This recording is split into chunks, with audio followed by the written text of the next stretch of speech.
The worst part is that Tessia is on her way to the academy. She's worried about her Manicore's complete exhaustion and hopes for the director to help her out.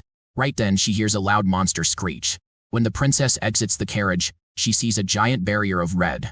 Understanding the grave danger of the situation, Tessia wants to return, but she's struck by Lucas's deadly attack, burning down her carriage. He can't believe that she came here on her own. Tessia sees a crazier version of the psychopath standing before her. He's lost his mind, and his haunting face looks uglier than ever. Poor Tessia is doing her best to prioritize saving the life of the coachman.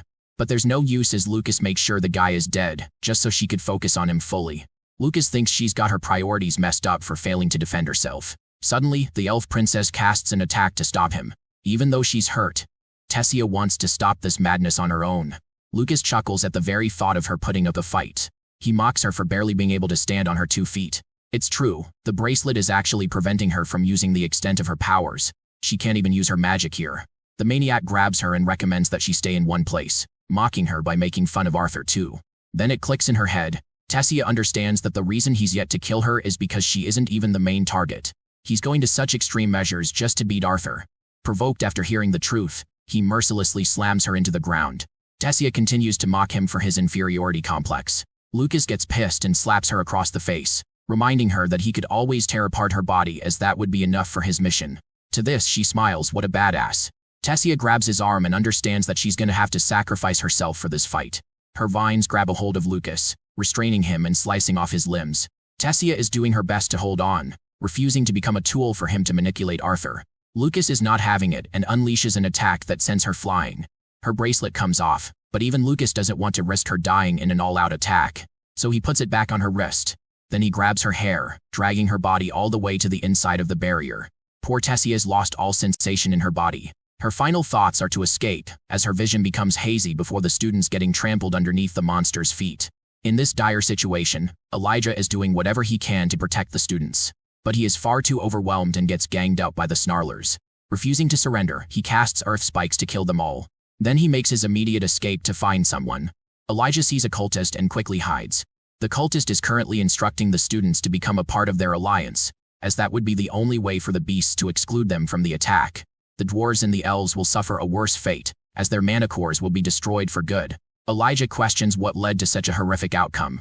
He fails to understand how the director allowed things to unfold to such a state. The boy hears a female student calling for help. It's the same damn professor from last time who is also a cultist. Elijah uses his attack, but the professor blocks by casting a water barrier. This scumbag is attacked by Curtis's bond, breaking his barrier. Grotter is here to protect them, while Elijah approaches the shitty teacher. The professor makes his immediate escape. Curtis wants the students to reach the training facility as it is safe. Elijah learns that the rest of the disciplinary committee members are in a pinch. Unfortunately, Dordrea and Faye stayed behind to combat the cultists so they could escape. As for Arthur and Tessia, they're nowhere to be found. Curtis thinks it's a good thing they haven't come to the school, which relieves Elijah to some extent. Curtis doesn't get what they should be doing. They can barely do anything in this situation beyond staying alive. Suddenly, a loud screech attracts the attention of the students. The leader behind the attack wants the students to know that his monsters won't be attacking anymore. He just wants them to reach the clock tower as the final showdown's about to begin. The concerned parents of the students have also arrived just outside the barrier, but they're being stopped from entering inside. The rest of the mages are doing their best to create an opening to get inside. Not even the Artificers Guild has seen such a strange barrier. When the question is asked whether they can break the barrier, unfortunately they don't have enough powerful artifacts to create an opening. They want to use a larger beam drill for the job, but it has yet to arrive. They wonder if they should try contacting the Lances, but it's already done and tried. The Lances are busy with the rest of the incident all across. Blonde suspects that this must be a part of a coordinated attack, but he stopped shut as his words could create some serious trouble. The guild is doing its best to identify weak points of the barrier, and hopefully they'll be able to form an opening soon. They're just hoping they aren't too late, because there's too much going on inside. As for the students, they've all collected themselves in the training facility. Curtis wants to find the rest of the committee members and instructs Elijah to look after the students. The situation here is really grim as countless students have been injured and others are traumatized for life. There's still no understanding of what caused this. The students just want to leave and question the cultists who are subjecting them to this fate. The leader happily makes his debut in front of them, with a bloody bag in hand. The students attempt to unleash their attacks, but the barrier's too strong. The situation invites a maniacal laughter from the man who orchestrated this event. He's seriously surprised that these idiots have yet to understand the gravity of the situation. Reaching for the bag, he tosses someone's head in the open. Dronzer's mortifying and pitiful state receives utter horror from the students. Elijah vomits in trauma and disgust, refusing to believe that this is real. Theodore is enraged as he does his best to break the barrier. But it's all in vain. Dronzer is dead and they can't do anything about it. Filled with so much emotion, he invites the leader to fight him in a one-on-one fight. The leader laughs as he removes his mask, introducing himself as the mighty Dronzer. Theo wants to fight him, so this psychopath catches his hand and draws him inside the barrier. Theo reclaims his foot using his gravity magic and goes batshit crazy to kill this guy. Dronzer is just waiting for him to strike. Theo's first attack sends ripples in the ground, inviting optimism from the students who believe in his strength. But in the end, he's the one who got brutally injured. Dronzer sets his foot on his head, questioning if Theo is all talk in the end. Dronzer casts incineration magic and literally grills Theodore's body until he's all black. He turns to the students in glee and assures them that Theodore's still alive and kicking. Dronzer invites them all to become the next victim of this event. The rest of the captives are shown, including an injured Fae. Elijah horrifically lays his eyes on the dragged body of the council president Tessia, who was knocked fully unconscious. The academy is going up in flames and there's death all around. Theodore's body has been scorched, while Claire attempts to hold back Curtis with all her strength. She understands how frustrating the situation is, but stops him from going inside. Curtis is enraged, but Claire doesn't want to risk losing him too. However, Curtis simply can't sit around and watch his friends die. To take control of the situation, Kathleen raises her hand against her brother, reminding him that they've got to find a solution and protect the students here. But if he loses himself in his feelings, they'll all die. Curtis finally understands and Claire is there to comfort him. Professor Glory and the others bear witness to Fairith being held captive while Lucas drags Tessia's body. Elijah doesn't understand how she's here as it's the worst possible outcome. With everyone's attention under control, Dronzer decides to officially introduce himself a second time. He presents himself as a messiah who has come to save them from a land far away, a place that is torturous to those that are weak. The ones standing in opposition to him are considered the elites of the continent, but from the place he comes from, these guys are nothing more than total garbage, and he drills that point into them.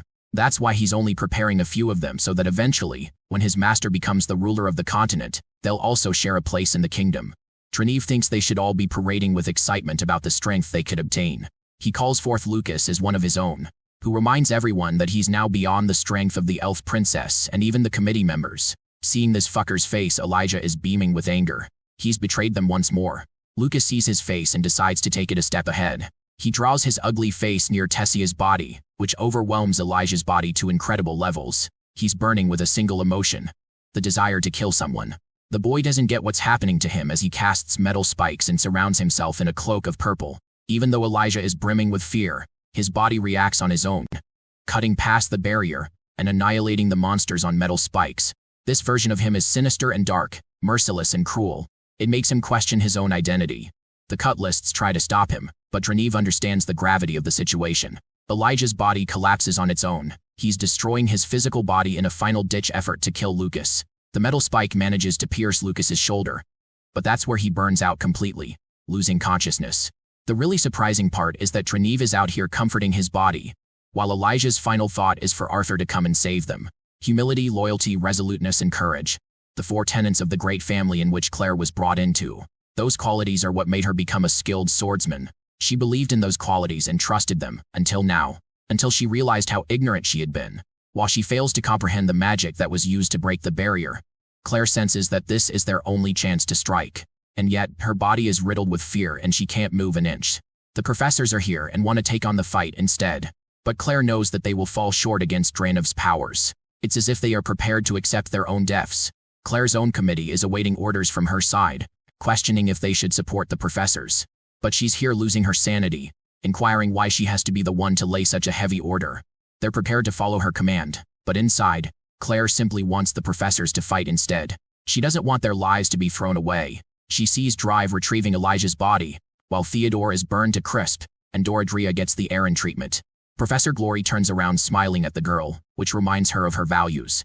Channeling those qualities, Claire overcomes her fear and issues an order to fight for Zyra City. Dronzer comes to Lucas and explains that he's going back because of a change in their plans. He's going, and he expects Lucas to follow suit. Right after finishing the professors and disposing of Tessia's body, Lucas attempts to stop Dronzer, because he's curious what's so special about Elijah. Suddenly, his body is overpowered with so much pressure that he falls.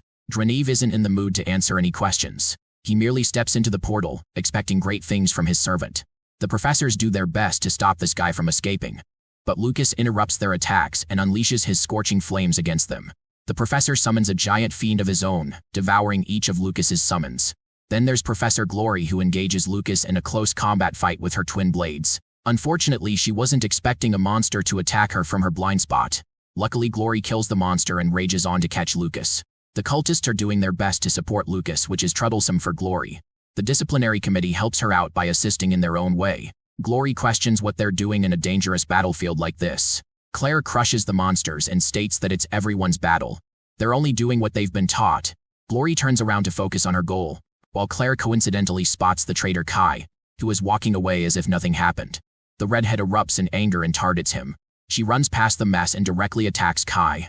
However, Kai's metal strings have her trapped from every direction. She tries to inquire his reason for betrayal, but he's just prioritizing his escape. Claire doesn't want that. She doesn't understand why her friends are coming towards her when they should be targeting Kai. And then, a heartbreaking sequence follows as we see Claire's body impaled by a spike while she was fully unaware. It seems like things are going bad for our heroes until one iconic dragon's roar seizes the attention of the battlefield. Lucas is shocked while Claire and the others are happy. Stepping into this fight is none other than bloodlusted Arthur and his dragon in her true form. The people see the horned creature with eyes of fierceness unlike any other thing. But more than the dragon of incredible might, the child just underneath it was the real carnage of terror. Each step taken displayed a confidence out of this world. His body erupts in growing rage each moment. Claire regrets being unable to spot the look of defeat on Lucas's face by the time the fight ended. The teachers are all injured as Lucas enters his monologue. He's got an infinite pool of mana to work with and a body unlike any other. Dronzer's drug helped him cross the realm of mortals, making the elites feel like bugs in comparison. But then, all of a sudden, he feels a kind of discomfort that is unexplained. The maniacal mage wonders if Arthur's pet can help him achieve victory in this fight. A fight where not even the professors could beat him. Arthur merely walks past him, in a flash of a second, coldly ignoring his existence as he moves along to pick up Tessia's body. The rest of the cultists are so shocked that they can't even move in the presence of a real dragon. Lucas can't fathom how he was ignored like that. Arthur checks on Tessia's condition, and realizes that she's been drugged to remain unconscious. He's glad that she's unharmed for the time being. To provoke him, Lucas calls out how Tessia was crying for his help. Their leader didn't want Lucas to lay a single finger on her, but he couldn't stop himself. After all, he wants to torture Arthur after beating him and the princess to death. Hearing his foul words, Sylvie roars in her rage. But even after his provocative words, the boy continues to ignore him. This time, Lucas is done playing around and casts his flames, saying words he should not, until it happens. His body feels a weight unlike any other. The weight of a mad demon that is trying to claw at him from the inside. Lucas fails to comprehend why his body is reacting in such a way, and why this presence is more intimidating than even the professors of the most esteemed academy. Even more, his brother. One word escapes Arthur's mouth. He calls Lucas and states how he declared him an insect a long time ago that was unworthy of attention. But Arthur was always prepared to squash this insect if it ever even attempted to attack him. His warning terrifies Lucas in place as he spots a bunch of shadowy arms looming over his body, entrapping him in place. Lucas refuses to accept the current reality. His powers should have exceeded Arthur's, and yet he's the one fearing him. He can't comprehend the number of lives that Arthur took to possess a bloodlust so powerful. In a final-ditch effort, Lucas casts Hell's Rain, one of the most powerful attacks in his arsenal. He aims it right towards Arthur, and even Sylvie is concerned. But our boy, he's done playing around. He instantly activates his beast will and transforms his powers to another level. With just a single hand, the boy stops the attack as if nothing even happened. He approaches Lucas, his path filled with ice. This is the first time this clown has seen Arthur use ice magic on top of fire magic. Still, Lucas launches a spear at him in the hopes of doing some damage.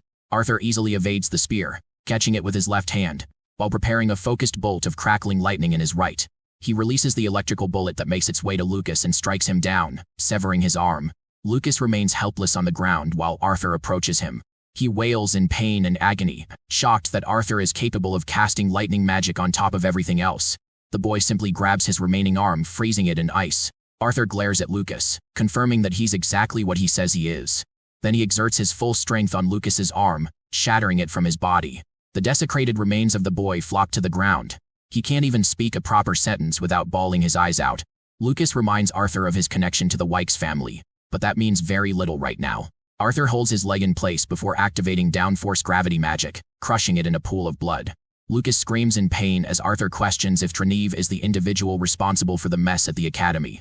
Lucas chooses to remain arrogant even in his last moment, confirming Treneve's involvement and his role in taking away Elijah. Arthur swiftly crushes Lucas's final leg, reducing him nothing more than a nugget on the ground.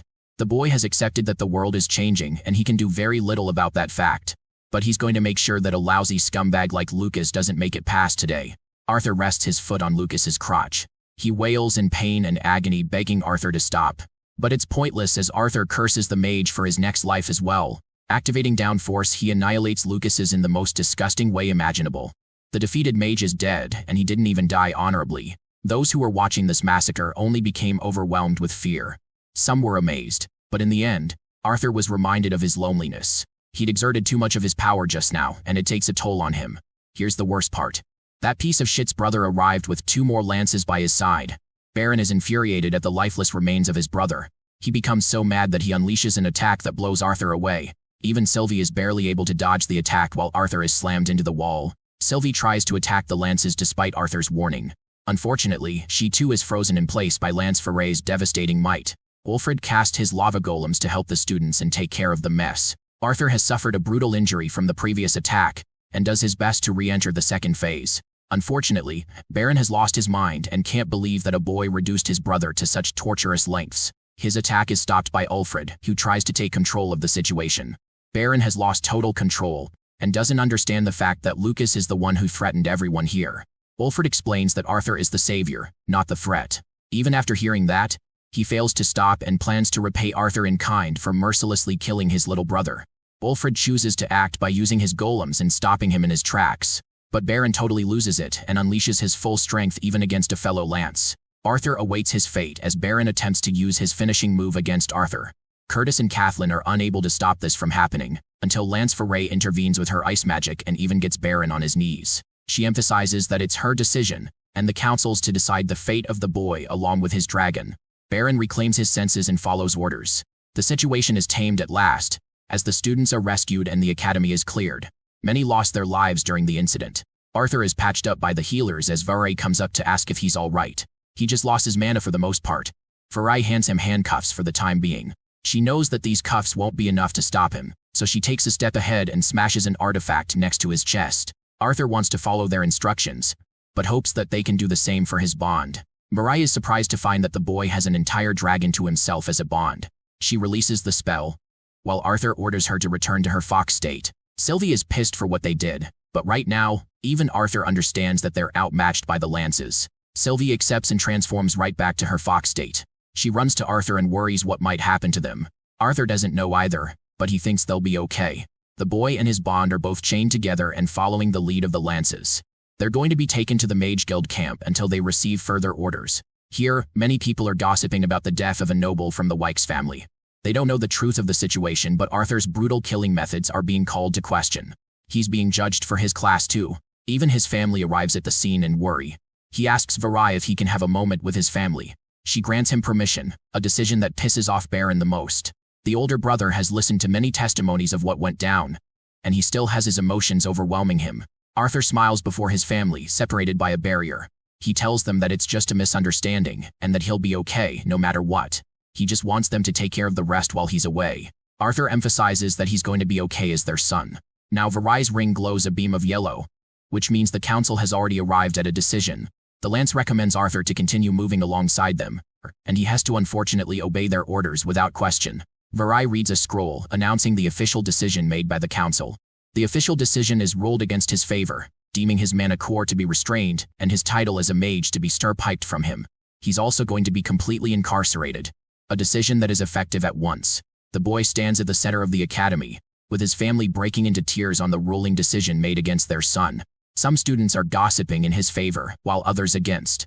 Kathleen single-handedly exercises her right. She can't fathom how they're punishing the one person responsible for saving them all.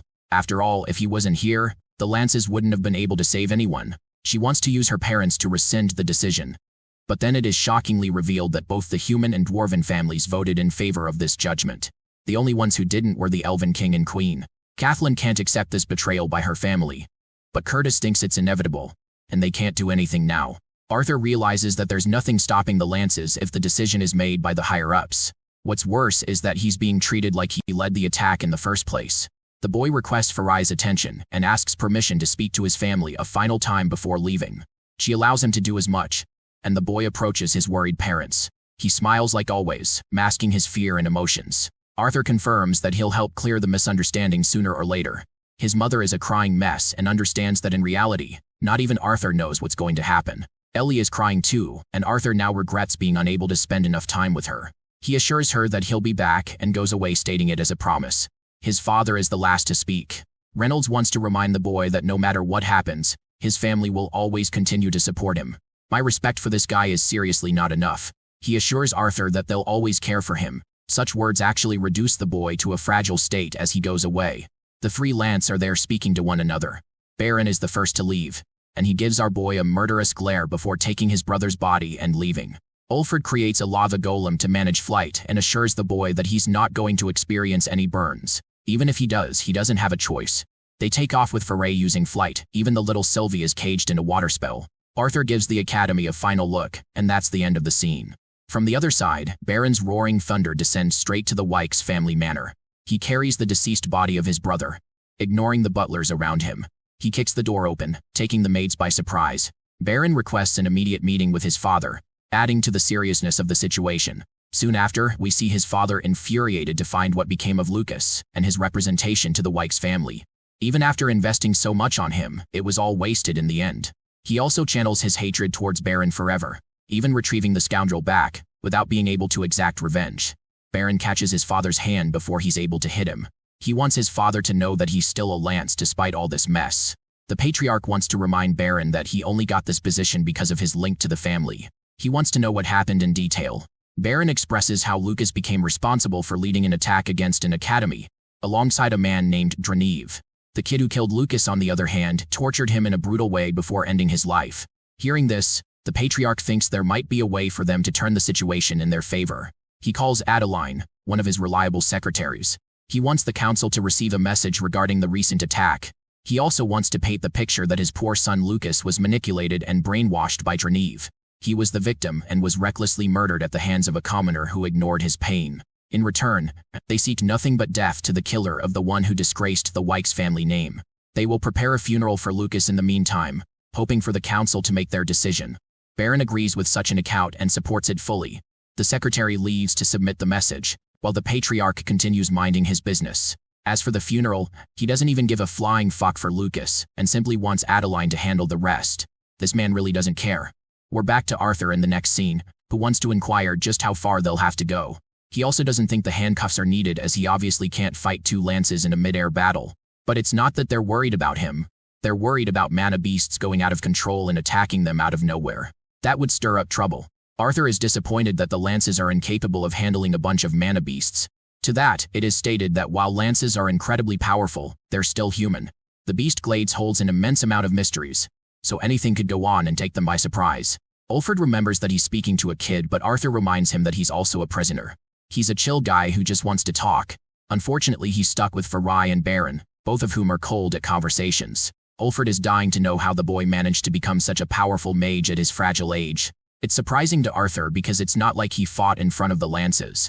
Ulfred apparently learned a lot from Baron and the other students. Arthur is curious what kind of words he heard from the others. After all, he's being sent to prison regardless. They've finally arrived at their destination. Murray opens a path for them. Their destination is the official floating castle of the council. Having arrived, Ulfred reclaims his golems and talks about how the dwarves are known to carry a little bit of dirt wherever they go. He has to collect it since he can't do anything to harm the castle walls. Varai expresses how the usage of magic is not allowed in the entrance of the castle. They take the manual route of climbing the stairs until they reach a beaming hall that blinds the boy. Inside the castle, Ulfred recommends Arthur not to speak to any of the lances for now. This castle feels reminiscent of the one that Arthur shared in his previous life. While incredibly beautiful, it is empty and filled with loneliness. The gates open, and the boy is presented before the council members where the royal members of each family are awaiting. Varay confirms that she's brought Arthur Lewin to the council as they asked. The boy offers his respect, but the dwarven king is too prideful and thinks the boy is disgracing them by refusing to take a knee. Arthur doesn't want to cause a scene, so he apologizes to them before claiming his uneducated self. The Glader family is easier on him in comparison, and requests Veray to uncuff Arthur for the procedure to begin. She does as much. Both the Elven King and Queen want to thank the boy for his services in saving their daughter. However, the Grace Hunters are incredibly mad as leaders of the continent. They want to exclusively highlight Arthur's crimes for mutilating a schoolmate before dealing the killing blow. Further descriptions of Lucas's brutal death are provided. Dossid is taking it very far as the Dwarven King, and even the Elf King and Queen are done with his words. They still want to remind him that he became responsible for saving the Zeru Academy.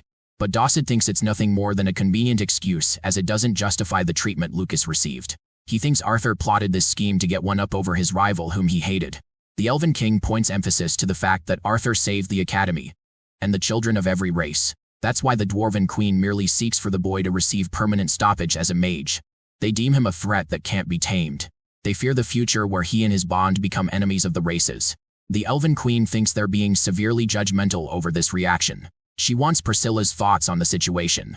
She and her husband both agree on how Arthur became the sole reason for protecting their children. But when thinking of the subject as rulers and leaders of the continent, they can't ignore the view of the Grace Hunters, who are thinking objectively.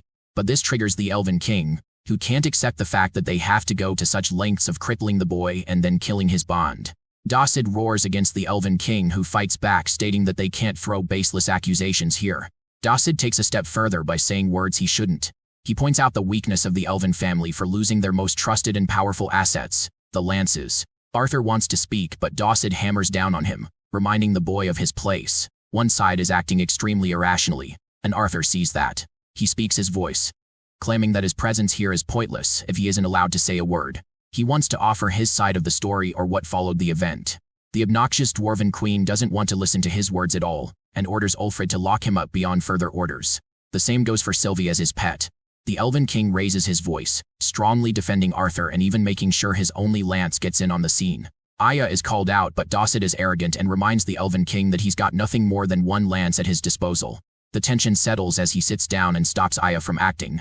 Ulfrid uses his golems and very soon escorts them out of the room. Back in the hall, Arthur has confirmed for himself how both the Dwarf King and Queen are strongly against him. The Gladers are extremely neutral on the other hand. He's taken to his cell, and glad that Sylvie is exhausted and won't think much of the chaotic mess. The boy wonders if he doesn't really have any choice but to rely on Alduin and Marial here. Ulfrid, being the kind-hearted soul he is, states that he'll come back to visit him often. Arthur seems to have found his peace and solitude, until he hears a familiar voice. The voice of Director Goodsky. In this giant cell, Goodsky had been imprisoned all the same for the past few days. The news of the attack was kept a secret from her, so Arthur did his part in explaining everything that went down. He still couldn't comprehend why she was locked up by the council shortly after her meeting. Goodsky is happy to hear everything from the boy, but sad that he got into so much trouble. She really wants to know more about what happened to Lucas. Arthur shares how he was also using the drug. But something was different. He retained his sanity, some of it at least. He was fully intentional. Apart from that, the boy was unable to see the face of the leader who launched the attack. Goodsky wanted to know about this person's appearance to confirm a few things. She knew this attack would come through, but she didn't expect it soon. Their enemies are moving faster than anticipated. Hearing her words, Arthur is intrigued and wants to know more about this enemy. After hearing a long silence, Arthur claims that he's starting to get a hint of the truth. Goodsky expresses that she's not even a director anymore after becoming a scapegoat for the council. It's the very reason she's trapped here. The council will likely blame the entirety of the incident on her shoulders. Unfortunately, Goodsky can't even speak of the truth because the more she tries, the more the curse affects her personally. Arthur is annoyed by her convenient excuse and slams the cell before sitting down. He thanks her regardless while Goodsky apologizes. After that council meeting, the Dwarf King rages against the Human King for going past their agreement. Blaine reminds Dossid that he's following the agreement, and the vote will be in their favor regardless. At the same time, he can't just say senseless and baseless things at the boy who became responsible for saving the academy. Dossid argues that there won't be a generation to exist if the humans and dwarves don't side with each other. He slams the table and confirms that the only hope for this continent is if they give up Arthur and Sylvie. Blaine understands the stakes and wants to remind Dossid that they'll be betraying the population with their actions. Dossid thinks it's justifiable since the continent will soon be headed for destruction anyway. They have to save what they can for now. Blaine thinks his words are nothing more than a sorry excuse, as they're still abandoning the people to save themselves. The Dwarf King is apparently happy to surrender to gain new benefits from the other continent. As for their people, neither Blaine nor Dossid know what will become of their kingdoms. Dossid blames the elves for always trying to be right instead of acting like a true leader. He wants them to envision the kind of technology that will take a rise in Dicathen once they accept. They'll be rich and powerful with so much wealth to flaunt. Blaine is done with this bastard stammering about how rich he'd like to be. His reason to follow this mysterious enemy is solely motivated by his family. Dawson is doing it for the riches, without even caring about the consequences that will occur. Blaine is a victim of his emotions, valuing the safety of his children over the safety of their kingdom, and he wants to make sure to prevail for the sacrifices he made for the throne. Blaine is hoping for his ancestors to forgive him for his crimes. Dowsid leaves him be, while the human king thinks nothing of the riches they were promised in the deal. His only goal in life was to become the strongest mage and to make his ancestors proud, and yet, his talent bore no fruit, and despite receiving elixirs, he was unable to break through the red stage. His wife and children were so much more talented in comparison. The boy could understand how his father was drunk on power, and that's why he made it his goal to keep his priorities in check and protect his family. But now, despite having 2 lances by his side, he feels insecure and powerless. Blaine questions if he's seriously making this decision for his family, or if he's also drunk on power. The human king collapses drunk on his wine. He lays there flat, recalling the time he encountered the boy for the first time. He laughs at the hilarity of the situation, and how Arthur's unparalleled strength is only rivaled by his incredibly bad luck. He feels really sorry for the child, believing that his sacrifice is necessary for the greater good of the continent. That's what Blaine keeps telling himself, believing that he's right. The boy observes his surroundings and questions where he is or what the crows are feeding on. He does his best to climb up the castle, with his hands all bruised and bloodied. He questions what's going on, and then we see a horrific view of all of his loved ones hung on spears. Their heads turn and they scream in agony, as that's the family Arthur once cherished and loved. From that moment onwards, he falls to his death. The boy wakes up from that nightmare, his body still shivering from the cold experience. He then suddenly spots Aya, the lance, who scares him with her presence. She telepathically orders him not to speak, and hands him a letter to read. Arthur closely follows instructions and reads the letter. The boy learns that the council actually intends to declare him and the director as the perpetrators behind the acts of terrorism. The Elven King heard a conversation between Glader and Dawsid, and learned that their plans are to surrender both Arthur and Goodsky to a certain someone. Virion has already been instructed to take the boy's family to a secure location so they may not be threatened. The king understands how much the boy has struggled to keep their daughter safe, and apologizes for this is the best he could do for the boy in return. The letter vanishes in thin air after he's done reading. This time the visitor is Baron, who has come to collect the boy for the council. They're standing next to the door in the next scene. Baron is enthusiastic about this trial and hopes to return the favor to the boy's family for massacring his brother. Arthur funnily mocks him for trying to fight a mere 13-year-old boy. Baron grabs his shirt, reminding the kid that he's out of his depth and doesn't understand the scale of the situation that's about to happen. Arthur continues to mock Baron for threatening innocent families for exacting revenge against a murderous psychopath who killed students.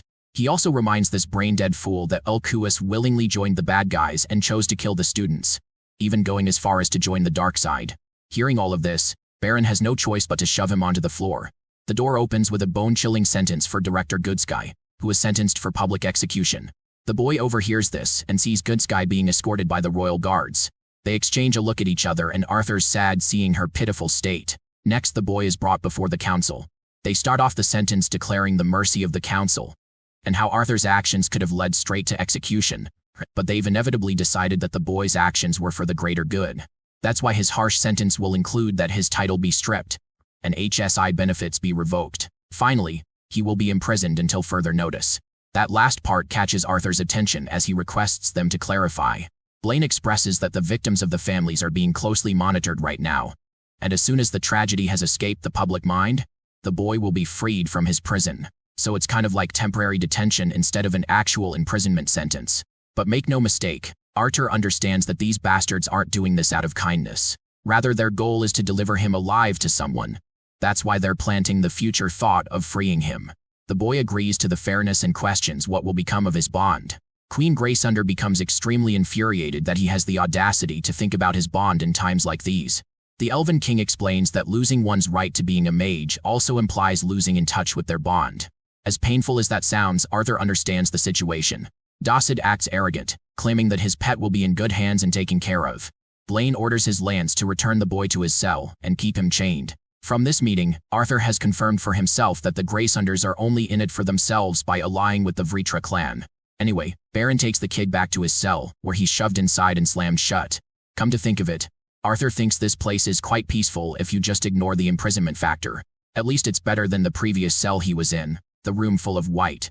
Turns out that Winsome is already here, and Arthur had been anticipating his arrival for a while. Meanwhile, the bastards of the Dwarf Kingdom are celebrating the changes that will come upon them. They can now lead the continent into a new era alongside their mysterious ally. Glaudera learns that this mysterious ally is actually more terrifying than any mana beast the Dwarf King has ever faced in his life. It's a singular experience that he felt more fear than ever in his entire life. When the mysterious force made himself appear for the first time, it felt no differently than facing a true god, and that god chose them, despite not needing any of them to achieve their goals. These fools think they're happy for being the chosen ones. For the human and elf kings on the other hand, Dawsid flaunts how he was once more powerful than both of them. It's only because of one incident that cricked him, but he has yet to tell Glaudera about it. This dude acts like he's some hotshot when he's merely an orange core at his level. They keep getting drunk on wine, while Dawsid internalizes how his mana core became permanently damaged, all because a single peasant landed a proper strike for cheating on his wife. I mean, I think this fat ass doesn't know what he's talking about. Dawsid questions why the peasant got so upset when there were plenty of women to choose from. Not even torture or execution was enough for what happened to him. Glaudera reminds her husband that their people admire him, but he's of the opinion that they only obey him. It's only because of the lances that he's been able to maintain his throne, or else he'd be kicked out. Glaudera being equally as much of a psycho as her husband, thinks that it's right to kill anyone who dares threaten their position on the throne. After all, he does have the power and has control over 2 lances. And now, they'll even have more power from their newest ally. These royal refrigerators are getting horny when a loud bang interrupts them. From the corner, a royal guard has been brutally killed. A powerful old man wearing all black has come to make his introduction. Dawsid tries to get mean and angry against this guy, but he's just pure malice. He deems the Dwarf King and Queen an infestation that needs to be squashed. And so, that's exactly what was about to happen, before Ulfrid stepped in and saved them with his golems. This intruder has come with a mission to retrieve the heads of the Greysunders, but Ulfrid isn't ready to hand them up so easily. He is forced to use the castle structure to erect his magma knights. Dawsid grows all cocky, believing that these knights will be more than enough. The 5 knights jump the intruder, but all he has to do is lift his hand to annihilate each of them in a single swing. Ulfrid understands the seriousness of the situation and coats himself with hell armor, a badass reinforcement ability that makes him godlike. Dawsid is rooting for the intruder's death as Ulfrid puts everything into a single punch, hoping for him to deal some serious damage. But his attack doesn't even reach the intruder as it is blocked by his shield. The man doesn't move an inch from his place before sending Ulfrid flying into the nearest wall. That fancy hell armor is ripped to shreds with a single attack. The intruder admires Ulfrid's powers for being of the lesser race, and that his strength may be useful for the future of Dicothan. But for now, they're unnecessary as he appears right in front of him. A finger pointed to his head as Ulfrid is sent flying with so much pressure that he falls right out of the castle walls. Dawsid and his wife are shocked to see what the hell's going on. The man calmly turns his face, apologizing for making them wait. But right then, the second lance of the dwarves jumps to attack him with a powerful mace. The attack is merely dodged as the man calmly maneuvers around, as if nothing's bothering him. Mika introduces herself as the second lance and apologizes for arriving late. She promises to take care of the intruder with her powers. Mika's interest lunges forth with a powerful swing. She's got an amazing control over gravity manipulation, but it's pitiful compared to the deity in front of her. Mika can't fathom how this guy is easy moving despite his body being manipulated into weighing more than 4 tons. Mika refuses to stop at any limit and creates an even bigger mace to strike him down. In response, the man merely points his finger and once again, annihilates her with a single attack. Despite her intense power, Dawsid could comprehend that she was nothing in comparison to the monstrous strength of her opponent. The Greysunders end up exposing themselves and their connection to Agrona and the Vritra clan. But Dawsid smashes her head down to kneel as they've got no chance here. The intruder affirms to them that there's no such thing as a deity in this world, only Osiris. Dawsid switches up like a peasant who doesn't have anywhere to run. But this guy is not to be messed with. He thinks Agrona made a mistake in choosing weaklings like Dawsid and his kingdom. The Dwarf King claims that he hasn't even encountered Agrona, and only surrendered under his great threat. He seeks forgiveness from this intruder. The intruder orders them to release their lances from their oaths. It's an insulting condition, but the old man is serious.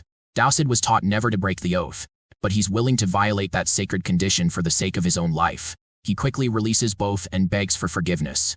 But this is the best part. The intruder never even mentioned the concept of sparing their lives. He merely ordered them and they followed suit. The Dwarf King meets his shitty end as his body is pierced with a sharp beam. The same goes for Glaudera. Both insects meet their end. And now, the game of chess has officially begun. Now let's go back and see what happened with Winsome. who brought little Sylvie alongside him. Arthur was happy to find that she's still asleep. He thanks him for all of his help. The deity wasn't expecting them to get caught so soon and suddenly at that. He admires the boy's actions to save his academy, but his priorities must have Sylvie's protection on top of the list. Arthur only took that step because he cares about the lives of other people more than his own. Especially Tessia, but not just her, the disciplinary committee, and even Elijah. Winsome confirms that they can't do anything to change the past, but he's really confused on why Elijah was taken captive by the bad guys. Arthur fails to understand their scheme too, but he's just happy that Winsome is here to help them so that he can eventually rescue Elijah. However, the deity strictly and shockingly reveals to Arthur that they've already taken Elijah to the second continent, Alicria. There's just no saving him anymore, not so easily. Winsome emphasizes how the boy is far too powerless to escape his current shackles, and yet he's already thinking about saving a friend. It's going to be a useless effort in the end. Arthur is seriously hoping that his best friend is still alive, but even he knows that he's no match for the bad guys and will easily get one-shotted the moment he steps foot in Alicria.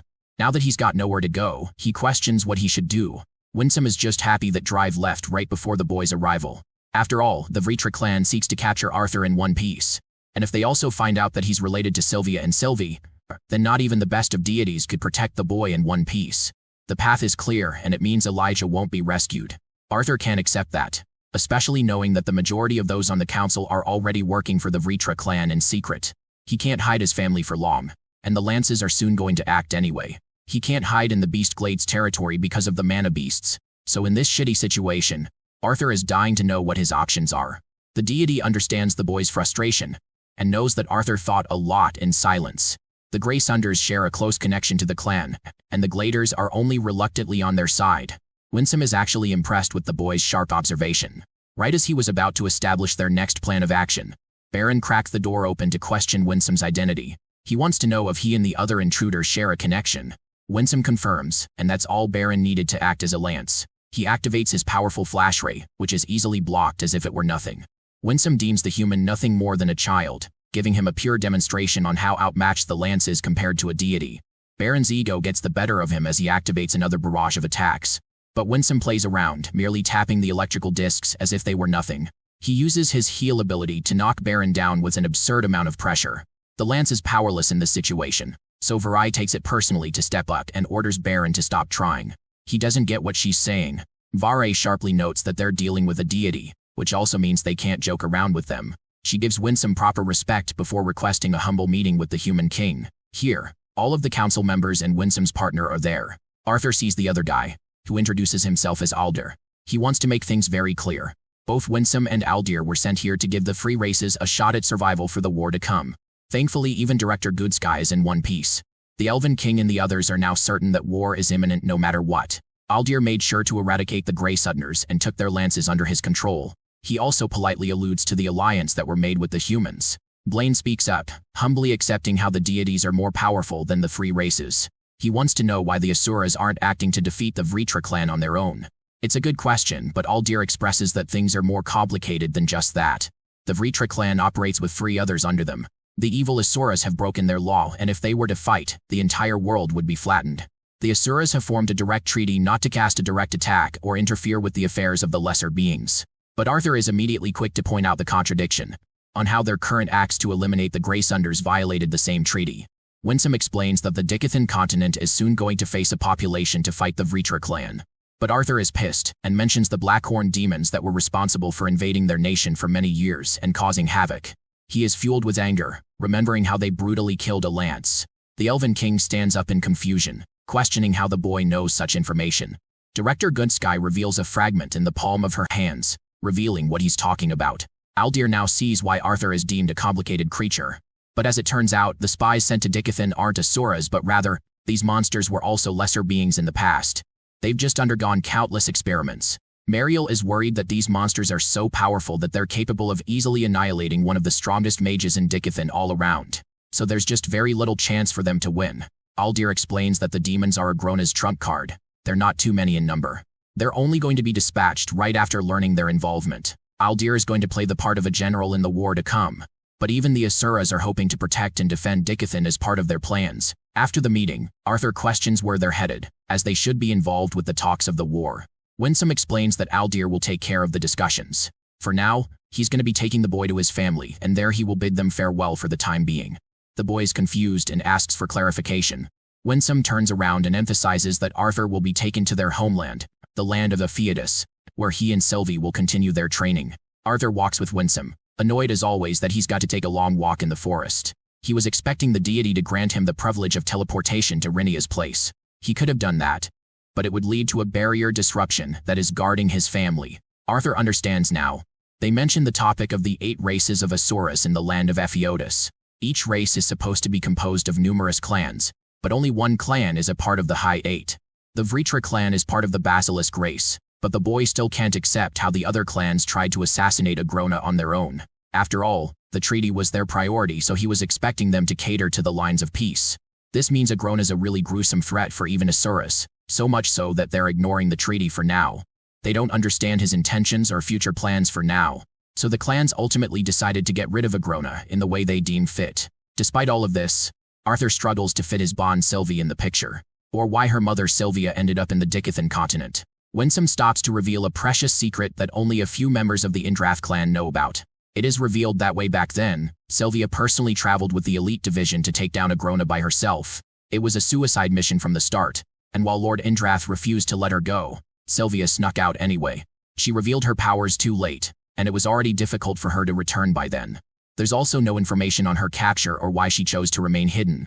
The boy reminisces the memory of the dragon, and questions what became of the Asuras that followed her. Winsome is filled with frustration as he mentions how they weren't expecting Agrona to also be prepared for their ambush. He was ready with an incredibly large army of the Basilisk race and also the lesser races. The Vritra clan was secretly interbreeding with some of the lesser races in the continent of Alakria. Arthur's mouth is left open when he learns about the experimentation and the sheer difference in size when it comes to their armies. Just about everyone from the land of the Theodos was brutally killed or enslaved. Agrona then appeared to confront Indrath and personally delivered the news of Sylvia's death. Hearing this, Lord Indrath was prepared to wage war, but the rest of the clans attempted to aim for a treaty.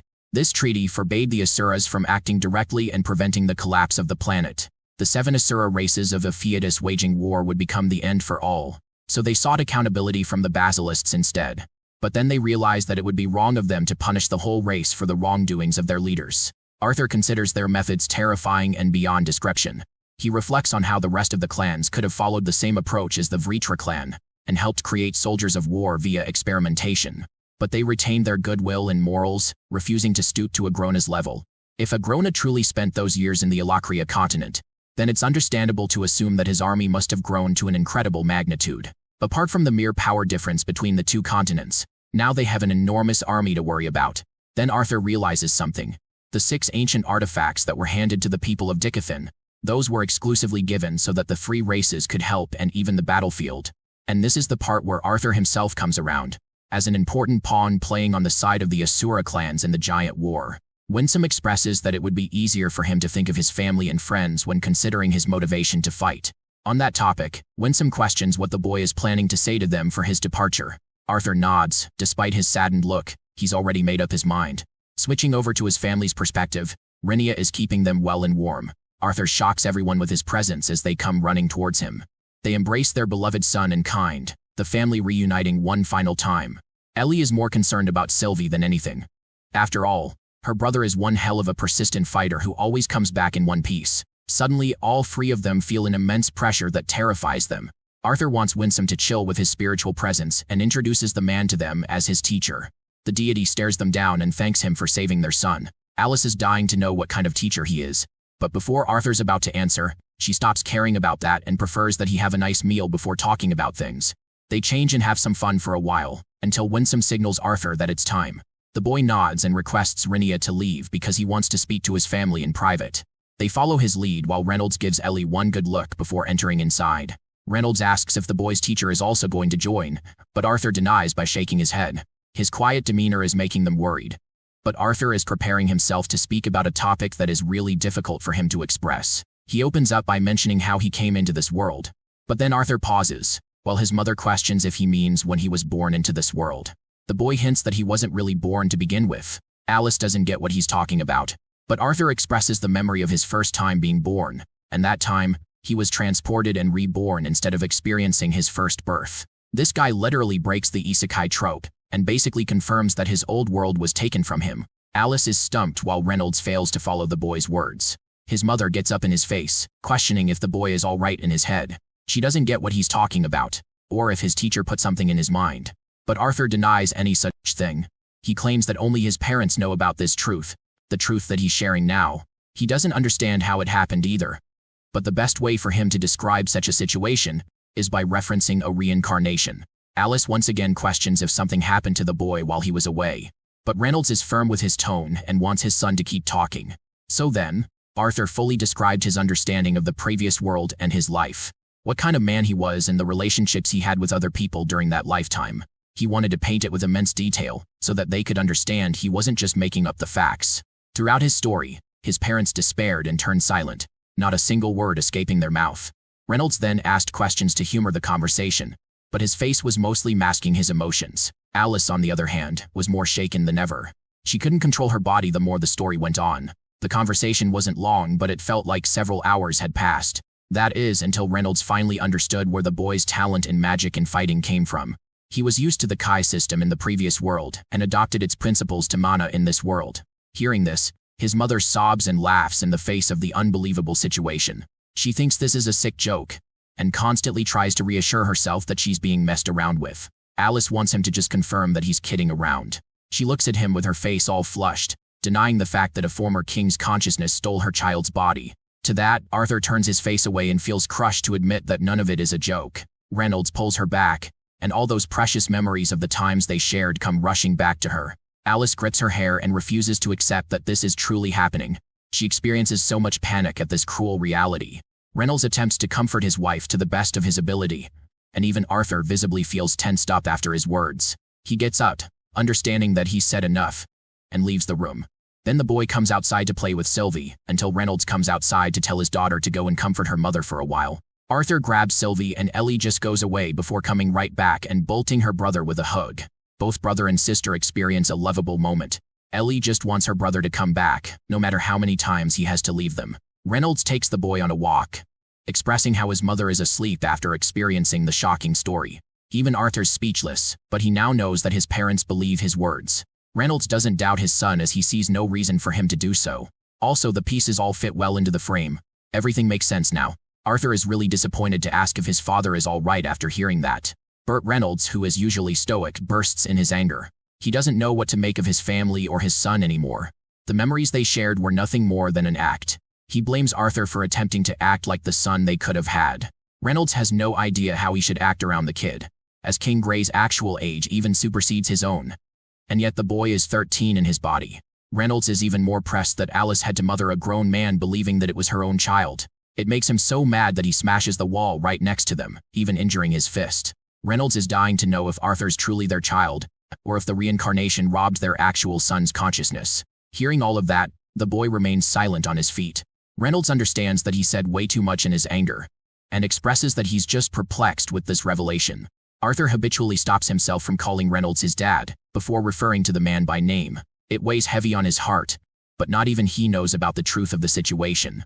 He fails to understand if he was the one to replace their son. The process is unknown to him in reality. He just didn't want to keep on the act for long. But now, he's left questioning if his difficult choice was truly the right one in the end. He had wanted to reveal this secret to his family for a long time, but didn't know how to. Arthur finally invokes the purpose of his revelation. He will leave, and he thinks it's best for him to leave for the time being. Reynolds then learns that his son will be away for at least a few years. A reality that saddens him. I don't know about you guys, but I still think Reynolds is the best dad, and his reaction is totally justified. Arthur walks right past him and talks about how he doesn't have a single memory of the family he shared in his past life. He persevered in an environment where there wasn't any love to nurture him. It made him unstoppable as a fighter, but a terrible person. After arriving into this world, he met his parents and shared a lovable bond with his sister. He could never experience such emotions otherwise, and while he isn't the strongest in this world, he's a person with much better character in this life than in his life. Arthur apologizes for the pain and suffering he made them suffer, and he thanks Reynolds truly for helping him become a capable man, and for loving him as his son. Both men shed tears, hearing those difficult words. The boy comes out to Winsome, who understands they're done talking, so it's time to leave for good. Rinia is shocked that the boy isn't planning to bid farewell to any of his family. Arthur thinks what he said is enough and merely leaves them in her care. Rinia stops the boy, noting his painstaking expression, a face that is so different from the kind-hearted soul he usually is.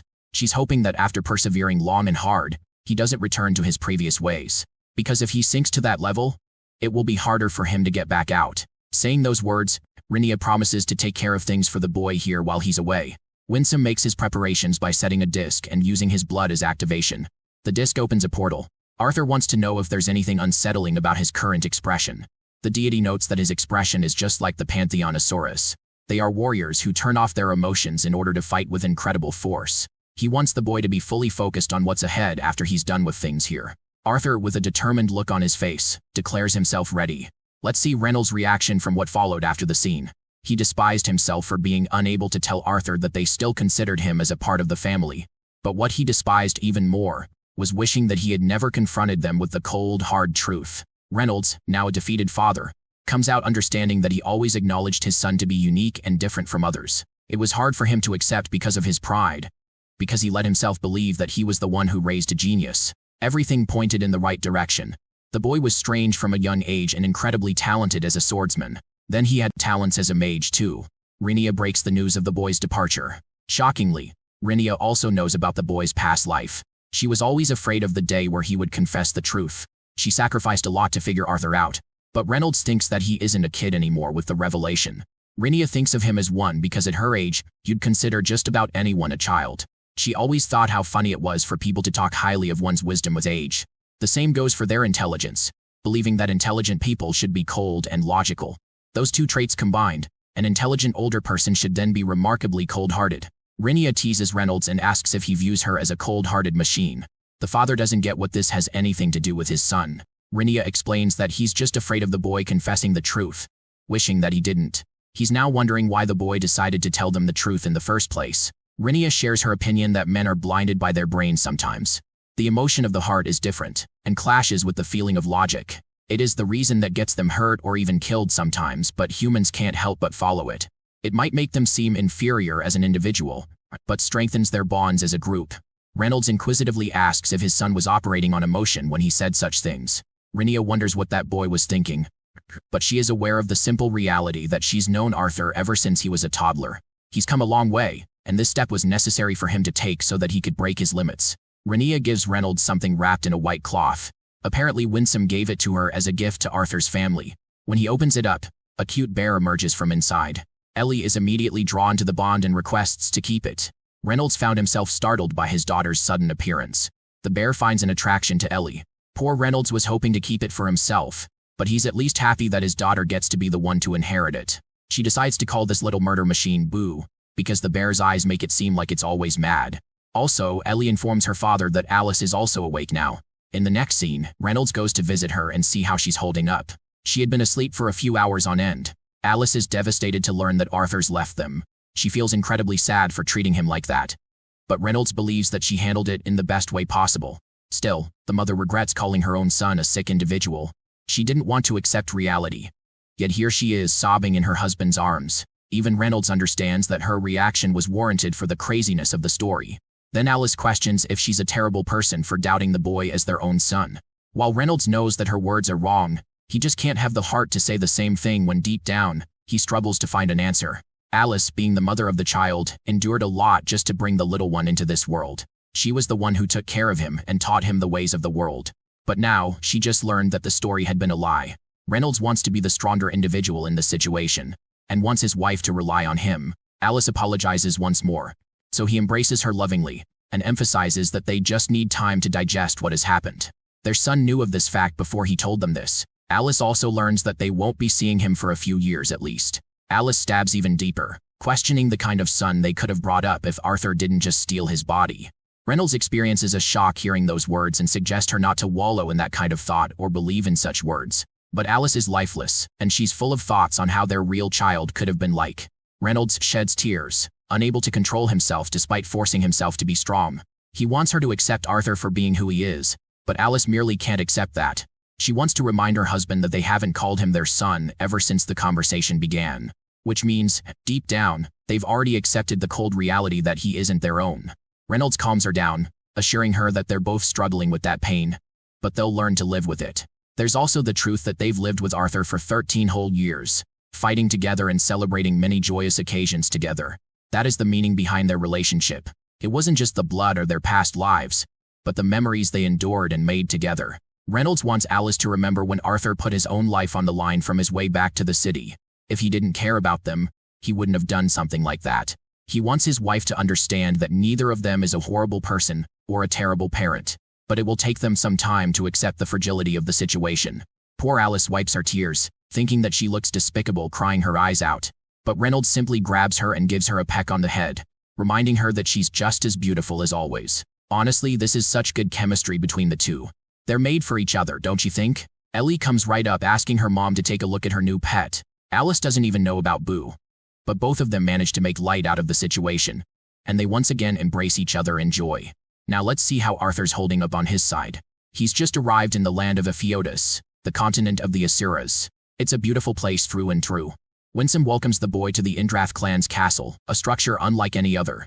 The boy walks in the ethereal pond, filled with beauty through and about. He notices how there aren't any guards for security, but Winsome claims that they've already been keeping watch ever since they crossed over. It's important that they meet up with Lord Indrath. Inside, a giant hall decorated with gold all over strikingly catches the boy's attention.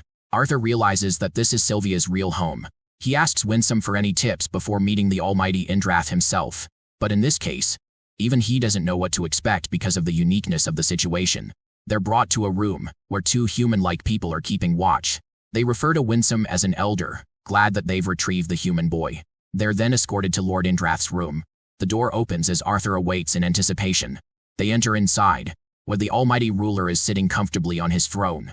Winsome kneels before his lord, and Arthur quickly bows as a show of respect. The first thing he notices about Lord Indrath is that he doesn't even have a detectable aura. Suddenly, the boy experiences a sharp pressure in his body. It burns from the inside out as his marks appear bright as ever. Then he is compelled to kneel on the ground. Indrath takes a breath as Arthur suddenly notices how Sylvie is missing from his arm. He can't even fathom Indrath's incredible speed, who is able to take the little one from his grasp in moments.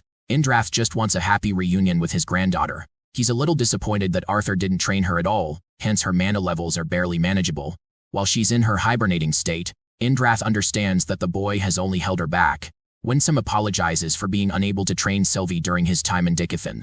Indrath wants to assume personal responsibility over Sylvie for now, which infuriates the boy greatly, as she is her bond.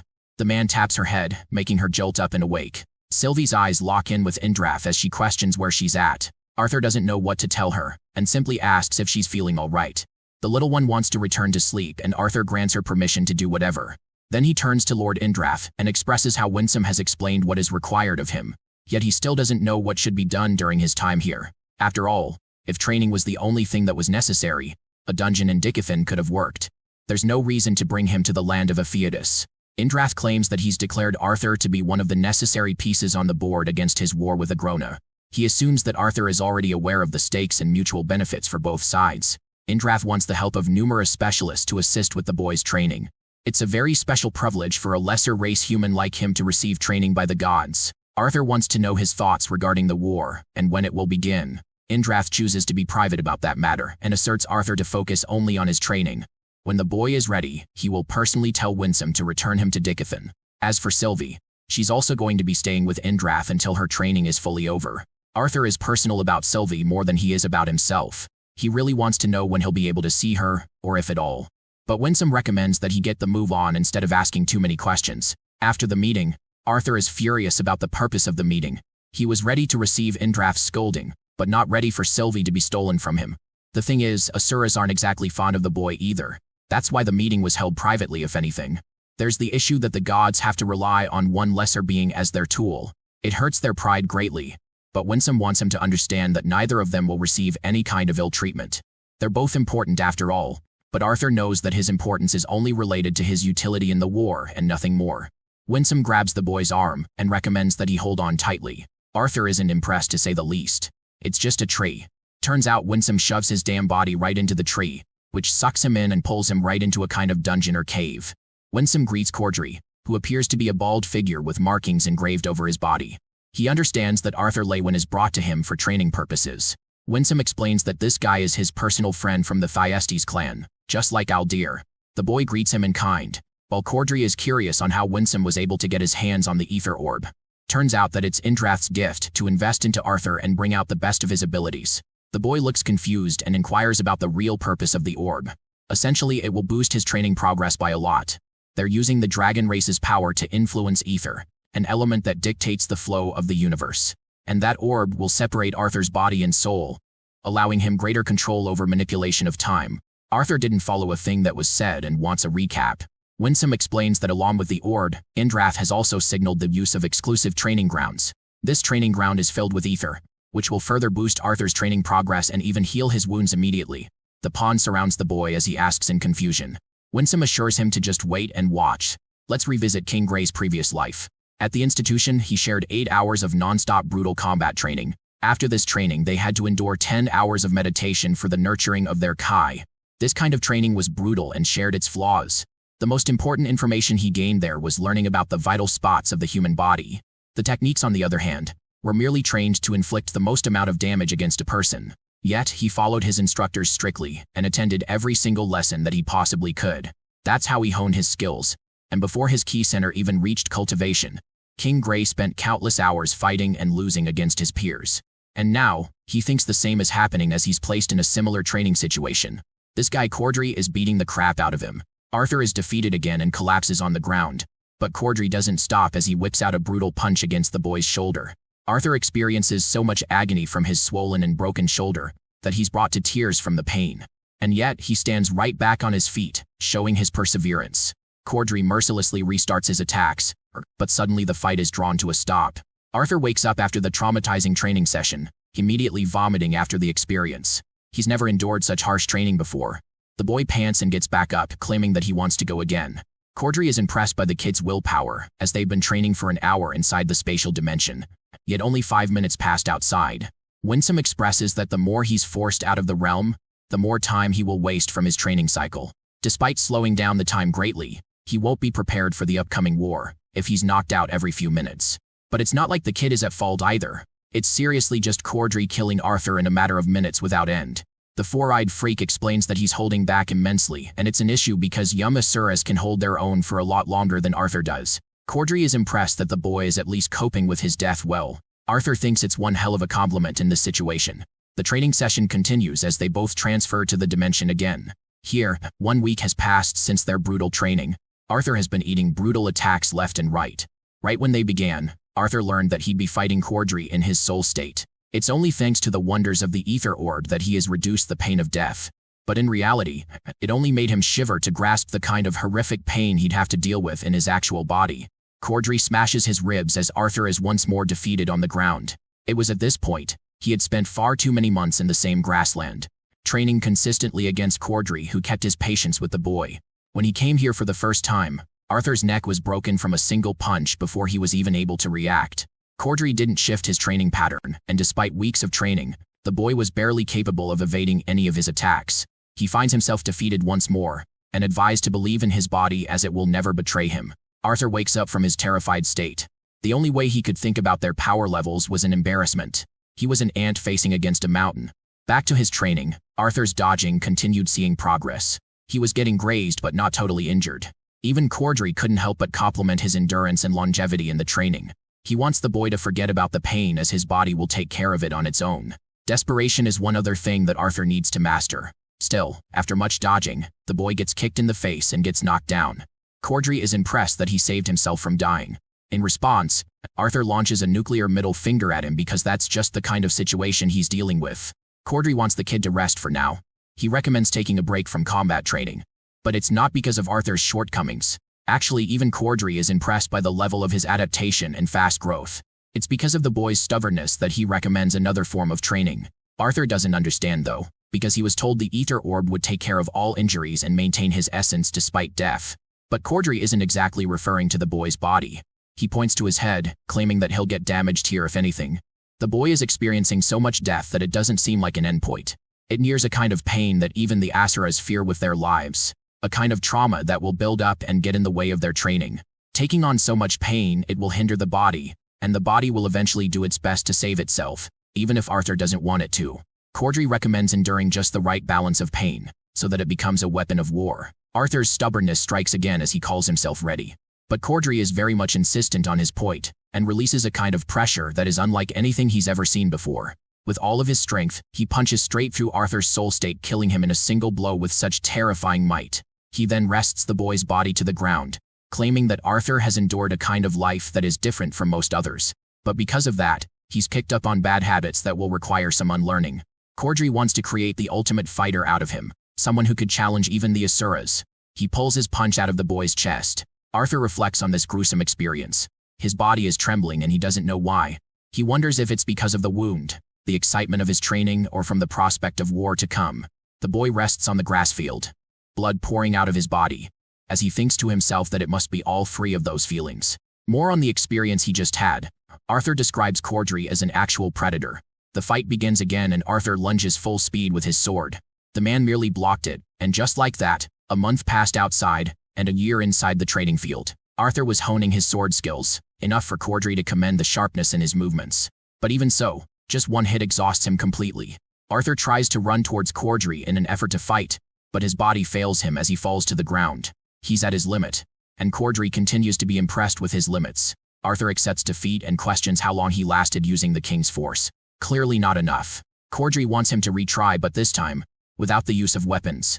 While the boy's usual style is proficient in sword fighting, but being a mage, hand-to-hand combat is equally as necessary, and perhaps even more useful in a fight. Cordry wants to prepare Arthur's body from his bones to his muscles to his mind, breaking each of them into greater heights, so that he could become the knight that is capable of protecting his continent. While Arthur's powers are commendable in close combat, it's a style limited in dueling against one opponent. When it comes to the war, Asuras won't be participating on their own, which means their mixed blood descendants will become the greatest threats imaginable. Cordry wants the boy to envision a situation where he's facing an Asura-level opponent in the war. Physical combat with proper mana usage will probably become the boy's greatest weapon in this upcoming fight. Arthur understands the situation at hand. Cordry has already gone over how to survive and dodge at high speeds. This next lesson is all about fighting under extreme pressure and learning from it. Cordry's King Force ability is called Killing Intent in human terms. Arthur's begun to tolerate it immensely in the past few months, but he's still too narrow in his focus and blindsided easily. The boy spins quickly to counter Cordry with his barrage of punches. Even the teacher is impressed that he reacted quickly. Arthur continues with his offensive maneuvers, but Cordry teases him that the strength behind his punches won't matter if he can't endure at least a few days fighting like that. The boy needs to attribute his mana evenly for longer battles. It's a tool for him to utilize at its maximum potential. Cordry grabs the boy's arm and tackles him in the back, advising the boy to use mana to defend himself in this training. Shortly after, Arthur is incinerated with a single attack and killed yet again. He comes out of the pool, but Cordry spots his subordinate who has finally arrived. He spots a human boy in the pond and swiftly turns back to Cordry. Arthur is full of questions and wants to know the identity of whoever this person is. Cordry introduces Tachi as the boy's new training partner. Turns out both of them weren't expecting this. Even Tatsi is shocked that he was called just to train with a lesser being. But Cordry is quick to remind the kid that Arthur was trained under him. And he's also been given the honor of training with the Ether Orb, a privilege not everyone gets to have. But Tassi thinks it's foolish to waste time on a human when more competent students from the clan are awaiting his mentorship. Cordry explains to Arthur how Tassi has been training in special arts of the Thyestes clan. Perceiving an opponent's weight and momentum, one can match their attack to take an advantage over their strength. With this, one can conserve their own energy while launching a counterattack. Arthur's already seen a glimpse of how this works, but now, Cordry wants to show him a visual demonstration of it by fighting Tatsi. Tassi, on the other hand, is recommended to use his full strength against Arthur as there's no trouble of injuries here. Arthur is strictly instructed not to use any of his mana and simply defend. He can throw if he likes, but Tatsi is out here getting offended that his master is placing restrictions on a lesser being instead of one of his students. Cordry is getting really tired of the kids complaining and enters the training chambers. The fight begins with Arthur dodging a swift kick before dodging more of Tachi's attacks.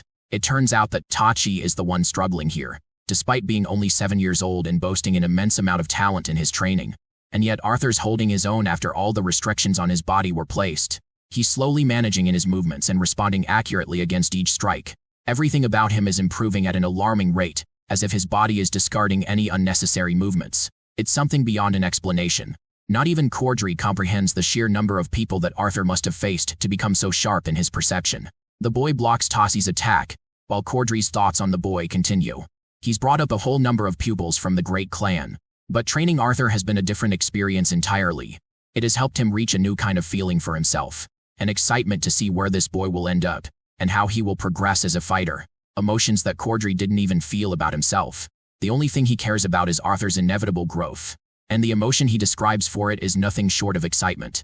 If only the boy had been born in Asura, he would have quickly risen to the highest members of the gods. Remembering that he can utilize throws in this fight, Arthur slams Tossi's body on the ground. Despite Arthur's immense talent, Cordry pities him to be a pawn of the gods, only to be disposed of when he's no longer needed. What a dark turnaround. Tossi dashes forward with an emotional swing. Arthur capitalizes on his weakness and ducks before approaching the second fighter. He sees her kick too high, which will throw her off balance soon. Arthur takes advantage of her balance and flicks her over. Then he advances towards the third fighter, who prepared his punch too early. Arthur calculated the evasion and dodged it before dashing away. This time, all three are pouncing on him, aiming for different parts of his body. Their coordinated strikes mean nothing to Arthur, who is quickly dodging and exchanging them throughout the fight. When confronted from two angles, the boy intentionally evades the attack from behind and leans in to block the one targeted at his ribs. He maintains his distance by hopping away as the four fighters continue to jump on him. Cordry calls for time, which means Arthur succeeded in this trial. His students complain even in a 4-against-1 situation. Cordry is glad and wants Arthur's thoughts, who feels like new.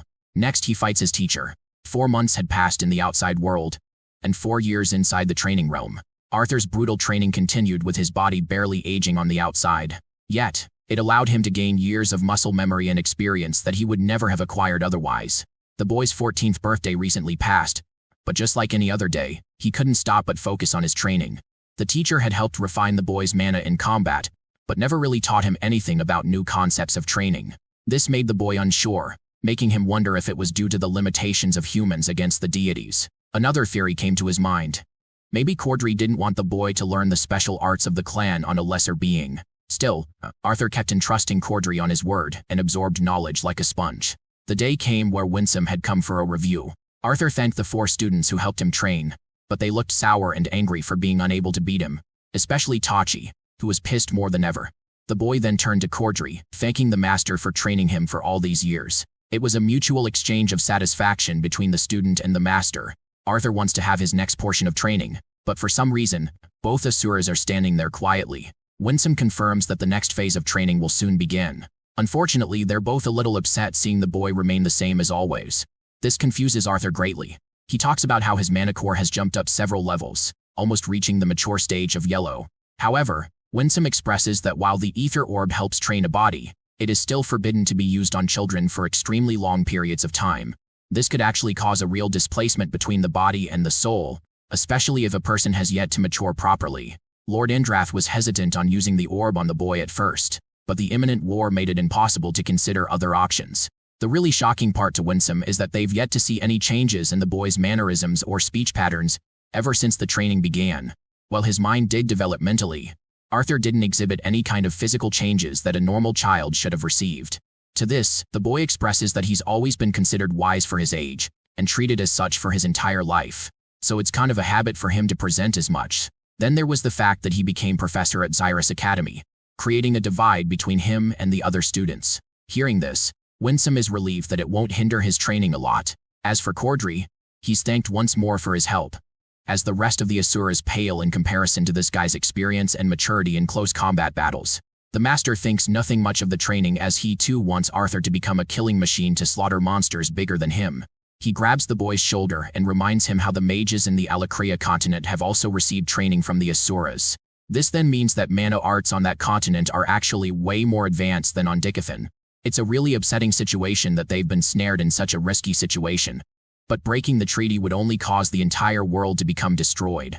That's why it's necessary that he and the rest of his allies do their very best to persevere and fight at their strongest. Arthur agrees with those words and receives a second scroll from Winsome. The boy opens it, only to become startled by what he reads. They take a walk, Arthur sulking to find out that the 4 scythes are their new enemies according to Director Goodsky. They've also confirmed their association with a retainer, a personal aide, and a direct subordinate, who could very much defeat a lance on their own. Then there are 4 more even more capable than those guys. They concluded this information from the horn fragment that Alea obtained before her brutal death. The director also confirmed that the fragment belongs to a prime blood who is as strong as a retainer. This actually shocks Arthur for a bit. because he learned from Good Sky herself on how she was cursed and couldn't reveal important information. The deity refuses to answer the boy's question, which makes Arthur reflect that the person who was responsible for killing Aaliyah must have been a retainer-class mage and not a scythe. It helps him gauge the scale of the war to come, as both continents will send millions of soldiers from each side. Thankfully, his family is safe, but it's only a matter of time before Vritra's army breaks hell loose. Arthur sways such distracting thoughts and focuses on his new goal, which is to eliminate a bunch of new targets. He's already got his eyes set on his enemies, while Winsome brings the boy to his next destination for training. It's a crappy location like last time. The deity reminds the boy of the restrictions for this new training. Arthur can't use anything except for the items inside of his bag, and he's also restricted from using external mana arts. Now Winsome tells the boy what his win conditions for completing the missions are. First, he needs to obtain the pelt of a raptor squirrel, then the beast core of a silver panther, and finally the claws of a titan bear. These items will be living proof of the boy's readiness, and will indicate his level of preparation for the next phase of training. There's one final condition that Winsome adds by showing him a bell. The boy will wear this bell at all times to gather attention, and when he's collected the items, he'll break the bell to summon Winsome. Lastly, the deity wants all the items collected in a specific order. That's a lot of conditions for Arthur, and he's starting to get pissed. Anyway, he gets ready to let loose by jumping right under the cliff. Our boy lands among the bushes where he's doing his best to catch the squirrels. The bell makes it all the more harder for him since it makes a ton of noise, scaring the animals away. Arthur disappointedly hides again, wasting a bunch of days observing the squirrels and learning that the bell wasn't the only hindrance in his way. The boy was able to gather that these squirrels were highly sensitive to mana, so they could know he was coming from a mile away. While these squirrels are at the bottom of the food chain, they have incredible senses to make up for their lack of size and strength. It wasn't easy for Arthur to merely hide his presence, so he had to concoct a second solution to his rescue. The process of knowing how to catch them was a part of his training. Arthur found himself at a loss until he started meditating and withdrew the mana that circulated his body. While this endangered his body to the creatures that could strike him at any time, it was still a necessary risk he had to take. But his mana wasn't the only thing he had to restrict.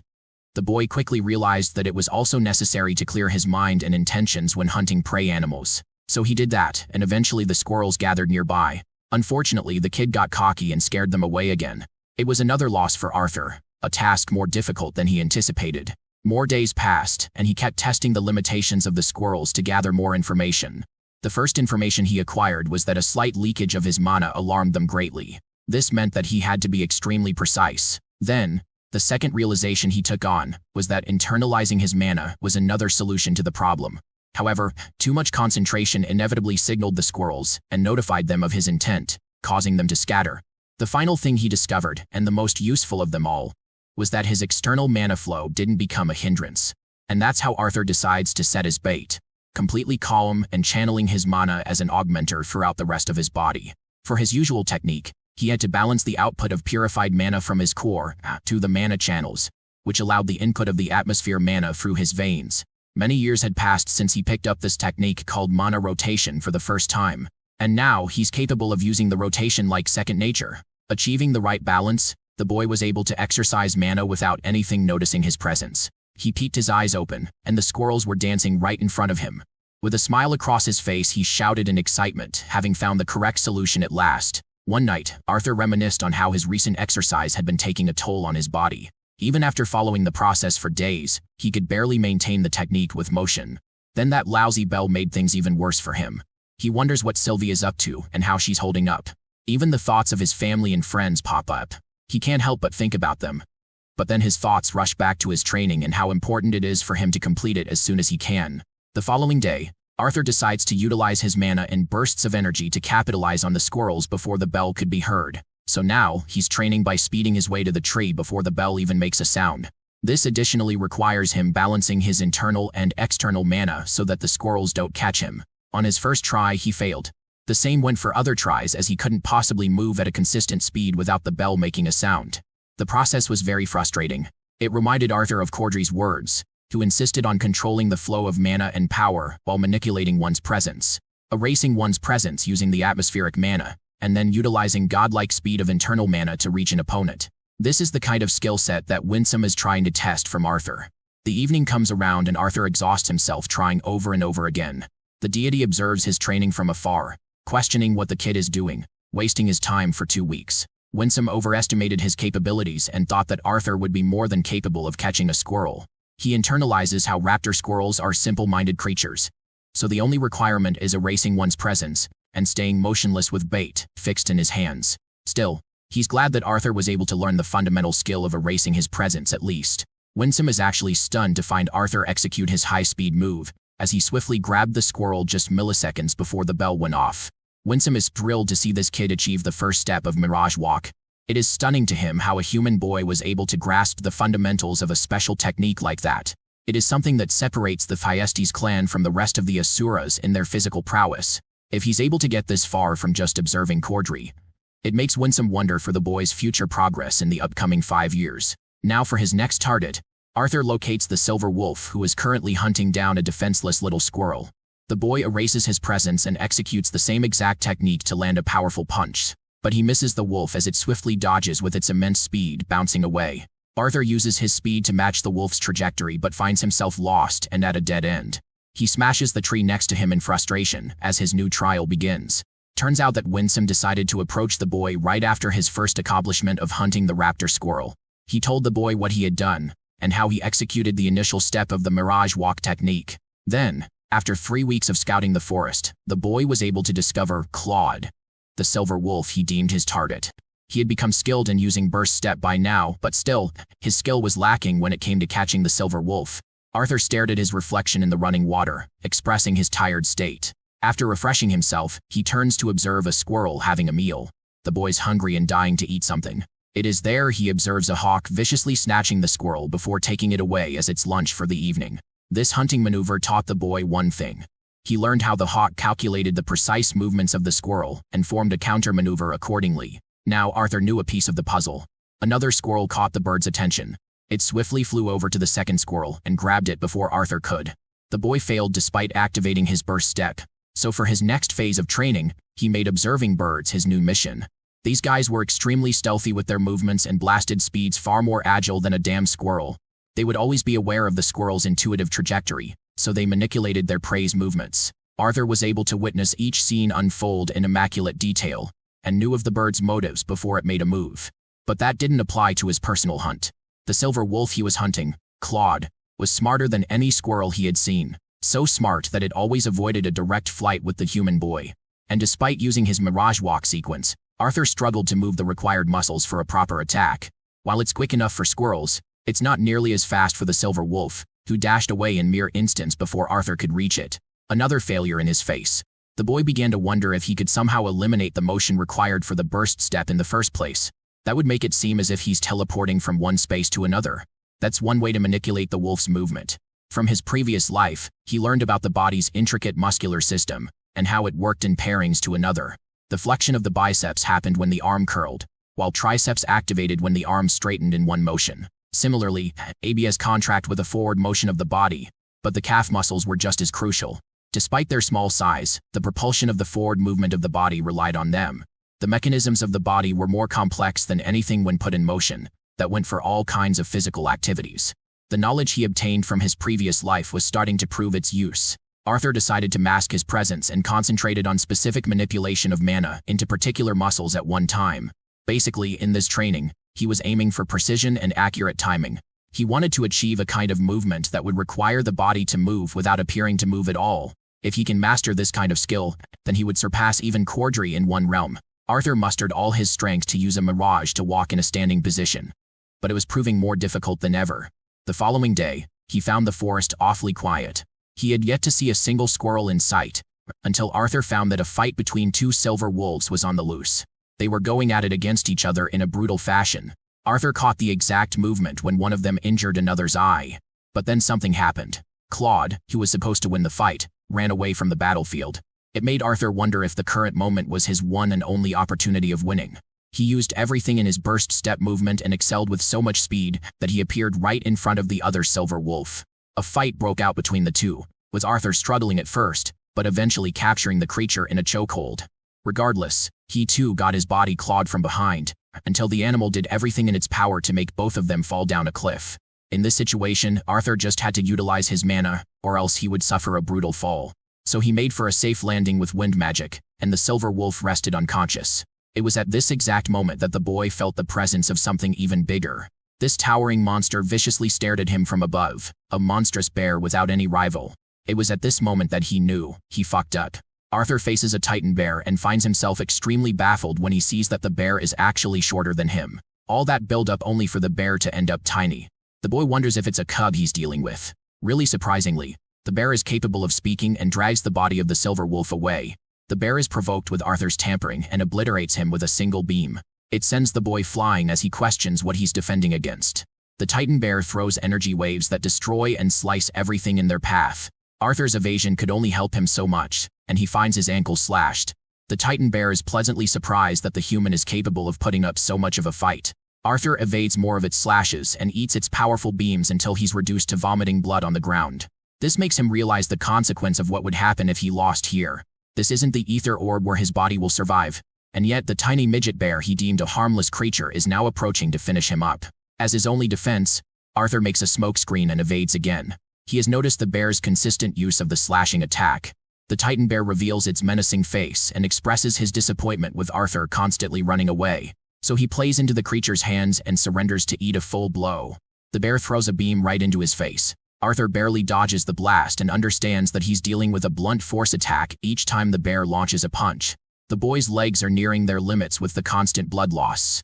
This means he needs to wrap this fight quickly, or else he'll really become the bear's meal. Arthur uses his immense speed to get behind the bear, but his bell alerts the creature, causing the bear to react with a powerful slash. Arthur's not there, however. He only used the bell as a distraction for an opening. He swiftly pops up from behind, pouring his everything into this double-decker Omega-level Texas smash. Arthur hits this motherfucker with a godly punch and takes out the bear in a single punch. But the fight takes him out too, having lost too much blood and fainting as a consequence. Winsome comes here looking for the boy, confused why Arthur came here. Then he sees the outcome of the bear against his fight with Arthur. The deity quickly heals the boy's broken bones and wounds on his body. The surprising part for Winsome is that not even a full-grown titan bear could be capable of causing such brutal amounts of damage in a fight. That's when the bear reacts in a strange manner. A demon leech pops right out of its chest like a damn alien movie. Winsome wasn't expecting this rare and intelligent creature to become a variable. It's a creature known for possessing a host and then strengthening the host's core. So much so that it would cause trouble for even an Asura to deal with. As part of Agrona's experimentations, he created the strengthening serum which was then given to the cultist students in the attack. He quickly rips out the demon leech and kills it instantly, wondering if it was a part of the boy's bad luck. From inside the leech's body comes an important marble. Winsome is impressed that Arthur defeated the strengthened cub. He shoves the marble in the boy's mouth, glad that the boy's efforts are finally bearing fruit. Arthur's body glows, and the next thing he knows, he's busy recovering full of bandages. He still can't feel his legs. An elderly woman assures him that his legs are doing well for now. The boy curiously asks if he's still stuck in the land of Aphoides. The woman introduces herself as Meyer, and confirms that it's the only place in the world where he could have healed his legs. While the typical methods of mana healing would have worked, they wouldn't have successfully fixed his bones. 2 full days have passed, and Arthur's more shocked than ever. Meyer requests the boy to rest another night as it took her many hours to just put his legs back together. He needs more rest, and that's the best thing he can do for himself right now. Arthur thanks her greatly for all her efforts. Meyer is happy doing his service. And while she's selective about those who receive her healing, she really wanted to meet the human boy who would one day save the world. After she leaves, Arthur receives a jolt of pain in his body, deciding that meditation would prove to be effective in this situation. Here's the best part. Our boy is stumped to find that he's reached the silver stage with his core. Suddenly, his body activates his beast transformation as bright colors pop out in the room. Arthur stares in disbelief. He's never been able to see the purple particles before. He tries to exert some effort, but it exhausts him out of the state. Micah is glad to learn that he's inheriting Realm Heart finally. The boy is clueless, so she explains that the physical manifestation he endures after activating Sylvia's powers, this is called the Realm Heart physique, unique to the Indrath bloodline only. She then asks if the boy was successfully able to see the 5 colors of the physical realm. Arthur confirms and learns that the Realm Heart physique earned its name after the ancestors of the clan. During the state, one's physical prowess is deemed unmatched. It allows the user to gain unique insight that no one else could ever achieve. It goes back to the old adage that knowledge is true power. Arthur expresses how upon activating the second phase, he was only able to perceive 4 colors, but now he can see purple too. He wonders if this is another secret he's yet to know. Meyer laughs and confirms that the clan is known for being secretive and prideful about its ways. She's no different. But then again, she's had a long life to not care about such things. Meyer offers the boy some insight on a walk. She takes him on a wheelchair and shows him the beautiful sanctuary. The creatures thriving here on raw mana exist throughout the land of the Asuras. She knows the boy can feel it as well. It's actually unnatural for the lesser beings as well as the Asuras to manipulate raw mana. The same goes for the rest of the living creatures, including mana beasts. Images with certain elemental affinities easily absorb the atmospheric mana relating to that element. The firebug sitting on the boy's finger is one example. It's exposed to the mana of the world, but naturally only takes in the particles of mana that are most suited for its body. The same is for the mages. For someone with the Realm Heart physique, a fire affinity mage would seem to absorb only the red particles. But after the refinement process is complete, the mana would take the appearance of white. The mage's affinity is comparable to the water. During the refinement process of raw mana, the water absorbed is often larger in proportionate size than the other elements. Yet, the mage refines the water to suit his body's needs. The raw mana alters his body to become more fixated on that element. If the same mage were to execute a fireball attack, the water mage would require the manipulation of various variables such as shape and density to launch an attack. But then, the same mage will have little difficulty with separating water. Meyer wonders if Arthur knows the reason behind it. The boy answers that it's because of the mage's influence that is absorbing most of the water element during the refinement process. He hits a bullseye with his answer, and Meyer further expresses that a mage ends up gaining continued insight after being exposed to one particular element. She takes him to a tea table and decides to quiz the boy's knowledge on ether.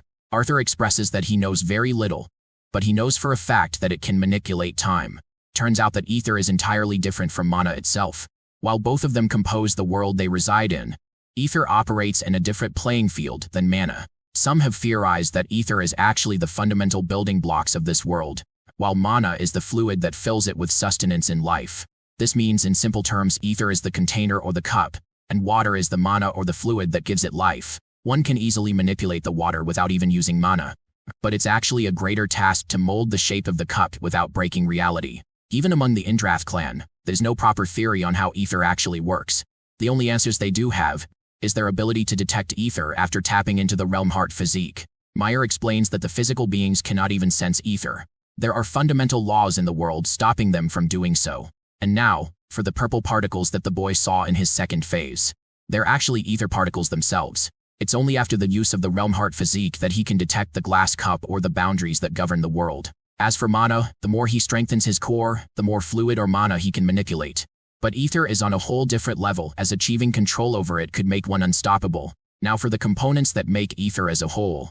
There are three, the first of which is avum, or the control of time. The second is its authority over space, or spatium.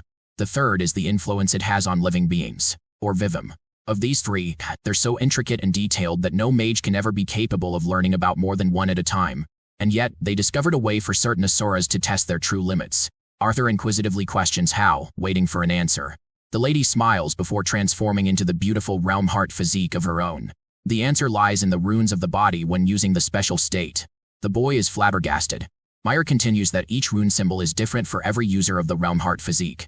Her markings represent that she has influence over living beings, hence she has immense healing capabilities, and did the impossible. So now she urges the boy to activate his state. Arthur does that on his wheelchair, causing his body to glow all over.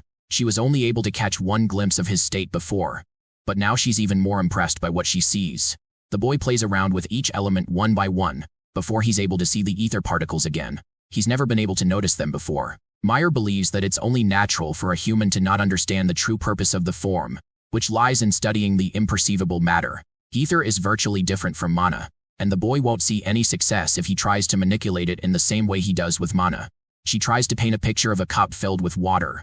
With this cup, one can drink and spit water out so long as they know the methods. But it would be stupid to do the same thing with the cup itself. Ether is like that. It's quite different and binds the limits of reality. Vivum, or the influence on all living beings, allows nurturing of the impossible. The boy is shocked to see her playing with the ether particles while he's clueless of it. He has so many burning questions. Meyer slowly answers him, explaining how she studied Vivum in intricate detail for centuries, and yet she still is limited in her answers. The boy expresses his desire to learn, which is reason enough for her to talk. She explains the key difference between mana and ether. Absorption can be done with one but not the other. Arthur wonders if it doesn't depend on one's core, as the core merely connects their body to the physical realm. But the core is crucial in this case as well. Meyer explains that he'll soon materialize his path over time, but right now she wants to focus on the basics of his cultivation. After reaching a certain point, cultivation doesn't require refinement of mana, but rather the knowledge of the things that can never be passed down. It's not exactly the work of fate, but there's actually one main reason hindering a person to utilize ether. She quizzes the boy's knowledge on getting the right answer. Arthur explains that he always thought it was due to his beast will.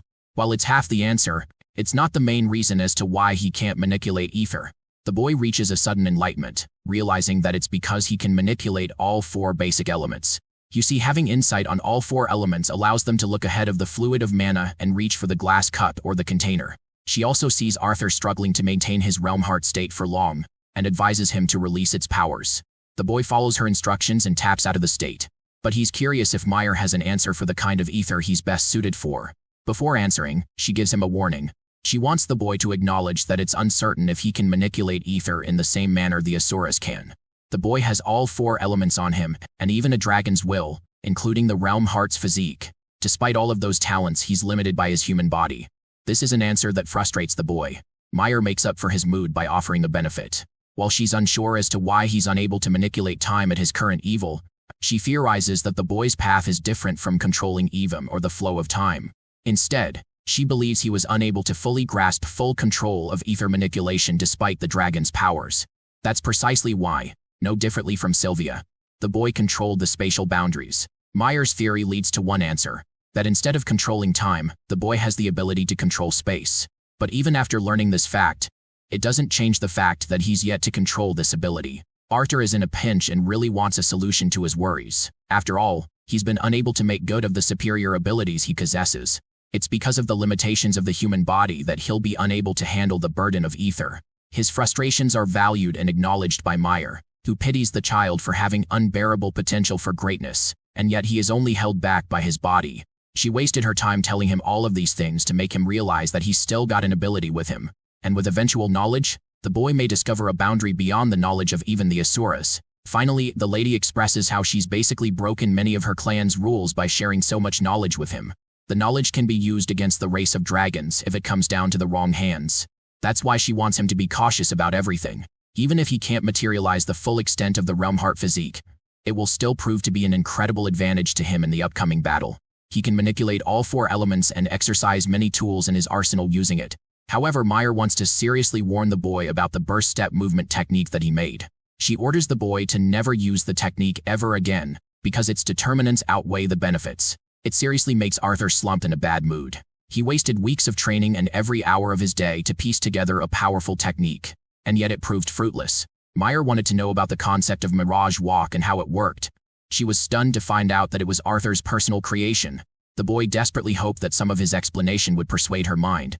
But even after learning about the technique in intricate detail, she became only more convinced of the dangers involved. The boy rests in his bed. At least he's happy breaking into the Silver Core. Just his combat with Cordry alone could classify him into the AA class as an adventurer, without even using his mana. As he was right now, he had little improvement in terms of actual mana refinement. The only technique he made after exhausting efforts was taken away from him. The knowledge of Asuras residing in Alicria also troubled him. After all, they boasted mana manipulation far greater than the boy's imagination. Winsome also reported that just a single retainer is capable of wiping out entire teams led by a lance. The boy sulks in desperation, staring at the empty cup, remembering Meyer's words that knowledge is power. But he's convinced that even knowledge won't be enough in his battle against the Alakria continent.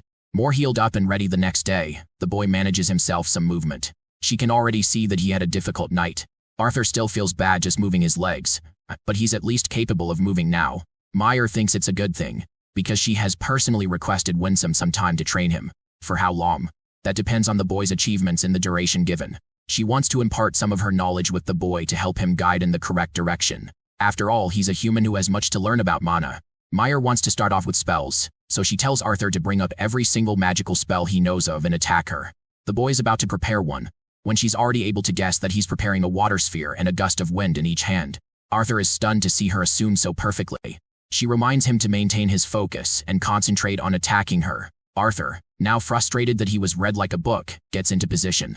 But with a single movement, she's able to sense that he intends to manipulate the ground underneath her. Arthur keeps getting shocked by her divine guesses, but Meyer explains that it's just knowledge that she has with her ability, and it's going to help guide in the right direction. And that's how many weeks passed as he advanced in his training with the Elder. Arthur's a little bummed that she keeps beating him so badly that he requires constant healing from her after battle. He's also seriously wondering why she didn't just cut off his legs and regenerate new ones in place with her special powers. To that, Meyer explains that the manipulation of ether requires sacrifices to be made.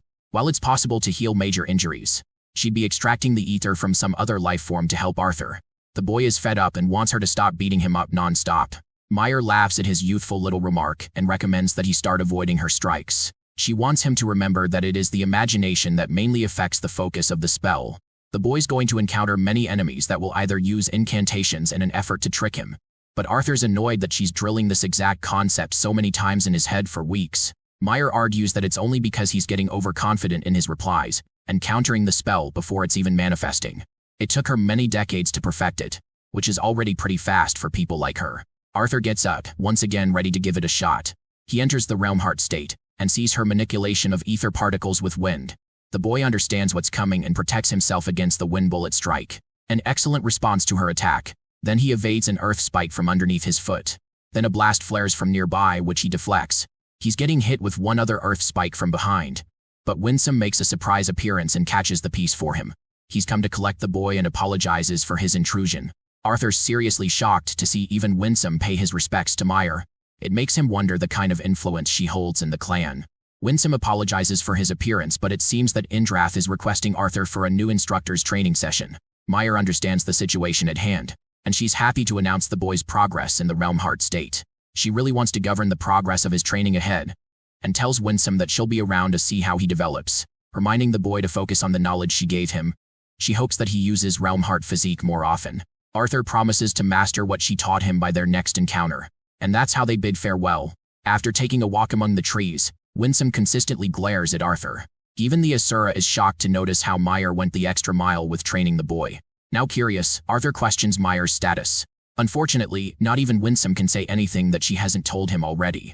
The boy talks about how he thought highly of Winsome at first, but he's starting to see otherwise. It's a kind of tease that not even Winsome tolerates, as he warns Arthur that despite his lower-ranked status among the Asuras, he's still stronger than any lesser being out there.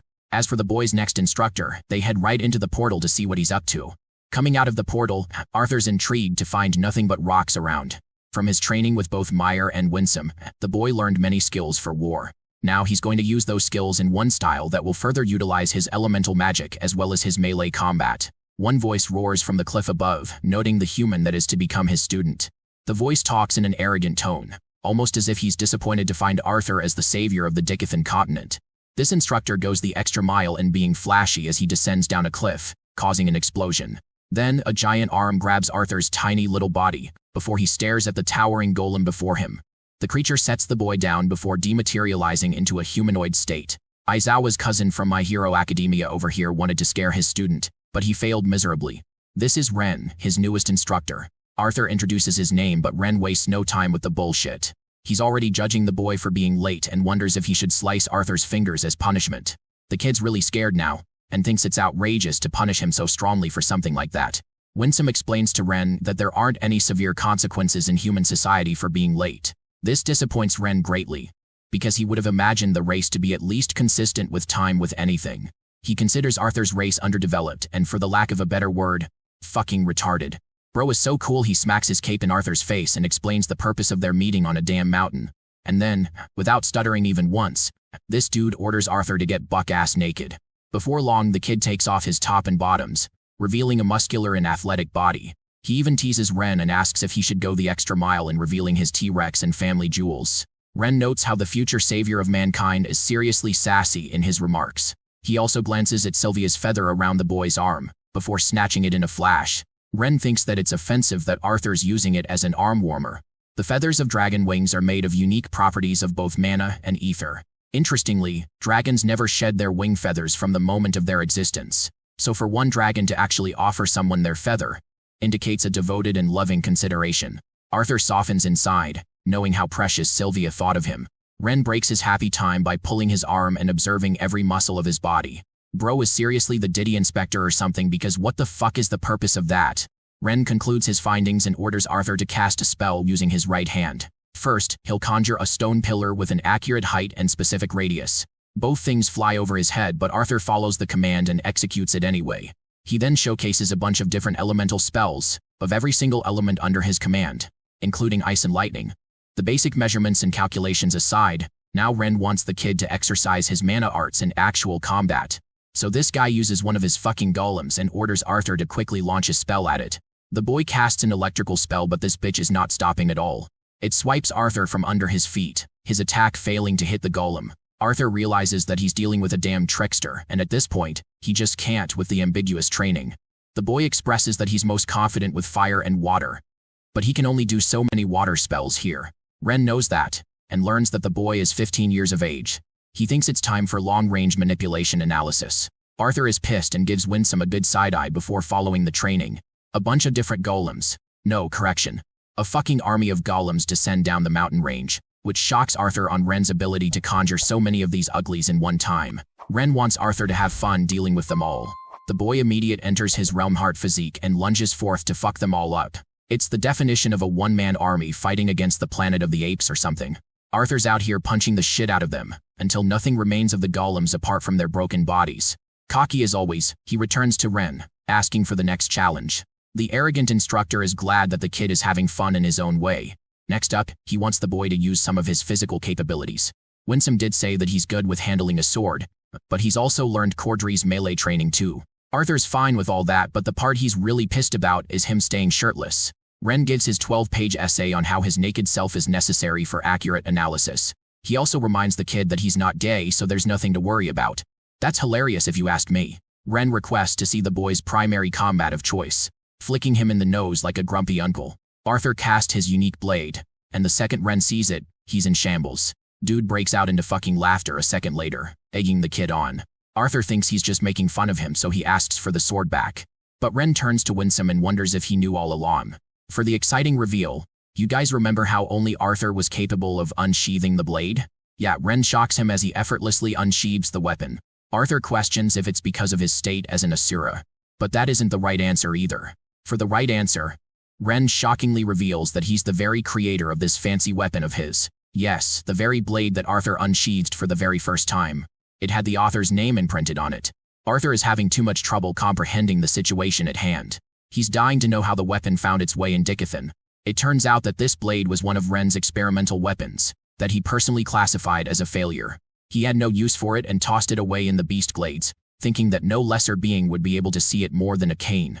He can't fathom how the weapon ended up in the boy's hands of all things. The freak starts hyper-analyzing the odds for real. This nerd, Arthur, questions why the sword is deemed a failure, as this weapon is the best thing he's ever seen in his life.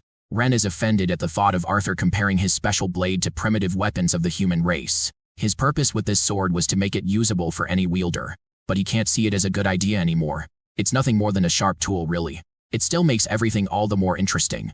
Winsome is curious if Ren will now fulfill the request for the child. Arthur is confused, but that's nothing new, and even I'm tired of repeating that. Winsome tells the kid that he was brought to his latest instructor for two main reasons. The first goal is to analyze his practical combat, and the second goal is for Ren to produce a weapon. A sword even more capable than the one he has. Arthur becomes excited that he'll get a new sword. Ren corrects him that he creates swords instead of just forging them. He agreed to the training procedure for a favor he owed to Indrath, but that favor didn't have any conditions of creating a new weapon for an inferior being like him. For now, he'll be taking Arthur's sword for a while. Ren has no intentions of stealing it from him, as the weapon decided to choose Arthur regardless of its creator. Channeling his powers, Ren erects a sword from the ground beneath, handing the boy his new weapon for the purpose of training. Its main usage is to measure the movements of the user and analyze each impact from their swings. Arthur is surprised by how he summoned the sword. Meanwhile, Ren thinks the kid has seen nothing of his powers so far. He also orders the boy to hand over the feather for the time being. Arthur is defensive over the feather, which pisses off Ren as he's got to explain everything around the kid. Arthur surrenders the feather and gets told to rest and rejuvenate. Poor boy learns that he's going to be sleeping out in the cold and emptiness of the mountain. Ren and Winsome are chilling as they've got worries of their own to deal with. They think it's a suitable treatment for Arthur as he's going to get used to the harsh environments of war anyway. Both Asuras bid their best wishes for the boy. Filled with sarcasm, they vanish in a blip, leaving the kid to fend for himself. That night, Arthur slept in a shitty tent that he made for himself. His clothes became his pillow until he startled himself into awaking and hitting his head. The boy gets rid of the earth tent, before suddenly getting attacked by one of the golems. He wasn't ready to get jumped like that. Arthur deflects each attack, and hears Ren's annoying fucking voice as he lectures him about the unsafe environments of war. That's why he's training Arthur to get used to fighting in the rawest conditions possible, and at the most unexpected time. He also demands the kid to get rid of his clothes. Arthur removes his clothes promptly and goes right into Realm Heart physique. His goal is to target the golem generals with crowns over their head. The boy doesn't waste any time as he's slashing away the monsters with no mercy. He casts an electrical wave on one of the golems, annihilating them completely. Surprisingly, Arthur sees a bunch of white golems that are fighting for him. This is to represent his allies in the actual war. Thanks to this, he'll always have the decision to either take the offensive route and annihilate through his enemies, or prioritize keeping his team alive. The boy wraps up the difficult quest, slaying each golem in his suboptimal state. He collapses from exhaustion, as Ren notes that he suffered 271 casualties, nearly half of his enemies. It wasn't exactly the safest victory achievable, especially with the weaker golems around. His only mistake was letting his allies die. Arthur talks shit but freezes before the sight of delicious food and water. He munches on it while the instructor gathers his report. The boy has trouble seeing the rock golems as his own allies, which is why he isn't incentivized in saving them as much. Ren finds that helpful and prefers the kid to return to sleep, as his battles will only get tougher from here on. So tired and exhausted, the boy shuts his eyes, and for what feels like a second, he awakens the next morning at the sight of a murderous demon strangling Tessia. Bro, this crazy instructor went from 0 to 100 after that tip. The elf calls for help. Arthur instantly goes into a static void and risks everything in his body to save her life. He prepares a wide swing and slashes the bastard's arm, freeing the beautiful elf before launching a second attack. The demon dodges it and gains distance before unleashing a barrage of its own strikes. Arthur swings right into Realm Heart physique mode, and counters every single attack with his elemental output. One spear targets Tessia, so the boy risks activating Static Voice a second time, injuring his own hands just to protect Tessia from the dangerous attack. That one deflection proves useless as the demon stands before Arthur, tall and terrifying. The kid is done playing around and roars at Ren for messing with his head. Soon after, the illusion fades from both puppets. The instructor is surprised to see the boy react so quickly. He was planning to play out the fight to see more of Arthur's reactions. But the boy's hardly surprised after knowing the kind of instructor this bastard is. Ren explains that he adopted this harsh method for the boy's benefit, as in his current state, he used too much of his powers to prioritize saving one elf. It could cost him his actual life on the battlefield. Arthur understands that while it wasn't the best option on the table, he only did it because he prioritizes certain people's lives over his own. Ren criticizes his reckless decision-making even if the boy did it for a partner. The word mate makes the kid embarrassed as he explains that Tessia isn't anything like that. It surprises Ren, who was thinking that she and the boy had already done the deed by now. Arthur becomes a beaming ball of embarrassment, denying anything like that. He switches the topic and realizes that Ren has immense control over the earth and can form anything from it. The chair is one example. The only limitation that comes to his mind is that he can't mimic properties of water using the earth. Also, he's really curious about wanting to know how Arthur was able to detect the demon being a fake. The boy explains that he could see fluctuation of yellow particles around both puppets, and the rest, he pieced together by deduction. Arthur wants to know if lesser beings will ever be able to reach this level of mana manipulation that only Asuras are capable of. Ren argues that it's extremely unlikely for that to happen, but the boy shouldn't be worried as the kid himself is the definition of impossibilities. He's got the ability to perceive 4 main elements and some deviations. Then he's got the power to perceive ether, which only Sylvia managed to grant him.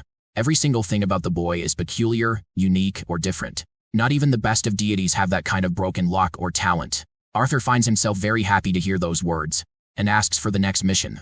Ren takes the boy's hand and explains what an achlorate mineral is. While it's a rare mineral, it's also kind of useless on its own. But with the correct synthesis, it can create something extraordinary. He calls back to his words regarding how he can create swords instead of forging them. It's actually using this tiny gem. It's kind of like growing a tree but not at the same time. Under normal circumstances, Ren would have preferred watching Arthur train for many years and then come back with proper feedback.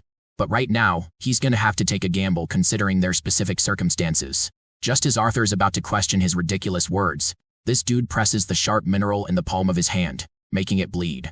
Ren explains that he synthesized the mineral with Sylvia's feather, making it a part of Arthur now. Each thought, action, and change in his body will matter when it comes to the manifestation of his new weapon. At its current level, even Ren has no idea of what will become of it. The boy grips his head, questioning why they must take the uncertain route. He's also surprised that Ren is actually following through with the weapon creation process. The instructor reasons that it's clear he's gonna need a better stick to fight against literal incarnations of gods. Also, they're low on time. Arthur reaches a horrific realization when he learns that the war will be coming within 2 years. Winsome has just learned stuff from Aldir on what's going on with Dicathan. Unfortunately, the achlorate mineral is unpredictable and takes sometimes 5 years before manifesting into a weapon. Still, the boy needs to strengthen himself for the war to come. Ren seems more troubled than usual, and Arthur can sense that. It's because, and here's the plot twist, the war has already begun. Arthur's body quivers at the thought of what he's just heard. To his knowledge, 2 more years were left. But as it turns out, it's here already. Arthur immediately senses the need to return to his continent. After all, he's required to fight for Dicathan. But suddenly both his legs are restrained by a golem's hands. Ren explains that the only conclusion his fight will lead is death. Arthur argues that he's done a lot of training to face the monsters. It's the sole reason he came here in the first place. But Ren knows, and even the boy knows, that his training is incomplete. He's no challenge for even a retainer. Ren requests 1 year from the boy. In this 1 year, he'll train him to become strong enough for the continent to stand a fighting chance. Gritting his teeth, Arthur accepts the condition, hoping for this 1 year to pass. It's been a long time since we visited Dicathan. Tessia is sitting on the council and she wants to fight for the war to come. But Virion rejects her strongly, and Aldir is in support of that. Putting Tessia on the front lines is way too risky and unnecessary for now. The princess argues that her inaction could result in multiple lives taken. Despite her evolved strength, she's not powerful enough. The fact frustrates her and Tessia angrily leaves. Virion is having a headache and wonders if this is their best shot. Aldir has to remind the old man that Tessia is critical to Arthur's performance. If they send her out on the battlefield, the boy's performance will hinder even after his training. In the hall, Tessia walks right up to the gate guards, requesting them to open the doors. However, they strongly oppose her, as only Aldir could authorize such a command. Tessia gets insistent with her word, so Lance Foray decides to back the girl with her authority. The guards imbue their powers as Varai and Tessia are asked of their destination. The princess offers Ediston City as her coordinates. The teleportation gate is ready, but they're both reminded to authorize properly outside. Tessia asks if Farai's presence is really necessary, but it turns out that she's fine with it after wrapping Kathleen's training. Now, Ediston was once the capital of the humans in the country of Sapin. In school, they learned that it was built out of reach of both Dwarven and Elven countries as well as the Beastglades territory. However, with all the fighting right now, it's the safest and most secure city from war. The best location for defense. The war was announced 1 year ago, and King Glader had the city reworked from the ground up. It was rebuilt to last a war against the other continent. We get a glimpse of the cadets getting ready for war. Vari instructs the girl to keep her sword prepared. But Tessia doesn't understand why, as she's protected by a lance and in the safest city too. Vari, being an expert in combat, understands that war is unpredictable, so they must be ready at all times. They pass by a shop where Tessia stops to ask Vari how the Glader siblings are holding up with their training. It turns out that Curtis is extremely diligent, but his progress is fainting. He's average to the likes of Kathleen, who was progressing sharply as she's the more gifted of the two. Even the lance admits to her talent. Tessia corrects Vari, alluding to Arthur's enormous talent. But the lance argues that he's not even in the league of the children, as he's in a different category of his own. She's wondering how monstrous he'll become after his training with the Asuras. Tessia wonders if their enemies will ever be able to step foot on this side. After all, Alakria is on the west of Dicathan, which should mean that Etiston is actually pretty close to their enemies. While that is true, it's also noted how their enemies don't exactly have a method of transport over the sea. That's why Vari suspects them to take a more subtle and devious method, such as the teleportation gates that are hidden across the territories. The Vritra clan could seriously bring a huge army for them to deal with. Even Tessia is frustrated that they're very limited on their knowledge of their enemies. We finally learn that Aldir was able to break the curse that bounded her from talking about her homeland, and still she fell into a comatose state. Tessia's relationship with her grandpa has also grown tense, but it's understandable with the pressure he's having to deal with. Both the Dwarven king and queen are dead. The council did its best to gain their allegiance and recommended each city to prepare for war. While she's busy in thought, Tessia bumps into Emily, whom she assumes is an enemy, and immediately points a sword at. Nerd Girl is happy to see a classmate and hugs Tessia, also greeting Vari. Tessia collects her papers and apologizes for attacking so suddenly. Emily realizes that she's actually in a hurry and gets back to her stuff. She's supposed to send these papers to Gideon, who was in search of Alance's help. Vari and Tessia figured that it's a nice way to join them. Tessia spots Emily's worn-down reaction and asks what Emily has been up to these days. The poor girl refuses to call her professor a professor because of how insane this guy actually is. She's already lost her mind many times taking care of his mess. Emily teases the elf with her princess name and learns that it's been suffocating for her hiding inside the castle. Emily teases her for being a rich, spoiled brat. It turns out that both of them are hating their damn lives with their own struggles. Emily wants her to take it easy on Virion, because she remembers what happened after the Xyrus City massacre. They're worrying about Tessia for a good reason. The past year has been unforgiving for all of them, and the only way to assure progress is training. Tessia has been having it rough, but with the latest attacks of the enemy, she wants to go out and help in the battlefield. Emily inquires about Arthur, and learns that Aldir has been parroting the same 2 lines about him for the past 2 years. He keeps telling them that the boy is training and nothing more. Finally, on the subject of Elijah, Tessia fidgets because she's genuinely got no clue on how he's holding up right now. They don't understand why he was taken away to begin with.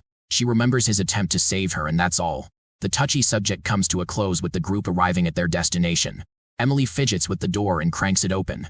Inside, there's foul stench of minerals and materials being refined. The workers are having a field day yelling at each other, right until Emily hears her beloved master's voice. Their assistant had been anticipating Emily, as Gideon is one of his sour moods again and he's pissed.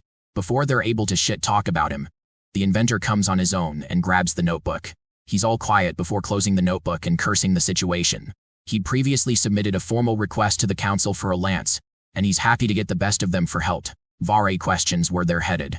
And boy oh boy, it's the dangerous border of the Beast Glades. The group departs while they're left wondering why the inventor is acting in so much haste. Arriving at their destination, Gideon recommends they stay sharp. From above, they spot the Decathius ship. Remember when Arthur came up with a plan to travel across the sea using a steam engine-powered machine? Well, that led to the invention of the ship in its fullest. It now rests in the ocean, or so they thought. Tessia is shocked that this isn't just Decathius, but an even worse abomination. The shitty inventor is difficult and refuses to be direct. They see the condition of the ship and spot a bunch of bite marks. There's nothing human on the ship. It's completely empty. It worries Tessia because she's curious what this ship is, if not for their own. After all, besides the great inventor himself, who else could craft a ship so giant or leave it out in the sea? She spots the Vare who claims that everything inside has been destroyed, which also means that someone intentionally wiped it clean. Which means the person who used the ship probably didn't want anyone to find out about its existence. Emily wonders if one of Gideon's competitors managed to get a hand on his blueprint for the ship and built it in secret. But even that's impossible, as this ship was fully submerged in the ocean just a while ago. The only reason Gideon came to know of it is at the hands of random adventurers. As for the crew members, Gideon explains that there aren't any remains of anything. The crew who boarded the ship definitely came with a plan and emptied its contents completely. All roads lead to one possibility, a possibility that Varai wants to confirm. After reading the report, Gideon was hoping to God that his guess was wrong, but it wasn't. He was hoping for the lost crew of the original ship to return in one piece. But after examining it properly, he knows for a fact that this ship isn't the original. That means this very fact will change the entire dynamic of the war. It means that Alicria has now found itself the capability to create ships carrying entire battalions across the ocean. Virion sits at his table, tired to accept the fact that the war is upon them much sooner than they anticipated. The human king and queen are both frustrated to find out the inventor's discovery. He's just confirmed about the ship belonging to the Alacrians, and has no doubt in his mind that it wasn't produced in the Decathan continent. To give his credibility, he talks about how the Decathius ship was their one and only prideful piece of invention. That's why he placed markers all over the ship. However, those markings were not found on the ship they just stumbled across. Even the frame was constructed differently, and the materials used were different. Blaine gets up in frustration, but it's not like much can be done right now. The human king can't maintain his calm after hearing how their enemies have a fleet of battleships prepared. Now the war will be even more damning, as they can easily send thousands of soldiers across the ocean to wage an attack. It's terrible for them already that some of the Alacrian spies have shown up in the Beast Glades territory too. Aldir sits among them as the general and asks Lance Foray for her thoughts on the matter. Lance explains her agreement with the genius inventor and concludes the same result. Aldir amuses the possibility of the Alacrians attempting to divide the Decathan forces by making them believe the ocean is where they will launch an attack. Then again, this theory doesn't carry much weight because of the strong ocean currents which could have destroyed the ship. The only question to consider is for them to gauge the risk. Aldir talks about Goodsky's understanding of the situation. She thought the Alacrians wanted to gather their forces in the Beast Glades territory and handle things from there. But he also knows that Agrona is smart and probably planned multiple moves ahead. That's why they're gonna have to deal with a double-sided attack on both parts. The problem is, the dwarves don't even have any leaders to go around and their forces are limited. Blaine requests to join both the Elven King and Queen upon their next visit to the land of dwarves to resolve the situation. Virion agrees with this idea, as they're gonna need as much help necessary to deal with the threat ahead. He's seriously worried about the discovery of the Alacrian ship as well as Tessia's well-being. Hearing a knock, he grants Tessia permission to enter. Apparently she was summoned by her grandfather for a talk. He wanted to show her something important. Varian showcases one hint of the brutal fight that took place just a couple of days ago. 400 men were sent into the dungeon, and only a few of them came back from the fight. Varian instructed the forces to go down, and it's because of him they all got slaughtered. The elder elf understands that he's made some important choices in the war that are unforgivable. But that's exactly the kind of thing that requires him to keep his beloved granddaughter safe, despite her value on the front lines. Varian wants Tessia to understand that while she's a talented mage, she'd be a powerful asset on the battlefield. And yet at the same time, her shortcoming is that she is just one person. One small mistake is all that's going to decide her fate. That's why he thought to prevent her from the war. But now he's changed his mind.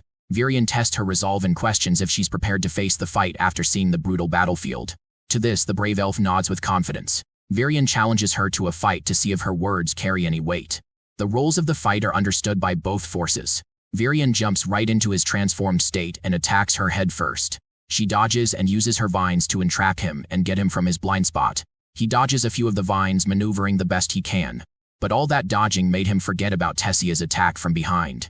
He's able to block it in time, before grabbing her arm and shoving her into the ground. Thankfully, Tessia's vines protect her, getting her the momentum needed to push right back at him. Varian is impressed to find that her control over her beast will improve. They both fight each other in equal attacks. Tessia kicks the battle into overdrive as her vines start to devour her. Remembering what happened last time, Varian gets worried for his granddaughter. But this time, the results are different. She's entered a special state of her own, kind of like Arthur when he activates his phase transformations. Engravings appear over her face and she's armed with dual blades. Now, stronger than ever, Tessia overwhelms Varian with her speedy attacks. But even then, the skilled elder is keeping up just fine. They trade blow for blow, matching each other with scratches against their bodies. The fight reaches its climax as Tessia can't maintain her form for long. She's knocked the heck out by a kick in the face. The old geezer beat her fair and square.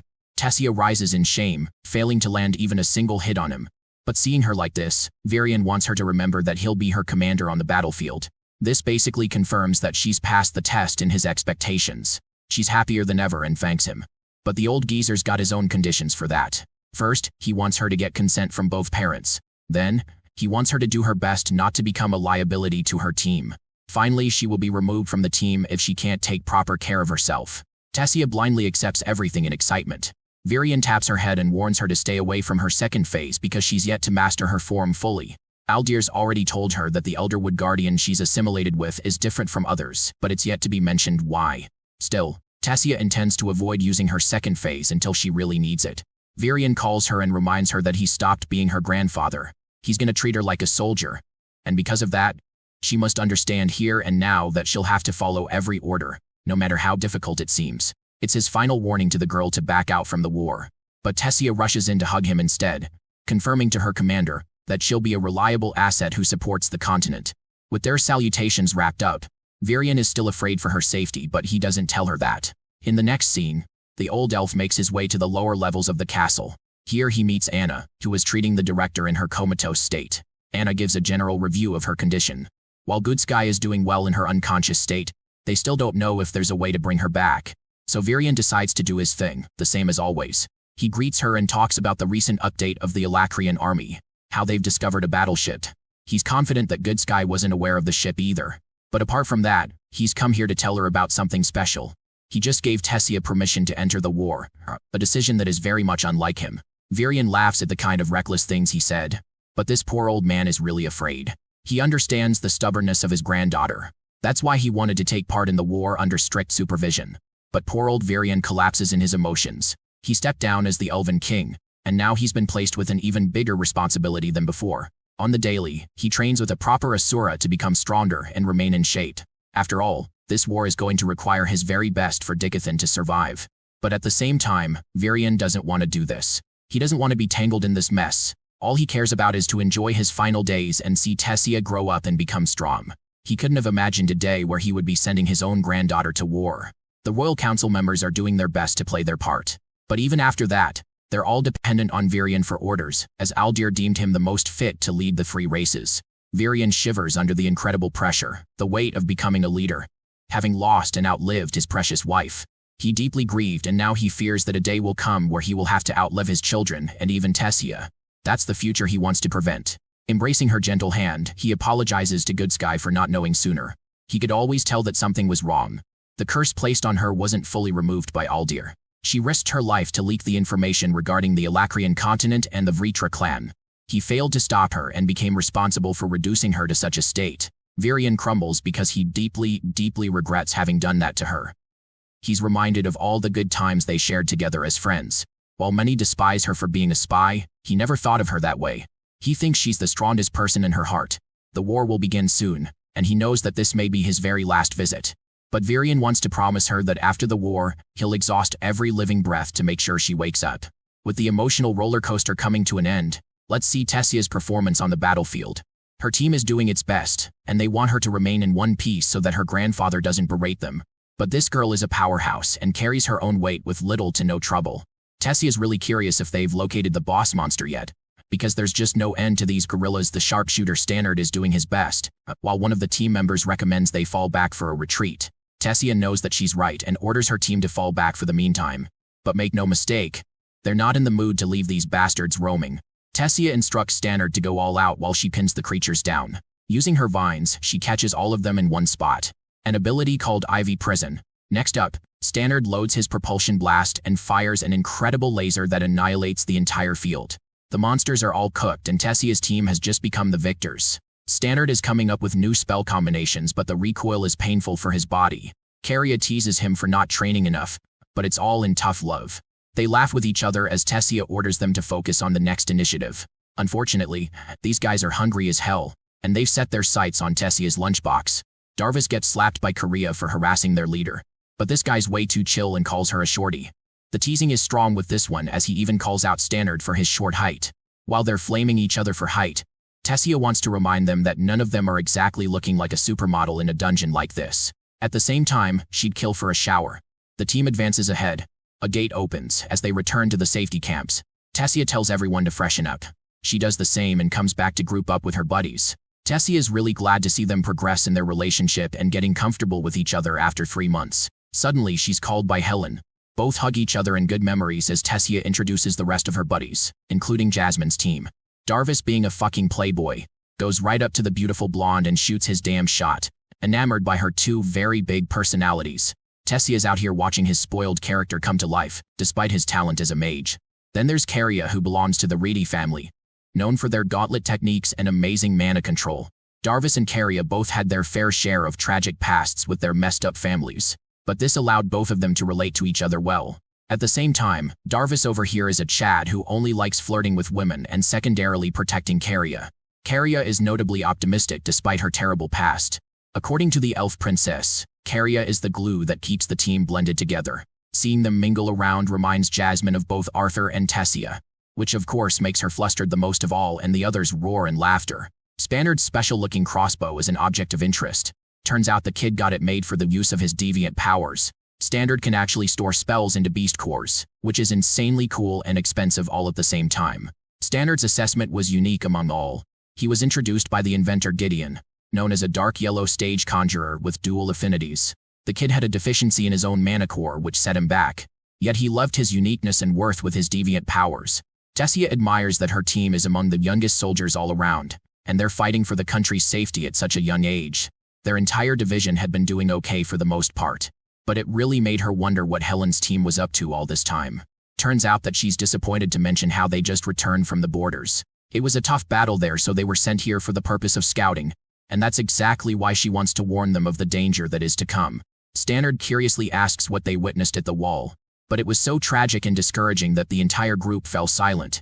Tessia is horrified to ask if they went ahead in a fight against the Alacrian mages. It turns out that they did, as they've been fighting for a few months there, and the wall is the base of their operations. The mages aren't exactly the main issue there, it's the monsters keeping them trouble. The higher-ups wanted this team to be dispatched to take care of a mutated S-class mana beast. It turns out that this mana beast is under the Alacrian army's control, and for some reason they're able to manipulate thousands of mana beasts under their command. It's required to quickly defeat this monster and kill it before the Alacrian army can tear through the wall. The mutants who are controlled and corrupted by the Alacrians were actually rulers of their own dungeons, which is how by using these corrupted beasts, several hundreds can be used underneath their command. With the existence of these mutant creatures, other mana beasts would continuously become hard to deal with. Dozens of squads were dispatched deep inside the dungeons in order to locate the mutants and kill them. This started happening even before the Alacrian army started their attack. The dungeon she and her team were dispatched just so happened to encounter the S-class mutant beast. It was necessary for them to win that fight. Tessia grows interested and wants to know more about the fights happening at the wall. To that, Adam is annoyed to remind her that what they witnessed wasn't just a simple tale. It was war, and it was gruesome for both sides. Tessia glares at Adam in anger, confirming that she understands the consequences of war. The only reason she's interested is because she wants to be prepared for the fights ahead with her own team. Adam's confrontation is broken apart with the hot blonde, who recommends they all set up camp for now. Helen advises Tessia not to take the guy's words to heart because they've been having a rough day out there. While Tessia's team is getting good at fighting the mana beasts, the Alacrian soldiers are much more menacing than any beverage beast. The creatures here fight for their own survival, but those monsters out there are tasked to kill and kill alone. Standard inquires what that means. Jasmine expresses that information is possibly the most important thing in any war. Either side is trying their best to scavenge information out of one another. And that also means suffering through imprisonment and torture to get what they want. The battles here are easy to fight, because you understand the singular objective to kill monsters, and that's all.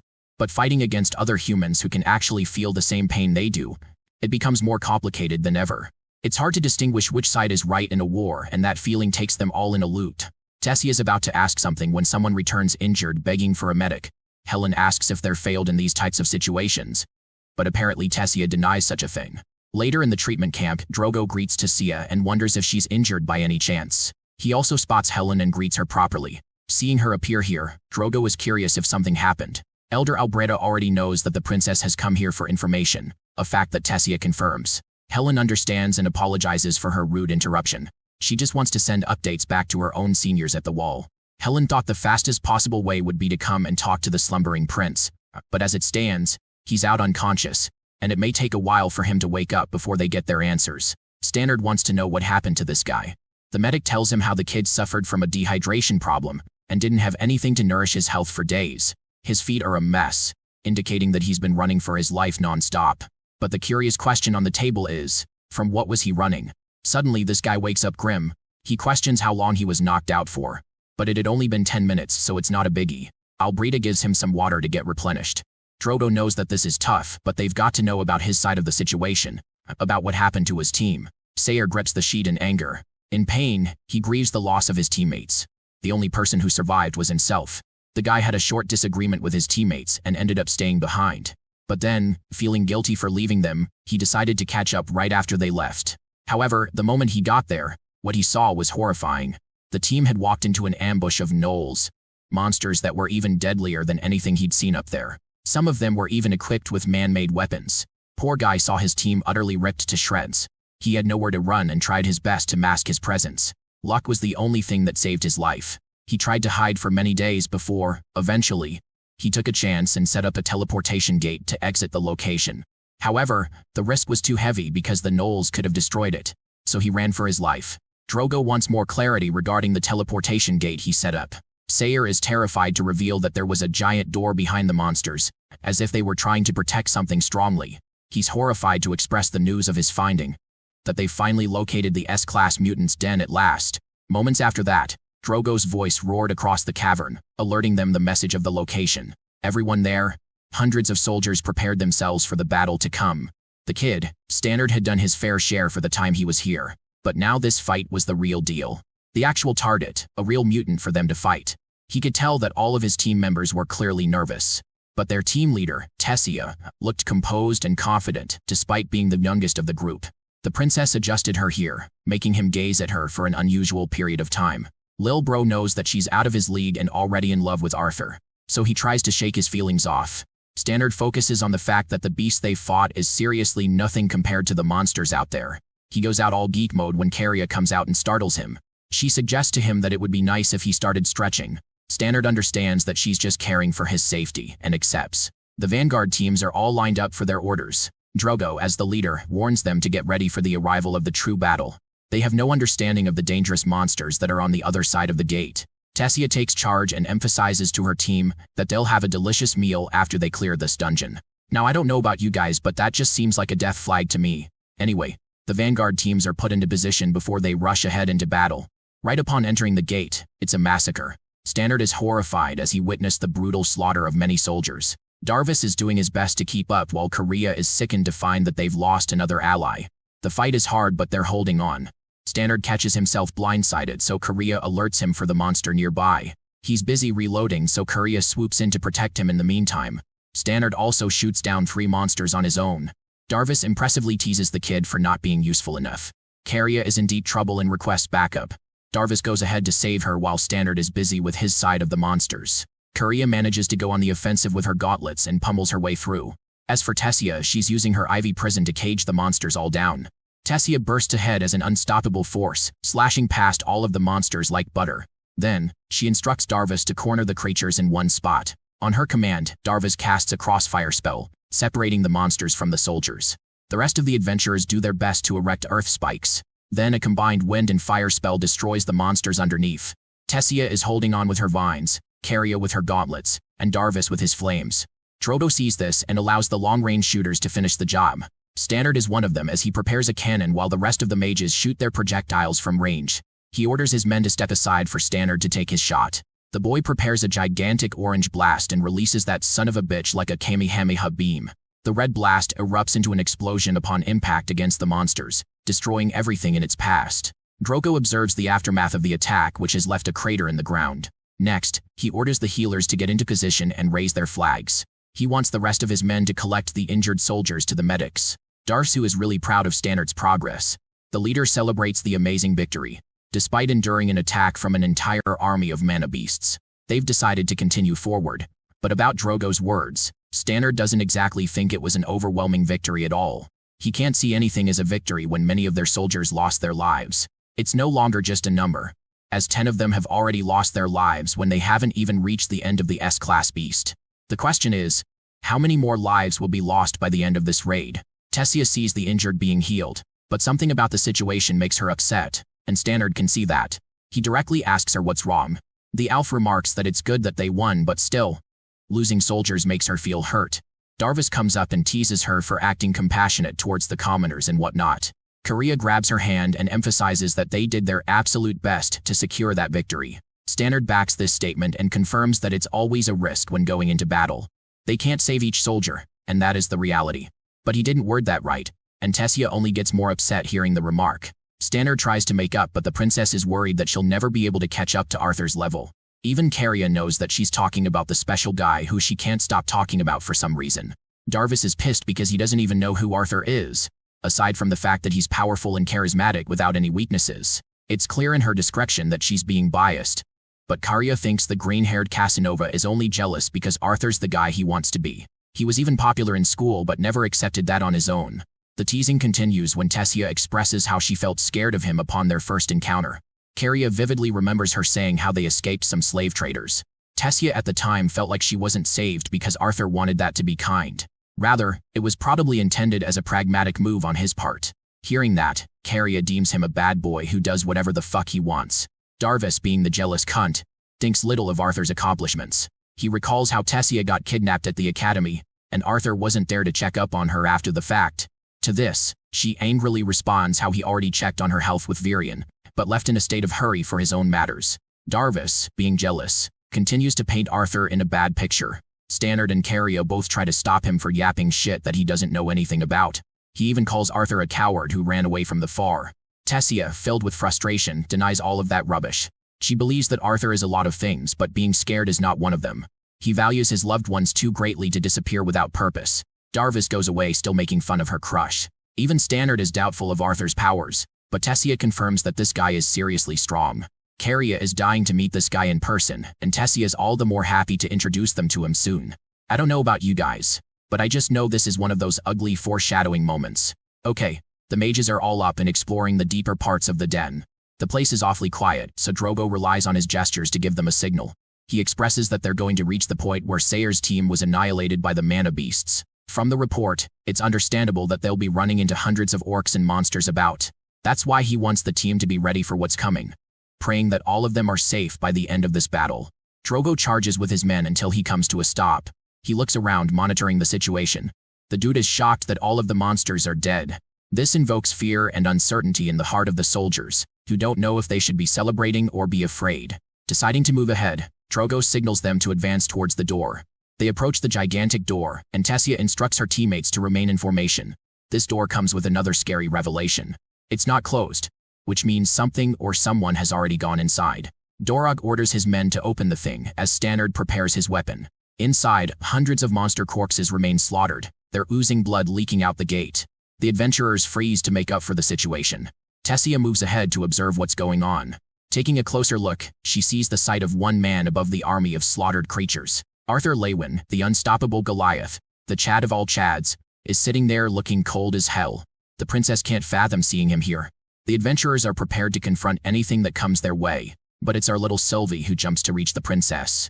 Drogo thought that Sylvie is an enemy until Tessia explains that they've got nothing to fear. He roars at the man sitting at the top of the monster corpses, demanding his name. Arthur pulls his blade out before making his descent. His mere presence provokes Tessia's team to remain on guard. Even Drogo is suspicious of him, until Arthur declares himself an ally of the humans. Seeing the boy, Helen and her team are happy to greet him. Stannard sees the man of the hour, the one that Tessia never stops talking about. However, she's the one in shock the most. For some reason, she hasn't greeted him at all. Drogo becomes a party pooper and explains that they've got a mission to execute. He wants to know what happened as he wasn't told beforehand of Arthur's contribution. The warrior confirms that he only informed 1 hour ago, and wasn't really expecting to land amongst a swarm of mana beasts himself. Drogo was utterly shocked to discover that Arthur single-handedly annihilated the mana beasts, including the S-class mutant on his own. One boy matched the strength of what an entire battalion had been preparing itself for weeks. The adventurers all come to question the strength of this child. Stannard wants to know what became of the beast cores. Arthur explains that his bond took her time devouring them. The little furball they see before them somehow devoured hundreds of beast cores like it was nothing. Drogo and his men are having a field trip when one monster attempts to strike Arthur from behind. Tessia tries to alarm him, but in mere seconds the fight is over without Arthur even moving from his spot. He apologizes for leaving one out, and explains that he's fine with talking as long as he gets to eat something worthwhile. Tessia and the Twin Horns group all know this guy, so they want Drogo to feel assured. Helen agrees. Arthur smiles seeing them in good shape, and catches up with the rest on their way back. While this guy was her childhood friend, Tessia couldn't help but feel off about him. For some reason, she was expecting a different kind of reunion than from the one she got. After all, they met each other after years. Back to their base, Arthur maintained his own secrets and explained what was necessary to talk about. Drogo was unsatisfied among them all, but the information was valuable enough for the battalion to plan its next course of action. Jasmine left both Arthur and Tessia on their own. She saw him, now alone in person. Her heart was racing like crazy. Words come out of his mess as he looks at her with an innocent smile. The boy missed her, and it weakened Tessia before his eyes. She embraced him in love, confirming that she missed him just as much. Arthur grabs her gentle face, calling her a crybaby as he wipes away her tears. Tessia acts like she's all grown up now. Arthur dedicates this moment to hear everything that went down with her. Outside, Stannard is having a moment with Darvis. The team's a little unsatisfied that their major battle was hijacked, but Curry is out here seriously happy that none of them were injured in the brutal fight. It's like a miracle for one person to take down a fleet of high-ranking monsters, along with an S-class beast. Darvis doubts him greatly, and gets even more jealous than he was before. Stannard grills them both, describing the difference between envy and jealousy. Darvis gets all fired up, wanting to challenge the new hotshot to a duel. It's a stupid idea, and both his teammates can agree. Courier fails to understand why he's so angry after all. It's not like Arthur can solo the war on his own. But this green-haired chump thinks that something isn't making sense about Arthur's accomplishments, calling him nothing more than a snotty jerk. At the same time, Stannard defends Arthur for his stance, as the people didn't treat him any better either. He thinks it's really childish of Darvis to conclude Arthur's personality without knowing what he's even like. After all, Tessia always speaks positively of the boy, so it's not like he's a villain or anything. Deciding to pull the trigger, Darvis teases Stannard and thinks the kid finally has a shot with the princess, since Arthur's treating her like a bitch. Both get up against each other's necks, flared up and mouthing insults to hurt each other. Darvis stops the fight, realizing that he's no different from his prideful father if he continues. As for Tessia and Arthur, they both come out after catching up too. Darvis sees an opportunity and steps right up to Arthur Lewin, challenging him to a duel right off the bat.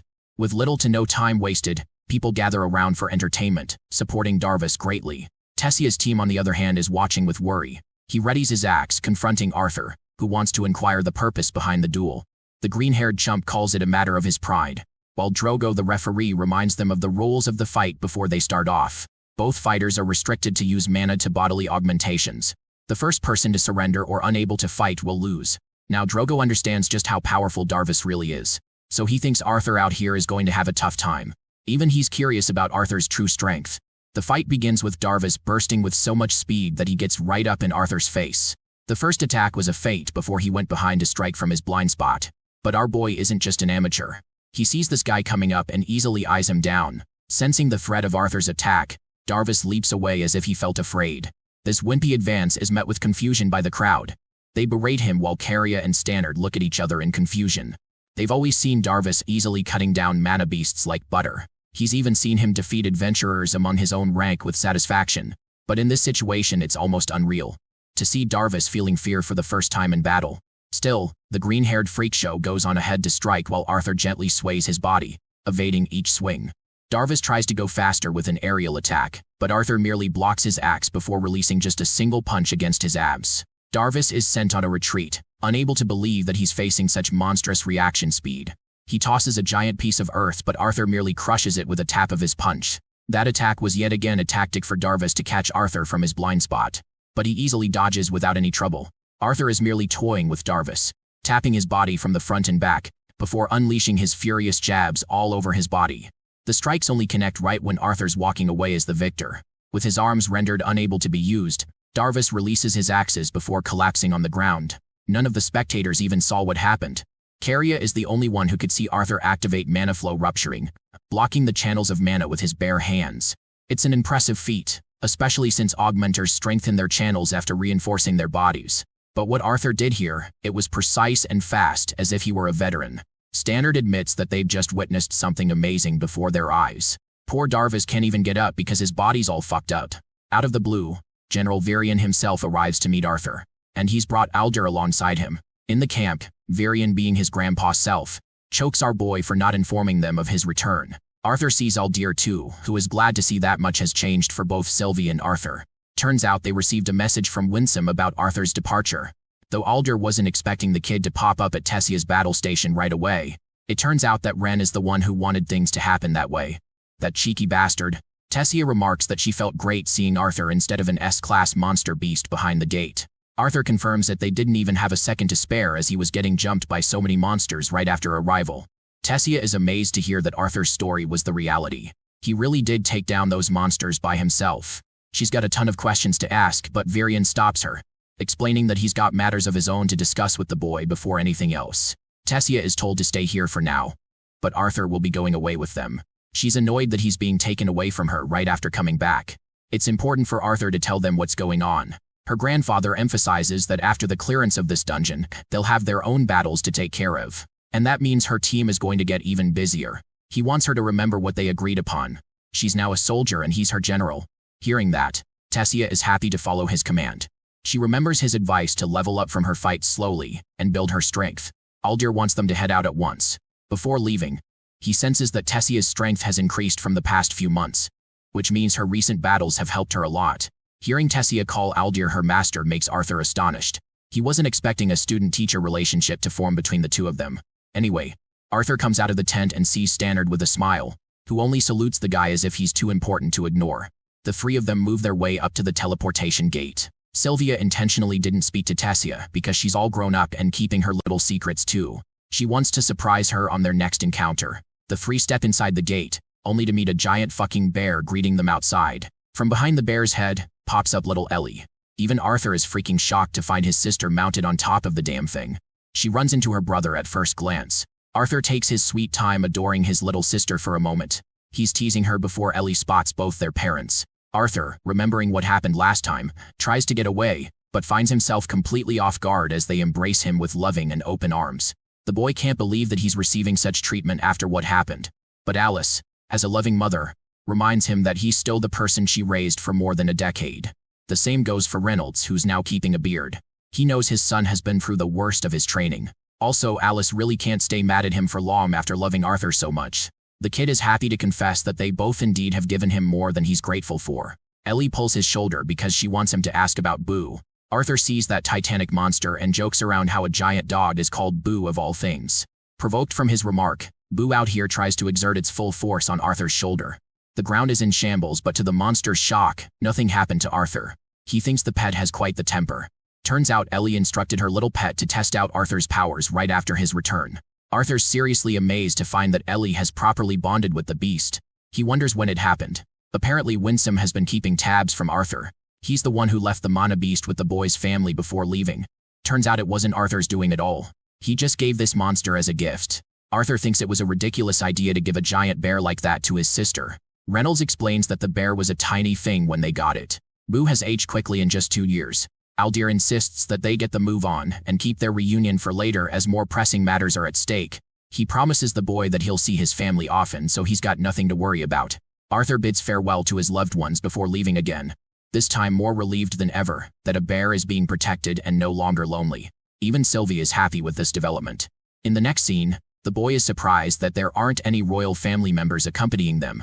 The least he was expecting was Director Goodsky's presence. Realizing that he's not caught up to speed, Varian explains to the boy how Goodsky fell to a state of slumber. It occurred right after she attempted to reveal important information on the Alacrians.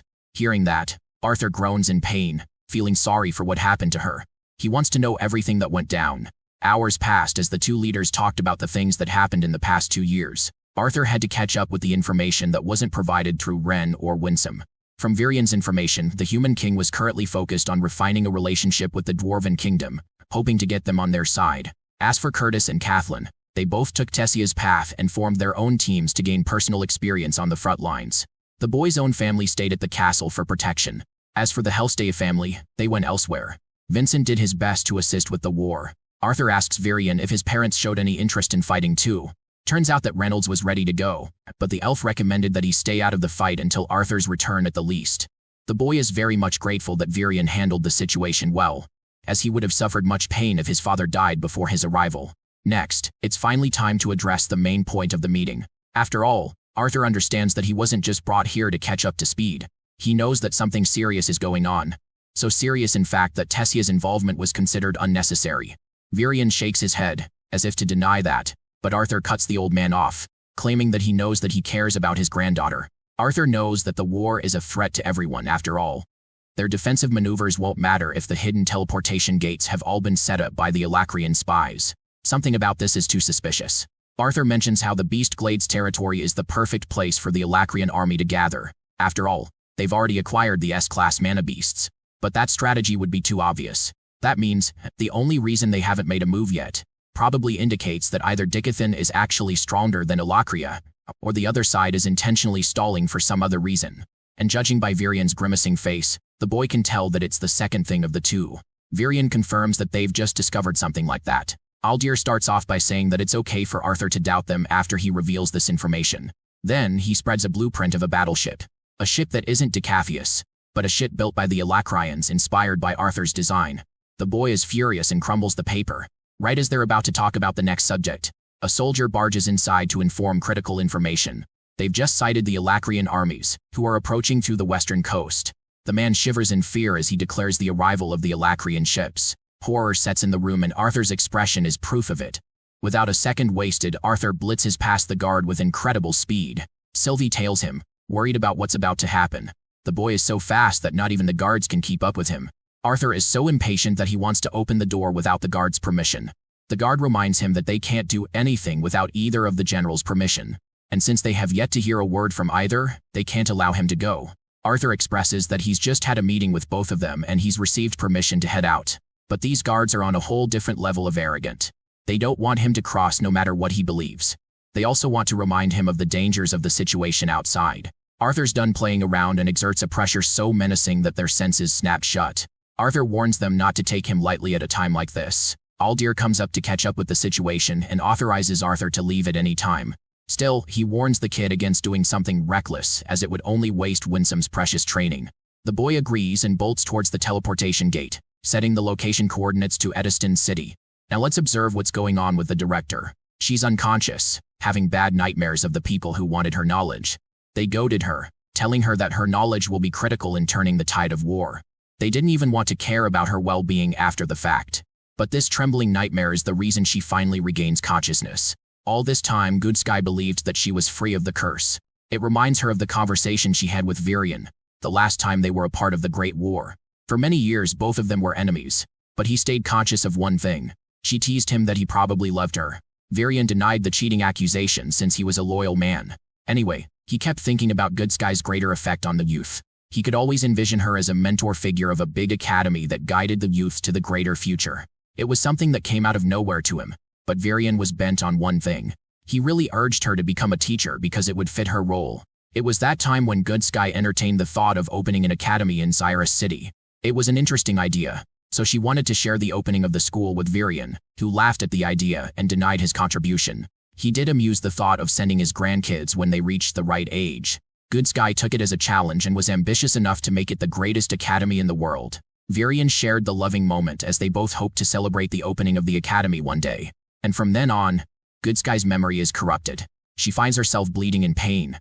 In the current scene, Varian wakes up from his rest and comes outside after hearing a loud scream. The guards were all alert and went right to the bottom floor. A terrifying realization set in as Varian sensed that Anna was in danger. As for Arthur, he's blitzing past full speed. He's annoyed enough that people are stopping him and requests the guards to open the doors. This annoying grunt thinks that a kid like Arthur shouldn't be joining an important battle. He's acting high and mighty when suddenly, the mere presence of a gigantic dragon makes them tremble in fear. Arthur's more than happy to break his way in if they're going to become an obstacle. He lifts off with a mature Sylvie, now a beautiful horned dragon. Too much is flooding inside the boy's mind. He remembers the time the blueprint was made for the ship. Sylvia sets in a snowy setting. From here on, Arthur walks in the heavy snow, recalling Varian's words to keep moving on forward instead of correcting the past. As for Varian himself, he's forcing his way to get to Good Sky's room, until he spots Cynthia's Good Sky's body in shambles. The Alacrians got to her, and she's nothing more than a pool of blood on her bed. Poor Varian roars in agony at the traumatic sight of losing another loved one. The brave boy, Arthur, remarks that he now has another reason to fight.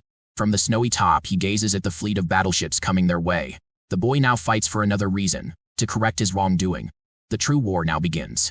We get a cliffhanger cutoff after that, and right now we're in the heart of a beaming blue city witnessing a burglary scene.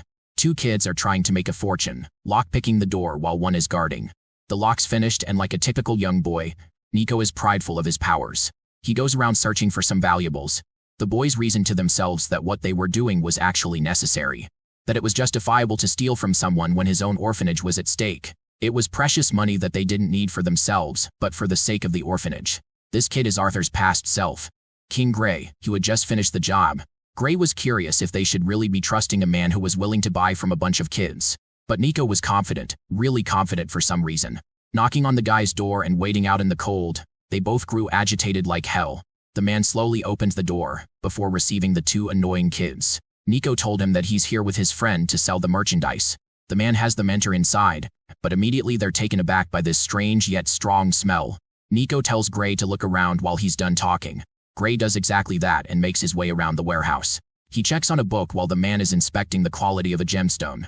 This was the first time the boy found an ancient instruction manual on controlling Kai. Nico startled him by creeping up from behind, but Gray reasoned it was just nothing. The man offered the book to the boy as a gift. After all, none of them could read or learn from it. Nico was chill with the whole fling. The boys left that night, and now Gray was sinking in the rain, questioning why he was even tasked to come here. After all, Nico pretty much handled everything by himself. Nico remarked that at least Gray got to keep a book if nothing else. That is when Gray alarmed him of the two creaky men at the shop. They were tailing the boys from behind. He signaled Nico to turn right and then make a run for it as fast as he could. So they did exactly that, both boys bolting with the best speed they knew. They climbed over a wall and Nico crashed, so Gray had to help him out. They both hid behind a garbage can where Nico stupidly tried sneaking on the men. One of the bastards had located them at last. He tried to snatch Nico, but his friend pulled him down. He told Nico to make a run for it as he fought off the man with his bag. But poor Nico had just tripped, complicating their situation even more. Gray grabbed the bag, calling both of the men as he knew they came after the money. He made himself a decoy and began running, until the boy located something from afar. He stopped, turning in their direction. And then he kicked a can so hard that it made the first guy slip carelessly. Using that first guy's body, he leaped up and over. From the puddle, Gray could see the second guy coming up to attack.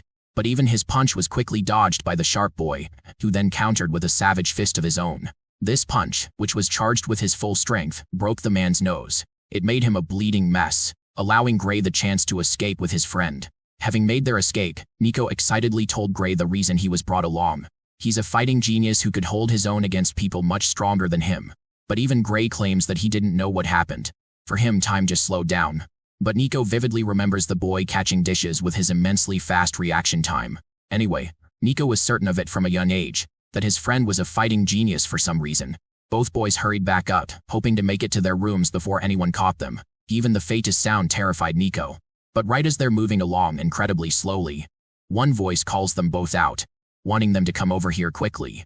They tell the Grandmaster to wait for a second while Gray wonders if she's already caught on. Nico doesn't think so at first, but then again, the headmaster is a sorceress, so there's no telling with her. They slowly go up to her room before the two boys are introduced to Cecilia, a beautiful girl who is the same age as them. The headmaster hoped for the three to become the best of friends. That reverie of his, Arthur's, comes to an end as he wakes up in his room. The sun kisses his face as he pets the little furball. It had been a while since he remembered a dream of his previous life. He sees outside, the winter season descending upon them. Hearing a knock, the boy tells his assistant to come inside. The man reports that they've finalized the location of the meeting, and Varian wants him to prepare at once. For a moment, Arthur is confused before he's met with three of his maids. Even Sylvie notices that these maids are actually deeply in love with our boy. She grills Arthur for only chasing after princesses. A little annoyed by her remark, he reminds her that he's unafraid of beating her up here. Anyway, both of them make their way up to the two generals. Arthur, our boy who we have seen all grown up now, looks majestic in his new attire. Varian even teases him for taking some pictures of him for Tessia's sake, while Arthur expresses his annoyance with the complicated outfit design. Aldir recommends they get the move on. The three important figures walk right next to each other. Varian has been in better health ever since Good Sky's tragic death. Even Arthur understands that in this situation, the man has no choice but to remain strong on his feet. He trails them, busy in thoughts of how the Vritra clan actually got to Good Sky in the first place. He understands that it must be eating away at Varian from the inside out. Varian questions if the boy is finally prepared to meet the representatives of the Vritra clan. But more than him, Arthur thinks it's the old man who should be ready. After all, he's dying to know about the culprit who killed Good Sky. Varian switches topics and cuts him off, stating that it's best for Arthur to stay alive, or else Tessia will slaughter both of them. Aldir finalizes their preparations and then both of them jump off. Arthur quickly follows as he descends with the cute Sylvie. Aldir has cast an orb for travel while the majestic Arthur Leywin mounts his beautiful dragon for the travel. Both sides travel at identical speeds, Arthur looking more serious than ever. Sylvie is worried if he's all right. He confirms that he's fine, but he's kind of surprised that she's calling him by his name these days. It turns out that Indrath taught her a lot about the dignity of dragons and how they should keep their heads high. Arthur is reminded of the time he had his final training session in the land of Ephiodus. He was summoned by Indrath himself. First, the boy had thought that there was nothing left to surprise him anymore. That is until he saw Meyer standing right next to the guy. Indrath was more than happy to introduce him to his wife. After all, the boy wouldn't have made it this far without her help. What really shook him was Meyer's appearance, as she looked younger than ever. But it was actually Indrath's second message that made his training look like a joke for a moment. Around them were cast mana orbs. Indrath stopped the flow of time using his powers, before departing the human child with one important piece of advice. That advice is yet to be revealed. Varian explains that they're almost there, so he should keep his guard up. He feels troubled about engaging in this meetup without any guards, but Aldir expresses that he'll easily intervene if the messenger's words are proven wrong. But after knowing Vritra's dangerous method of experimentation and betrayal, there's no telling as to what they will do next. Varian only wonders what Agrona is hoping to achieve next, as the war is nothing more than a game to their main villain. Aldir expresses that Agrona himself can't participate in the war, so it's natural that he's just acting as the general to move the pieces for his side. Then comes Varian's question, who wants to know who is going to decide the fate of the lesser beings? To that, Aldir has to remind him of his position as mankind's leader in this far. But it's only a fearful position that Varian has to keep convincing himself of every night. Poor guy is just being forced into it. Anyway, Aldir looks up at Arthur and recommends that both of them travel with them for now. Arthur likes the idea and Sylvie Alo agrees. She's going to try and stay hidden in order to conceal her presence, but will always defend Arthur whenever necessary. So she transforms into her miniature state, and Arthur joins the generals. From up above, they spot the battleships. Arthur now convinced that what they received wasn't just a regular messenger. They descend on one of the ships, the creepy messengers welcoming them. Sirit, the more human-looking fellow, introduces himself. Standing right next to him is Uto, and both of these guys are retainers instead of mere messengers. They've heard quite a lot about the famous Asuras of the land of Ephiodus. They want this meeting to be a guarantee of the Asuras staying out of the fight. Aldir confirms that he won't intervene as long as their side complies. Uto is rather intrigued by the boy wonder that everyone deemed special, Arthur Leywin himself. Arthur returns the remark, questioning why they've been introduced to the retainers already. But Uto is confident in his words, claiming that they're just playing as messengers who didn't really want to give them an opportunity to capture a weaker Alacrian. After all, it's a role Uto himself enjoys doing the most. So he's wary of others.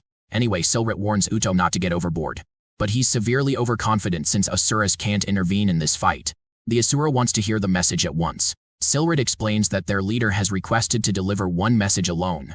It is his order that the Dicathan continent surrender their ruling families, and if they abide by this treaty, the rest of them will be spared.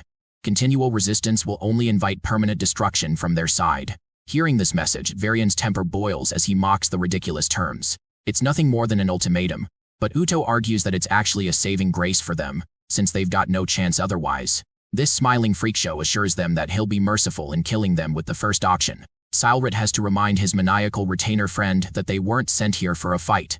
But this guy doesn't give a fuck and merely says that he's warning them.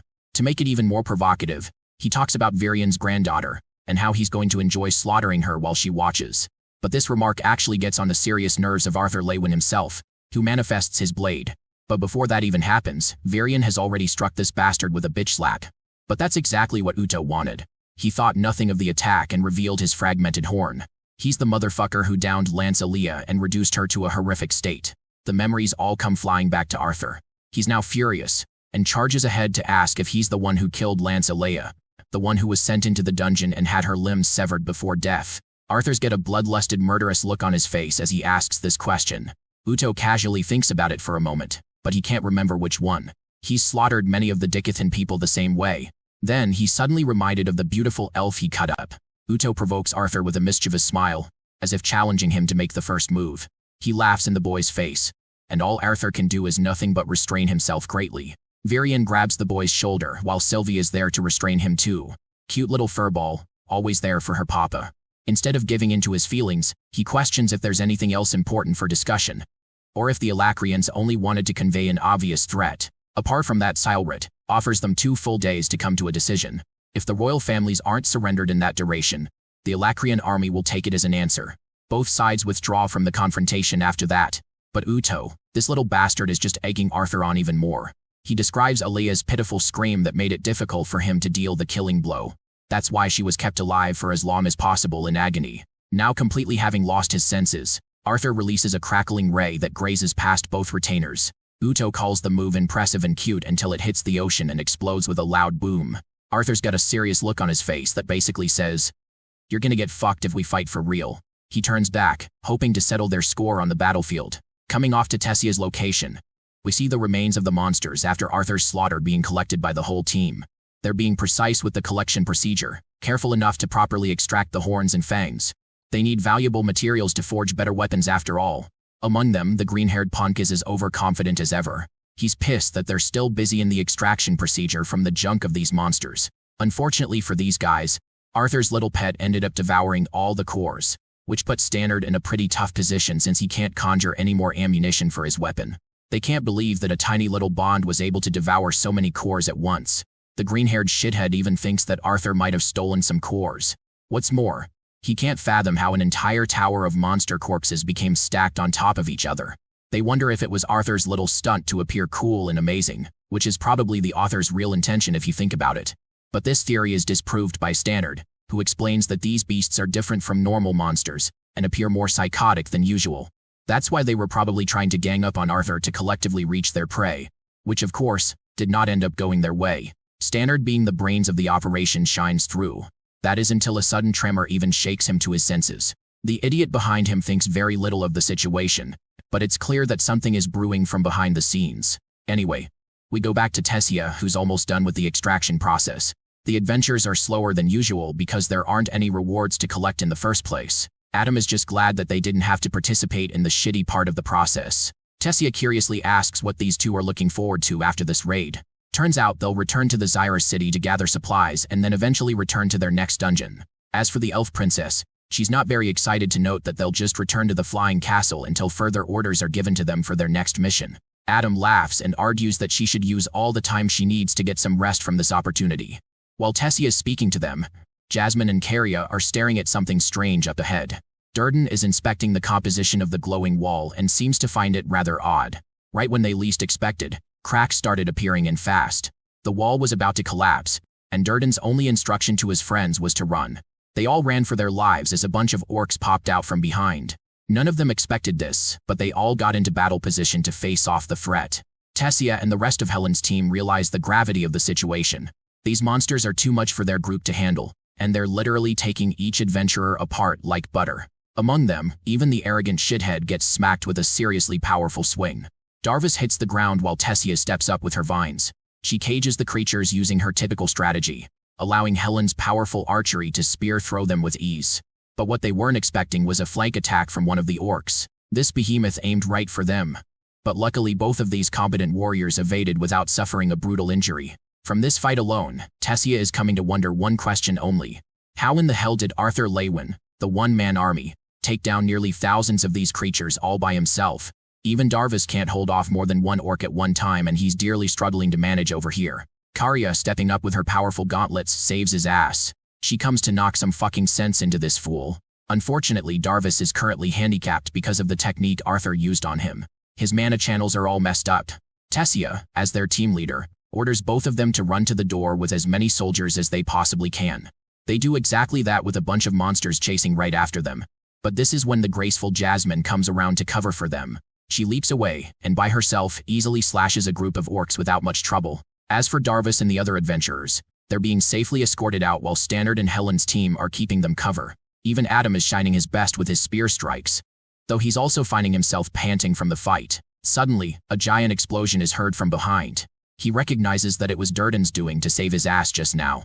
Durden recommends that he focus on the bigger threats ahead, instead of worrying about repaying favors. But they're both surprised when a barrier of vines erupts to cover for them. It's Tessia and Helen's doing. The girly pop duo just saved the clown duo. But it's not like the barrier is worth it or anything. The orc easily rips it apart, allowing for other monsters to enter inside.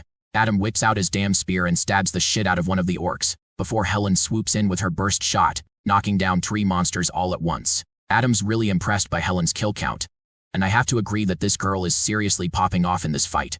But while they're having their peaceful chat, my man Durden is getting stepped on by Gorlock the Destroyer over here. Both Adam and Helen quickly jump in to save their friend. The spear cuts through the monster, allowing them to rescue the wounded Durden, while Helen defeats the final hit on the monster. Durden then sees Helen in serious trouble, fighting off all on her own in a really risky position. Adam tries to warn her because yet another orc is coming to flank her while she's pinned. It looks like the worst possible case does end up happening as the monster's claw reaches for her face, before Tessia screams in worry. From here, we get a cliffhanger moment. Jumping back to the flying castle.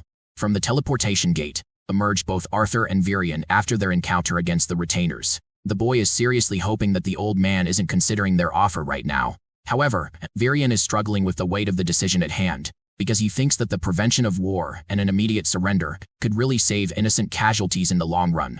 Still, Arthur thinks that's a huge miscalculation, and a giant sacrifice that even his family may have to offer. Aldir interestingly expresses agreement with the boy. He believes that the land of Epheodus will also be threatened in this case, as the rest of the generations will eventually strike against the other Asuras. Virion is aware of the gravity of the situation, but he's really worried for the public's reaction that will come of this. Arthur realizes that Virion's goal is to announce the offer publicly, and you guys know how that's going to play out. The people are going to shit on the royal family and devour them alive. Virion offers a proverb, which basically implies the fragility of trust, how it is gained with much difficulty and dedication, and yet, destroyed and lost with ease. He's a leader who wants to be trusted by his own people, but in this extremely difficult choice, he's going to lose all of his trust after they hear that he's choosing to head into war with their lives racked against them. Arthur feels immense guilt and expresses that Virion will only give the people a voice if he reveals the offer publicly. They could very much protest and revolt against their leaders in that case. But the old elf argues that they've already gone past the age of the kings. This war will involve every single person, no matter the status. So he thinks it is only right for them to make a choice of their own. In the next scene, we see an exhausted Arthur trying to relax on his own. Sylvie points to Ellie in the garden, but the little girl looks terrified for some reason. It's only when Arthur and Sylvie take a closer inspection when they realize that she's talking to this weird-ass clown who is acting like he's giving a TED Talk or something. Luckily, the girl's very protective bear is there to make amends. This thing picks him up and you can just see the dude's soul being sucked out of him. Boo tosses his shit onto the next planet in fury. Ellie has to warn her Bond not to chuck away people into outer space all of the time. She catches the sight of Arthur and immediately hugs him dearly after his return. The boy is rather confused that he's the center of attention right now. Turns out that he's become seriously popular as his name is recognized by every noble on the Dickafen right now. As for the angry bear that loves throwing people, he and Arthur have a little stare down before eventually coming to terms like they're long-lost best friends. Even Ellie is shocked that they're so close already, because she clearly remembers this motherfucker trying to crush Arthur the first time they met each other. Arthur, speaking like a Chad, tells her that men with the same objectives bond fast, and I have to say, he's so damn right. His sister's really glad that he's here for her, as he's the only person who can stop them. But Arthur is really confused. He wants to know who is them in this situation. The little girl is saddened to reveal that this matter is about her parents. Both of them have decided to sign up for the war. Right in the next scene, Arthur's approaching his parents' room. The voice of his sister saying those words still runs through his mind. He feels guilty trying to stop his parents from joining the war in the first place. After all, they're both really powerful and could become assets on their side. Arthur's hand shivers as he reaches for the door, thinking about the fact that they would be risking their lives on the front lines. The boy does not want to see that happen, and it's his only selfish wish. He knocks and promptly enters inside, where Reynolds and Alice are going about their business. They're surprised to see him pop up so suddenly, and so soon. Arthur picks up their gear, realizing that they were intending to leave without sharing a word with him. It hurts him. But Alice clears this misunderstanding by saying that they were just preparing until he returned. Arthur shares that he really wasn't expecting them to take on such a risky mission before Ellie matured properly. To that, Reynolds explains that even Virian told them the same thing. But he also gave them the option to fight in case Arthur returned. The boy's face turns to worry, as he realizes that his parents are now suddenly joining the fight all because he has returned. It turns out that they received a transmission call from Helen. There was a final attack inside the dungeon right when they were leaving. Hearing this, Arthur's face turns to horror, only anticipating what's going to come out of their mouths next. He can't fathom how something like that happened from out of nowhere. After all, he had just been there yesterday and cleared every single monster including the boss monster on his own. That is until Arthur learns about the hidden entrance in the walls, allowing even more beasts to pop out of nowhere. Reynolds painfully reveals how the Twin Horns group stayed behind to buy time for the adventurers, but it led to something tragic. Finally, we get to see what happened with Helen. Right before the orc was about to land the final hit on her, Adam decided to sacrifice himself by becoming her shield, enduring the full wrath of the orc's slash. Unfortunately, that was a lethal wound that Adam couldn't fight against. And now, Arthur experiences yet another feeling of loss. He stutters, unable to complete his words. He can't believe that this happened even after he cleared the dungeon completely. Reynolds understands that it was something out of the boy's control, as the other side was actually blocked off at first. The walls ended up being a barrier to sensing the creatures from the other side. And then there was the fact that no one was ready for a fight that day. They were just working for extraction. The Twin Horns did their best to hold the monsters off, but it still led to an unimaginable number of deaths. The moment he hears this, the first thought that comes to the boy's mind is Tessia's safety. He is terrified to ask who else suffered the same fate, but unfortunately not even his parents know about anyone specific. It was only an emergency transmission, and Helen could at most talk about the core situation. Arthur grieves for Adam's sake, but he seriously can't accept his parents joining the war because of his passing. Reynolds shares that he's misunderstanding something important. They are not participating in the war out of guilt, but of their own volition. Arthur uses a forceful tone against his parents, arguing that it is selfish for him to try and stop them from participating.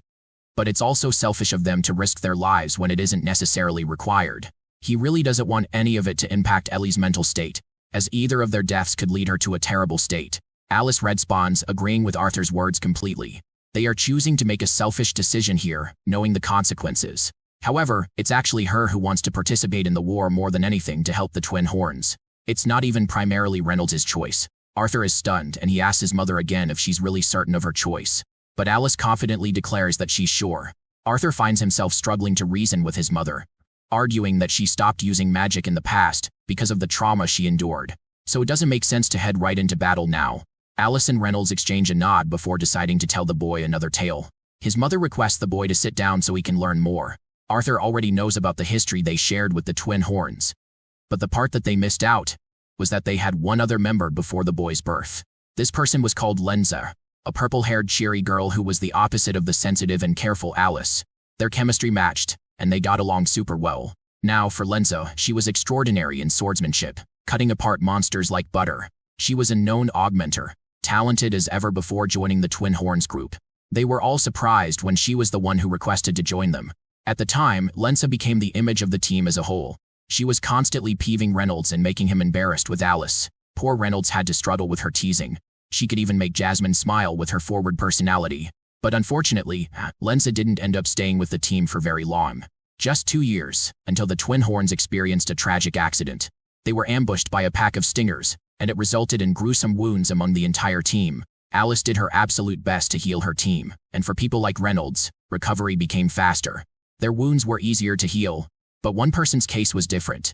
Alice realized that Lensa was squirming in absolute pain. The stinger venom that she suffered was close to her mana core, allowing for a painful spread. After being hospitalized, Lensa's state made Alice despair. They learned that she had permanently damaged her mana core and could never practice mana manipulation. Despite her best efforts to close her team's wounds, Alice's efforts to close Lensa's scars made the venom advance to her system. She felt extremely guilty for accelerating the spread of the venom and robbing her friend's one and only joy. As for Lensa, she strongly vouched for a sacrificial death. She wanted to be out there and vanquish in a blaze of glory. But when she couldn't use mana anymore, it was different. She left her bed one day and decided to venture into a dungeon alone. After that, Lensa was never seen again. To this day, Alice is brought to tears, blaming herself for being the one responsible. Lensa could have survived if she didn't heal her wound and closed off chances of venom extraction. She wants Arthur to remember that his life is solely unique and dramatic. But for the rest of them, they endured many hardships, painful ones beyond imagination. Alice and her team loved Lensa. But ever since that incident, she's been afraid to use her magic to its fullest capacity beyond the basic injuries. She understands that Adam's death is different from what happened in the past. But Alice recognizes her team's contribution as a sign to be there and support them. Another reason is the fact that they're afraid of Arthur being out there, risking his life every day while his parents are staying home expecting him to come alive. They don't want that to happen. While this is understandable, Arthur argues the case for Ellie, who will be damaged beyond repair if they don't return from this battle. Reynolds shares a moment with his son, wisely explaining that death is rarely caused by one's personal weakness. After all, death always creeps up when a person's guard is down, no matter how omnipotent they may seem. The same is for their son, Arthur, and that's why Reynolds promises to protect Alice with his life. He has already established this goal for this war, which is to come back in one piece for the boy and his sister, but they also want him to promise them the same. Despite the reveal of him being who he is with his past life, they still want him to remember that Ellie sees Arthur as her brother. That's why they don't want him to just sign up for a risky sacrifice in the name of the greater good. After all, even if they lose this war in the long run, they can always revolt and fight back later. The only real loss happens upon one's death, because after that the game is over, and no one comes back. Arthur funnily plays the nerd here and argues that he reincarnated despite that. Both his parents are a little shocked that he's casually joking about something like that. Their family moment is interrupted with Virion coming to say hello. He heard about Adam's passing and came to comfort both of them. Unfortunately, they have very little time to grieve Adam's loss because they've just received new information about the soldiers returning from the dungeon raid. All four of them gather to confirm the situation themselves. Arriving at the teleportation gate, all they can see is blood splattered on the floor and many soldiers injured from the battle. Virion thanks the respectable warriors for their proud efforts. Arthur sees people grieving all around him. Finally, Helen comes out of the gate, the boy's parents rushing to her side. Alice wants to know if the rest are okay. Thankfully, none of the other members were killed, and they were just rushed to the medical ward for now. It was only Adam's loss that reduces her to tears as the boy's parents comfort their friend. Arthur stands there in guilt, when suddenly Helen comes around to hug him in love. He's surprised and happy to find that she's doing okay. Helen speaks her mind. She knows what's racing through the boy's mind right now. He's taking Adam's death personally, and she can read him well. That's why Helen wants the kid to understand the consequences involved in war, and how the best thing in this situation is to merely advance ahead, and make sure the Alacrian soldiers regret it. Arthur understands and sees them off. Sylvie explains what's about to happen. The boy's parents are going to talk to her about their participation in the war, which will put her at ease to some extent. With Adam's loss, the team is going to need some support to stand on. The rest of the adventurers are slowly popping out of the gate. Arthur finally sees one of Tessia's squad members, Standard, who was just shocked to be grabbed by Arthur immediately after arrival. Arthur really wants to know if something happened to the princess. He's so worried for her that he subconsciously grips Standard way too tightly. He apologizes to Standard shortly afterwards, glad to see him in top shape. As for the rest of his squad, not even he knows what became of them. The Twin Horns were responsible for their escort, but they all got mixed up as a consequence. At last, Arthur sees Darvis being carried by Caria, who is a real friend if you ask me. What a girl. Arthur helps her assist him and puts him on the ground. Darvis receives healing when suddenly Arthur gets up to give Caria some water. He wants to know what happened with Tessia. Karia thinks for a moment before pointing to the gate. She just came out. Arthur sees her exhausted expression and attempts to reach out for her. And now we get a callback to the moment he shared with Indrath on the last day of his training with the Asuras. Time was entirely stopped, as Indrath offered one final piece of advice for the boy. He requested Arthur to close his heart to the elf princess. Just seeing her, Arthur instantly hugs her, relieved to see that she's safe and sound. She's surprised as he's there to escort her to her grandfather. In the next scene, Virian greets his granddaughter, and they share their little reunion.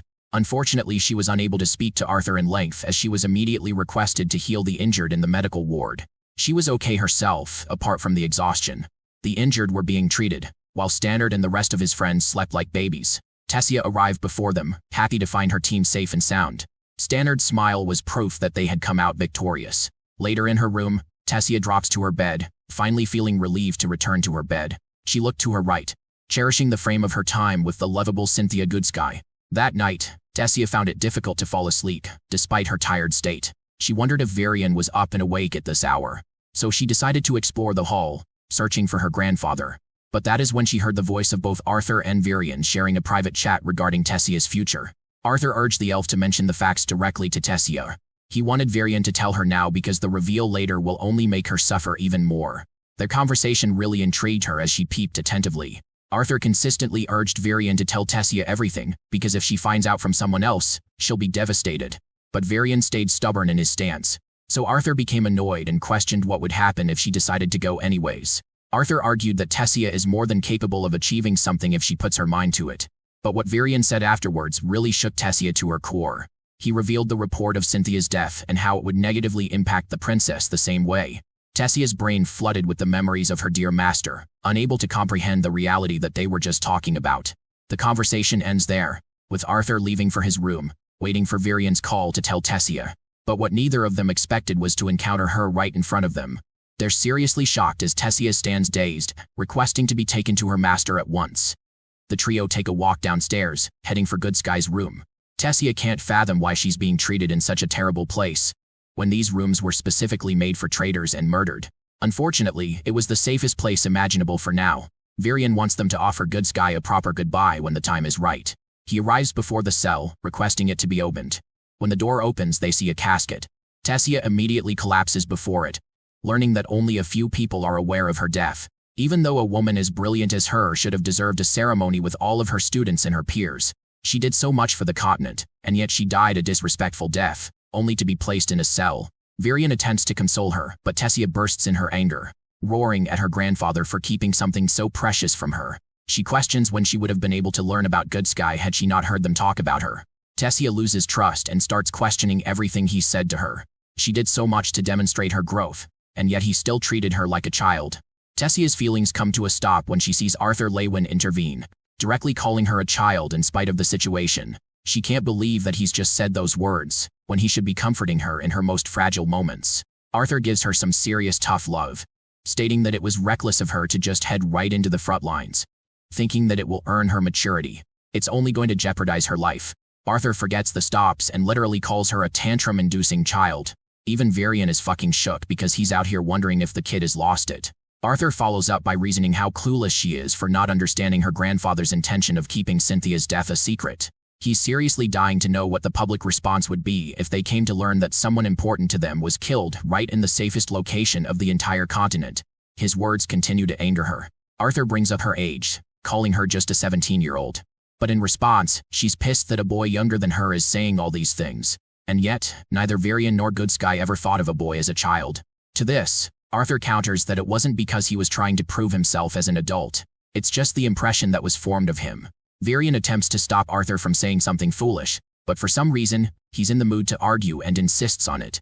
Tessia is in shambles, crying her eyes out, questioning if anything is even fair about the situation. Arthur is free as a bird while she can't do anything on her own, always becoming the person that requires rescuing. The boy attempts to counter her, but she interrupts him, stating that it is unfair of him to expect that she'll react like Ellie in a situation like this. Those words make even Arthur shut down, as Virian swoops in to break their heated confrontation. From this, Arthur looks up to Virian in anger, realizing that he was the one who was wrong all along. He shouldn't have taken her side against her grandfather earlier. Saying that, Arthur leaves while Varian tells his granddaughter that it's important to understand how Cynthia would have preferred a few loved ones instead of millions of people thinking about her death. Tessia crumbles before the casket as she and her grandfather offer a prayer in silence, the delicate moment coming to an end. Meanwhile, Arthur Lewin is walking away in frustration when our favorite little furball comes around to bite his damn foot. He shakes her off for being so rude all of a sudden. Arthur grabs the little fucker and questions what she did that for. It turns out that Sylvie read him like a book and wants to know why he specifically escalated the situation. Arthur explains that he said the things that were necessary. After all, the princess is letting her emotions cloud her judgment for what is truly necessary for the continent. He thinks all of it is a calculated and necessary form of action. But our little furball knows that something is up. She understands that Tessia spoke too far when she mentioned Ellie. But at the same time, Arthur's the one who became reckless and projected his personal frustrations upon her. Arthur strongly denies this at first, but quickly realizes that it might have been the case. During this moment, the boy asks his Bond what she really trained for in the land of Epheotis. Sylvie, being the world's strongest cutie pie, only became stronger than she did before, and she also learned something new that would allow her to tease him more often. Arthur slips away, staring at the horizon, reminiscing the joys of a much simpler life. We are then brought right back into one of the memories of his previous life. Gray was sitting against the headmaster who couldn't see herself as a person who could help him with his kai pool. After all, his kai pool was supremely unremarkable compared to other kids. She wanted the boy to understand an important lesson. That if he ever caught himself lacking in resources, it would be wise to save his strength for the most opportune moment. Gray took those words to heart and thanked her. The headmaster is also really curious to know how they suddenly, and out of nowhere, received an immense amount of donations. Gray becomes nervous and tries to act surprised, but the headmaster decides to play with his head by stating that they will no longer be accepting any donations from anyone. This prompts an immediate reaction from the boy, who questions if she's going to close the orphanage. The old lady remarks that her intention isn't to close the orphanage as the government has decided to fund their operations, so they will no longer have any troubles regarding money. This makes the kid worry because of what he and Nico did. He's at least glad to hear the good news. The boy turns to leave when the sorceress asks him how Cecilia is getting along with the two of them. The boy enters a contemplative state, sharing that they have made some bit of progress probing her. Turns out that she has yet to speak to either of the boys even once. The sorceress wanted both Gray and Nico to be the catalysts to help her escape her shell, but Gray doesn't understand why it's required for them to do so much to become friends with a girl like that. To this, she smiles and states that he's going to know the real reason when Cecilia shares her story on her own. Gray expresses how Cecilia looks normal, but for some strange reason, the other kids are intimidated by her due to her accidents. Gray and Nico are the exceptions, so they're not afraid. The issue is, some kids have been sent straight to the infirmary because of her accidents. That's why he's here asking for more information to see if there's anything to learn. The sorceress pats the boy, arguing that no amount of knowledge about that girl will ever be useful. After all, she decides things for herself. She wants Gray to understand that his role is to become a friend, instead of actively figuring out solutions for her. When Cecilia requires help, she will ask. Gray takes this advice to heart and excitedly calls the headmaster his mother in an endearing way. To that, she teases the boy that he's forgetting her status as headmaster. At the orphanage, the kids chased after Gray in order to get him to play tag with them. They tried doing their best to catch this guy, but Gray meticulously slid his way past all of the kids like it was child's play for him. Gray advises them to try harder when one of the kids suddenly tries to jump on him, but he's got to show these lil bros who's their boss and easily catches them. Gray teases them for being 5 years too young to challenge the might of Gray. They call him too fast, but he tells them to stop making excuses. But Loki, I do have to agree with the kids here. Bro is picking on them at this point. He tells them to go away, as he's got some stuff to take care of. The kids leave after successfully sharing a game with him. Interestingly, Gray notices a wooden plank dislodged from its position. He observes how the house has been experiencing hits lately, and the headmaster hasn't been able to get around to taking care of it. The considerate boy thought that he should help her clean up the mess sometime. He slams the door open to Nico after singing praises of his might. Nico out here is actually knitting something. These are a bunch of special gloves. To show what they can do, Bro grabs Gray and shocks the ever-living shit out of him like he's Pikachu or something. Nico is impressed with his latest creation, and explains that he had to take countermeasures after their experience with the thugs. This is one of the ways he's prepared himself for defense. After compiling some notes on Kai-conducting materials, this beauty was born. The operation is powered by a conducting stone inside of the stones that is capable of harnessing his Kai. The microfiber material lengthens in reaction to catching an opponent's muscle. Gray is amazed to see Nico's brilliance shine through his invention, and it makes him wonder why he hasn't been adopted by a family so far. Nico doesn't mind that, claiming that parents aren't really the best thing in the world. Gray recalls why he doesn't share a single memory of his own parents. He does understand Nico's personal hatred for his parents. It was bad enough that he didn't want to be reminded of it. Gray returned to the previous topic and questioned why Nico didn't just learn fighting skills like him. This question was met with a nod of disapproval, stating that Gray's talents don't come from learning how to fight. Also, he requires the use of equipment because he's not as skilled as a dude who is channeling fucking ultra instinct at his young age. He compares his own reflexes to be comparable to sloths and turtles. Because of that, Gray believes that even the gloves won't prove to be of much assistance in a situation like that. Nico confirms this and adds that microfibers are expensive on top of that. He did end up spending some of the money they collected from selling the stolen jewelry. Gray curiously asks how Nico managed to deliver the rest of the amount to the headmaster. Nico's glorious plan was to use a guy of his own to deliver the amount as a generous donation, in exchange for a percentage. Gray is baffled to hear this, because now he's left wondering how much money actually went for the development of the orphanage. Nico struggles to form a response, claiming that he didn't have much of a choice. After all, the headmaster wouldn't just take the amount directly from them without attacking them with a mountain of questions. Gray pinches Nico to remind him to respect her name. Also, he wants to share the good news that he learned from the headmaster. The orphanage is now backed by the government, which makes Nico delighted with the thought of spending all his money on his inventions now. It invites a glaring look from Gray which basically says, "No, the fuck you won't." Nico hands him some of the books he purchased for Gray as a gift with some of the money. It's enough to spare his life for the time being. Suddenly both of them feel rumbling. It's the work of Cecilia, and it's lasting for longer than it usually does. Nico recommends they check what's going down, which is a crazy idea to Gray, who emphasizes how dangerous it is to do that. The last person who tried couldn't even come near her, and that guy was an adult too. At the same time, Nico really feels bad about seeing her in pain and just waiting for her to pass out on her own.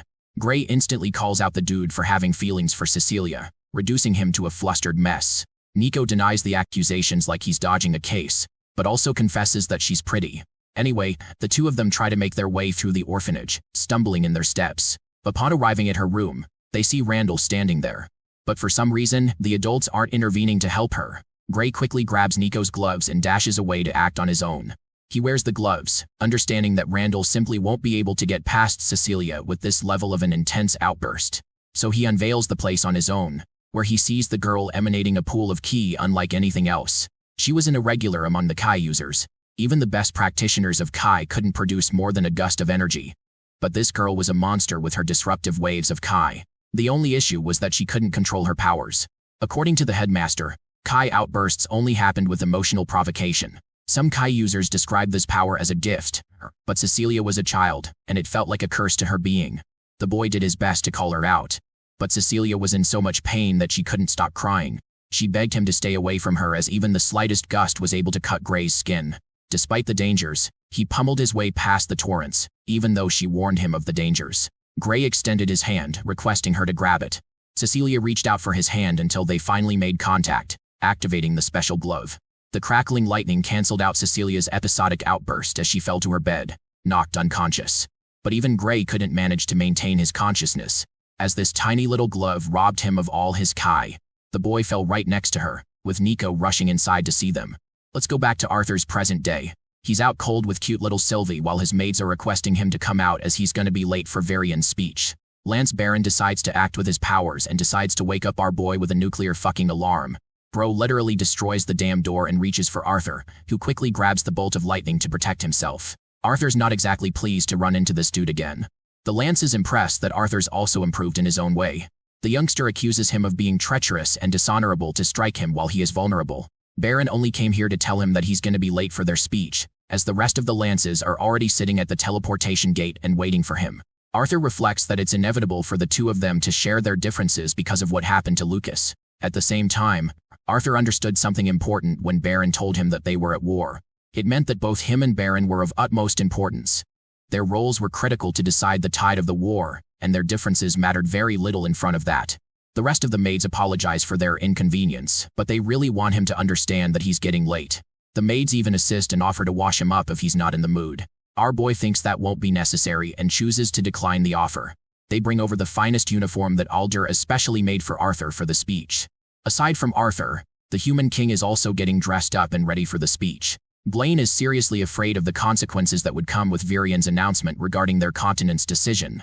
After all, the Elatrian terrorists are almost near the shores, which could promise them danger. Even Queen Priscilla doesn't understand the commander's intentions, especially since they left their own castle for the purpose of safety. The elven royal family is also here, adding his thoughts that Virion believed it would be better to raise the morale of the crowd, showing them that the royal families are also here to share the risk in this upcoming war. Not to mention, they've got their lances ready to fight for them. Virion is hoping for a specific reaction from the crowd. Blaine hopes that it is the case. And then the royal families look toward the last person who finally came right in. Virion looks at the boy with a smile. Arthur stands before the royal families, looking like a majestic king in his own right. He greets each member of the royal family with proper respect. The royal families are proud of Arthur's growth and how far he's come. Blaine is hoping that the kid's strength exceeds even further, beyond his height, as he's going to be one of the best soldiers in this upcoming war. Arthur counters, wanting to make it clear that he isn't just a soldier to humankind, but to the entire continent of Dicathan at his current level. From the side of the dwarves, they have sent Radius as their representative and the new delegate. He's heard a lot about Arthur's greatness from Elijah's writings. Arthur quickly learns that Radius is the man who became Elijah's guardian from a young age. Arthur frowns, still upset that he failed to protect or help Elijah when he needed it most. He apologizes, but Radius grabs his understanding, comforting the child that he did his best. Arthur deems Elijah his best friend and recalls the precious memories they made. He promises to bring him back no matter what happens in the war to come. Radius thanks him for the promise, and Virion calls forth the attention of the lances. He instructs them to wait for the gatekeeper's signal until they're ready to walk through. Arthur speaks to Sylvie and thinks that it would be great to spend some time with Radius and learn more about Elijah. He's really curious to know how the kid ended up being raised in the kingdom of dwarves in the first place. Seeing this, the remaining lance, Aya, decides to make herself known to Arthur, stating that they've met once before. Now the funny thing is, she extends her hand, I'm assuming for him to pay respect. But Arthur kind of stutters and ends up shaking her hand instead of giving proper respect to Lance. It's really funny because Aya sees him shaking in confusion. Aya thinks great of Arthur and hopes to get along well with him. On the outside, she seems really nice to Sylvie. But Arthur can sense just how powerful Aya truly is based off of her incredible mana. Finally, Virai comes around to greet the boy. She dons a shorter hairstyle resembling a boyish wolf cut. Virai sharply observes that Arthur has transcended into the mid-silver stage after his training. But Arthur thinks he's still not powerful enough to reach the white stage. To that, Virai believes that his growth may be closer than he thinks, which astonishes Arthur for a good minute. The lances are told to enter the teleportation gate at last. Sylvie found their interactions quite fun, but Arthur thinks her definition of fun is corrupted. The four lances collectively make their way through, seeing the enormous crowd gathered at Atiston. The royal families all greet them in kind, even Prince Curtis and Princess Kathleen are there. From Virion's side, there's the elven Princess Tessia herself. The people cheer in extreme celebration while Arthur feels reminiscent of what he felt in his previous life. The maid Rosa refers to the lances as generals and signals them to prepare for Virion's call. Virion's speech begins as the crowd goes silent. He wants the people to understand that all leaders are fighting in unison in this war, the same leaders who were responsible for protecting the continent for many decades. At the same time, he wants to pay special mention to their finest and most extraordinary generals in the upcoming war. The Lance of the continent of Dicathan. The three of them appear before the crowd, who cheer their name and give them proper respect. Virion chooses to halt their cheer for a moment. He makes it clear that they're at a very fragile state of incoming war. Some of the lances are clearly absent, but that's not a mistake. They're currently busy risking their lives on the battlefield. The continent promised its people that hate lance titles won't be limited to one's birth or status. It can only be earned through immense hard work. And that is why a new hero is being announced to join the lances among their ranks. The newest lance of Dicathan, Arthur Lewin. Just hearing his name, the crowd goes crazy, with Kathleen and Curtis both cheering in respect. Tessia's face doesn't show a smile, but she still gives Arthur the respect he deserves. Arthur's a little annoyed that this old geezer pulled the announcement out of his ass. Virion wanted to surprise him. Normally he would have been really pissed if someone else made the announcement, but he's fine with Virion's decision. The commander wants him to wave properly because the people can see him on the projector. Virion teases his dumb ass even more because he wants Arthur to give a speech regarding the upcoming war. Arthur has already experienced his first shock being announced as a lance, and then he has to give a speech on top of it while being unprepared. Virion wanted things to happen this way, and points to the people of Dicathan, signaling them to be Arthur's own people, the same ones he grew up with, and that is why they'll listen to them more attentively, with more love than they gave to any noble. Arthur is handed a microphone, and told that he is entrusted dearly among them. That's why Virion wants him to be a free spirit in heart and soul when speaking to them. The boy's family is also here to excitedly cheer for him. Arthur gazes at the beauty of Dicathan's people. Virion's words streaming his thoughts. Finally, Arthur uses the device to speak to the people of the continent, thanking them all for appearing here today. He wants them to understand that he's well-versed on the history of the continent and its economy. Of the books he read, none ever explained what it meant to become a loyal citizen. Many speculate that citizens are bound by the love of their homeland. And one author he read argued that there's an effect that starts with the leaders and goes all the way down to the families feeding their loved ones. That flow of security, according to this author, is responsible for the natural loyalty of the country. But Arthur wanted to make these words clear exactly because he disagrees with the author's claims. After all, according to him, loyalty isn't a correctly calculated decision made by the citizens of the people. It cannot be enforced by the nation's rulers, or be decided or judged by birth. Loyalty is born straight out of one's choice.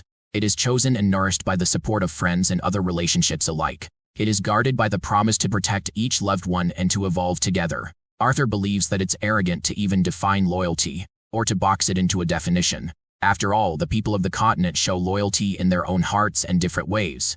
But among those differences, one thing is certain.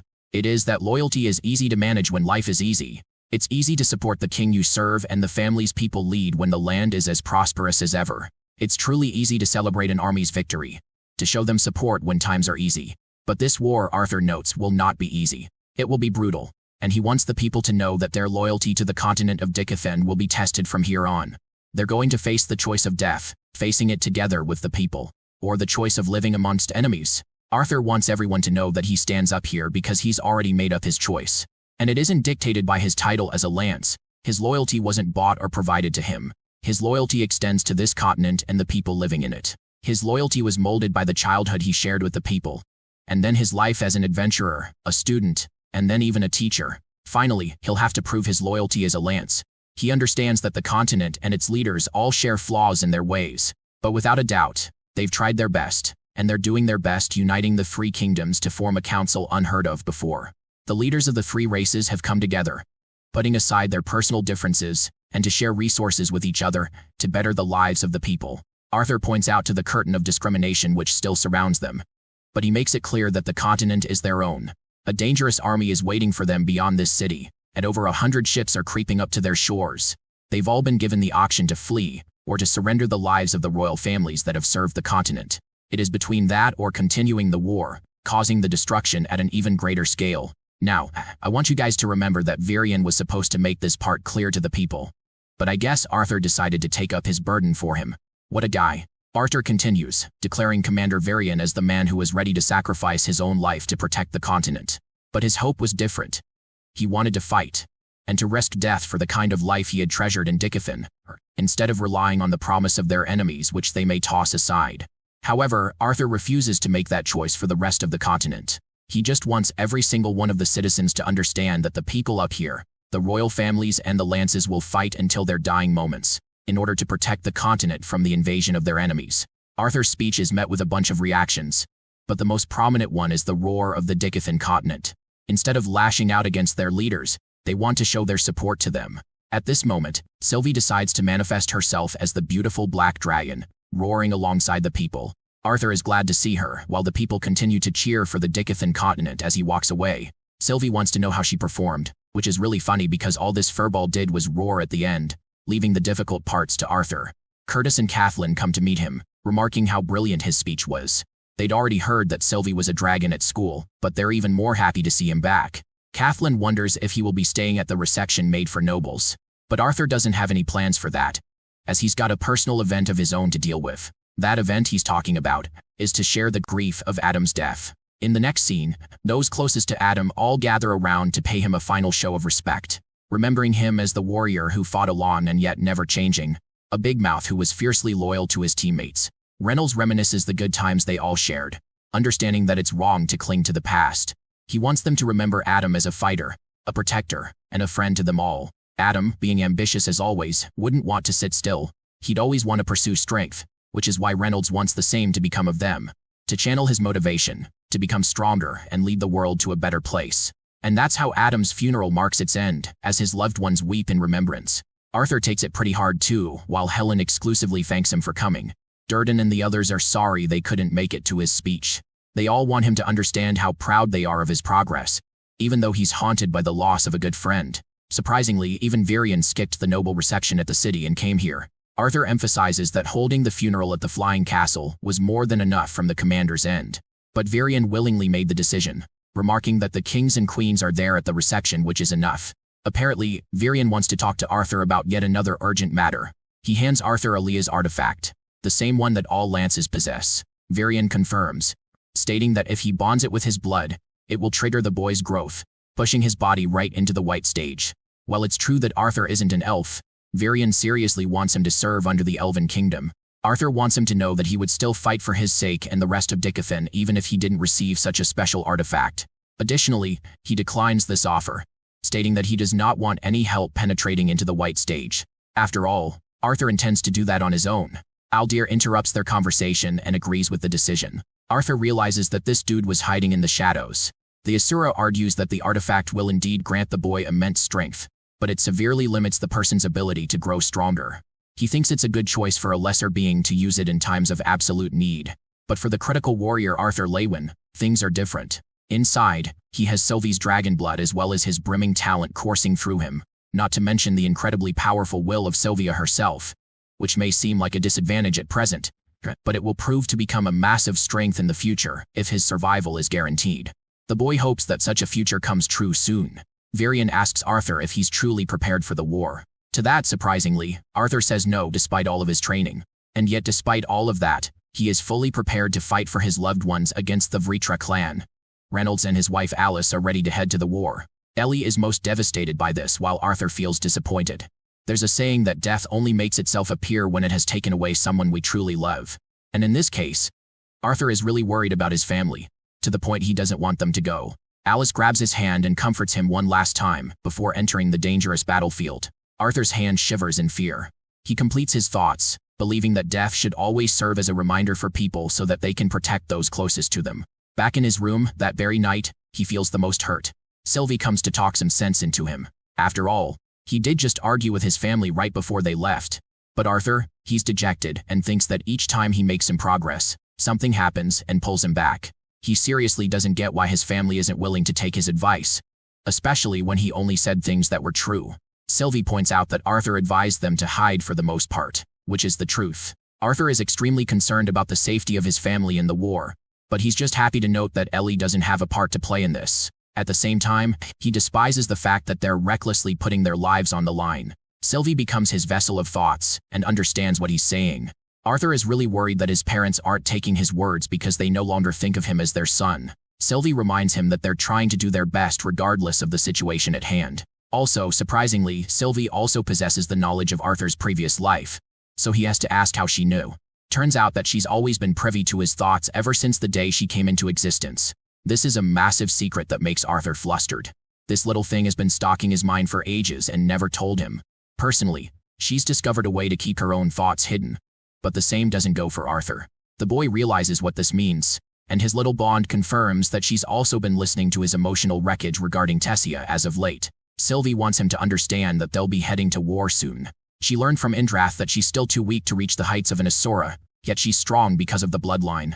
She promises to fight alongside Arthur, but that doesn't mean she'll be unstoppable or undefeatable. She thinks the only way out of this war is to rely on each other's strengths. The only reason she has revealed this information is because she too has found out some dark truths recently. Sylvie frowns, claiming that he's the only person she can trust with her life. Arthur pets the tiny marshmallow and understands how she feels, since he's also raised her from day one. He's more than happy to let her confide in him. Arthur internalizes how this is the first instance ever where Sylvie expressed fear over her life, but he's really curious how she got intelligent all of a sudden. She's improved exponentially ever since their training cycle. It's because of her fast learning and adaptability that helped her grow quickly in a short time. Sylvie latches onto Arthur in a way that makes me want to eat her because she's so cute. She's concerned about Arthur, and he knows that. He fears that winsome words regarding the enemy ships are filled with mages who have Asura blood coursing through their veins, and that naturally means trouble for the rest. Their conversation is interrupted by Aldir, who came here out of the blue. Our boy is starting to get annoyed with this dude popping out of nowhere lately. Aldir explains that he is in search of something and requires Arthur's help. He received intel from Indrath to rely on Arthur's judgment throughout the war, and right after listening to the boy's speech, he could finally understand why. Aldir believes that Arthur is more than just a soldier on the field. That's why he wants him to be at his side, as a guide in the council. To put things into perspective on how ridiculous this offer sounds, Arthur questions if the deity is really looking to a 16-year-old's life advice with the council. To counter this, Adler argued that Arthur's mental capacity is beyond a regular teenager. That is why he will be required to attend certain meetings when the time is right.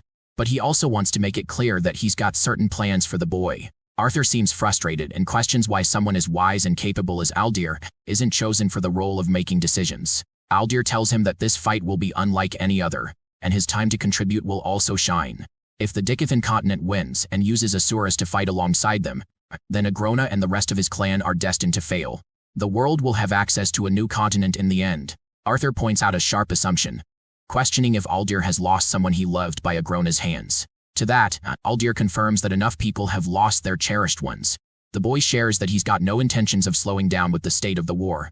But if he's going to help, then he requires Aldir to trust in his advice. Also, he wants to make it clear that the Lessers are fighting the battles for Asuras, so he'd prefer if he addressed them with proper names. Aldir immediately applies this request into action by calling out the boy's name, and shockingly agrees to comply with his conditions. Instead of using Lessers to describe the three races, he uses people in his speech. A small touch that makes the boy smile. He tells Aldir to wait because of one other thing. Arthur knows that he's soon going to initiate his new duties as a lance, but there's something else he wants to do before that. The scene ends there, leaving his request ambiguous for the time being. Let's cut to the shore, where Jonah is facing an elven warrior in a duel to sharpen their skills. Many adventurers have placed camps here, and Arthur's mysteriously hiding among them, perhaps to see how they're doing. He sees the people managing food until a woman donning black hair recognizes a familiar stature. Arthur's glad that none have recognized him so far out on his own. He sees the fight between Jonah and Cedri, with one of them being on the clear advantage. Cedri did improve and sent Jonah flying with a punch. The boy is quietly observing this match and remarks that Cedri is actually another half-elf, which is rare enough for their continent. Sylvie thinks it's better to use the moment and introduce themselves to the current captain. Even Arthur states that melee combat is way more exciting than long-ranged in comparison. Jay comes to see the captain at their tent before a guard stops him from approaching. The man emphasizes that Arthur can't enter without a clear purpose, so he goes right ahead and flexes his lance badge, making this dude freeze up in shock. Arthur tells him not to shout his damn name because it will ruin the disguise. He enters the tent, and the face of the person is finally revealed. It's the beautiful Professor Glory and her bond. She's stunned and immediately goes in to hug the boy, remarking him as General Lewin and paying him the respect he deserves. Arthur insists that she call him Arthur, so she asks to be called Venezi in return for it. He's looking for a report on the current situation, so Venezi lays out a map, explaining that her division is working her way through on the smaller side. She's got about 20 skilled conjurers and 10 augmenters among her group. The rest of the soldiers are all capable mage and non-mage soldiers who have come together for the fight. Captain Otter and his division will soon pair up with them from Mayburn City. Arthur shares his thoughts, suspecting that the ships won't come this far out. Venezi already heard about Arthur's major plan against Alacrian soldiers at the coast, but she wonders if it's going to help. Arthur is hoping that it's going to at least get some of the ships out of the way. Venezi even offers him some alcohol, but the boy reminds her that he's a minor. Venezi argues that he's old enough to do anything if he's in a war like this. So this dude goes crazy and drinks way too much. To the point even Sylvie wonders if it's a good idea to be sloppy before the battle. Apparently Virian instructed Venezi to use Arthur as a beacon of motivation for the soldiers. But regarding that speech of his, Arthur doesn't want to make his identity known until Captain Otter's arrival. Sylvie is really worried that he's acting careless and smug in a situation where the very continent's fate rests on his shoulders. Drawing outside of her tent, Arthur has to remind the lousy guard to stay silent about him. He gets rid of his cloak and casually comes around to ask who won the fight between the two. It turns out that Cedri actually won. It was her first victory of the many matches they shared against each other. Jonah introduces himself and casually teases Cedri as the immature girl. They're wondering if Arthur's a new recruit, and he confirms their thoughts. The people here are enjoying fights for the rest of the night, with an audience cheering for Cedri especially. Her training paid off and she's really proud of it. Jonah points out her flustered face, which is a cute interaction between the two. Sylvie remarks how close the recruits have gotten in so little time. But something about these two makes Arthur believe that they're more than just close. One big mouth comes around calling Arthur a country bumpkin, and even goes on to cuss at him. Arthur questions if he really looks like a dude who came from the countryside. Cedri rises to his defense, snapping at Herrick for targeting new recruits. But Arthur's in the mood to fuck some shit up, so he happily takes Herrick on. The fool thinks he's using this time to give new recruits some tips. So Arthur plays along and shakes hands before the guy yanks Arthur in an effort to smack him in the face. Herrick's cheap shot first hit actually lands as Arthur faces the full brunt of his strike. He's really questioning the kind of alcohol Venezi drinks because it's way too strong. Meanwhile, Herrick's a little disappointed that he didn't just send the guy flying from his powerful punch. So he channels his mana and comes to strike Arthur down a second time. You won't believe it, but Arthur gives this asshole the cutest "I will fuck you up" smile ever, and returns the punch, knocking Herrick out and sending his ass down on the ground. The crowd goes crazy for his attack. Meanwhile, Arthur is wondering how he still managed to toss him away so far despite constraining his mana to a tiny amount. One girl steps up to fight Arthur, sounding cocky as the last guy. She's used to using weapons and recommends Arthur to use one as well. But he doesn't have a sword to play with right now, so that can't be managed. Arthur gets tossed a normal-sized sword to use. Nifia asks if he's prepared and quickly attacks him without stopping. She knows that he's not just any fresh recruit, as he's dodging too swiftly for his size. Arthur remarks how she's got an excellent control over her mana and is clearly on a different league than the last guy. The only thing stopping her is plain experience. He's able to exploit her weak footing and kick her down. Nifia still recovers, but she wants to get really serious this time. She tells everyone to back away as she's going to cage the match. Arthur reminds her that this is just a friendly match that they don't have to get serious about. But Nifia strongly disagrees, claiming that it's her warm-up for the brutal war to come.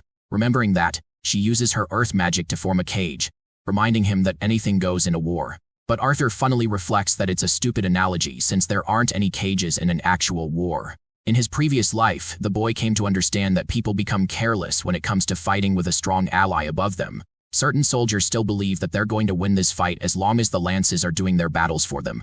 In reality, real wars are decided by the decisions that rest on a single person, that being the nation's leader. The nation, on the other hand, lived powerless as ever, unable to make significant change with their contribution. But that was only the case in his previous life.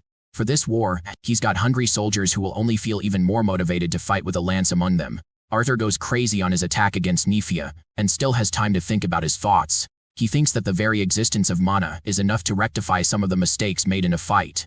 But that also proves to make certain soldiers forget about improving their flaws. A mistake that Arthur Lewin made when he entered this world, and quickly got those mistakes annihilated by the Asuras in Epheotis. The fight between Nifia and Arthur comes to a close and dinner time is just around the corner. Nifia was fully expecting to eat a kick to the face, but instead she found him offering his hand. They shake hands in good sportsmanship, while his new friends urge him to try the delicious stew. Even the cute Marshmallow comes out of her hiding to eat the food. By night, these soldiers are as joyous as ever, as if the thoughts of war weren't even on their mind. Arthur sees Cedri, who is popular and loves to get along with everyone. He learns from Jonah that she joined the war in order to fight for her family, and she's a serious stuck-up who really doesn't like receiving anybody's help. Arthur happily teases Jonah for also joining the war because he wanted to protect Cedri on the battlefield. The dude freezes up and tries to deny the accusations, but Arthur's really sharp and easily gets through him. Cedri, drunk as ever, comes up asking how these two are doing. Arthur tries to spill the tea about Jonah's obvious feelings for her. Before he stopped, Jonah tries to cover it up and acts like he's interested in one of the girls with longer hair. Something about their interaction attracts Arthur, who reminisces how enjoyable life truly is when a person is youthful.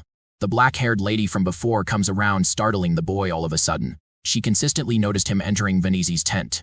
Her comment just now attracts the attention of some of the soldiers. Arthur learns that this woman is Chef Astera, who is curious about him and wants to spar. But for some reason, seeing her ripped fucking arms, Bro is thinking that she's more than just a normal chef.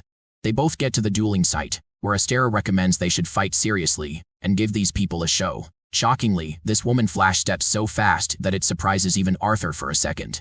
He blocks her strike with his blade, confirming Astera's thoughts that she's not dealing with the average teenage boy. Her blade nearly strikes him down again, with Arthur reminding Astera that he's just as much of an average boy as she is as an average cook. He means to imply that they're both hiding underneath their disguise. Turns out that Astera's got her own students from around here, so Arthur questions if he's dealing with a former teacher of the academy. But Astera is pissed that he even compared her to that school's standards. He tells her about his experience as a student, and both of them agree that the students there are annoying stuck-ups. Astera explains that she taught at the Lancler Academy, right after the war between the humans and the elves came to an end. That school is known for producing the finest soldiers. But after the war, those elite soldiers weren't needed anymore. Seeing their incredible fight, Jonah and Cedri are stunned. Arthur, now annoyed, questions why she's here as a chef, instead of nurturing students at Lancler Academy. But Astera doesn't want to reveal that part of her life so soon. Also, she really wants him to stop holding back his true strength. Arthur tries to carve up an excuse, claiming that restricting himself to augmentation magic makes up for a fair duel. Astera thinks he's right to admit that, but she's interested in revealing her own full powers and showing the students a true spectacle. She powers up with an incredible aura wave, with even her students admitting that they'd have simply dropped out if she came at them with such a transformation. Arthur decides to adjust his powers to 40% of mana, and responds adequately by showing her what he's capable of. Just looking at him, she's curious why a brilliant and yet talented boy ended up here. Or Xyrus Academy for that matter when he was so skilled with his sword. She comes at him full speed while Arthur stands there, answering that he already knew about handling his blade before entering the academy. He blocks her strike and states that he desires to improve his magic. Both of them have roughly equal exchanges between each other, but Astera's skills are enough to make Arthur admit her caliber as a seasoned veteran. Jonah is stumped to see Astera fight so hard. Cedri remarks that their teacher is bringing up her best while her opponent looks calm and collected, as if he's not even threatened. Arthur notes that her movements are precise and calculated. He can see her lunging forward and dodges preemptively, but it was actually a fate that he didn't anticipate. Arthur manages to block her real strike from behind. Unfortunately, his sword shattered in the process, so he easily accepts his loss. Astera is in utter disbelief, refusing to accept that she had just won. After all, it was just the fact that he used an amateur sword. He returns the blade to the warrior and promises to buy him a new one. But the atmosphere around him has completely shifted. They're all looking at him in awe. Glory comes out with applause, appreciating the battle between the two. As captain of the division, she allows them to have as much time needed to enjoy the night. And that's what happens. The main subject of the night is Astera's incredible movement and skills that were never seen before. One douchebag ridicules her performance and eats shit for it. They even call out their teacher's name to make him fight her. Cedri is seriously drunk and wants to fight Arthur. Jonah stops the midget and has to remind her that she's really being ambitious right now. The man of the hour, Arthur is sitting by himself underneath the night sky. Sylvie noticed that Arthur really enjoyed the duel, as it is rare enough to come across a good opponent. He's finding it happy to be a normal soldier for a couple of days to celebrate the small things in life. But Sylvie argues that he's not the type of person to live a normal life. They've both been through so much, so she thinks they should indeed work on celebrating the small victories in life. The first celebration being Arthur's fight against Astera. Funnily enough, you might think this marshmallow became a motivational speaker all of a sudden. But her true intentions were to steal Arthur's food just now. She was just giving him reasons to do it. Arthur gives it up because she behaved properly for the night. Sylvie happily munches on it. All of a sudden, Astera pops out of nowhere and questions if she's really seeing a freaking jacket eat a piece of meat. Arthur excuses that he's saving the food for later. Both share a celebratory beer, and Arthur's going crazy with that alcohol intake. Astera now regrets downplaying Xyrus Academy's talents because of how well Arthur performed in their duel. Their sweet moment is fucking annihilated when Benizzi's stupid guard comes out calling Arthur a general. Dude is looking at him with the most annoyed glare ever. Turns out that Captain Otter has just arrived, but for some strange reason, the captain is missing. Arthur gets up, while Astera's questioning what she just heard. Arthur calmly points out that he's got a story of his own. One he's willing to share another time with some more alcohol. Come to think of it, didn't this guy just smurf his way throughout his duels? What a guy. Arthur travels with the guard, learning that she's nowhere to be found. Interestingly, he locates her instantly atop the cliff. She's all by herself, and he wants to handle this on his own. As for Captain Otter, Arthur doesn't feel the urgent need to deal with the captain in his current alcoholic state. He'd be happy to meet him tomorrow instead. The guard respects his orders and goes away to report them. Arthur's left to himself and thinks it's okay to disturb Vasni to see if she's holding up all right. He jumps away and immediately parks right next to her. Venisi hands him another bottle to drink, but Arthur thinks it's careless of her to drink here. But he's not clean either for being flushed like a drunk idiot. Bro literally goes against his own advice and drinks to his heart's content. Then he sits right next to her, before Venisi finally decides to speak. She asks him about their chances of victory regarding the war. Even as competent as he is right now, Arthur can't promise anything, but he's ready to do his very best for what he can do. Venesi, despite being double his age, finds comfort in his words, as if she's actually believing in the ridiculous idea that the boy will pull a miracle. Arthur claims that he's disappointed a lot of people before and he doesn't want to do that. She realizes that he still blames himself for the incident at Xyrus Academy. The place was going up in flames as he pummeled his way through with his dragon. He's curious what became of the academy after the incident. Even Tessia doesn't tell him much, neither of the heirs do. It's as if they're refusing to accept the academy's state. Venezi expresses that they can't change the past as it would only make him sad. But Arthur's serious, and he's dying to know the truth at this moment. He was making excuses to avoid the touchy subject throughout this time, but Venezi's fickle eyes tell you everything about her dreadful state. She remembers seeing many parents grieving the losses of their loved ones. Doradreo was the first among the disciplinary committee to suffer an agonizing death. While Theodore wasn't killed at the time of his fight against Treneve, he still didn't survive regardless of the healers. Arthur's face turns to utter shock and sadness. He wants to know what became of Fairith and Claire, almost hesitating to ask if either of them survived. First, Venezi talks about Fairty, who did survive safely. She also learned that Claire is alive, but in what state? No one knows because of her secretive family. Arthur's glad to hear at least that. But Venezi seems upset. Turns out that Kai was working under the cultists, which meant he served the Vritra clan. He totally disappeared along with Elijah. Now this news is the real deal. It really stuns Arthur. 5 traitors from the academy were captured while 30 escaped. The boy can't stomach what he just heard. Finally, this knowledge has offered him a second chance to reflect. He's forgotten about much of the memories of his past life, and it's true that his past self is slowly withering away. It is now helping him become a person of this world rather than his last.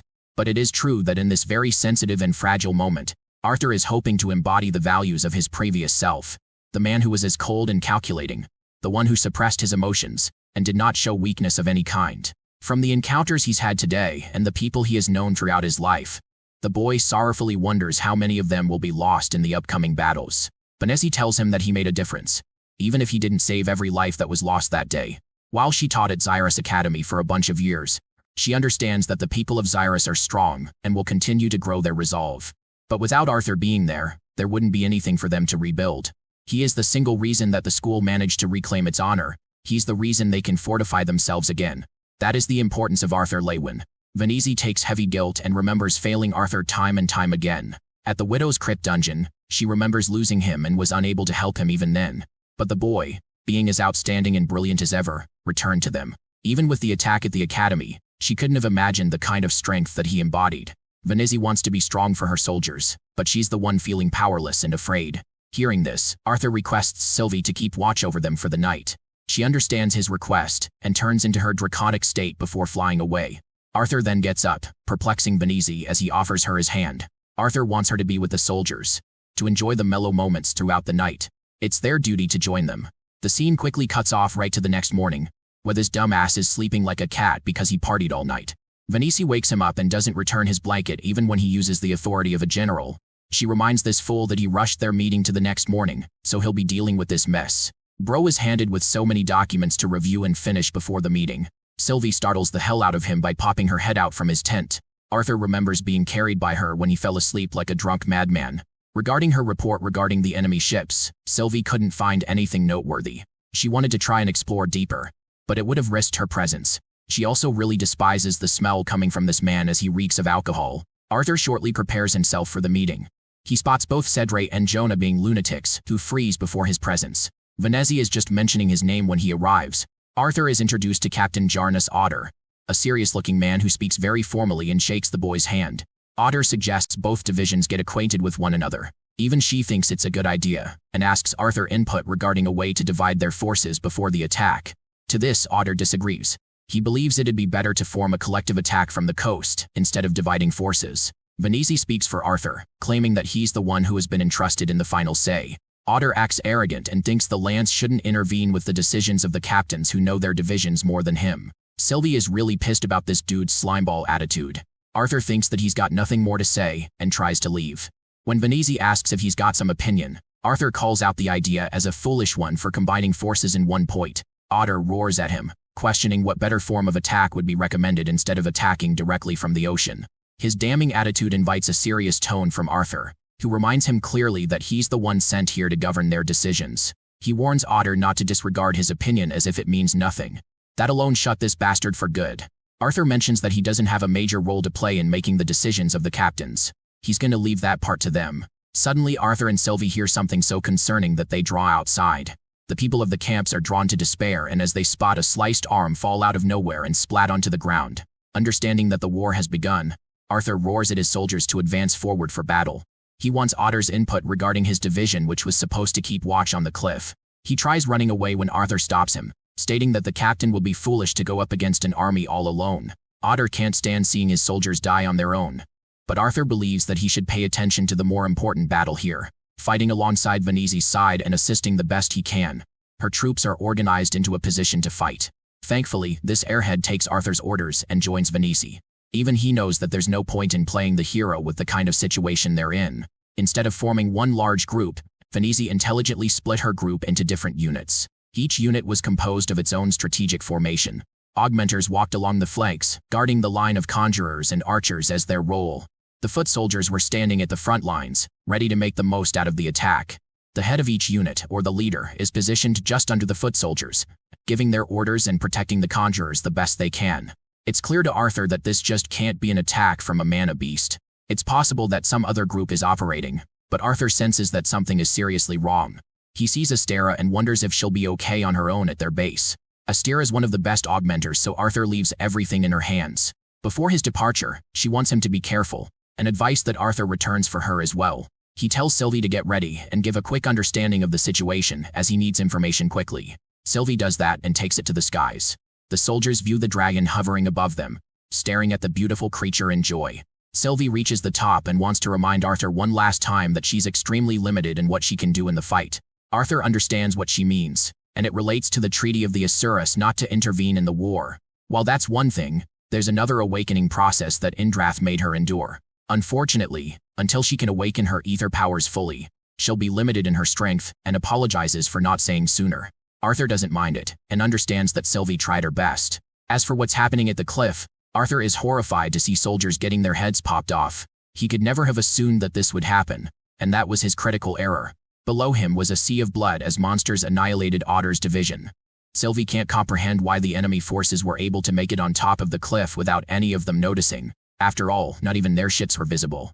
Arthur commands her to soar higher and instructs her to follow the trail of the Alacrians to see the root cause. Arthur intends to join this fight, which can be hardly called a fight as humanity's forces are getting ripped to shreds. Sylvie is afraid that he'll get hurt and she won't be able to help him. But Arthur thinks he's got a terrible feeling about this battle, and understands that unless he contributes, they will lose here. Arthur believes this war is more than just a one-on-one battle. He wants Sylvie to hang tight and see where the Alacrians are coming from. He leaps away, but Sylvie is planning to come to his rescue the moment she senses danger. Arthur descends as both execute their mission. On Menezi's side, she's leading her men to join Otter's Divyasan and strike from the front lines. As for herself, she senses a figure leaping up from behind and immediately draws her blades. Thankfully, it's just Arthur, who scared the shit out of her after he flew off. He tells Venezi about his change of plans and that he will join them in this battle. Arthur continually felt worse about their situation, because for some reason, he anticipated their enemies to be no different from the Vritra clan, nothing more than monsters. But from up close, he can see that these soldiers are no different from the ones in their own army. The only thing unique about them was that they boasted quick spellcasting and wore a different outfit. Arthur takes his first battle and senses that he's dealing with a silver core augmenter. He goes quick on the offensive and slashes his opponent's abdomen, but for some reason his blade doesn't penetrate. It's because his body casted a shield that protected his armor. The man responsible for casting the shield is an Alacrian soldier from afar. Arthur is stunned to see someone manipulate a barrier like that. He finds the current mage troublesome to fight against, so he quickly switches targets to the one who was casting the barriers. His opponent follows up from behind with a prepared attack of their own. But Arthur easily catches him with an earth spell. He's rather surprised to find that the soldier didn't augment or enhance his body. While this guy fights like a seasoned augmenter, he doesn't really have any reinforcement to protect his body. Still, Arthur's peeved about the way the Alacrians are fighting this war in general. Something about it feels strange, as if they aren't even being spotted by the enemy soldiers. It's to the point where Arthur is beginning to wonder if an illusion is set in place. The Alacrian soldier tells his friend to cast more shields, which gives Arthur the opportunity to reflect on the difference between their fighting styles. He still doesn't get why the soldiers are choosing to manifest mana in a single-handed approach. Arthur has judged that knowledge of the enemy forces would be critical in him winning this war. The augmenter he's facing is extremely skilled, but doesn't hold a candle to his mentor Cordry. The part that's bothering Arthur is why this guy's only enforcing mana on his claws. The Alacrian man is impressed to learn that Arthur is just any average soldier. The boy impressively uses a fate to catch this guy off guard, and yet the shield mage was still able to cast a barrier to protect his friend.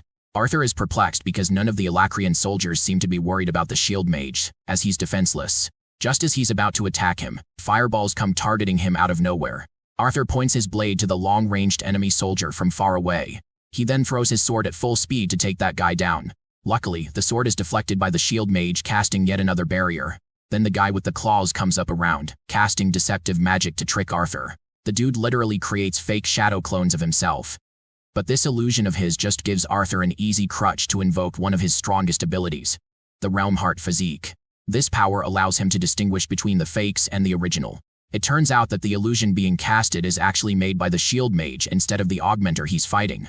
This guy is just the direct attacker, and he lunges to get Arthur from every direction. The long-ranged conjurer is supporting them with heavy blasts on the side. Their tactic seems interesting, and leads Arthur to wonder if this is how the Alacrian soldiers really operate in the state of war. He easily manages to blast one of the soldiers to ashes, and wonders if there's a shield for every warrior in each unit. Arthur's still trying to figure them out, but it's thanks to his realm heart transformation that he can think things clearly. The Alacrian trio fighting Arthur is fully taken down with ease after his transformation. The fight hasn't even crossed an hour, and yet the atmosphere was covered with the smell of blood and rotting flesh. Arthur faces his enemies, slowly culling their numbers with his blade. Unfortunately, the Alacrian divisions were much larger in size compared to their own. Arthur understood that the Alacrian forces clearly had much bigger surprises for them. But from the knowledge he acquired in this fight, he could easily navigate throughout the battlefield, striking down anyone who came in his way. He did not exchange a single word, and merely slaughtered beasts and Alacrian forces alike. The dreadful scene makes the boy wonder that if men fought with diplomacy instead of weapons, there would no more be any battles with blood. It's exactly when men have access to weapons that those words become useless. Cedre finds herself caught off guard as one of the Alacrian soldiers attempts to strike her down. Arthur remarks that the cycle of death only continues with such bloodshed. Thankfully, she ducked that strike and actually managed to beat the shit out of the soldier. From this distance, she can't hear Arthur, who's trying to yell at her. Cedre's heartfelt smile fades as her body is pierced by a vicious beam. Jonah drops his weapons and carelessly rushes to protect her. He grabs her flailing body as more men come to finish them off. Arthur comes right in, slashing those monsters down. Jonah is crying tears while Arthur is pissed that he's making himself vulnerable in an extremely dangerous situation. Jonah can't even listen to him and merely talks to Cedre, who has lost too much blood. Arthur is seriously annoyed because he's having to protect Jonah because of his stubbornness. In these thoughts, he confirms that Jonah is useless right now, and there's no way to make use of the guy in this situation. Then again, the pain and grief catches up to Arthur as well when he remembers the memories they shared. The softy knocks Jonah out and protects both of them, all the while blasting his way through the Alacrian soldiers with his wind magic. He even casts Static Void to stop time for the arrows aimed at his head. And he won't fucking believe this, but this man literally caught the arrow between his damn teeth. He's carrying 2 injured soldiers and he caught a fucking arrow like Saitama or some shit. Anyway, back at base, Astera's doing her part by nurturing the soldiers. She sees Arthur carrying both her students. He sets them down and requests her to take care of both of them. Before leaving, Jonah grabs Arthur's feet, despairing at the fact that he couldn't save Cedre the way he saved him. Arthur simply states that he can't save everyone in a war like this. But Jonah only hates him for it, and he thinks that a lance should be capable of saving everyone. He could even sense that Arthur stopped time because of the projectile that was aimed at him. The general has no words for this amateur and merely states that his priority isn't to save each soldier. Jonah haunts Arthur with his final words, stating that Cedre wouldn't ever have reduced Arthur into the category of a soldier on the battlefield. This gets our boy's blood boiling because the motherfucker is talking too much shit after being rescued. He grabs Jonah and roars at him for acting incredibly naive in the middle of a war where their enemies are unstoppable. He wants them to remember that some of them are so powerful that only Arthur can fend them off. He can't save everyone when he's prioritizing protecting them all of the time. To all of that, Jonah ends up responding with a promise he shared with Cedre, that he was going to eventually ask her to marry him. The poor guy sobs at the loss of his most trusted companion, while Astera promises to take care of him for Arthur. The lance returns to the battlefield as fast as he possibly could. He hears Venezi, who's in shit condition but holding her own. Sylvie is also on her way back. She warns Arthur that someone extremely dangerous is coming to fight them. Someone seriously strong. That warning alone reaps Arthur's soul, and Venezi can see it on his face. He immediately tells her to take the fight elsewhere, which basically means retreat. Venezi can't comprehend his message because they've basically taken down most of the Alacrian long-range conjurers. This means the Dicathan forces are at a clear advantage right now. To that, Arthur responds that an incredible force is heading their way, and they may be even more powerful than him. He wants them to just leave so no one gets hurt. This also means he's going to be fighting this opponent all on his own. Arthur doesn't want any more senseless deaths. Venezi is okay with him leaving so long as he promises to return to her in one piece, or else she'll drag his dead body out of hell again. It's really cute that she cares for him as a teacher, and I like that a lot. Venezi leads her forces for an immediate retreat from the fight, which is a surprising order for even Otter. With these guys retreating, Arthur reflects that the Alacrian forces aren't even the real issue to deal with. Both divisions CNA handle those guys and stand their ground. But for Arthur, he's bolting his way through the forest, leaping from every branch, afraid that Sylvie isn't responding to him anymore. Arthur wonders if she's willingly ignoring her. A voice creeps up on him, rendering him in a state of shock. This voice triggers fear in him, to the point he activates the Realm Heart physique right off the bat. His senses get sharper, as he can now manage to see this figure disappearing from many places. The voice is so fast and merely toys with Arthur, showing him the difference between their powers. Finally, the enemy's hand reaches out to grab Arthur, successfully restraining his arm. This cunning woman is someone you don't want to end up in your dreams. She's got Arthur in a pinch and gets the better of him until he's forced to use his ice magic to free himself. She plays with Arthur as if he were a prey, taunting him and asking his name. Arthur, being smooth as ever, tells her that he doesn't get along with strangers as strange as her. The woman remarks that they'll be growing close very soon. But right now she's got a mission to fulfill. She suggests that he voluntarily become her slave, but Arthur instantly declines. So she takes the forceful route of attacking him until he submits. Arthur tries to counter her and goes on to wonder if he's dealing with a retainer or a scythe-level enemy. Since she can block some of his attacks, he thinks it's time for him to use his absolute full power in this fight. It is the very reason he spent so much time training after all. Arthur slashes his way past the vines and uses absolute zero to render her completely defenseless. He thought that it would be enough for his win condition, but she pulled out an unexpected move and knocked him away with a toxic fume. It's so bad that Arthur's having to breathe. He's in deep trouble as even his runes are fading and his mana isn't maintained. Arthur uses wind magic to clear the smoke. It happened because of the desperate situation he was placed in. His mana worked perfectly, allowing him the chance to cast Static Void and unleashing one final slash against her. But to Arthur's shock, his extremely capable blade, the Dawn's Ballad, chipped in his recent attack. The woman's mask shattered from Arthur's strike as she appeared frail and worried to search for it.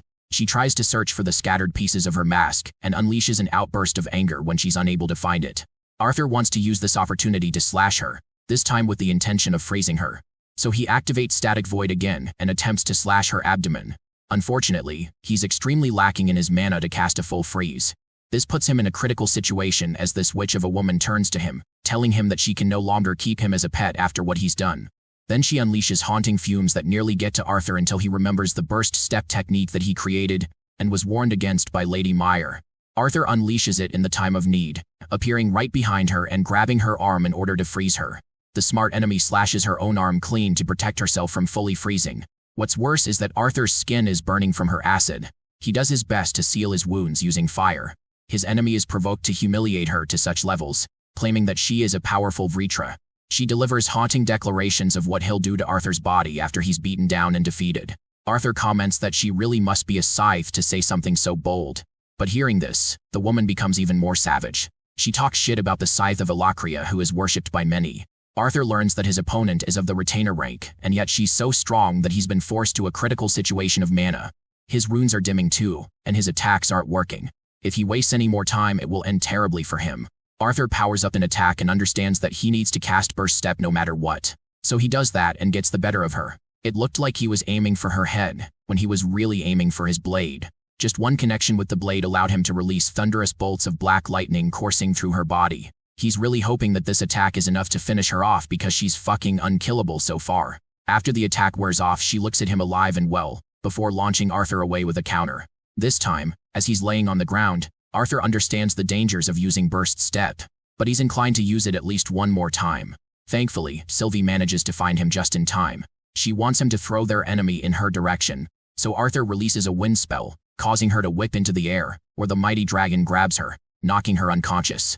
Arthur casts ice magic one last time, erecting a wall of spikes for Sylvie to land.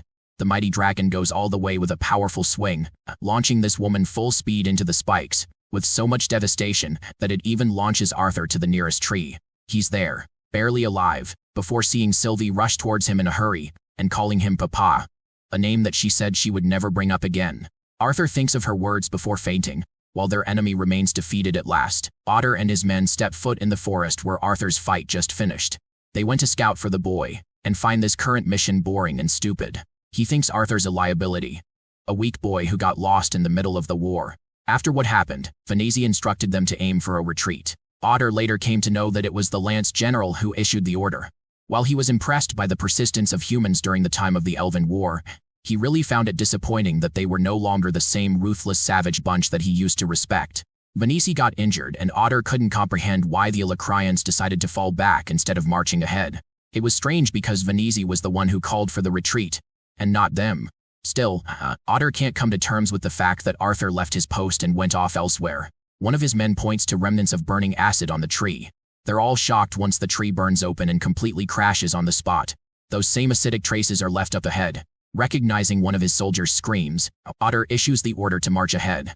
But they can't fathom why a strange fog lingers in the forest. It makes it difficult for them to see, to the point that Otter would have fallen off the crater, if not for one of his men rescuing him just now. They decide to clear the fog by using some of the wind magic. Then, inside the giant crater, remnants of the fight are made clear. A brutal witch rests defeated on top of an ice spike. They can't even comprehend the horrors taking place before their eyes. Ulrich, the soldier who went up ahead first, carelessly ventured inside and lost his limbs as a consequence. Otter sees the unconscious Arthur resting right next to his dragon. The captain is beginning to realize that the boy must have dealt with the nightmarish foe, and even wonders if Lance is dead. The selfish bastard is thinking about the rewards he'll receive for retrieving the monster's corpse. He issues an order to retrieve Arthur's body, so one of the soldiers quickly dashes in, safely maneuvering against the crater. Things seem to be looking great for a while, until that persistent fucking witch uses one of her acidic vines to slice off the guy's leg clean. His basketball career is ruined. Her vines drag the soldier, painfully sinking him deep into the acidic pool just underneath her. We see an agonizing bloodbath as the man's body is reduced to stinging burns of red. Ulrich advises them to stay clear of the monster's corpse, as even Arthur told him to stay away from it. Otter is perplexed and questions what the hell is happening because the monster is still alive. Arthur's voice reaches out and confirms that the monster is dead. Otter continues to pin the blame on the Lance General, only for Arthur to confirm that he's the one who defeated the retainer-class creature. Unfortunately, the witch has automatic defense spells activated after her death. That's why her body is still functioning without consciousness. Otter takes offense to the report and accuses the Lance for not warning them beforehand. Our sassy king replies that he couldn't exactly put up a warning board in his condition, especially since he's having trouble sitting still. Otter continues to suspect Arthur, going as far as to state that he'll bring him back to the council for a proper interrogation. But Arthur has different plans and intends to return when he feels like it. After his continued disobedience, Otter recklessly jumps inside the crater, once more taking offense to the general's lack of input regarding the situation. His weapon is restrained by the powerful vines, causing the captain to struggle until he slashes them all down. Otter bursts his way past the vines, taking forceful means to get information out of Arthur. But Sylvie, being protective of her papa, reminds this snob bastard that he'll be losing his head if he advances one step further. Every single one of the soldiers, including Otter, are shocked to learn that the dragon is capable of human speech. Arthur collects energy to stand before diving inside the crater, slowly approaching Otter and then walking right past him, as if the captain is unworthy of his respect. The moment the vines try to attack him, they get frozen solid. Arthur makes sure to take care of the mess by using his ice magic to shut down the defensive spells. Then he retrieves his blade from her body, ordering Otter to send Captain Glory to retrieve the retainer's corpse immediately. Otter, this time in no mood to fuck around, obeys the order of the general. Arthur flies off, still injured as ever, but unwilling to rest. The perspective shifts back to Gray, Arthur's previous life. The three orphans were shocked to one day learn the news that they were able to secure their spot. Gray was surprised, Nico was chilling while Cecilia was crying. The headmaster was really proud to learn that the kids made it. Both Gray and Nico fought over her embrace, while Cecilia was pulled in as the family embraced each other in joy. Gray still felt bad going to school, and offered to take care of the headmaster's orphanage alongside her. But his caring and sensitive ass gets flicked in the head for being naive. The headmaster wanted him to attend the academy no matter what happened. She was frustrated that he even entertained the idea of staying at the orphanage. Gray pins the troublemaker accusations on Nico, while Cecilia, the usually sad and quiet girl, couldn't help but let out a hearty laugh. Her smile was as pure as ever, and there was actually some tension between Gray and Cecilia, signaling their feelings for one another. The headmaster wanted to celebrate the occasion, so naturally, she whipped up a nice cake for them. Gray was unsure about the situation overall. He feared the academy's expenses because the headmaster already had to deal with money problems sustaining a bunch of kids. That's actually why Gray decided to take a different route.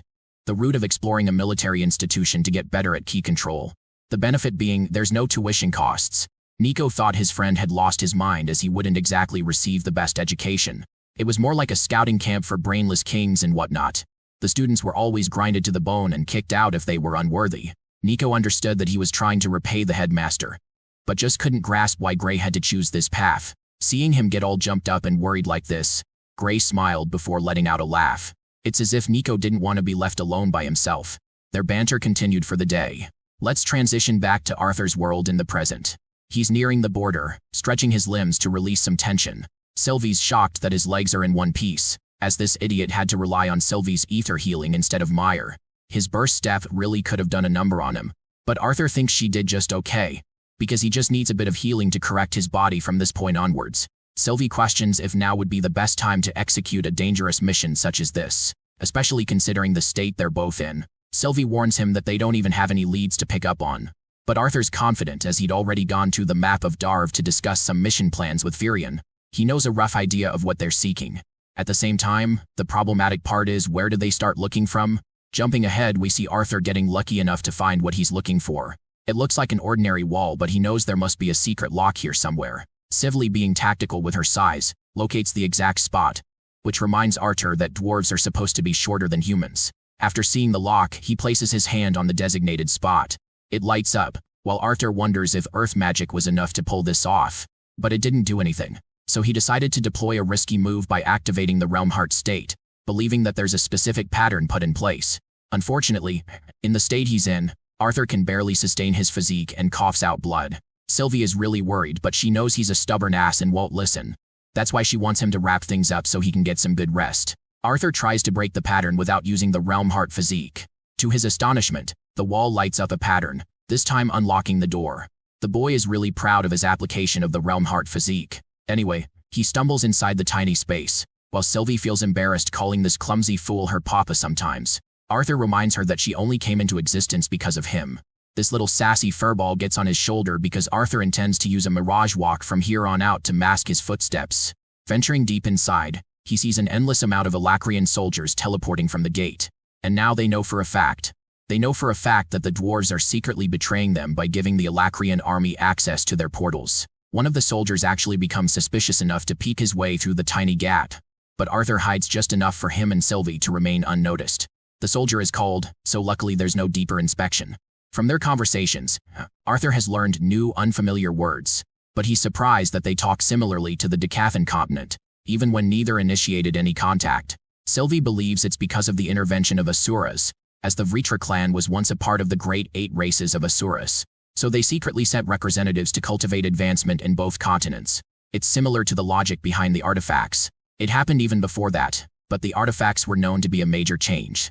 They were single-handedly responsible for preventing the extinction of the free races. Arthur feels a chill go down his spine, acknowledging that it's only because of the deities that they even survived the wrath of mana beasts. They conclude the investigation and attempt to leave, when suddenly Arthur hears the Alacrian soldiers submit before the presence of a great woman. This horned beauty steps through the portal, donning white hair and contrasting with a black dress. She's one of the scythes, who are even stronger than retainers. Arthur was confident in his ability to take on a scythe, and he was even surely confident that they'll win the war despite the betrayal of the dwarves. The scythe is catching up on reports with her soldiers, when suddenly her eyes are drawn to the presence of the one hiding nearby. As for Arthur, he could tell by Sylvie's frozen reaction that this woman was a monster. A monster who wields unfathomable power beyond Arthur. It was as if a terrifying hurricane was about to engulf him in terror. She could see them. And with her one sight, Arthur Lewin felt despair. Utter panic sets in for both Sylvie and Arthur, while the scythe is merely gazing at them with intrigue. He tries to hide and mask his beating heart, but this beautiful woman knows they're hiding. Interestingly, she willingly ignores them and seems to walk away. Sylvie senses so much danger that she thinks flying them out of here would be the only way, but Arthur knows they'd be detected and attacked instantly. However, Sylvie doesn't get what he's thinking about since Scythe spotted them already. Arthur assumed the worst too, but he still had a mirage walk in place, so he thinks they lucked out, as there wouldn't be any reason for a Scythe to just bat an eye on discovering them. Regardless, he's done playing around for the day and walks out of the dungeon in his state. Sylvie knows he's in terrible condition and can't even walk properly, but Arthur is willing to risk walking without detection for as long as possible, even until he runs out of mana. Let's go and see what's up with Ellie at the flying castle. She learns from Otter that the soldiers have been taken care of, so she should wait in the teleportation room for the medics to do their work. But just as worried as ever, Ellie is waiting for her brother, and assures the captain she won't bother anyone. Otter learns from the child that Arthur Lewin of all people is her brother. Bro gets instant PTSD and senses the family resemblance. The captain thinks that it's more of a reason for her to wait for him inside. Bro gets a second shock of PTSD when he sees that even Arthur's sister has a scary bond. The captain has merely accepted the fact that the Arthurs don't care about respect. He walks away while Ellie cutely mimics his words in the exact tone. It's funny enough that she cracks into laughter, causing further injury to the man's dignity as he walks away. Also, Ellie wasn't expecting so many medics to be working overtime. But instead of worrying, she thinks her brother is fine because he's also incredibly powerful. He's known for returning home with a powerful victory.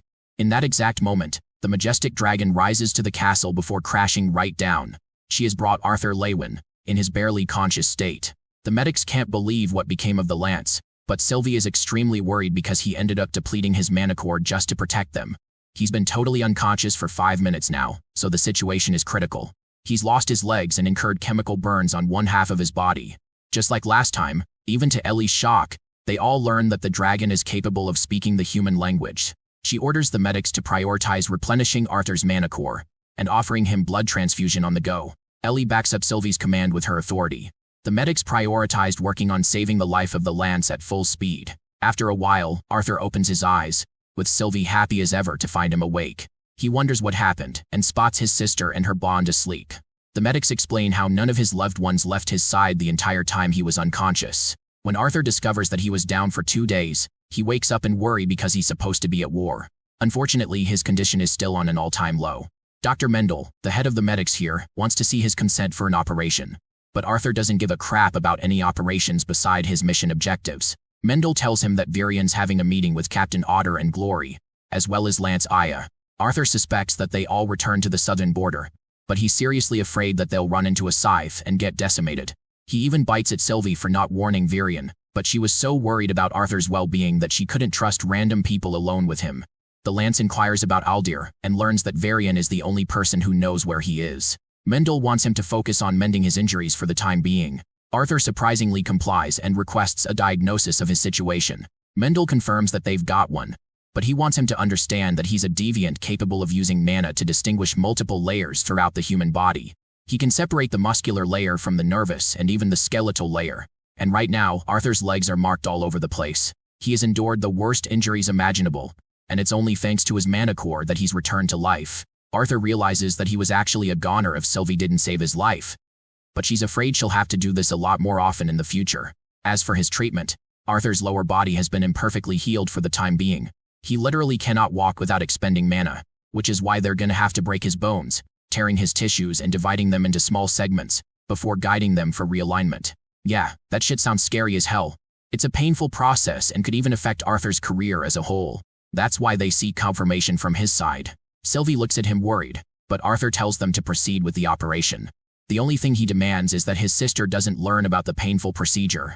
The operation begins as the surgeons get ready to work. Ellie's Bond notices Arthur, but he requests the bear to keep quiet about the situation.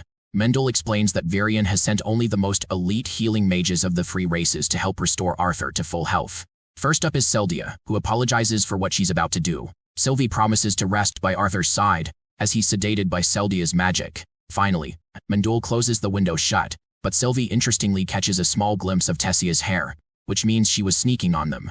Mendel initiates the operation as the elf princess walks away.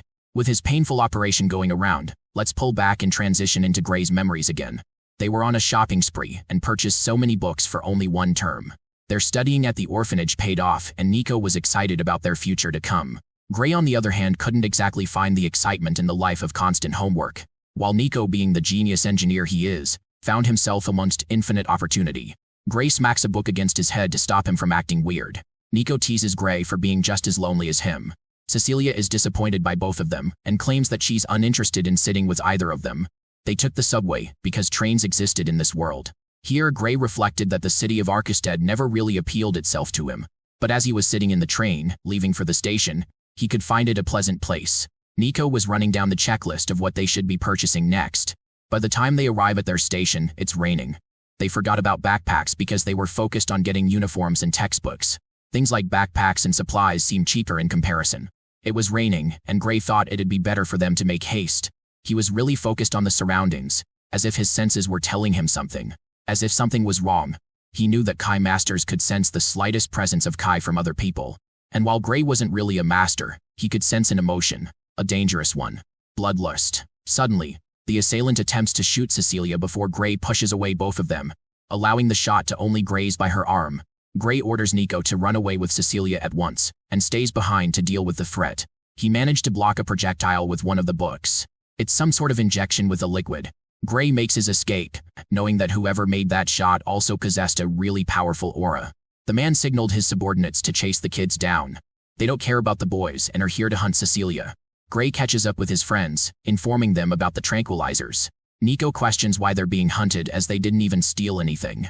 But that's when Gray drops the bombshell. It's not them those men are after. It's Cecilia.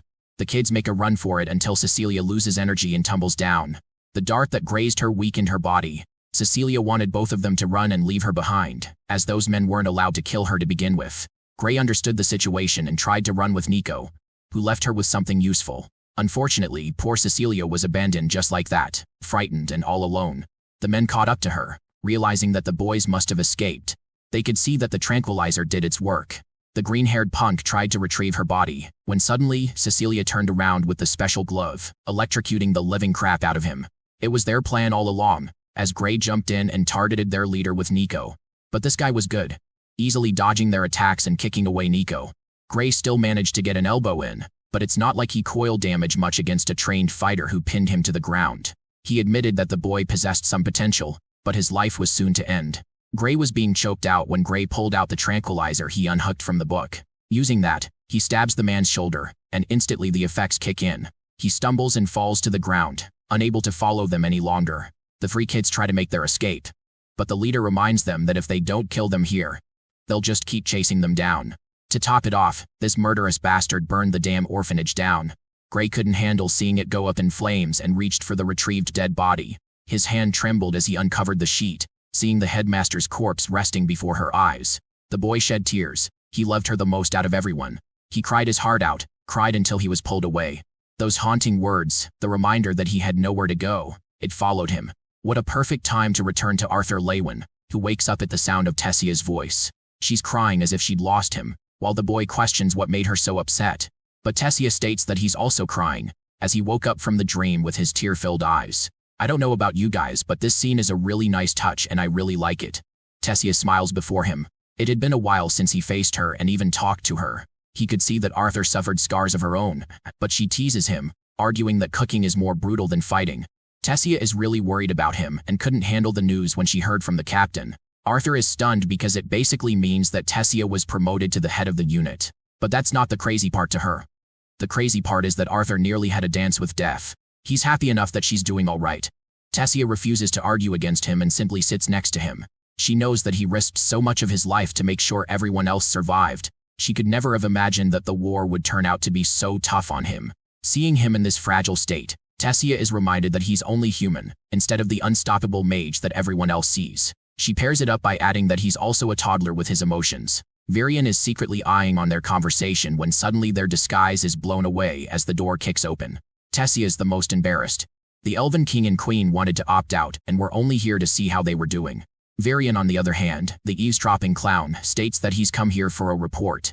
But Ellie, she's been waiting for far longer than even him. Arthur tells his sister to come around and she goes on to hug him. She was worried sick and feared the thought of Arthur's death. Her brother teases the adorable potato face, reminding her that he'd still haunt her around after his death to scare away any boys trying to make a move on her. Arthur understands the situation with Virion and Alder around, so Ellie leaves to chat with him later. Alder makes it clear that it's a miracle for the boy to survive the operation as well as he did. Despite Sylvie's ether magic and the use of the most elite mages, it took an additional usage of an elixir pearl to heal him. They're only lucky that Arthur had the pearl on him when he collected from Winsome many years ago. Unfortunately, they can no longer offer the boy any more elixir pearls as they'd be breaking the treaty after the war. Also, Varian has something for the boy. They're the remains of his beautiful sword, recovered from the corpse of the retainer witch. Arthur is happy enough to have retrieved it. He's seriously hoping for the damn marble to pop out a new weapon for him. But it won't happen out of his own will. Also, Arthur has one serious question. He wants to know who is responsible for controlling Mika and Ulfred. Because from what he's noticed, Arthur is confused if it's Aldir or Radius. After the talk, Arthur uncovers the bandages around his body. The right side of his body is engulfed in burn scars. He looks like a mess all around, but Sylvie thinks he could be worse with how much he endured. Still, Arthur knows that his parents will worry too much if they see him like this. He decides to take some time off to chill with Ellie, who remarks that many people constantly remind her of her brother's greatness. They're all jealous of him, because he's a lance and talented at most things. He's got recognition from the leaders too. Ellie expresses a sensitive moment. There was once a time she despised her brother, blaming him for being the reason her life was a mess. She couldn't ever have a normal life with her friends. And then she hated him for letting their parents join the war. At the same time, the girl realized that she couldn't blame someone who had an even more difficult, more painful life than her own. She only remembers Arthur covered in injuries from her memories, and his stories of fighting monsters back to back. Her brother wasn't around, and it made her wonder if he cared about his family. Ellie, now reduced to tears, finally comprehends how many sacrifices her brother made for her sake. He was a young boy, and wasn't guarded by their parents. She was the lucky one who could share time with them. He had to sacrifice his childhood just to get to the point he was at. Arthur tries to comfort her when Ellie rises up like a jolt of electricity, glad that she was able to relieve herself. Next, she has something to show to her brother. And before Arthur says anything, she understands the path he's chosen. Ellie picks up the bow and prepares a shot. She releases a perfect bullseye, impressing her brother. But that's not everything, as she chants something, before imbuing magic inside her arrow. Then she releases the projectile. Arthur's stunned by her performance, even though the projectile couldn't reach its target. Ellie is disappointed, but Arthur reminds his sister that she's only 12 and already made a bunch of progress beyond her peers. Joining the brother-sister duo are Helen and Emily, dressed up as if they were at some kind of wedding. It was actually Helen's idea to help Ellie realize her gift. But the boy still doesn't get what they're talking about. Interestingly, Ellie boasts the ability to mold mana into any shape she requires. It's a talented gift for sure. But Arthur's more fixated on their dressed-up attire. Turns out there's a celebration party tonight after the defeat of an apparent retainer. This makes Arthur realize that none of his friends know that he was the one who beat the retainer. He thinks Virion is a little too relaxed with his parties. He also realizes he should be getting a suit. But his maid squad is already ready with his clothes for that matter. Let's go over to Tessia's side. She's out here doing makeup and getting dressed up like a beautiful queen. Her mother is proud of her good looks. Tessia thanks her for helping out and getting ready. And like one queen to another, she wants Tessia to go up and show everyone who is boss. She arrives at the party, causing her team to become dazzled in her presence.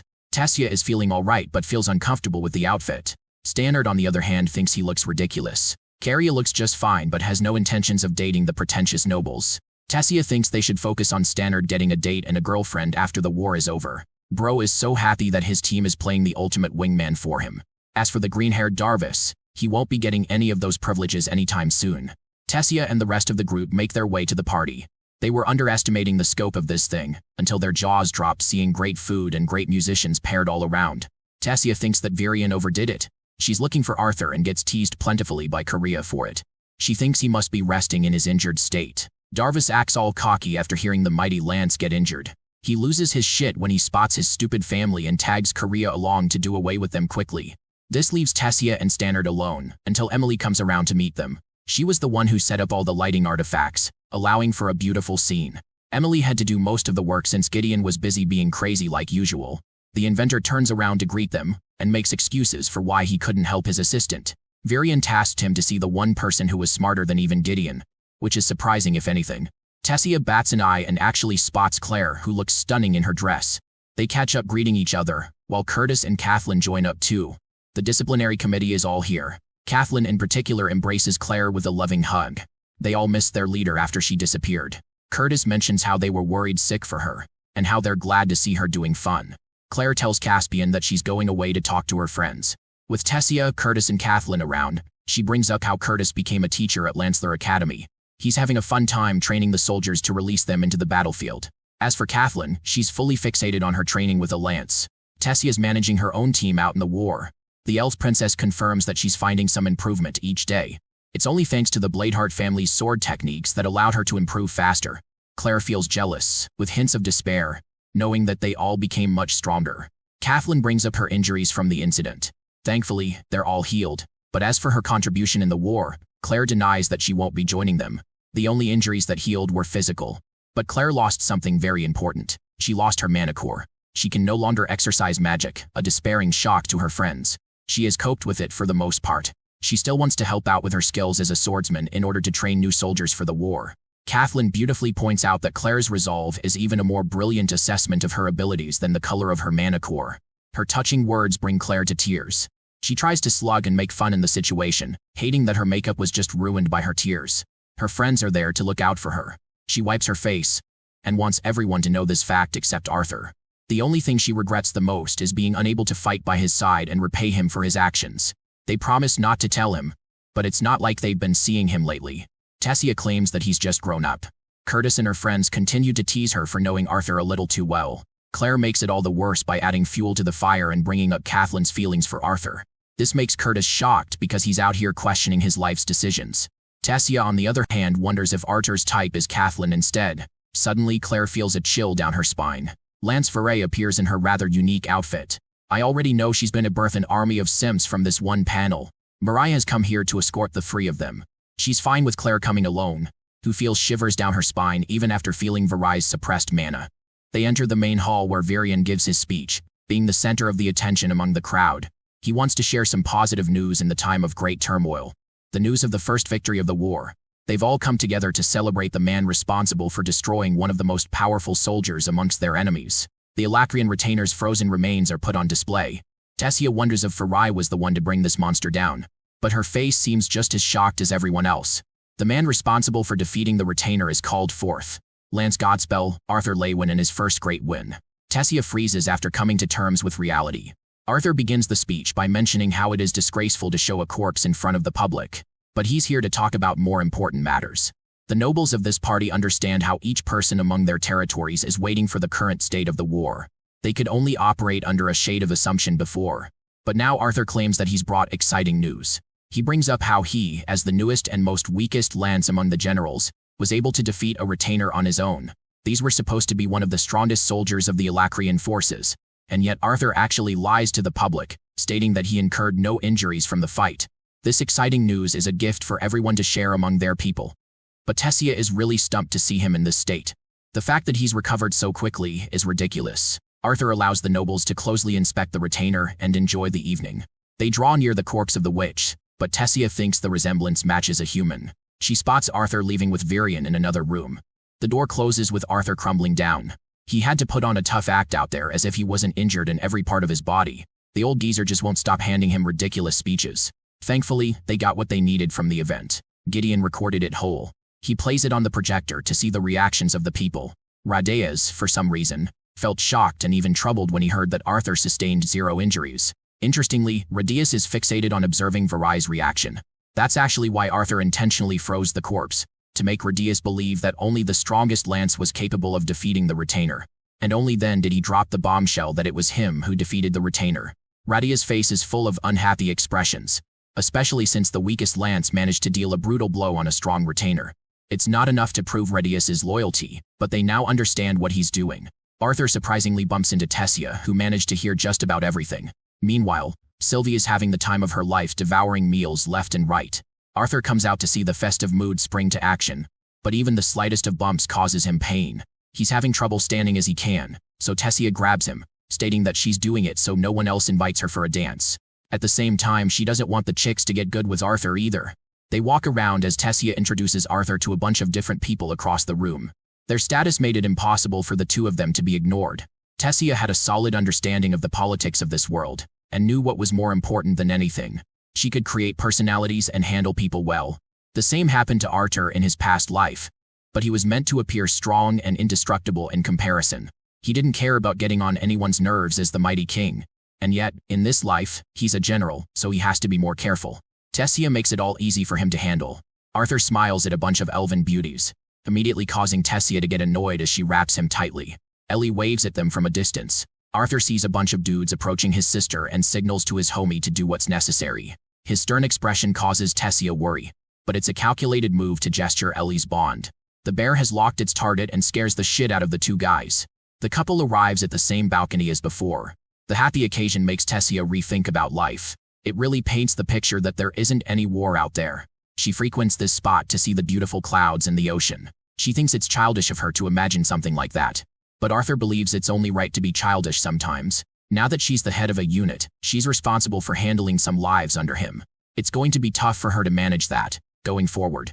Tessia reminds him that while he may be a general, it's not like lances get to lead an army. Arthur confirms that lances mostly excel in one-on-one combat, taking down the strongest threats on the battlefield, which makes him want to discuss something important. Something he discussed with Gideon and her grandfather.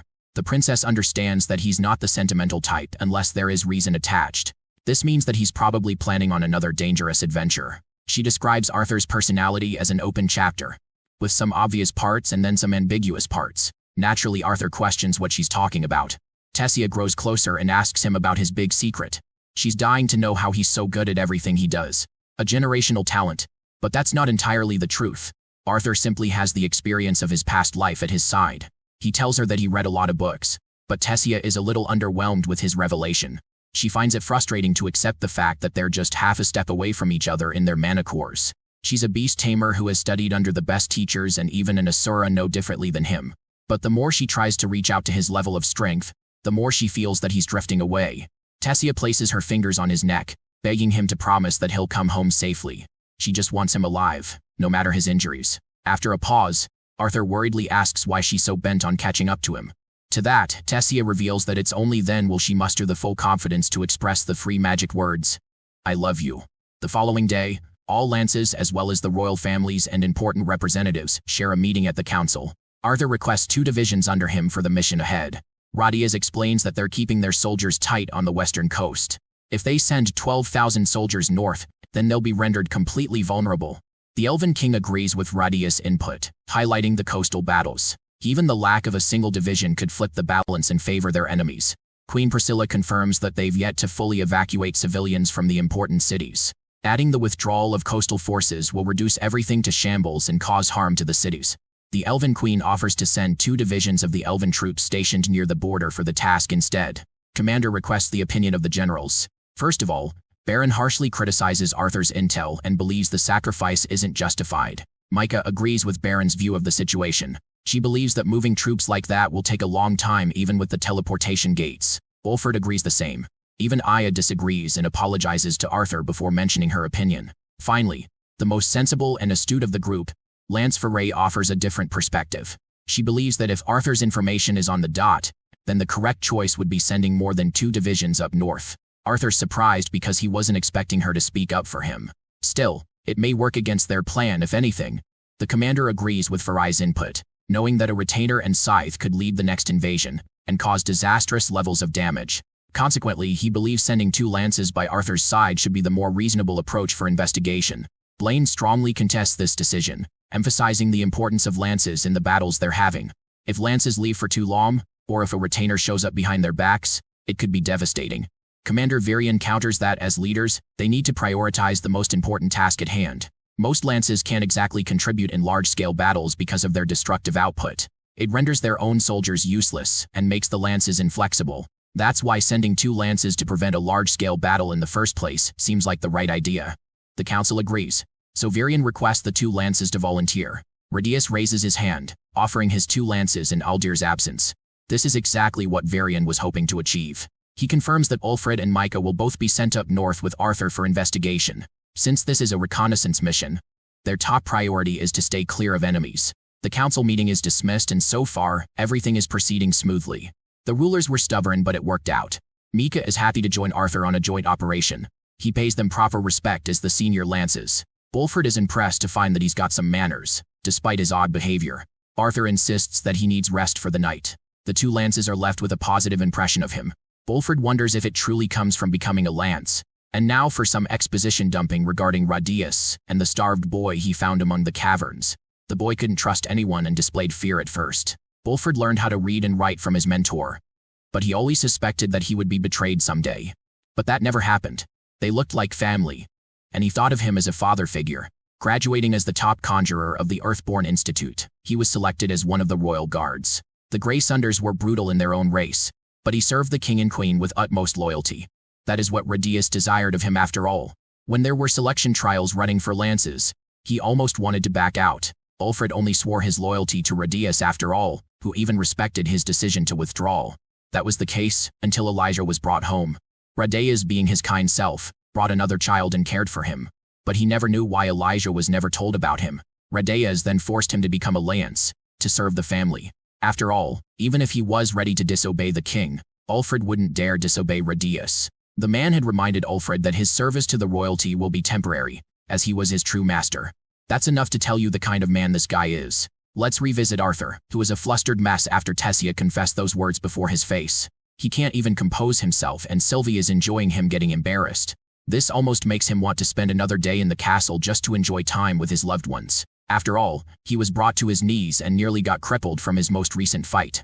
Thoughts of having done enough for Dickathan cross his mind. Arthur has been loyal and ruthlessly fighting for his people in both his lives, and that promised his suffering in both. In reality, it's the fact that Arthur is truly afraid of what would happen once he allows Tessia close to his heart. He fears that his selfishness will overcome him, and he will no longer care about the whole of the continent, focusing only on saving the loved ones he cares about. It's time for him to leave. So he embraces his dear sister one last time, promising that he'll be back. Arthur gives her a peck and tells her to take care of her for him. Mika is really excited to go on a mission with the famous Arthur Lewin, who is often talked about by the other generals. Arthur notes how she's got a cute personality with how she refers to herself in third person. She thinks he's hitting on her and reminds him she's way older. Radius comes around to see them off. He understands that Arthur's tired from his previous fight, and hopes that the boy's suspicions prove to be false. He just wants him to come back safe and sound so he can rest more. On the inside, even Arthur's hoping the same to happen. He's dearly hoping that Elijah's one and only father figure doesn't turn out to be a traitor. Arthur rides his dragon while the other lances fly using their own powers. They've been traveling for a while, so Mika recommends setting up camp, but Arthur suggests they still go ahead. Suddenly the beast roars so suddenly and alarmingly that it catches both of the lances' attention. Arthur becomes embarrassed because it's basically the dragon's way of telling him that she's tired and needs rest. Poor guy makes an excuse in front of the generals that he needs a break, so they set up camp for the night. Each lance is going about their own business. Wolford is reading a book, Mika's being Mika, and our boy is meditating like a Chad. As for the furball, she's asleep. When Arthur opens his eyes, he's startled by Mika eyeing him down up in his face. She's impressed and regards the uniqueness of his refinement process.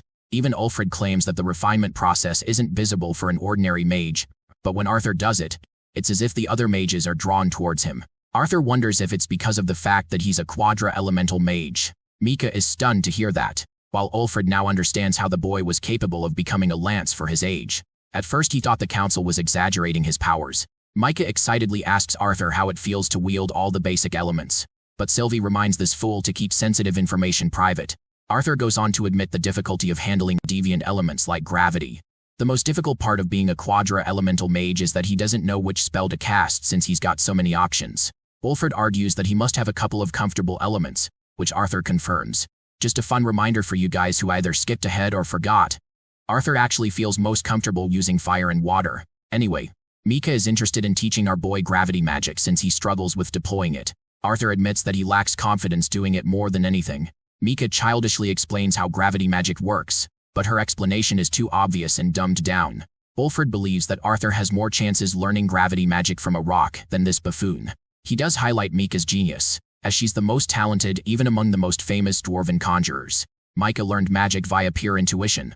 She doesn't have the fundamental knowledge of mana manipulation. Mika's very own ancestors founded the Earthborn Institute. Discovering this fact, Arthur is amazed because this institute is remembered as the pillar of the Dwarven Kingdom's influence. She had no idea that she emerged from a family line like the Earthborns. Mika takes the praise to heart and sings praises of her own beauty. Ulfred is there to tug her ego down, pointing out that she's been single and bitchless for the entirety of her life. Bro is cooking her so hard that she whips out a giant-ass mace to kill him. Ulfred blocks using his golem magic, but Mika's in a murderous mood to kill this guy. She wants to dearly remind him that dwarves aren't exactly her type. As the destruction's going on, Arthur and Sylvie are trying to hide for their own safety. They're like, nah, we don't want any of that smoke.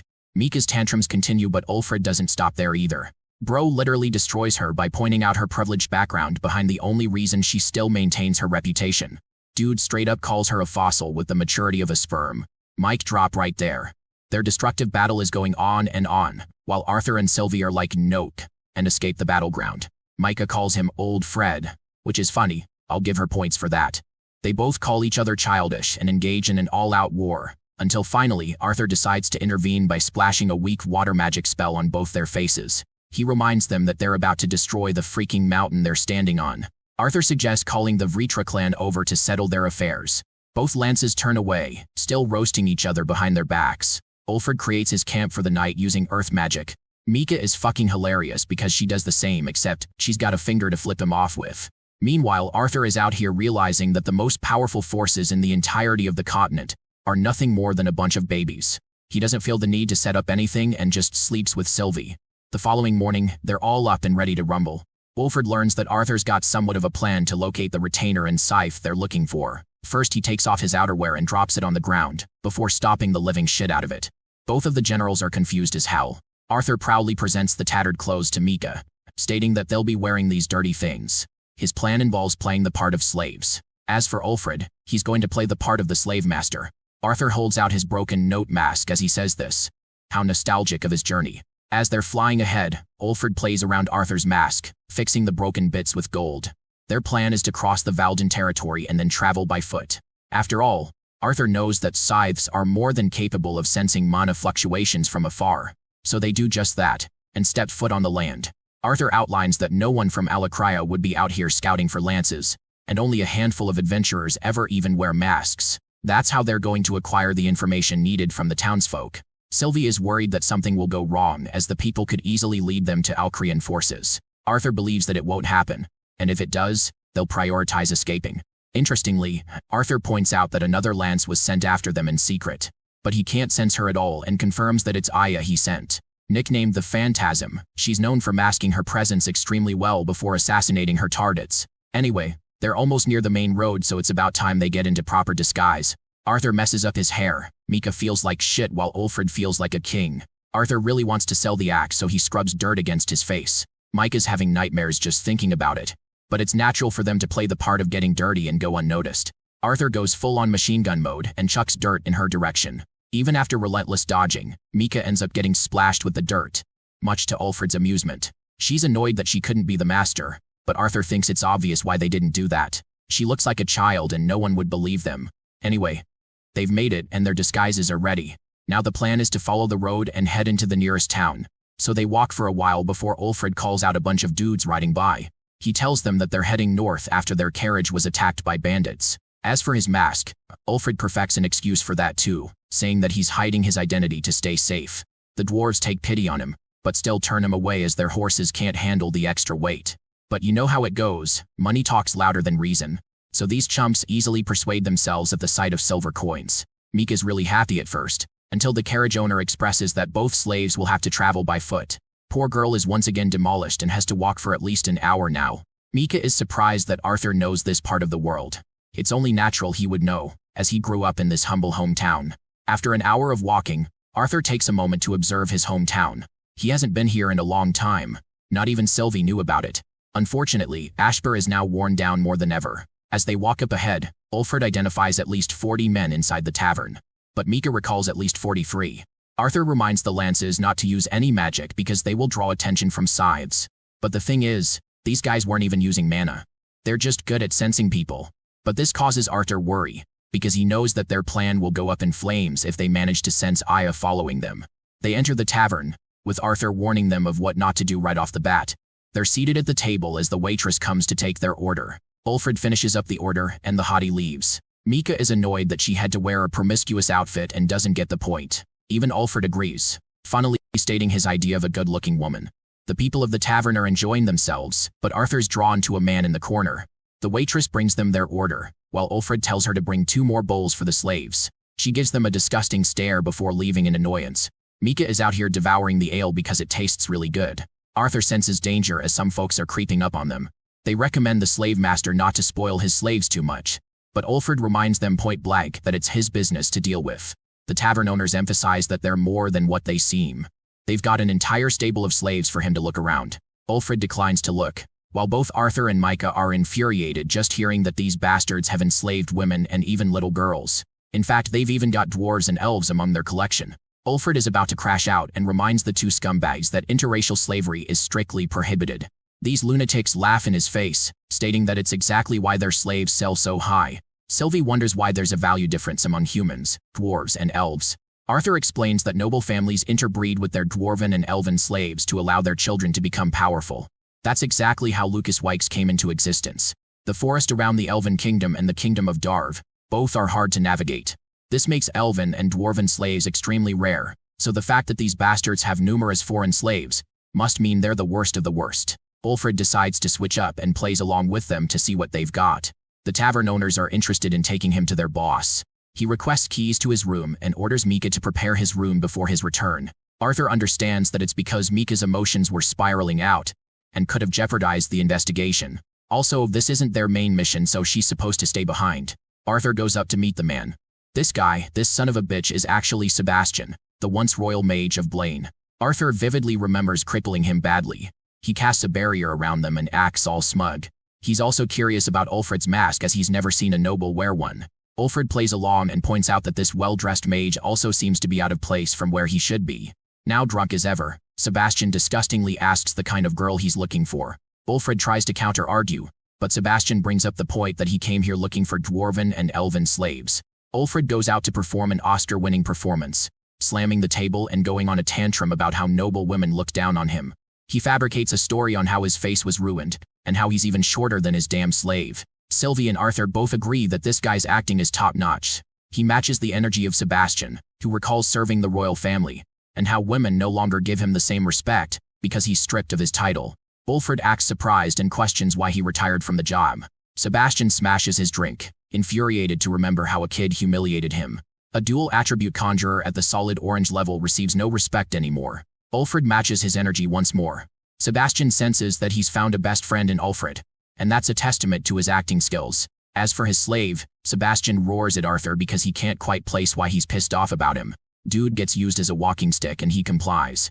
Arthur helps carry Sebastian to his chambers, who orders his men to open the room for their customer.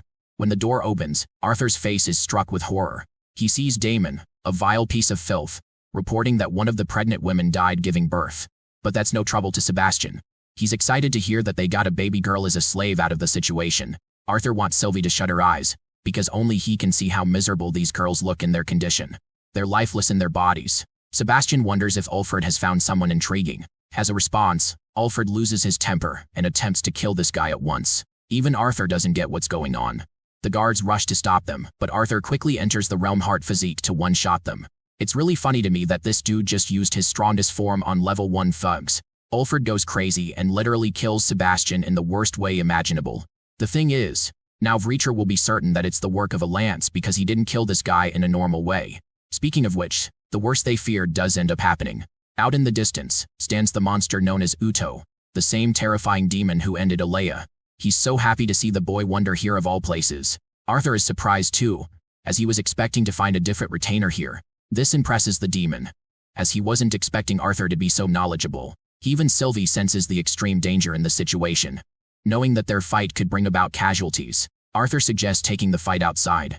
But Uto finds it hilarious that Arthur suggested they were on equal footing. He looks down on the lesser, while Arthur reminds him that he's the one who came here on his own.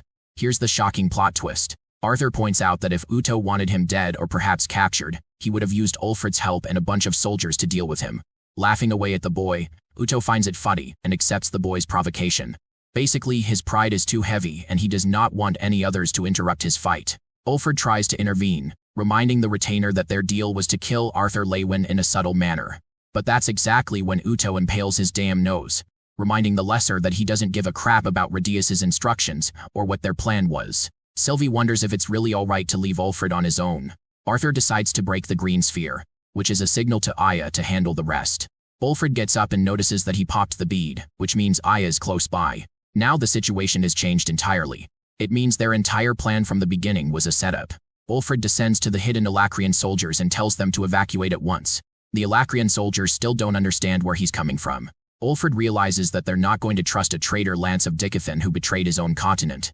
He could kill them all, but they're unfortunately necessary to their plans. At the same time, it's far too late for these men. They're about to experience a death even more painful than anything in their lives. The soldiers wince in agony while Ulfred commands Aya to come out of hiding. He's got his golems all readied up. Ulfred reminds her that a scythe of Vreetra will soon be arriving. He can promise her survival if she chooses to flee. Ulfred understands that Aya is going to inform Alder, and he would then kill Ulfred using the artifact. Normally, this would be enough for her. But the type of person she is, an assassin. Ulfred knows he's not going to take the easy way, even though he much rather prefers she does. The mystical elf creeps up on him, instilling the fear of death before warping away. She thanks the fool for trapping the Alacrian soldiers here, as her spells will only become stronger and take them all out. Ulfred is done with her tricks and calls her out for being a coward Lance. Being the queen of sass, she reminds this traitorous scumbag that he's the one acting as a fool. She's just exploiting the situation the best way she can. Ulfred gets pissed and is now hell-bent on eliminating the Lance. He understands that more and more Alacrian soldiers are going to die if this goes on. Normally, it would be best to take the battle on high grounds, But he doesn't want to risk harming the people of his race. Aya laughs in the face of his dwindling resolve, pointing out that he's lost his mental fortitude. Before long, Ulfred is attacked by a hydra and tries to catch Aya. She suffers a small burn, realizing that she can't let her guard down for even a second around another lance. She's known for torturing her victims, which is why she's disregarded among her people. In response to this, she beautifully reminds him of the statue he made out of Sebastian. That was torturous enough for his methods. Aya senses a golem monster swinging at her from behind, but she dodges it with amazing speed. She thinks her methods of torture are nothing compared to the brutal death Ulfred gave to Sebastian by entrapping him in a molten tomb.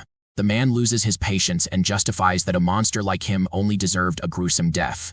To this, Aya questions if that's also what led to him betraying his own continent. The dwarf acts all cocky and confident, as if the elves and the humans never went through hardships themselves. Ulfred expresses that dwarves were always thought of as inferior among the three races. They were always taken advantage of. He surrendered his loyalty to Rhodeus, who joined the Alacrian side. Aya taunts him, stating that not even the Vritra clan could care for Rhodeus, much less his people. They consistently refer to them as lessers because they're equal to dust, equal to nothing. It makes her sick to remind him that the Vritra clan will merely use the Dicathens as experimental subjects, nothing more than slaves. Ulfred tries to use this moment to strike her down, but she deflects with ease. She wonders if he's done protecting the Alacrian soldiers, seeing as he's engulfed the entire place in lava. Ulfred had created tunnels for their escape while she was ranting, and now he's more comfortable taking her on. Aya dashes away, sending wind strikes in his way. Ulfred sends his army of golems after her, but she maintains her power and destroys all of them. She even releases an enormous wind cutter attack that catches Ulfred on full blast. The only reason he survived is because of his golem armor. Aya considers it a stalemate among the two, arguing that if they fought for longer, Ulfred would have the clear advantage. She sends more attacks his way, while he blocks with his magic and reinforces molten armor to strike her down. Aya brings out her wind trident and manages to slash Ulfred's head, while his weapon nearly misses her by an inch. Unfortunately, this was part of his plan, as the lava trapped her in place, allowing Ulfred to deal the brutal blow by piercing her abdomen, mocking her for having weak patience. He apologizes for having taken such ruthless methods. Aya stands there, defeated in his grasp. And now for the main meal of the day. Arthur versus Uto. They both come out in the open. Uto confidently stretching because he thinks this'll be easy. Arthur can easily sense the massive power gap between him and the retainer he fought earlier. Uto bickers that the greatest motivation for an enemy is revenge, so he's gonna enjoy this fight to the fullest. But Arthur is eager to ask him if he really thinks this is about revenge. Uto maliciously creeps up on him, reminding the boy of his reaction last time. He confirmed the ruthless killing of the elf. But Arthur argues that he only met the elf during her death, so it's not that he's here for revenge. He just deems Uto as a presence to be disposed of. This makes it unbelievably disappointing for Uto, who decides to give Arthur a reason to get angry by mercilessly piercing the innocents nearby. He came here fully prepared to test Arthur's resolve for vengeance. He even figured it would be better to kill someone from his family to give the boy a reason. Uto continue his massacre when Arthur enters the Realm Heart physique to put a stop to his methods. Uto applauds him for finally acting enraged, giving him a performance he was hoping for. The rest of the people are getting killed, but Uto wonders if he should take it up a notch and target the elf princess. You know, the one that the boy admires the most. To this, Arthur immediately strikes the retainer, amusing him to a certain extent. This confirms that the boy cares about Tessia more than anyone else. Uto is slammed by Sylvie and dragged out of the city to protect the people. Uto gets up as if he never even got injured in the first place. He is intrigued by the boy's dragon after sensing its unique mana. Regardless of that, Uto is confident that Arthur's gonna need more than just a dragon to survive this fight. But he's just so glad right now that not even a retainer can identify her on the spot.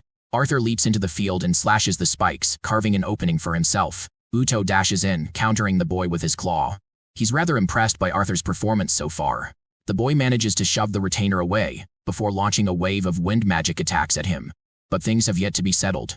Sylvie knows that the retainer is alive and well. As for their own injuries, Arthur doesn't want her to heal them yet. Uto comes flying full speed, clashing against Arthur's broken sword. In this moment, the boy decides to activate one of his strongest weapons, Black Lightning. It crackles the field, but Uto doesn't even flinch. Arthur pairs his lightning with his blade. But it's no matter to Uto, who calmly dodges each strike as if it were child's play. He stops his blade, stating that he expected a lot more than where that came from. Even Sylvie knows that the situation is the worst for them. Uto's attacks are only getting stronger and faster while they're going on the back foot. Arthur charges a surge of black lightning and unleashes it across the field.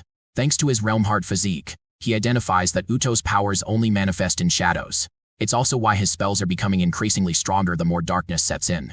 Uto swiftly dodges each of the boy's slashes before slamming him with a powerful punch. The punch really hurts Arthur as he struggles to get up while Sylvie comes rushing to his help. Sylvie takes him away. Her plan involves moving out of the shadows.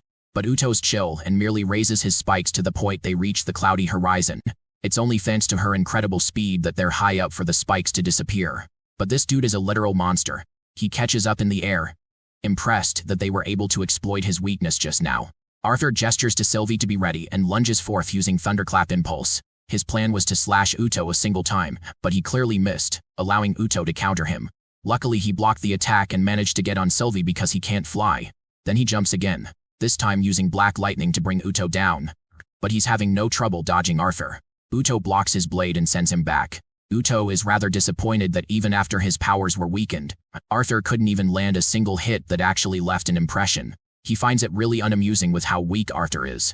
The boy apologizes, before charging his blade with Black Lightning, and reminding the Alacrian retainer that he's not here to impress anyone. Arthur lunges forth, surging with electricity and pierces Uto's body with his blade. He's happy to have landed the finishing blow. Or that's what he thought. Because he can't pull out his blade. The feeling of despair haunts him as Uto confidently declares that already knows how to counteract his own weaknesses. He looks at the boy with a demonic and sadistic smile. Arthur's blade still stuck inside his stomach. Let's revisit the clash between the two lances. It seems clear that the victor of this fight is Ulfrid, as Aya just received a gash she can't escape from. Well, that is what he thought at least. Aya's body, which he thought was the original one, proceeds to disappear into the wind. She lured him to create an opportunity from behind. Ulfrid is shocked that she fooled him like that, not being able to comprehend how she was able to best him like this. Aya is hoping that he was amazed by her performance, and she knows that he's curious about her tricks even now. Turns out that every mage of every race has a natural protection against foreign magic. That is the main reason why water mages are restricted from draining a person's bodily fluids, and also the reason why earth mages can't simply exploit iron in someone's blood. The same way wind mages can't suffocate someone by drawing air out of their lungs. That is until that person has formed a direct link to another person's mana. She first weakened his defenses, allowing him to believe that he had won. After that, she slowly exploited her armor. Right now in his current state, the only reason he's still alive is because Aya wants him to be. She could seriously kill him any second she wants to. Radius recalls the conversation he shared with Radius, expressing his own concerns. He tried to remind his master that he wasn't bound by the Asura Aldir. Regardless, Ulfrid now begs Aya to spare at least Mika as she shared no involvement. Aya reminds him that she's not up to deciding that. Ulfrid expresses his gratitude working side by side with Lance. Aya smiles and agrees before dealing the killing blow. Ulfrid's words to Radius are further revealed. He promised to carry out his master's commands, only because he asked him to. He shared no love for his own people because of the treatment he received as a boy. And now, that same boy remains dead on the ground, executing the orders of a madman. Aya stands as the victor in her disheveled state. She's concerned for Arthur's condition, hoping that he's okay on his own in the fight against Uto. Now let's return to the climactic sequence between Arthur and Uto. The retainer materializes spikes out of his body, mocking Arthur for being so naive. He then unleashes his ferocious spikes in every direction, making it unbelievably hard for Arthur to dodge them. He struggles and bounces away, even dodging some of the ones aimed for his head. Arthur tries slashing as many of them as he can, but unfortunately gets his blade knocked off when one of them grazes his hand. Arthur is now defenseless in the air, and roars at Sylvie to make her move. Uto is unleashing a barrage of spikes to finish off the boy while he's defenseless. Sylvie is racing ahead to make it to him faster than Uto's attack. In a critical moment, Arthur pulls out ice magic, putting everything against Uto's attack, freezing it all down. The retainer is excited that Arthur's putting up a beautiful performance for him. He unleashes shards from his body, each of them casting a spike of their own. This time, Arthur seems doomed for good, because he's about to get nailed from every direction. In yet another desperate situation, he activates Static Void and stops the flow of time. This allows him to leap away from the cage of spikes, which later smashes against each other, and could have pierced his body like a sponge. Unfortunately, the usage of Static Void comes at a huge cost. Arthur falls, completely knocked out of his Realm Heart physique. Thankfully, Sylvie is there to catch him. Uto's pretty fucking impressed that he dodged an attack like that. He doesn't know that Arthur stopped time, but it won't be making much of a difference at this distance. Uto literally smacks Sylvie and Arthur down with a single attack. Falling from the skies, Arthur urges Sylvie to return to her fox state. She's afraid that he'll get killed if he doesn't cushion the fall. She wraps him around her body, hoping to block the injuries for Arthur. The definition of loyalty. Sylvie deserves every praise. Still, Uto's not quite done. He thinks it's even better to unleash an attack on top of the fall they'll have to endure. The end is tragic. Sylvie's body takes all the damage as she crashes down with a loud quake, leaving behind nothing but destruction. The beautiful Aya has just finished her side of the mission, only to be startled by a cataclysmic explosion nearby. The sheer impact of it terrifies her. Zooming in, we find the aftermath of Arthur's fall with Sylvie. Black spikes have scarred the very earth, while the black dragon is pierced by countless of them. Poor Sylvie is severely wounded and knocked out, while her master helplessly calls out her name. Arthur is struck by the memory of his losses as Grey, as he does his best to help Sylvie reclaim her life. Helplessly, he tries gathering ether particles, hoping to miraculously heal her. Despite his best efforts to heal her, Sylvie doesn't respond. His trauma as Grey resurfaces, recalling the memories of his brutal training. Deep in his heart, he prays for the dragon's survival, knowing he can't live through the loss of his child. Artur pleads with her in silence, when suddenly a female voice calls out to him, assuring him that his beast will survive. Towering over from atop are two jagged horns. It's the scythe that instilled fear into him during their first encounter. Lady Ceres. Shockingly, she has Uto in her grasp. Just one look at her reminds Arthur of the sheer danger he's in. She's so powerful that her aura is completely undetectable, but the silver lining is that she doesn't want to kill him yet. Grabbing Uto's horns, Ceres snaps them right off, bewildering our boy with her actions yet again. With the horns snapped clean, Mommy Ceres throws them like a bone to a dog. Arthur is failing to process the meaning behind her actions as the horns stop just before him. Knowing that the horns are an important part of Avritra's body, he fails to understand why a scythe would traitorously betray her own ally. Then, Ceres concentrates a pointed dark beam in her fingertips. Finally, she stabs Uto right through his core, showing a complete face of indifference in the act. She releases him, his body withering streaks of black on the way down, before hitting the ground and falling right next to Arthur Lewin. At a loss for words, the young man interrogates her intentions. Ceres ignores him before chalking up a story. She wants Arthur to show everyone that he defeated Uto all by himself, intentionally keeping him alive and piercing his core to render him harmless for interrogation. From her words, Arthur gathers that this woman shares a personal agenda of her own,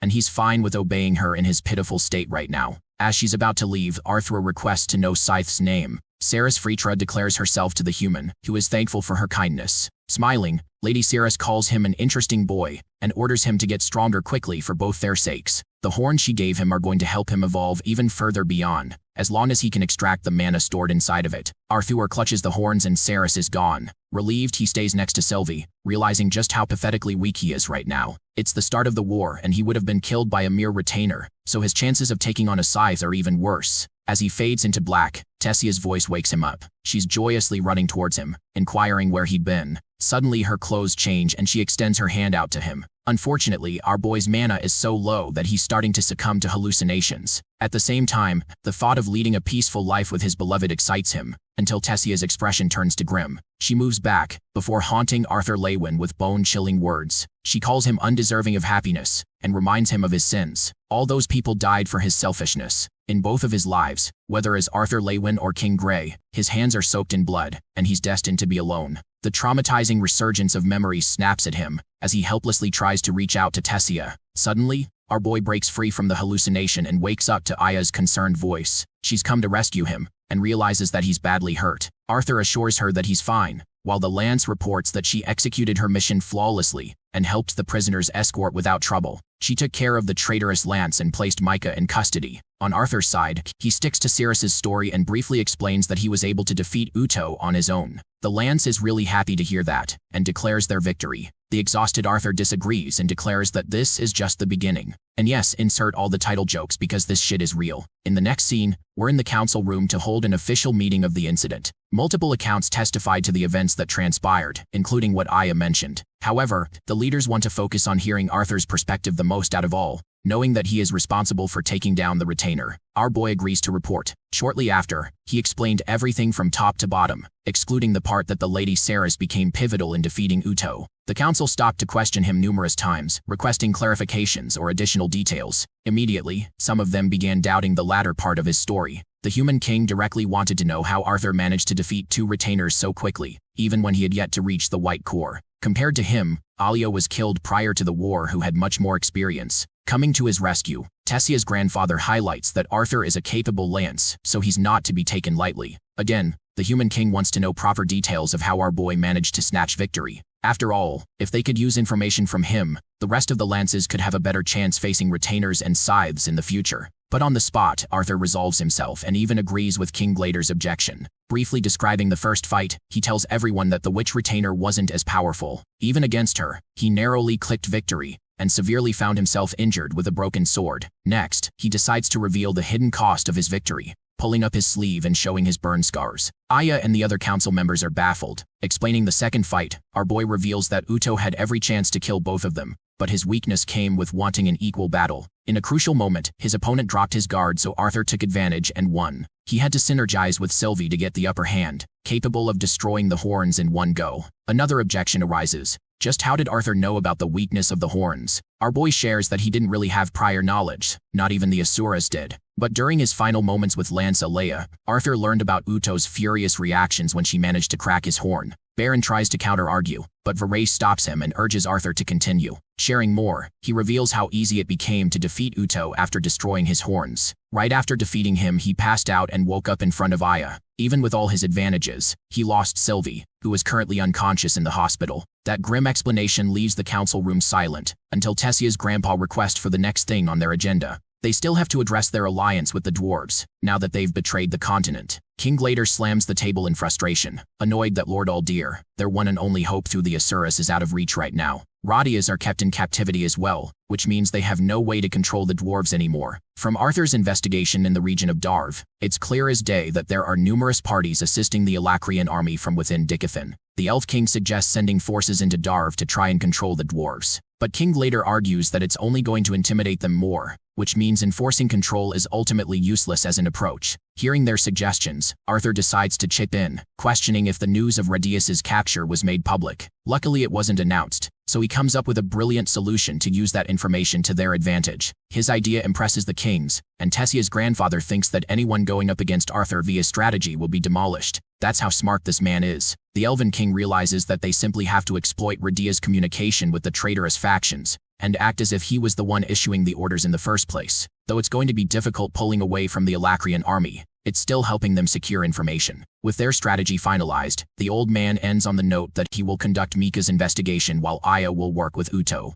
Before both of them, Radius will be questioned regarding their plans. With all else put aside, the leader of the continent addresses one last thing. Tessia's grandpa admits that it's hard to acknowledge every brave action committed in war. But when it comes to Arthur, this man is responsible for slaying 2 retainers, while Aya took down a lance-level threat. Virion wants to reward them, but Aya, being the humble soldier she is, doesn't request any reward in return. This leaves Arthur to think about what he could want. From his knowledge of his previous life, he knows that it's not the best move to ask for gifts in these situations. However, he surprises everyone by speaking up. Virion is eager to hear what he wants, while Aya is curious on what he is to say. Reflecting on his recent battles and defeats, Arthur shockingly requests pulling away from the battlefield. The scene cuts off to his little sister, who is brushing her hair in her room. The big guy is dozing off next to her. The sound of a certain man's footsteps awakens the beast. It's our boy standing outside the door, messing with his sister. Bro literally tells her that he's a ghost who has returned from the war to haunt her. Fighting fire with fire, she tells Boo to beat his ass.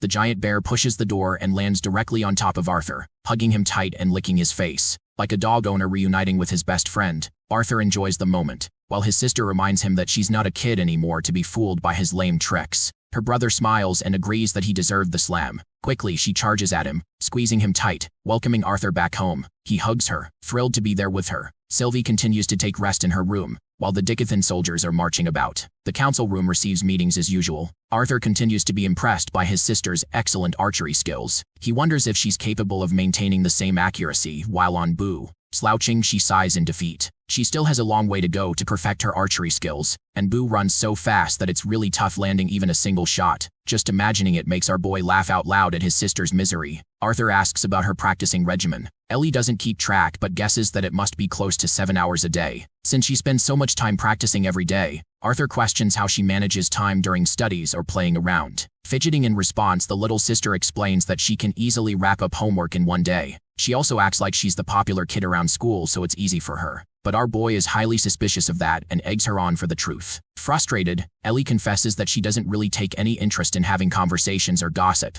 Arthur laughs and reminds her that there are many students interested in learning magic. Ellie agrees that there were some of them, but right after their awakening, they were moved out of the castle to attend a magic school. Internalizing his thoughts, Arthur understands that his sister is in a privileged position to be personally tutored by a mage. Parents are cautious about their children, which is why they send them to a magic school. Ellie tells him that she wants to attend a magic academy as well, but knows that her family would worry for her sake. Despite her being a 12-year-old child, Arthur notices her incredible maturity, one that he hoped she wouldn't develop early on. He knows the reality of maturing too early in life, and selfishly hopes for a future where Ellie remains an innocent girl. To make her happy, Arthur tells his sister that he'll talk to their parents about sending her to a proper school. Ellie is beaming with happiness while our boy is out here yapping about her security, being the overprotective brother he is. Ellie latches onto him with love, a feeling that Arthur reciprocates dearly. She bounces off with a burst of motivation, hoping to practice even harder to beat the crap out of the lousy nobles at the academy. Her words make him smile.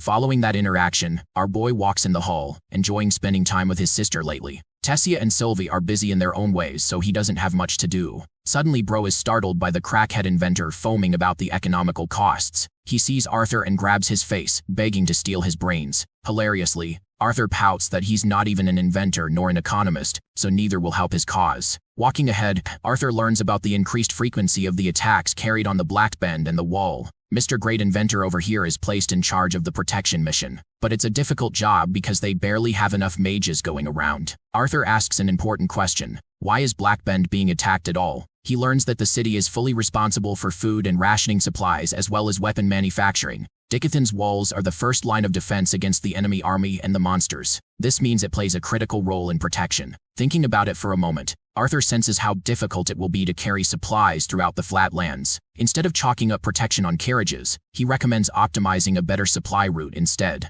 His shift in perspective is astounding to the inventor. Arthur asks for the current state of the combustium mines, and learns that 5 sites are being currently worked on. They're currently being mined for the purpose of mining coal for the steam engine. In the process, they manage to get their hands on a supernatural mineral that's so powerful, it can run an entire ship. With only 10 pounds of combustium, a ship can travel a dozen miles at full speed. This recent discovery lights up another idea in Arthur's brain. Instead of sharing his thoughts right away, he wants to reflect on it. Interrupting their conversation, a tall version of Friaren asks for Arthur. Alana Samaria has been personally assigned to him as his new attendant. Her gorgeous looks even got this lousy inventor simping for her. The attendant pays her respect to Gideon, who casually reveals confidential information to her like it's no big deal. The mystical-eyed elf expresses that she's here to take our boy to the training grounds. That's right, another training arc is in sight. Remember Arthur's personal request? Turns out he wanted to opt out of the battlefield for 2 months. Since he's the youngest lance of all, he lacks the experience and has already encountered 2 life-threatening battles. Arthur doesn't want to leave the outcome of his next battle up to chance, and prefers to train even more while he still can.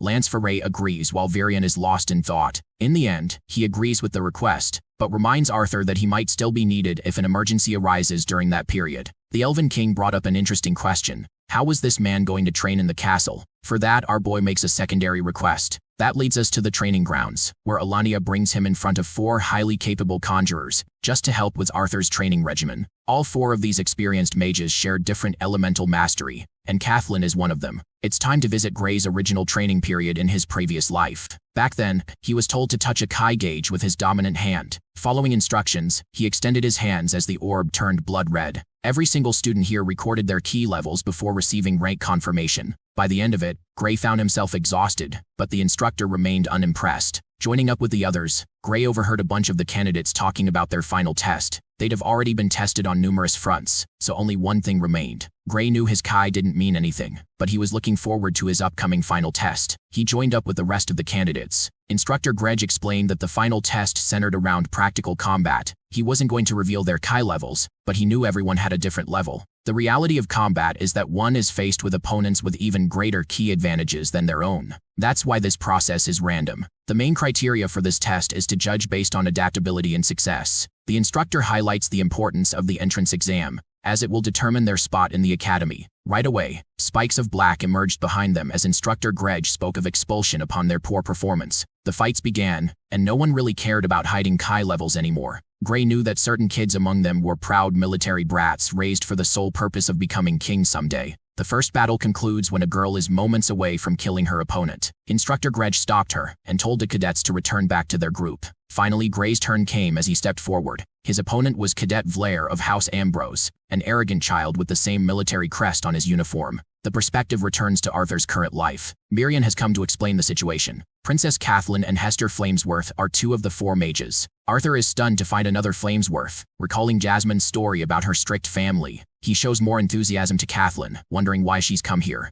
The humble and flustered girl explains her intention to train him. Arthur teases her for being Captain Obvious. He's impressed by her clear aura, making her a force to be reckoned with. Hester's intention is to guard the princess well and help train them both in the same arena. What's more is that Kathleen has reached the dark yellow stage of her core. The princess will frequently step out to train with Foray, but she's still very happy to assist the boy in his training. Enjoying the scene, an old bearded man breaks silence, shipping the princess and the knight as a couple. Bundamog Lonwood introduces himself and shakes Arthur's hand, who instantly notices just how rough this man's hands are. Varian reminds Bond to be careful with the young general, as he may look like a pretty boy but he packs quite the punch. This old dude is actually a pretty close friend of Varian, and though he looks like a homeless beggar, he's a genius with earth magic. The old dude snaps and roars at the commander, acting like he gets all the ladies back at his place. Varian continues to tease him, while Arthur can't help but think about the traitorous nature of the dwarves. Despite their actions, it's clear that Varian shared a positive intention by including Bund. However, it begs the question why a genius like this guy wasn't chosen to represent the dwarves instead of Radius. Thanks to his earlier encounters with the dwarves, Arthur doesn't know if he should trust them. Bro is having a racist dilemma in the middle of all of this. Finally, the elf master introduces himself. Camus Celeridon doesn't even care about introductions. He just wants to spar with the child. Arthur is shocked by this man's serious nature as he shut up Varian just to make his point. Camus is an unusual fellow for an elf, because he's messy, and doesn't even take care of his looks like the other elves. With all of them made familiar to another, the commander wishes the best for Arthur to enjoy his training period. Watskin and the attendant will be observing the regular training periods in Varian's stead. The green-haired nerd reveals a bunch of things they need to do before kickstarting Arthur's training. She's brought an exoskeleton for measuring purposes, covering our boy's entire body as if he were a robot. Done with the preparation, Watskin tells the attendant to do one last thing. Arthur is told to stand still, while she scans him using her powers. After the scan is complete, she jots down notes. Arthur wants to know what's going on while Watskin destroys a bunch of rocks to gain his attention. The equipment in this room is specifically constructed for Arthur's training. She highlights his incredible control over mana manipulation, but then talks about his trash utilization of elemental magic, putting him way behind the other lances. Watskin thinks he shouldn't even be called a quadra-elemental mage, and should resign himself to a dual-elemental one instead. Bro is getting dissed in front of the entire crowd, while Kathleen is shocked that not even his training with the Asuras could fix his problems. Arthur explains that he learned close combat the most out of all, and that he defaults to ice and lightning magic to make up for his weaknesses. The goal of the training session is to help him overcome his elemental weaknesses. Bond realizes the sheer complexity that our boy has to deal with. Even being a dual elemental mage is a headache, and yet Arthur is juggling four. Hester calls the old man low IQ and they start to argue again. Watskin intervenes and points to a bunch of crystals. These crystals are used to charge the device. Camus unleashes a powerful magic attack for testing purposes. His attack connects with the absorption crystals, powering on the machine. Next up is Hester, who uses her flame magic to do the same. She raises a column of fire magic, but strangely Arthur can't even sense heat emanating from her attacks, showcasing impeccable control. Bond is the third to go. Watskin warns them that this isn't supposed to be a contest of dominance, but this competitive old fart goes overboard and literally shakes the very ground they're standing on. Finally, there's Princess Kathleen, who is instructed to give the final push. Just one look at her makes Arthur think that she won't back down either. This girl literally pulls out an ice serpent and wraps up the final surge. With the preparations completed, Watskin turns on the machine. None of them know what's going on. The attendant will explain the details later. For now, she urges the training session to begin. Arthur wonders how they should begin, but his helpers are already prepared to give him the answer. They're ready to beat his ass all at once. Smiling with confidence, our boy gears up to show them who's boss, exuding his confidence as Gray. The scene cuts to Tessia's side of things, who humbles her opponent by chucking away his axe. The training period ends, while the green-haired punk mouths off about one day defeating Tessia. His friends laugh at him. One person calls for Tessia, informing her of a new transmission scroll.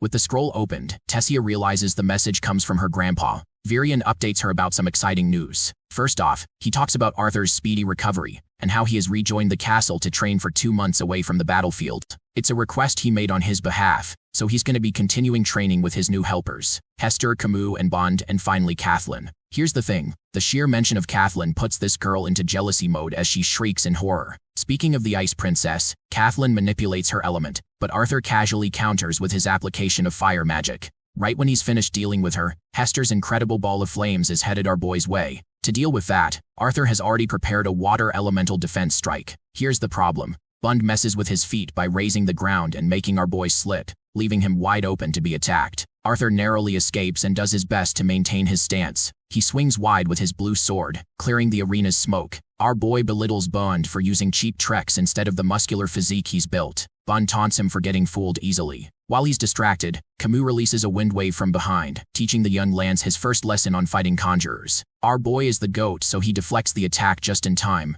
But Camus wanted this and introduced an air of unpredictability by unleashing a storm from the same spell. Arthur's starting to get overwhelmed, finding it impossible to get in range with even one of them. Leaping away, he tries to escape the storm, only to be overwhelmed by Kathleen's icy barrage of spikes. Maneuvering quickly, Arthur counters them with his flame magic, while Hester taps into the power of the blue flames to overwhelm him. This is the first time he's seen their application. Even Watskin is stunned to see the young lance struggle so hard. It's actually an entertaining sight for her, hoping that he gets pushed to the very edge. Escaping the blue flames is a pain in the ass for our boy. He gets back to the ground, questioning how his opponent has such excellent team coordination in so little time. He can't even walk without his feet betraying him by the wind. Bond's earth element erects a trap, forcing him shut inside a pyramid. The four of them have successfully trapped the young lance, while the earth specialist enjoys their victory. So far, Camus doesn't appear to be impressed by Arthur's skills, even as a lance. Inside, our boy whips out a flame torch. It seems that the pyramid is hollow from the inside, yet it's incredibly built that it's hard for him to pierce. Knowing that he's fighting experienced conjurers, the young lance decides to adopt their approach and uses earth pulse magic to sense vibrations outside. Tracking their locations, Arthur starts dodging the spikes created by Bund, realizing that the earth specialist must have sensed his usage of the technique. Wielding command over flame and water, Arthur starts doing something. His actions start releasing an immense amount of steam from inside the pyramid. Hester instructs Kathleen to take full advantage of the moisture, so the princess gestures her hands ready to cast another spell. To her shock, the pyramid bursts open. In the smoke, Arthur has already escaped their grasp. Hester welcomes him back to the battlefield, while Arthur is blindsided by Camus popping up and thrashing him away. The wind magic knocks him from one side while the blue flames smash him from the other. Kathleen senses that he's caught, and the blue flames quickly engulf Arthur's body into a spherical shape. The princess genuinely feels worried for his state. But let's not make any mistakes. This is Arthur we're talking about. This man cuts open the blue flame sphere and escapes Hester's grasp, remarking on his narrow escape again. Hester and the others act smug, while Bund assures the young lady that there's nothing to worry about. Hester remarks that though the lance shows promise, he's still not taking the battle seriously and underestimates his opponents. After all, it's gonna take a lot longer than 2 months if he's this weak. Camus admits that he's bored and unmotivated to fight, knowing Arthur is barely trying. Arthur reveals that he has a habit of holding back to test his opponents, which honestly reminds me of Goku from Dragon Ball. Deciding to go full blast on them, he powers up to his realm heart state. His being is covered with runes while his hair goes silver. The sheer aura he's emitting is enough to excite and shock his opponents. Arthur highlights that he won't be using this level of power during his training period, but because he wants them to treat him seriously, he's gonna show them what he's really about. The way he looks right now, with purple hues coming out of his body, could be best described as radiant and enthralling presence. Kathleen is flabbergasted. She'd already seen this form back at the academy. It's even more magical to experience it here in person. Hester and the others spread out in different directions, finally enjoying the real battle. The princess highlights that their main advantage was in numbers, but Arthur Lewin has flipped those tables. All of them know that this very fight has become unfair to participate in. Kathleen does her best to maintain her resolve, forcing herself to fight her doubts. Arthur glares at her, before releasing mystical black lightning in his every movement. Camus is down in one blow while Boone saves him using his earth magic. The princess manipulates a water storm into a gigantic spear of ice, targeting Arthur and releasing it at his speedy lunge. Camus assists her spear to take even more charge as it catches up to Arthur. Knowing that he can't outrun the spear with its incredible speed, General Lewin turns one look at it and deactivates the spell instantly, leaving Kathleen to wonder what kind of miracle he just performed. Camus turns to blame her for her spell going off all of a sudden, but that's something not even the princess has any answers to. Bond goes on the offensive and taunts Arthur for simply flexing a new hair color. Those boulders make their way to him, but this man is on full-speed mastered Ultra Instinct mode, evading each attack and releasing a surge of wind magic as a counter. Bond casts an earth shield to block the force of the attack and then uses more boulders to catch our boy off guard. Arthur is forced to lunge all the way back, escaping the very ground he's stepping on as it betrays his movements. His feathery movements are elegant to see. Kathleen is shocked that he didn't target her, and instead went for Hester. She watches him use a mirage in front of a fireball, while her brain races for an answer. questioning why he didn't attack her. Inside, Kathleen senses that maybe Arthur is actually afraid of hurting her. Using her special move, the princess casts an attack General Veray personally taught her to use. She doesn't want to be pitied by him. Seraph of Snow covers her body with shards, each step freezes the ground. While Arthur's busy fighting the three conjurers, she sneaks up to strike him down. But even when he is completely off guard, Arthur dodges the full extent of her slash. He still gets hurt on the shoulder, allowing Kathleen to go for another attack. Arthur deploys Earth magic to block her ice, but ultimately gets knocked away by Kathleen's move. Camus has already cast a windstorm and traps him in the winds. The Earth specialist adds his contribution in the form of a gigantic fist. Hester covers it in blue flames to amplify the damage. Bond leaps into the wind tornado where Arthur is trapped. Unfortunately, our boy is incapable of dodging the strike and gets slammed badly. Bro is nuked into the ground with a loud explosion. Bond remarks that he felt really good having dealt serious damage for once. It's all thanks to Kathleen's contribution that made their teamwork successful. Even now they can sense that Arthur was holding back from using full strength. Pitifully, our boy emerges from the crater, expressing that he couldn't maintain that form for long. He compliments Kathleen for going full ice ninja mode on his ass and playing a critical role. Arthur's biggest mistake on his own accord is underestimating the princess and suffering defeat for it. By the end of the first duel, Watson lets everyone gather as they've got a lot to discuss. She makes it clear that the #1 priority in the training session is to ensure safety.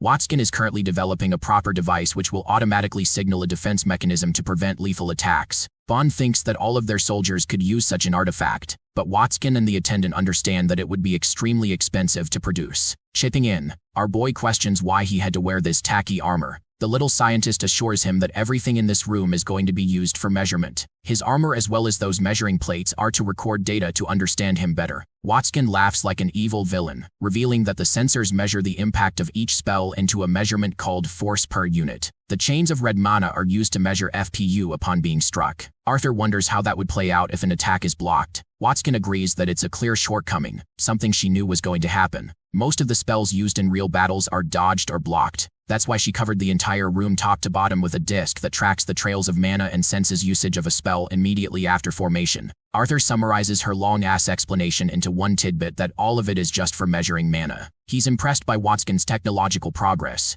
but the part bugging him the most is his armor. Watson reveals that it's going to measure his mana individually, and it's going to be complemented with Amaria's skills. Arthur questions Amaria for keeping her abilities a secret with a vague explanation. The attendant clarifies that he was interested in armor and not her abilities. Arthur requests an insight into her skills and learns that she is capable of utilizing nature affinity magic to observe one's flow of mana. Basically, she's a deviant in her own ways. Amaria has actually been using this ability with the other lances as well, while Hester is curious about the data on Arthur. The attendant reveals that by using Watson's measuring device, she could gather information on manipulation of his core. Arthur basically deploys augmentation magic in 0.46 seconds. His second weakest side is wind magic, where he takes 40% more time. His weakest side is earth magic, chalking over a 50% increase in casting. Since fire and water magic weren't used that much, they couldn't gather appropriate readings. Bond calls it a completely pointless tool, while Hester bullies him again for the midget old fart's stupidity. Our boy is starting to wonder if these guys are friends or enemies for bantering like that.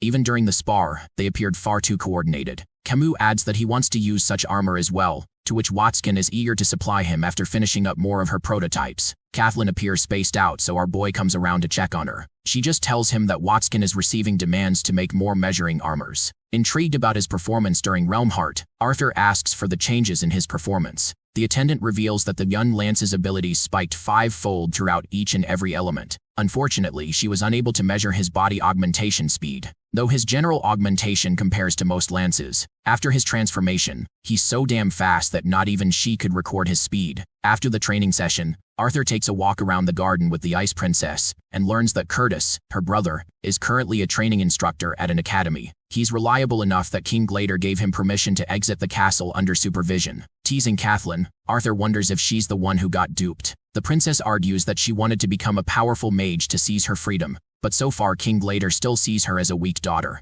Our boy emphasizes that she's quite reserved, leading others to have a certain impression of her. Kathleen states that she's been trying to participate more and become more outgoing. She even personally insisted to become his sparring partner. The moment Kathleen confesses that out loud, she realizes the weight of her words. Teasing her like always, our boy wonders just how insistent she was. The princess acts like she only did it for her personal benefit, but deep down, she's starting to feel things for Arthur. As she walks away, our boy reflects how different she has become in her growth. It's as if she carries herself with a certain confidence that wasn't there before. Turning back, Kathleen questions why he stopped. Arthur says that everything is fine, and to be fair, his movement is so precise nowadays that no one can even detect him walking. Arthur returns the same compliment to Kathleen. The princess explains that her mother, the human queen, has always been strict about their manners. She and her brother had to take classes to learn royal etiquette. Our boy suddenly remembers that Ellie was also sent to such classes. His idiot sister's naughtiness had to be controlled. Kathleen asks more about her, while our boy promises to make the two of them meet someday. Inside,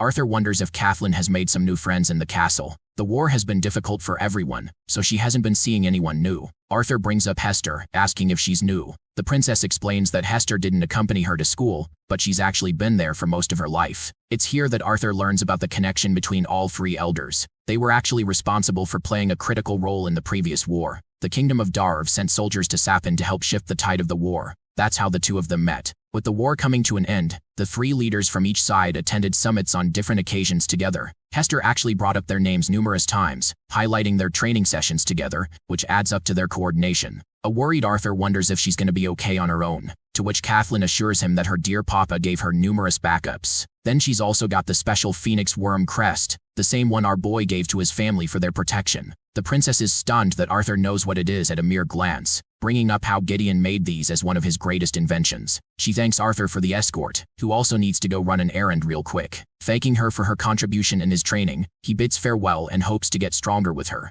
As he's leaving, Kathleen musters the courage to actually whisper his name in silence. It's time to visit the cold cells of the castle. Here, Mika is imprisoned and bored out of her mind reading a book. A visitor comes and blinds her. It's none other than our fabulous Drit King Arthur, who apologizes for his late visit. Deep down, he genuinely feels sorry for being helpless in her case. The young Lance told her about his new training regimen, and she even coached him a few things on gravity magic. Before leaving, he assures Mika that they'll come free after Virian's investigation team clears her of any evidence. Mika pats him, showing her bravery and resolve in her innocence. She's angry about Rhaeus for putting a bad name on the dwarves. The good thing is that his cell is even worse than hers. Arthur leaves as Mika hopes that he frees her soon somehow. Back in his room, our boy reminisces on his own weaknesses. He has to overly rely on Realmheart in most battles, and that form is unstable for a long fight. Turning to the little furball of white, Arthur wonders if Sylvie got the rest she needed. The cute thing stretches like a cat, showing nearly perfect recovery. She asks about the dark horns that are filled with mana. Right now, Sylvie shares her concerns about trusting a scythe. Arthur logically reasons that the Asuras can't help either side,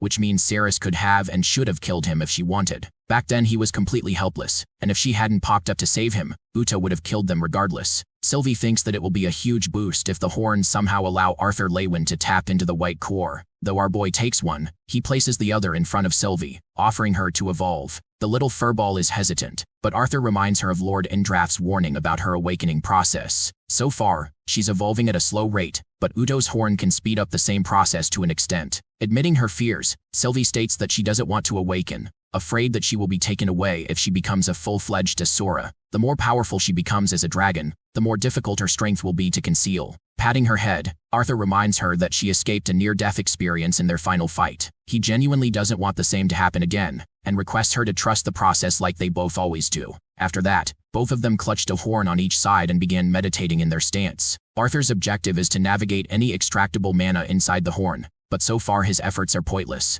Interestingly, Sylvie appears to be making progress. Encouraged to see her, he focuses even deeper, and gains a reaction out of the dark horn. A while passes until the horn's mana jolts Arthur's hand. Panting breathlessly, he inspects his hand, realizing that the dark mana ended up being swallowed by his dormant weapon seed instead. Our boy faints in exhaustion, frustrated that the achlorite is stealing his progress every time. He's desperately hoping that this thing lives up to the hype for how annoying it has been. Back to Gray's fight with the military brat. The battle begins with both sword warriors in stance. Gray's opponent makes the first move. Vlair's aura and control over his Kai stands out to him. Even though Vlair is someone with a privileged background, it's clear that he trained really hard. Gray evades casually, knowing that he only has a set amount of Kai to use in this battle. As he's dodging every swing, he understands full well that even one precise strike could lead to his defeat. Vlair roars at him and commits a mistake. Gray can easily highlight the weaknesses when it comes to his opponent's speed compared to his own. Countering with a kick, our boy retaliates with a sword strike that sends Vlare flying back from the impact. Having made contact with his body, the fight is concluded over.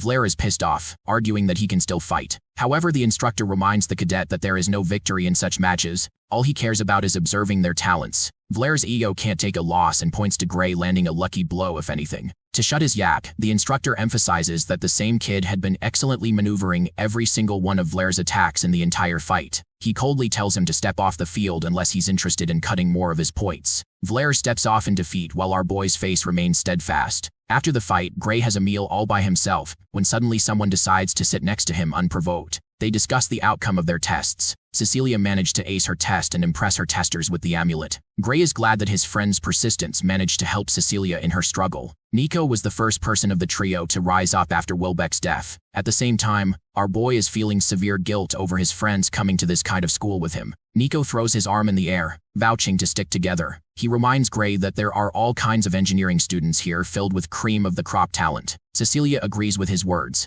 assuring Gray that they've got the potential to learn a lot at this academy. Gray is okay with that, but reminds his friends to be careful, emphasizing that they don't know the identity of Cecilia's attacker just yet. Nico has plans to deal with that in his own way. He recommends getting to the board and checking their results. On their way, Gray learns that the engineering cadets have their own divisions. The more talented cadets use Kai to create tools, so they're prioritized. However, the martial cadets have harsher grading systems. Nico is out here flexing his chances of scoring a high division, while Cecilia and Gray lament their chances, knowing that there are a whopping 5 divisions for them to compete with. Nico is hoping that both his friends land in the same division, because that way Gray can take care of his crush. Tons of students are already waiting in line to check their results. Nico casually chucks our boy as a sacrifice to make way. Gray navigates among the heavy crowd. The stakes are raised higher, and Nico's anxiety is getting the better of him. At last, they're ahead of the group. Gray and his friends inspect the leaderboard. Nico Sever earns Division 1 ranking in Class 1 just like he expected. Cecilia's face brightens as she is placed in Division 2.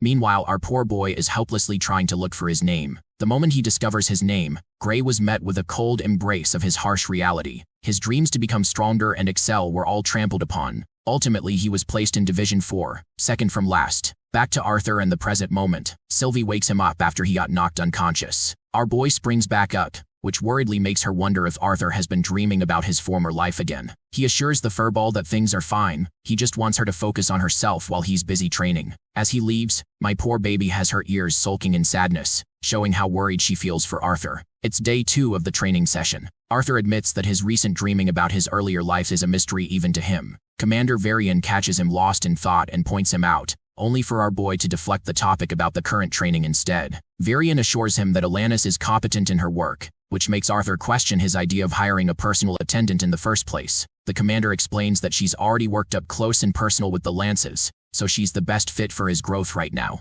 Prior to that, she was working on the southern border. That's how they first encountered each other. He saw her excellence in nursing Lances, with a strange kind of deviant magic. She also analyzed the Lances well and identified their weakest points. Thanks to that, they managed to improve in their way. Varian wants to make sure that Arthur's little vacation from the battlefield doesn't end in vain, so he hires her foremost. She catches them mid-conversation and hands our boy his official training schedule for the upcoming weeks. Arthur glances at the document, assessing the scope. The focus is on increasing mana flow speed and focusing on his weaker elements. The first 2 weeks will involve one-on-one battles. Alanis assesses that his goal is to test himself in various combat scenarios. Arthur agrees with her train of thought and hears Alanis's critique of his intended goal. The problem with Arthur is that his fighting capabilities are pretty refined already. She points out an observation that every time Arthur felt he was losing the battle, he always went back to using his strongest elements instead of maintaining his weaker ones. That's why Alanis intends to slowly help his body achieve its goal of making the other elements stronger. Alongside that, the attendant introduces an element of unpredictability to his schedule. First, she tells him that he's going to fight the elders in one-on-one styles. Each sparring partner will randomly trade places, forcing Arthur to adjust accordingly.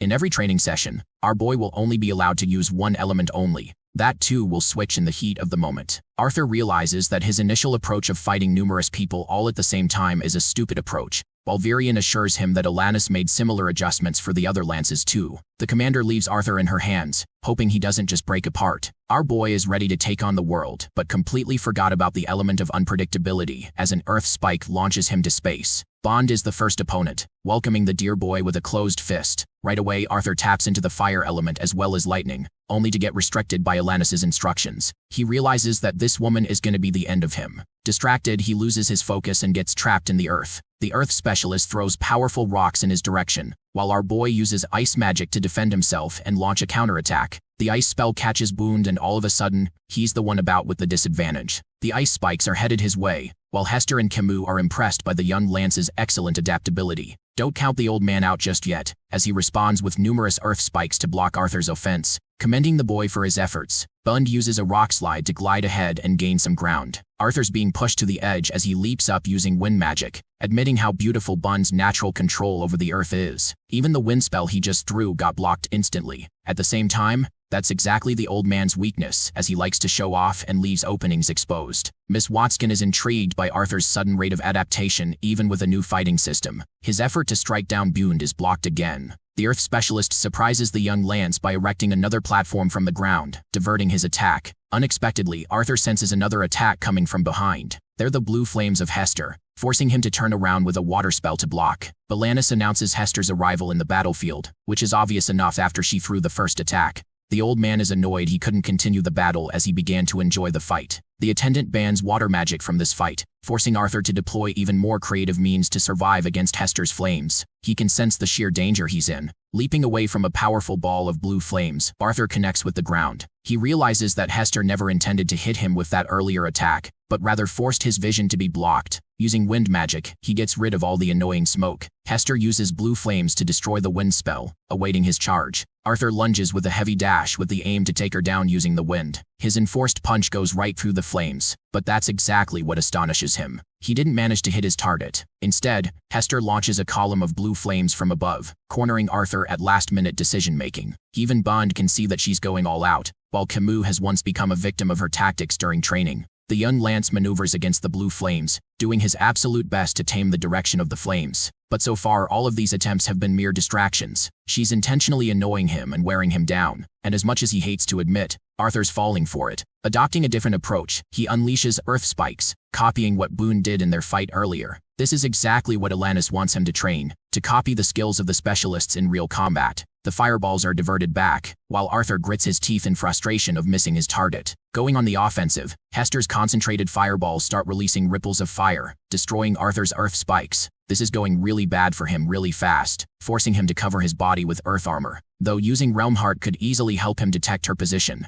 Arthur doesn't want to use a cop-out. Overwhelmed, he taps into Hester's perspective, uncovering the kind of strategy she would use to fight him. Going crazy, our boy starts firing wind spells in every direction to blast away the flames. Watson is starting to think that this fight may be a bit overwhelming for the Lance without his water element. Alanis argues that it's exactly what will force his mind to look for creative ways. Getting blasted left and right informs Arthur that Hester's mana pool is vast. The spheres of blue flames unleash spear-like projectiles to corner him and finish him off. Thinking that this is her final move, our boy refuses to move from his place, taking the damage head-on. Even now, he understands that the experienced elder won't let her guard down so easily. Having taken the attack head-on, he forces Hester to come out in the open to deal the final blow. Arthur internalizes the struggles of a multi-elemental mage, highlighting how important it is to use elements with the correct order. The talented young Lance slides his way into the ground to avoid Hester's ultimate attack, emerging behind her right when she thought she won. In this moment, he taps into the lightning element and Chidori's her ass. The contact of blue flames against lightning releases a shockwave and an explosion. By the end of their battle, Hester is down on the ground, glowing purple thanks to Watson's technology. The artifact she made seems to be working just fine as it avoided a lethal blow. Ellie and the others pop out of nowhere to check on our boy's progress. The little sister is worried that Watson is celebrating that her technology worked, because it easily could have gone the other way. Arthur assures his sister that he didn't need the artifact anyway, while an enraged Hester reminds him that he'll need it in their next battle. Ellie is warded off by the smell of Arthur's sweat, while Virion has personally come here with an update for the Lance. The rest of them exit the training room, while the commander urges both siblings to stay. Curious, Arthur asks what's up. The commander reveals the matter of the Black Bend and the Wall, how they put some of the best warriors to ensure safe delivery of supplies. The recent attack involves Arthur's parents and the Twin Horns group, terrifying both siblings. In the next scene, our boy is setting off to meet his parents at the Wall. Gideon is asleep while Sylvie can clearly detect Arthur's worry for his parents. He tells her that it's the very reason he never even wanted them to participate in the dangerous war. But in the end, it's a decision outside of his control.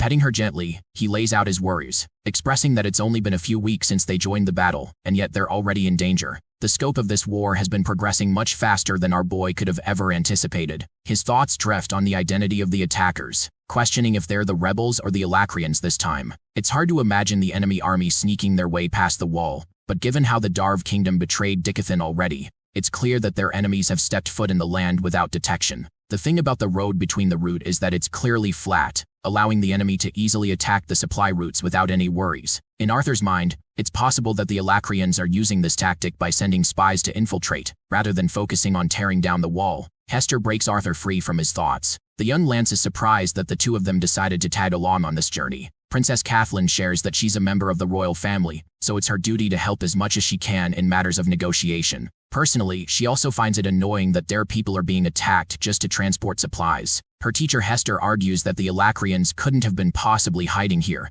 as the guard would have detected some of them. Arthur objects that it's possible if the group had a horde of beasts by their side. The princess suggests relocating some soldiers to the route to act as protection for the supply routes, but that's exactly the problem. Gideon emphasizes that they're already running short on supplying soldiers. Commander Virion is currently working on a plan to solve this issue. The inventor personally hopes that Arthur's ideas will come to fruition, and wonders if the young Lance is willing to drop a few hints. The young Lance suggests that the terrain will actually be in their favor this time. Suddenly, the cart experiences a sudden bump, shaking them from their very seats. Hester asks the coachman, who explains that though they've arrived, the very sight of the battlefield is upsetting the beasts. Arthur takes a peek and looks at corpses openly killed about. They're all shocked. Inside one of the camps, Kathleen mourns the deaths of her soldiers, questioning how all of this could have happened over a mere supply cart. Sensing discomfort, our boy rushes to find his parents as well as the Twin Horns faction. He worriedly checks on them, questioning if they've been hurt. His mom calms him down, assuring that they're in great shape, and thankfully none of the others from their team received fatal injuries. Hester lets out a sigh of relief. Turns out that the Alacrians actually ambushed them right after Reynolds was separated from the group. It's only thanks to his return that they managed to survive. Arthur's dad pulled in with a clutch without sustaining a single injury. The boy's father questions why Arthur came all the way here, and if he has a greater purpose to his journey. Kathleen pitches in, stating that they're here to solve the issue of the supply route on priority. The inventor and Arthur are tasked to create a special device to protect resources. Reynolds admits that he often forgets his own son being placed in the council. Helen tells him to stop dilly-dallying around and chat with his son. Sylvie and Arthur's mother decide to stay inside the camp, while he goes out to discuss with his father. While he's leaving, the little furball reminds him of what happened last time, back when Arthur found himself arguing against his parents' decisions twice. In the end, he can't control their decisions, and he's learned that now. To kick things off, Reynolds proudly sheds light over Arthur's tremendous achievement of becoming the newest Lance. Reynolds assures his son that they're doing just fine, and the reason for their perfect state is that they're a tight-knit team that looks out for each other. Arthur admits that it's true, but on the inside, deep in his heart, he knows that war doesn't care. War takes away the lives of the strongest people, but it's something he can never make his father understand. Reynolds asks if Ellie knows about the state of the attack, and learns that she only knows about surface-level information. She went back to training after learning that there weren't any severe casualties. Arthur highlights just how powerful she's become with the bow, and her aspirations to attend a magic academy. His father understands just how lonely she must feel inside the castle. At the same time, our boy thinks she's trying to chase strength instead of focusing on a social life, to which Reynolds thinks is normal considering her older brother is an outstanding warrior. They hope for the best for Ellie to discover new friends. Changing the subject, Arthur asks his father about his plans to visit. Saddened, Reynolds rejects the idea, highlighting the ever-growing brutal conditions of the war. Right now they're needed most on the battlefield. Hearing those words, Arthur tries to voice his objection, but ultimately resigns in defeat, knowing he can't do anything about it. Instead, he just shares the moment with his papa. After that sequence, he bids farewell to both his parents with a warm hug.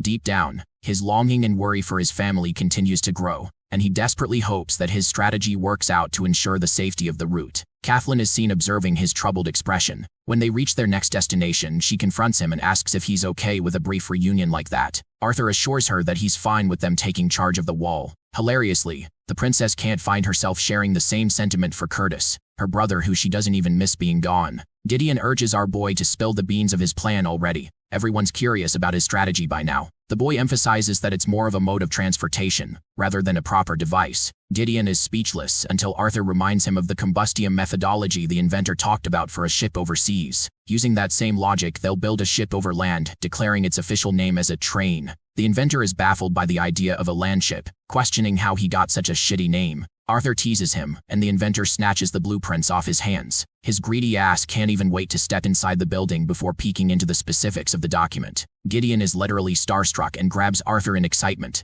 With this, everything is going to change. Instead of using the rivers to connect different cities, they'll simply use a few earth and water mages to create a railway system. Arthur is fine with eventually popularizing the railway approach all over the continent, but for now he cares most about the current route to ensure safe travel. They could even develop new cities with this system. Currently, the teleportation gates are the only thing capable of acting as a secure mode of transfer. But with the railway system, they could go anywhere to develop anything. Hearing that makes Arthur smile, helping his confidence in changing the world. Gideon bops his head with the blueprint for saying something so obvious. At this point, this dude thinks he should change professions and just take up fishing as a new hobby. Arthur reminds him that he's in charge of the whole project, so he can't just retire here. Even though the idea isn't Gideon's, Arthur thinks it's going to be way easier to receive the council's support if they use his name and place him as the manager of the project. The inventor excitedly takes the blueprint and runs off to the teleportation gate. His constant enthusiasm makes Hester wonder if this guy is injecting adrenaline into his veins 24/7 instead of sleep.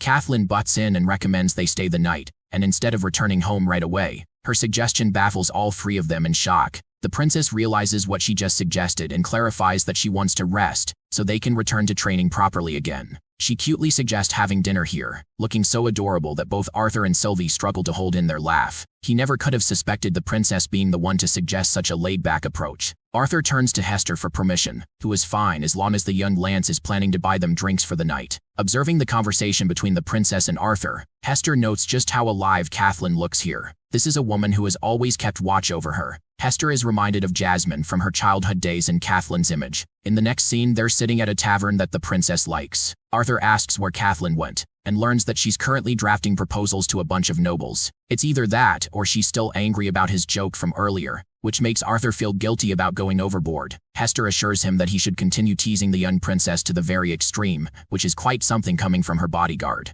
The fire specialist finds it joyous to see Kathleen come alive around him, especially when the princess's personality makes it difficult for her to make new friends. The friends she made along the way couldn't really be called true friends at all. Hearing her story, Arthur is grateful of Hester always looking out for the princess, knowing that she must have played a great influence on her character, as well as Jasmine's. Giggling in response, the elder notes that both women would have turned out just fine without her influence too. Hester realizes now that Arthur is familiar with the Flamesworth family because of Jasmine's influence in the Twin Horns group. Arthur reveals that actually, she was her guardian and tutor during his time as an adventurer. Hester senses that he knows about the dark secrets of the Flamesworth family, while Arthur assures her that he's had the privilege to meet good people like Jasmine and her. Turns out that Jasmine is actually her niece, the child who never complained in her keep. Arthur and Sylvie didn't even have any idea that she had siblings. Hester reveals that Jasmine's father is a man known for his pride, and hopes that Jasmine becomes a dual elemental mage. Unfortunately, the moment he learned about her inability to wield fire mage, she was kicked out of the family. That's the story everyone knows,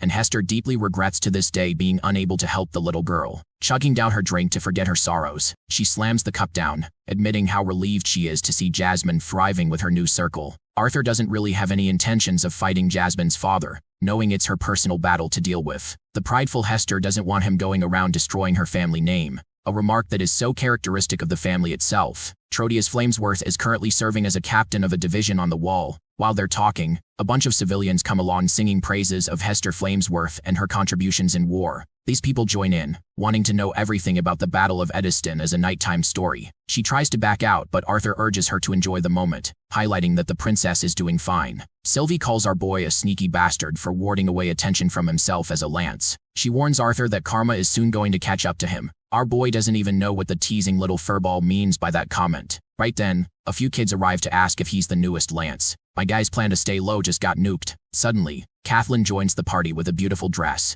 teasing Arthur for starting the drinking session without her. Both of the kids are already shipping Kathleen with Arthur as a couple, sensing that they're in love with each other. Kathleen is handed a drink and mentions how Hester has been appointed to her as a guard for most of her life, especially after the academy incident. Curtis doesn't have a personal guard, mainly because of Grotter, his royal beast. Sylvie brightens up hearing Grotter's name, having missed him. Kathleen talks about her protective brother. Curtis always kept watch over her, something he would have done even if they were common people. Curtis actually didn't want to accept his new role at the academy, fearing leaving Kathleen's side. It's only when she urged him to go that he decided to leave. In the end, he's singularly responsible for the success of many Lansler students, so that decision paid off. Though she's proud of his achievements, Kathleen admits that she finds it lonely without him around, a fact she will never admit to his face. The dazzling princess, the one who was once quiet and reserved, now wants to show everyone just how much she has grown. Arthur is really happy that she got to be one of his training buddies. He's also hoping to reunite with his friends from the academy as it's been a while. Hesitating, he asks about an update on Claire's condition.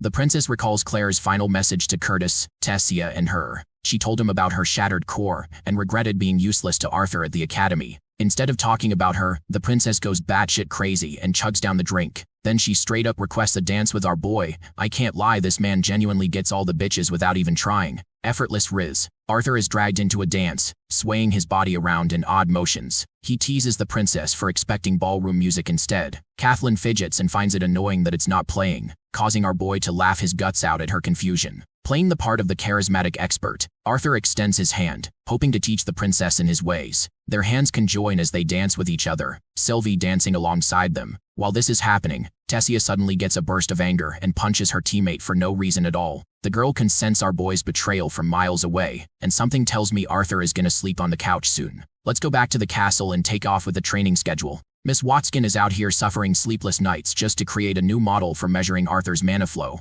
She helps him equip the bands and tightens the grip when Arthur jokingly compares her to Gideon's pitiful expression. Commander Varian arrives with some interesting company this time, inviting the two attendants to bow in respect. Princess Kathleen meets Lance Foray, who is impressed by the little girl getting stronger than ever. Kathleen has found growth and training alongside Arthur's program, while Bund is frustrated that these lances are here to disrupt his session again. Alanis shares that the princess will be sparring one-on-one with Kathleen next, but Lance Foray has a different plan. Expressing pique curiosity in Arthur Leywin's growth, she takes off her cape to enjoy a personal view. After all, Vare hasn't had the opportunity to face him as an opponent yet. Both lances are in the battlefield, with Emily fearing for the barrier's hold. Lance Foray emanates a pulsing blue aura, which is matched by Arthur's ferocious red spirit. The scene is tense. Everyone is watching with eyes peeled open, praying not to miss an intense moment. Kathleen understands everyone's excitement. Lance Foray, her master, boasts power that impresses elite specialists in magic. She goes for the offensive, manifesting a spear of ice and nearly nailing Arthur down. Luckily,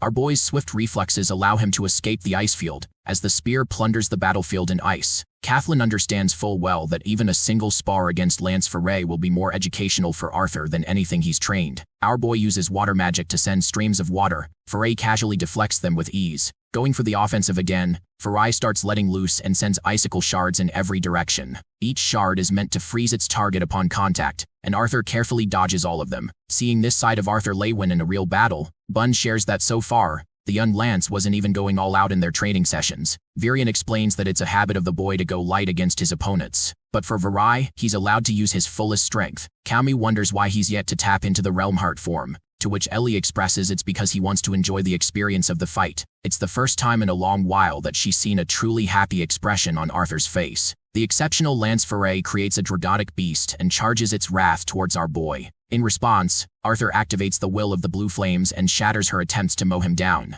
The battlefield is filled with blue ice interacting against blue flames. Vare rises to the sky, stunning Kathleen as not even she has seen the side of her master in battle. At this point, people are genuinely starting to place bets on both of them, while the princess is hoping to gain some insight from this fight. Arthur launches ripples of wind magic to take care of Vare's ice spheres. However, his attack couldn't even reach her, because of the difference in air pressure in her domain. Vare thinks that it's an intelligent confession from Arthur. Pointing her finger down, she rains icicle barrage, forcing our boy to counter each and every strike in successive fashion. Hester is impressed by the young Lance's smart combination of fire and wind. But the one thing that bothers Kathleen is why Arthur refuses to disperse the spell, knowing that it would drain his mana. Her eyes widen in shock when she witnesses his electrical magic pulsing from within. Arthur has just created a lightning spear. Supercharged, he launches it at full force towards Foray. The lance blocks it using her ice shield, but even then the spear annihilates the shield upon impact. Arthur's previous move dealt quite the blow, but it appears that his efforts are in vain.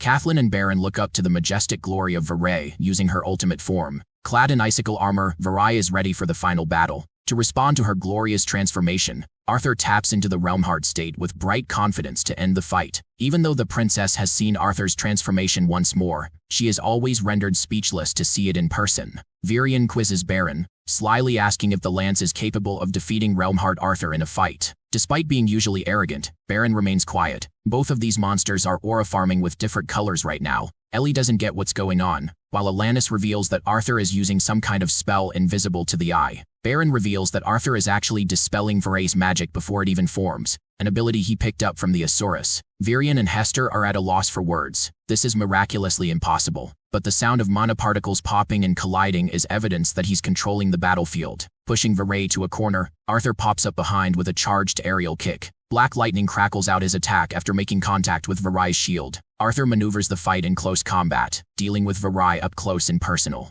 The more experienced Lance creates an ice sword. Our boy responds with a sword of his own, and though his ice blade is weaker than Varay's, his close combat ability is much stronger. All of Arthur's attacks have a smooth transition across the other, and his mental state allows him to create new swords seconds after the previous ones are broken. Right now, despite going all out, it looks as if the two are dancing on the battlefield. Both Varay and Arthur are enjoying every clash. However, our boy's sword cracks at the most unexpected moment. It's exactly when Varay seizes the advantage and stops Arthur from manifesting another spell by trapping his arm in ice. The fight is over with Lance Varay holding a sword against his neck, concluding her victory. Arthur laughs while the experienced general praises him for his excellent combat ability. Naturally, there's a gap between the two that needs to be overcome. However, Varay thinks that he only lost because of his incomplete control over Realm Heart. Arthur thinks that his transformed state is a cheat code, which is why he doesn't like using it. Seeing her makes him want to perfect his ice magic more. Turning to the mentors, Arthur awaits their criticism. Hilariously, Virion, Camus, and Bond are sulking in defeat, having lost the bet because they thought our boy would win. Our boy is sitting around waiting like a student for his report card. Alanis is compiling a report, and begins by asking if any of the mentors have any advice for the young Lance. The three elders start yapping together, mixing opinions about Arthur's incompatible use of lightning with earth, fire spells being inefficient, and even highlighting that he returns to his strongest elements again and again. Alanis shuts them down with a mean glare, like a teacher scolding her class. Starting with Elder Camus, we get to hear his thoughts. He gives Arthur credit for nailing wind magic, however still thinks that the lance underused the element's capacity. For example, he shouldn't have pushed the lighting spear with his wind spell. Instead, integration would have worked better, strengthening the overall piercing power without expending mana. It's quite the interesting idea to Arthur, but this time Baron steps up, explaining how lightning is much more difficult to contain as an element than, for example, fire. His sudden addition shocks Arthur. Baron continues by highlighting how efficient the strategy could have been if Arthur used a fire spear and coated that with lightning instead. He even showcases the brilliance of his idea by releasing the fire arrow in a powerful manner.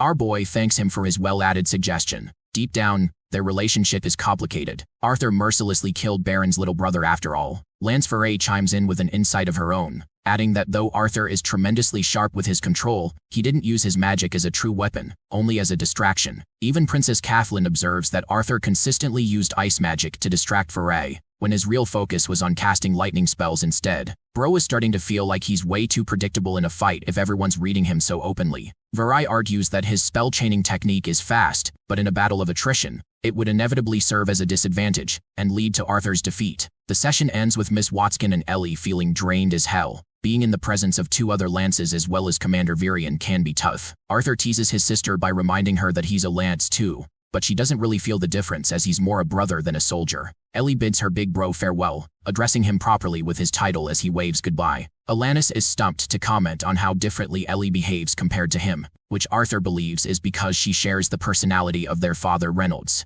Alanis assumes that must imply he takes after his mother, but Arthur likes to think he's a mix of both. She thinks it's natural to believe that way as they're his parents, but my personal guess is that he's sad, knowing that he came from another world. Anyway, Emily Watson is snoring like an overworked scientist. Arthur checks her awake and requests data on his recent training sessions. Camus is curious all the same about his personal records too. Emily reminds them that the numbers don't really matter much outside of proper context. First, she used assistance from different academics to test the prototype version of the artifact. This happened in Lansler Academy, where students are collecting a large sum of data. Arthur realizes that the goal is to measure FPU compared to other mages. The more she compares with others, the more accurate her data will be as further data is collected and analyzed. All three of the elders are dying to know who's stronger between the three of them. Bund is already acting like he's a god among them, while our boy doesn't really care. He's just happy that he gets to train with exceptional mages of their caliber. He even bows to them, offering gratitude for their time spent. Bund is actually flustered from his remark.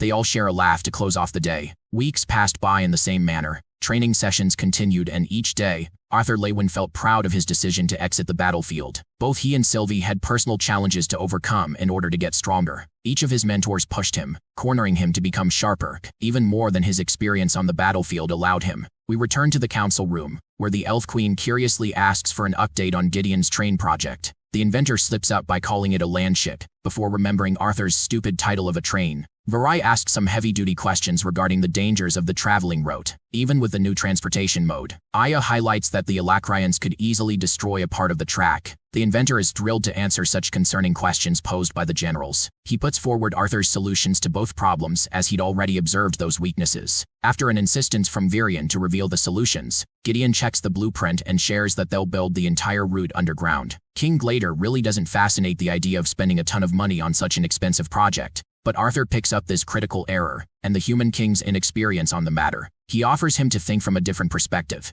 arguing that the project will solve three critical problems at hand. First, solving the supply route issue, then eradicating the costs of mana beasts that are used for general transportation. Finally, the recent issue of the rise in poverty. Offended by his remark, Lance Baron roars at Arthur that their city is doing just fine because of the war. But the human queen insists our boy to finish his explanation. Arthur states that business going upwards doesn't say anything about the state of the lower-class citizens themselves. He directly asks the queen if the cities have started reporting riots for an increase of tax. The queen is startled about his excellent prediction, as they were going to discuss that subject in the next topic. Arthur emphasizes how the very existence of war has risen above the needs of the people. The main focus is for those participating in the war. For the common folk, the cost of living goes up and their wages are the same as ever. Many farmlands have been destroyed, and the recent attacks make it difficult for people to live prosperously. The Elven King takes interest in the project's scope, because Arthur is suggesting that it will create new jobs. Since the pathway underground is going to take a lot of manpower beyond Earth mages, people will be required for construction and maintenance. King Glader supports his points but recommends using slaves instead to cut down costs. This suggestion is also shot down by Commander Virion, arguing that ordinary slaves won't be able to uphold such an important project to a reliable degree. Instead of treating this project as a one-way ticket, Virion intends to carve it as the beginning of a new era. It will help ordinary people find work without using magic for various purposes of construction. Such skills will be promoted so that the mages can work where they should really belong, out in the battlefield. Chiming in, the inventor assures everyone that the project has the capacity to achieve all of its goals and that he's ready to uplift that vision into reality. After everyone's suggestions, an anonymous vote was cast among the members of the council room. The train project was approved alongside the construction of the underground project, introducing new policies to govern the land. First, there was a total ban on slave labor, a revolutionary change. Arthur had hoped Gideon would ensure he could manage the workers, and ideally carve a path ahead. To even his own surprise, a new era unfolded in the medieval world that only existed in fictional books of his previous one.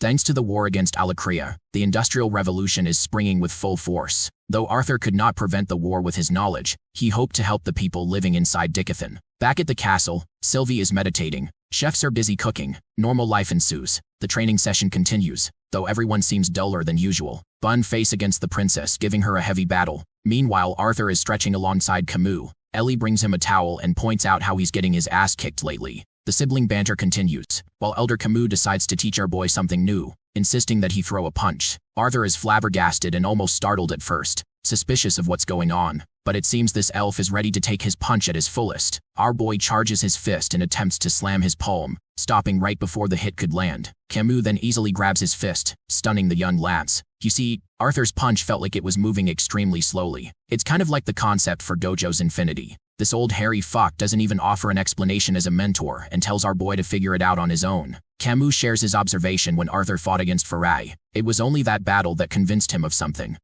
that boggles our boy. In an effort to try again, he throws another punch, and then another. It keeps happening again and again, but his attacks are stopped before contact. According to the theory of mana, when the same elements come in contact with each other, they can cancel each other out depending on output. Fixating on that logic, Arthur realizes that the air pressure is the main problem. This time he connects the punch, earning Camus's praise. The wind specialist had expertly created a vacuum and raised air pressure to slow down our boy's fist. Although Camus doesn't understand a single word he muttered, he's glad that the kid gets the concept. He calls out Arthur for not thinking of this strategy sooner. The elder assures him that they're here specifically for his growth, so that he can be more creative with his ideas. The main issue with Arthur's fighting style is that he loves going offensive. This man is a monster in his attacks, but drains way too much energy while playing defense. He's uncreative with wind techniques, using them as ripples or tornadoes only. He treats the earth element as a mere spike or a defense wall. True mastery over a single element is supposed to reveal secrets, small truths that allow a warrior to exploit them,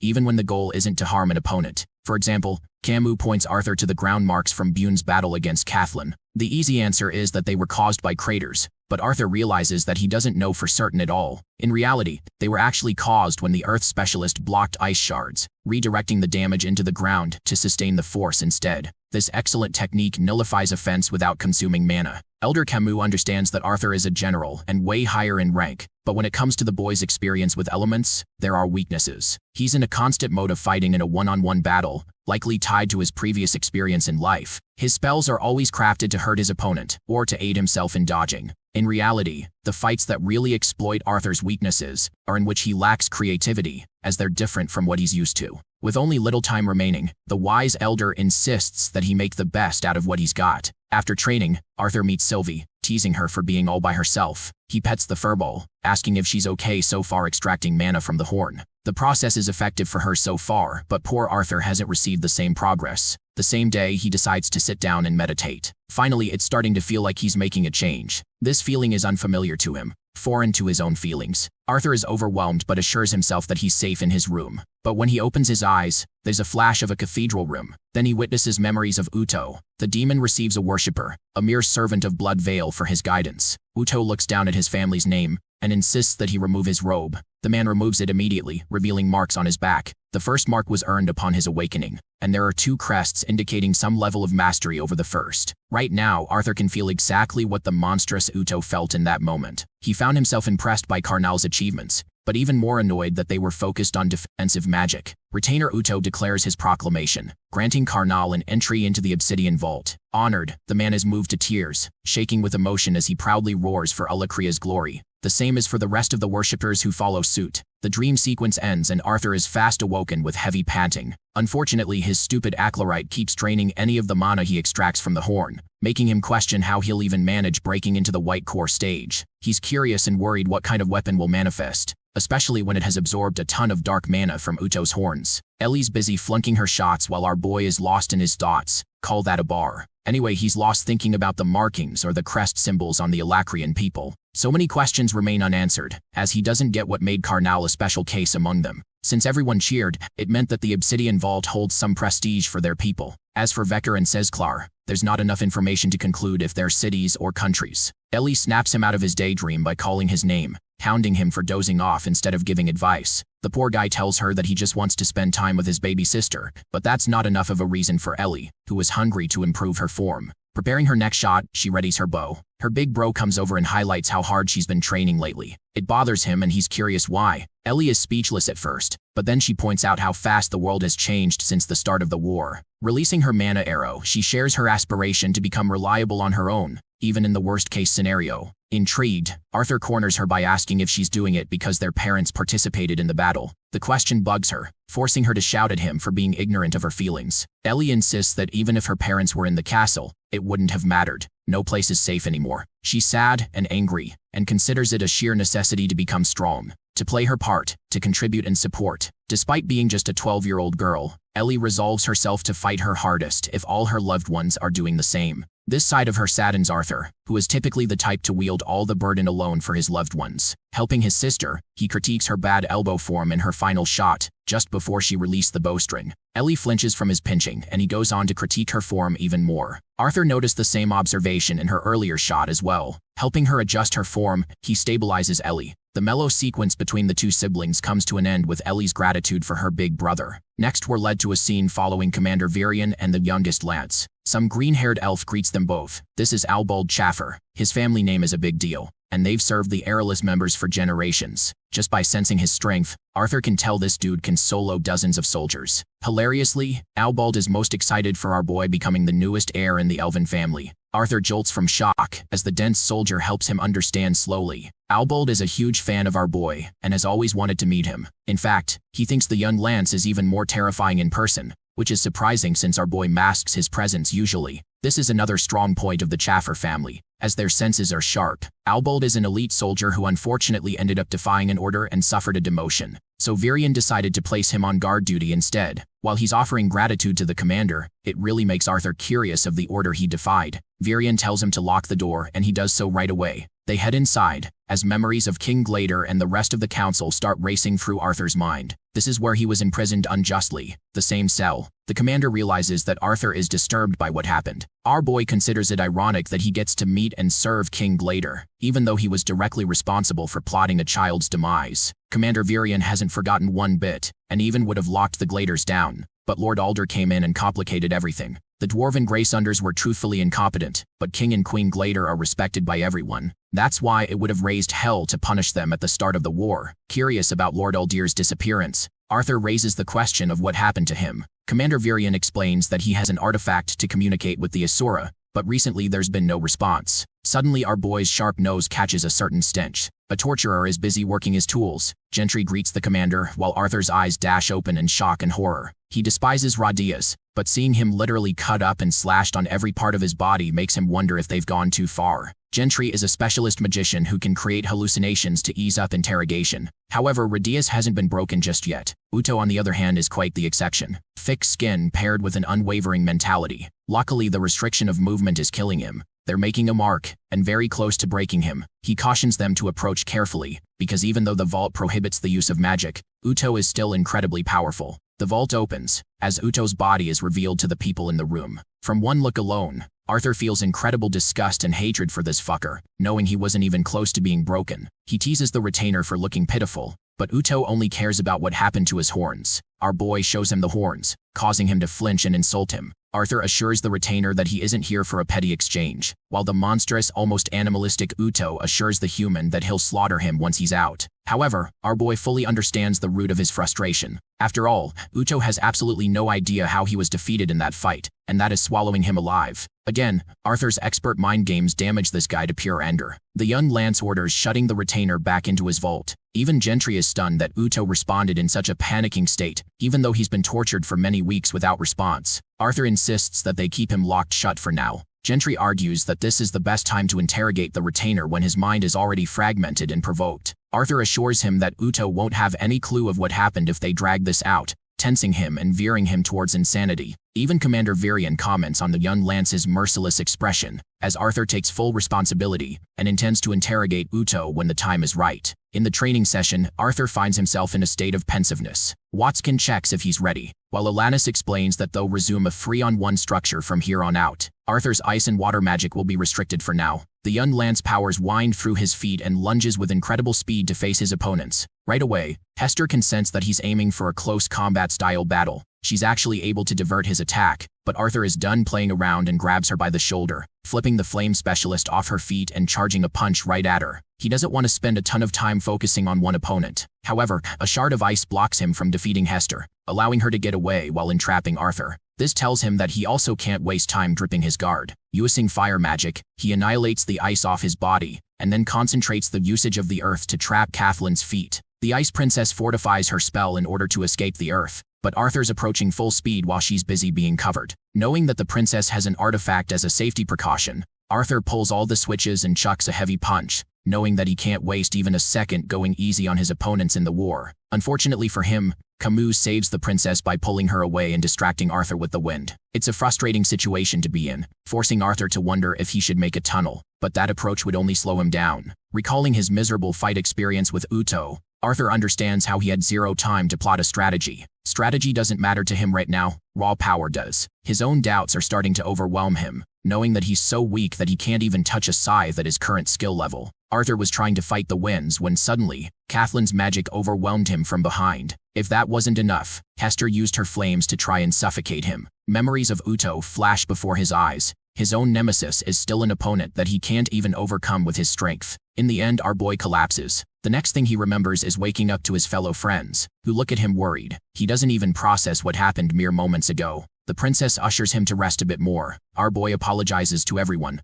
and though Kathleen doesn't really think of it much, the elders are pissed off. Bond straight up points out how the young Lance fought like a little child with no control over his powers. There was zero awareness in his thinking, even though the normal Arthur could have easily managed to find a way out. Our boy confesses that he just wanted to overpower the spell combination somehow, but Camus points out the root of the problem: pressure. Internalizing his thoughts, Arthur understands that he's a prodigy in the eyes of the elders. But in truth, he used to be a powerful king in his previous life. If he happens to agree with Camus's thoughts about feeling the pressure, it would imply just how weak he is despite his advantage. Arthur scoffs weakly, stating that he can't overpower or defeat the scythes at his current level. If he's falling short of beating a simple combination spell, he's feeling the guilt of being unable to protect his continent. Camus understands that as a young Lance, Arthur must feel extreme pressure and responsibility, but even then he's not alone. Hester argues that our boy's ego is showing its full face, because he thinks that somehow he's going to be the sole savior for Dicathan. In reality, the people of the Dicathan continent rely on lances in the same way lances need to rely on the soldiers. Laughing at their remark, Arthur treats it like a consolation therapy, but Hester assures him that they're doing their best to make him feel better. Snapping right at them, he shares the horror of facing a scythe. He's the only person among them who has combated actual retainers, pointing out their uninformed optimism. Arthur pushes forward the idea that this war is far, far different from the previous wars between the races. Godlike beings like the Asuras are worried about Vritra, so he can't just sit around entrusting soldiers to do the duty when a warrior of his caliber narrowly escapes death. Arthur stuns even his little sister as he roars his frustration and guilt, questioning how his people are going to survive the onslaught of what is to come. Coldly, he even ignores Ellie and moves past her, rushing his way out of the training room and slamming the door shut. Kathleen realizes now just how bad the situation is. During the announcement, Arthur called his battle with the first retainer an easy victory, but now that's not the case. Hester thinks she's at fault, but Bond actually backs her up this time. His little sister speaks up about Arthur's true feelings, understanding how heavy the burden feels for him. Even when he arrived back at the castle after the first fight, he was covered in wounds much more than it seemed. Watskin and Alanis realize that it's the very reason Arthur keeps pushing himself more.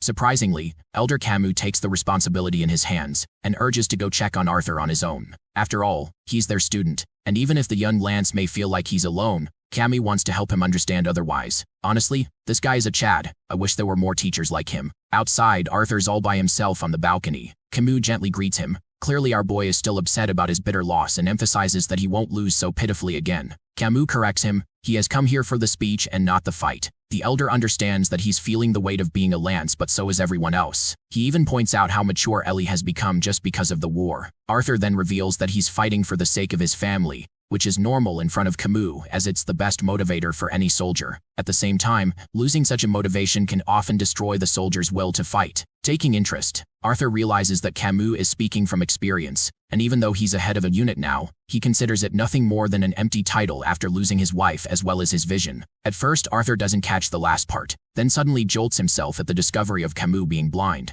The elder removes his hair and shows a dash across his eyes. All this time, this man has been fighting blind. Despite training for weeks, he couldn't pick up on this key detail. Even his mannerisms in his daily life didn't indicate that he had a disability. The elder reveals that he's still capable of seeing, but he no longer does it with his eyes. The wind helps him detect the smallest of changes. The only reason he appears rude to others is because he can't read faces. Arthur wonders if he misses his vision, and in hindsight thinks it's the stupidest question he ever asked. The elder doesn't regret much, expressing that the last thing he saw was his wife, and that's all for him. As cold as Arthur was a while ago, Bro is literally at the verge of tears on the inside. Camus assures the young general that he's got time, and that tragic stories like these won't benefit his cause when there's a war to deal with. Instead of prolonging the discussion, the Wind Mage sends him flying to get some rest and return with a clearer head. He especially doesn't want our boy to start going easy on him just because he's a blind dude. Arthur assures him that he's more terrified than ever actually. The elder leaves him with a golden message to remember. No war is ever fought alone. we peek into his life as Gray, who faced zero difficulty beating Division II candidates. At first arrival, the young Gray couldn't anticipate the corruption in the academy system. Normally, one would think that a fight like this would promote you to a higher division. But with a year past, Gray thinks there's no chance for him to be promoted. He simply looks at the judges in confusion, questioning what's taking them so long after the fight's over. One of them declares his name, highlighting the boy's incredible martial arts. Even after his victory, they only moved him up a single class instead of promotion. By this point, even Gray had learned that disputing or arguing didn't matter. The woman sitting amongst them, Lady Vera, began cackling at this conclusion. She wipes off tears, thinking how absurd it is to call the kid's accomplishments a joke. The old geezer tries to taunt Lady Vera for her behavior, but she shuts him down in style, emphasizing how pathetic it is to hold a child back merely because he's a commoner. She then turns to Gray, pointing out that he deserves Division I as his primary class. At this point, the young cadet began wondering if this was a powerful woman, because she spoke the truth without concern.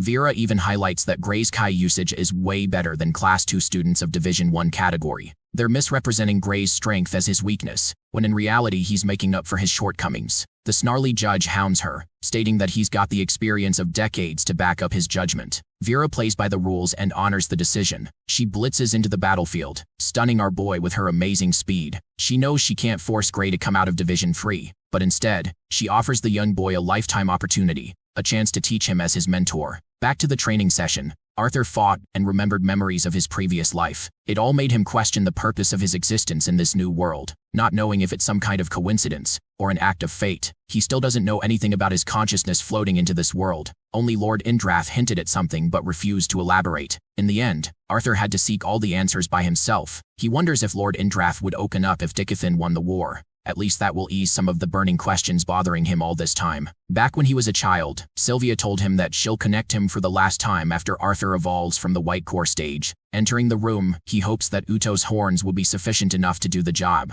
But the moment he sees Sylvie, he feels her monstrous presence sitting there. From out of that illusory state, a tiny human hand could be seen manifesting. Arthur breaks her from her meditation, and the little furball yawns awake. Worried, our boy asks her if she's doing all right, and starts going crazy talking about how different her body transformed just now. Sylvie doesn't feel anything and actually thinks the mana inside these horns is sufficient. Even though Arthur is struggling to extract the mana, he's making progress in his training. The furball shares how strange it is that the mana just flows into her like it always belonged to her. She rests, commenting on Arthur's personal growth, which means his training is working out well for him. The young Lance is glad to hear those words, but still doesn't think it's enough. Manifesting the horn, he declares his new goal of reaching the White Core stage. In his room, he's doing some basic practice thinking about how close he is to breaking into the ultimate stage. It makes him proud not to accept Varian's offer back then, as his training with Cordry helped him a lot more. Despite his mana flow improvement via training, he's yet to maximize its full potential like the Thyestes clan. Arthur hopes to unlock a strength even greater than the White Core. Ellie and Boo join him for fun right after waking up. It's an early morning, and poor Emily Watskin is dying pulling all-nighters for the sake of data compilation. Arthur thanks the hard-working scientist for her cause, but she's happy to benefit from the whole research as well. The whole group is here to give Arthur a final send-off, his one last session. The 4 elders surround him from each corner. The one who loses this fight will pay for the celebratory feast. For this final fight, Alanis lets Arthur use every element at his disposal. Our boy is looking majestic and handsome as he readies himself to fight. The battle begins with Boond charging in the name of alcohol. Kathleen and Camus are focusing in their own way. Arthur strategically analyzes the threat and knows that the Ice Princess is creating something huge. Escaping Boond, our boy manipulates the earth from his feet for a quick maneuver and takes care of wind resistance in his stride. It's a skill that is weaker than a burst step, but it's easy enough to catch up to Kathleen, preventing her attack before it even manifests. Arthur tosses her away into Bund, busying them with a distraction. She still manages to react swiftly, while Camus prepares a storm and raises hell for our boy, making him question if the Elder is really blind or not. Hester's flames are narrowing him down while Bund directly blocks Arthur's escape. The old man is happy to clobber him with his mace, but our boy casually leaps over with incredible speed. Camus rages on with an even stronger concentration of his winds, pulling Arthur into a corner and making him question how their teamwork has become so strong. What's shocking to him is Hester's sudden usage of lightning and Kathleen's contribution with ice. Stopping everything all at once, Arthur neutralizes the combined attack. Steam is coming off as he manages to create a last-minute shield against the lightning. Things are bad, and he needs to act quickly before he hits the ground. For his first target, Arthur redirects lightning acting like he's Zuko or some shit. that same lightning crackles and destroys Elder Bund, knocking him down. Seeing Arthur's determination taking a new rise, Camus wonders if he really cares about his money that much. The young Lance wonders about Kathleen's thoughts, who doesn't care about the money and swings at him with an ice spear. All she cares about is defeating him so that she can convince her parents that she's enough. Arthur uses Camus's technique of the air pressure he learned from that day, and then negates her assault, catching the spear and even redirecting damage to the ground. His application stuns the princess, surprising her to the point he uses lightning to finish her off. That's 2 down. But Arthur was too busy to notice Hester's creeping blue flames swarming him. She's glad to see his training really paying off in this final battle. Arthur acts arrogant, entertaining the idea that he was holding back all this time. But Camus calls him out on his bullshit, reminding the kid that he's a mere average wind user. Anyway, their combined attacks engulf the young Lance in a spiral of blue flames. Arthur still manages to block everything, and when the dust settles, this man is gone. While everyone is wondering where he went, Bro pops right out of the ground, grabbing Camus and smashing him into the wall, putting him down. Hester is way too distracted by his fall to focus on Arthur leaping in front of her. Still, she impressively reacts in time, though he dodges and corners her with his application of the earth. The young Lance concentrates earth attacks against her flames, knowing that Hester's control over the flames is even stronger than his own. But the key difference where he outclasses her is close combat, so he forces her to overextend and defeats her using lightning too. The fight's over. All 4 of the specialists are down, panting for breath. Ellie is happier than ever, while Emily fails to comprehend the data from the fight. Our boy finally goes down, enjoying his sweet, well-deserved victory after months of training. Concluding the session, Hester is dying to know about the person who's gonna tank the bills. Camus and all the others cast a unanimous vote for Bund to front all of the costs, leaving the old man in the lurch. What intrigues our boy is why Hester intentionally withheld his usage of lightning until the final battle. She explains that it costs too much mana, so it has a special use case. Emily comes out with the conclusion of the training record after Alanis measures Arthur's flow. She's already cross-referenced all the data received in the past, and with 300 participants taking part in the study, more data is being collected. The quality of the participants also includes the lances, though Emily highlights that the data is contextual only for raw output of one's average spell. She starts with Elder Bund, comparing his FPU stats to the average data she's acquired from the participants. Turns out this old farts is in the 93rd percentile, making him absurdly powerful. But his dumbass clearly doesn't understand percentages and thinks there are 93% people better than him.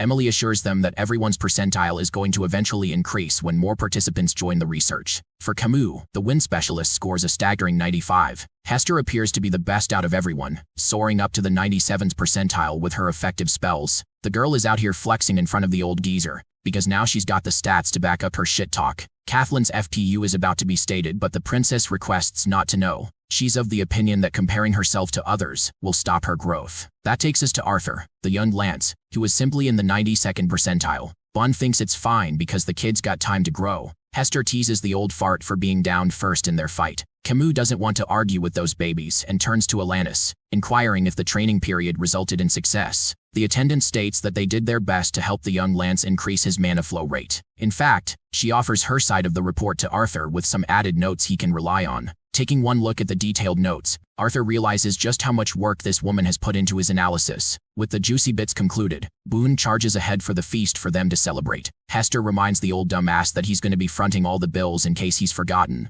They fight again while Arthur invites Emily, only to learn that she's got some stuff to do. With the end of the research, the scientist bids farewell to her beloved equipment, helping her pinpoint the data to perfection. However, one part of the analysis is still imperfect. Even though the recording method didn't change in the last 2 months, Arthur's exceptional growth is noteworthy. In the Realm Heart state, he has literally risen to the ranks of incalculable FPU. Later, they share a grand table for their feast. Ellie and Emily are charmed and can't wait to dig in. Arthur stops his little sister from touching alcohol like the responsible brother he is. His sister is starting to wonder if they underdressed for the occasion, but our boy argues that it's a comfortable dinner despite the lavish room. It already troubles Ellie to think of the council members and Lance's arriving here. Hester and Kathleen both arrive, looking gorgeous with their dresses. Arthur is baffled that they did so much for a casual dinner. But damn, Hester thinks even this is casual enough, which is crazy because she looks stunning. Bund and Camus come around looking tidied up as well. The rest of the guests arrived slowly, and though Virion called it the end of Arthur's training,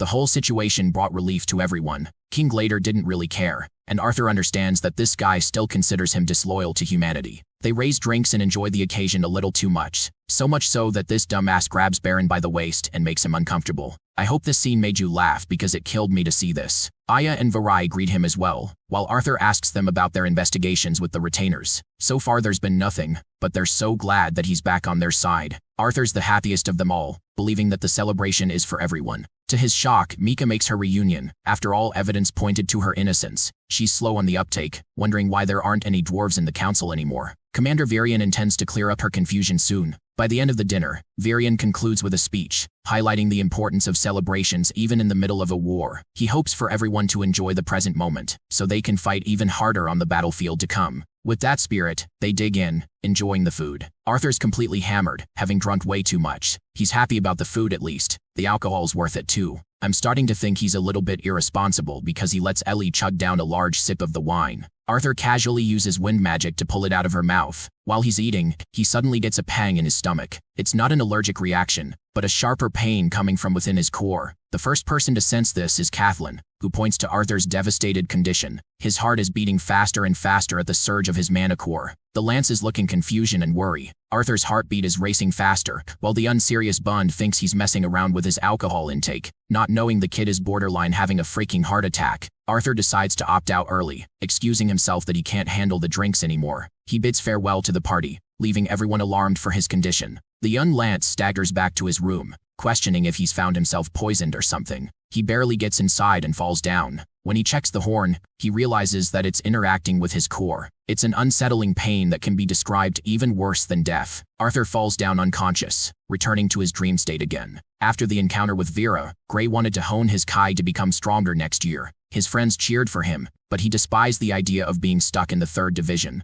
Luckily, he had found Vera to work with, someone with a powerful utilization of Kai. At the very least, Gray figured she would have certain connections to help him. He considers it a privilege to have someone with political power backing him. Except this time it's someone literal. There's a dude who creeps up on the boy, catching Gray and knocking him unconscious while he was distracted. That leads us to Arthur Lewin, who wakes up in a state of panic, this time surging with white aura emanating from his body. It's finally done. He has reached the white core stage, the peak of magic. The flow of his magic now allows him to chain spell without any problems. The young Lance even jokes that Alanis might have to update her data sheet. The thing about organic magic is that it does not require the usage of incantations or gestures. It's way harder to control, and the only reason our boy mastered it swiftly is thanks to the knowledge of his previous world. Still, he's never felt this level of control before. It's instantaneous, which makes him wonder if the stage affected his cognitive abilities as well. It also makes sense how the Lances are so powerful. Arthur taps into Realm Heart to test his new peak, only to get distracted by Sylvie's cries. Rushing in a state of panic, our boy does his best to find her. He slams the door open and discovers a little girl with long hair,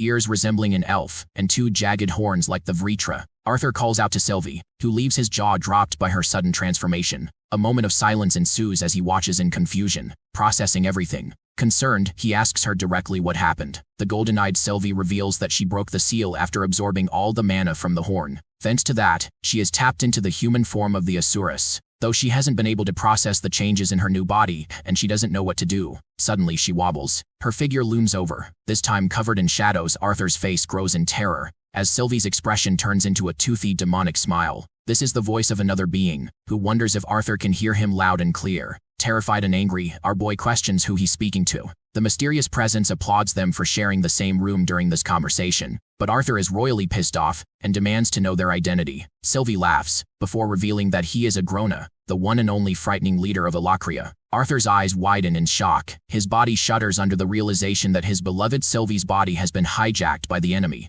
the leader of Alakria. Preparing for a battle against a level 1000 enemy, Arthur winds up whatever mana he can, forming a barrier to slam the doors shut. Now that they're all alone, he questions what the hell Agrona did to Sylvie. Enjoying every moment of his anguish, Agrona expresses appreciation for the name he gave her. He actually reveals that the reason they're able to have a conversation in the first place is because he implanted a spell in Sylvie while she was an egg. But other than that, she's pretty much safe and sound. Using earth magic, Arthur casts 2 stone seats for the both of them, crafted for a long conversation. Agrona is pretty impressed so far, believing that our boy is being quite hospitable for trying not to kill him. Of course, it's just not wise for Arthur to try and attack someone who is currently inhabiting his familiar's body. But the interesting part is, Agrona shares that he can actually use no powers in this state, openly revealing that Arthur can whoop his ass. Regardless, he's here for a more important subject matter. First of all, he's happy that they're able to speak in a place like this without having to run into the leaders of Dicathan. Agrona casually asserts that he would have had quite the fun to see the look on their faces. After all,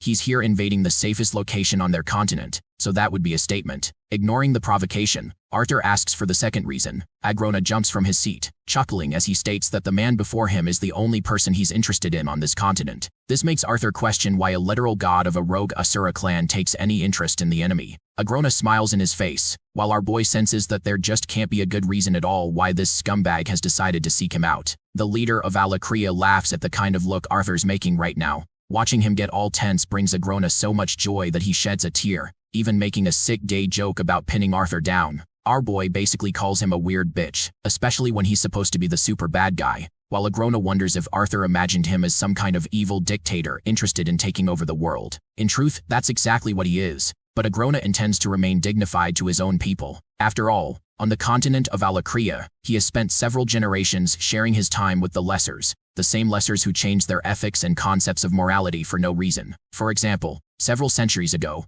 executions were fun to humans, but now, things have changed, and humanity finds them horrifying. It's always a struggle for Agrona to keep up with the antics and flimsy morals of humanity, which is exactly why he adapted to the Lesser's changing nature. Taunting him back for his condescension of humans, Arthur questions why he's saying all of this when he's the same dude who massacred millions with a smile on his face. Firing back with equal force, Agrona responds that Arthur showed a frozen corpse as a tribute to his people. In other words, bro is saying that neither of them is any better than the other as they're both savages. Dissecting his words, Arthur thinks that Alicria can't be a world of slaves if this is how Agrona is trying to act. And reading his mind right then and there, the Alacrian leader points out that it's normal to assume that he wouldn't care about the Lessers. Arthur allows that even according to the Asuras, Agrona is rumored to have been breeding experiments upon people even before he got nuked out of the land of Epheotis. Without paying it much regard, the possessed Sylvie stretches, while Agrona comments how half-truths end up making the best lies. He walks around with quietness,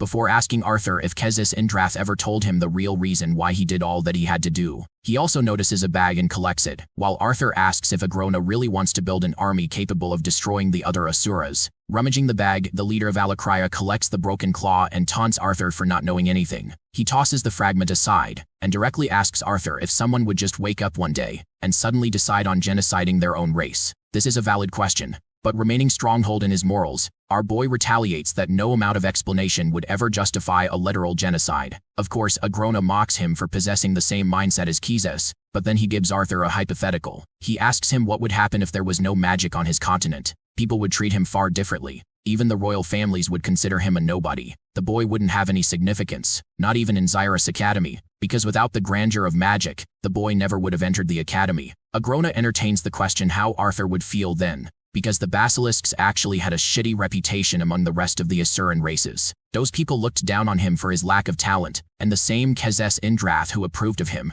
also didn't care enough to even look at the guy. A little pissed off, Arthur argues that some bullshit hypothetical version of him couldn't justify what this guy is yapping on about. Trying to corner him once more, Agrona questions if Arthur has any regard for the ants or insignificant beings he kills, basically testing his morality. Our boy is starting to realize that this conversation is pointless to begin with, but the leader of Alicria shares that his experiments brought a net positive effect on the Lessers. Those people worship him now as their god out of pure respect. He's the savior, and they're the followers. Taunting his opponent, Arthur asks if he brainwashed them or something to achieve such an effect, but in reality, Agrona believes that the people who were sacrificed have nothing to complain about, because their generations will benefit from such experiments. Right now, Arthur's starting to realize that this psychopath genuinely thinks he's doing the right thing, but he's curious what Agrona even managed to achieve. The Alacrian leader shares that the number of mages compared to non-mages in Dicathan is 1 in 100. That begs the question, how many would be in Alicria? The shocking answer is, it's 1 mage in every 5 non-mage people. This is such an astonishing difference that even our boy gets up from his seat, genuinely impressed,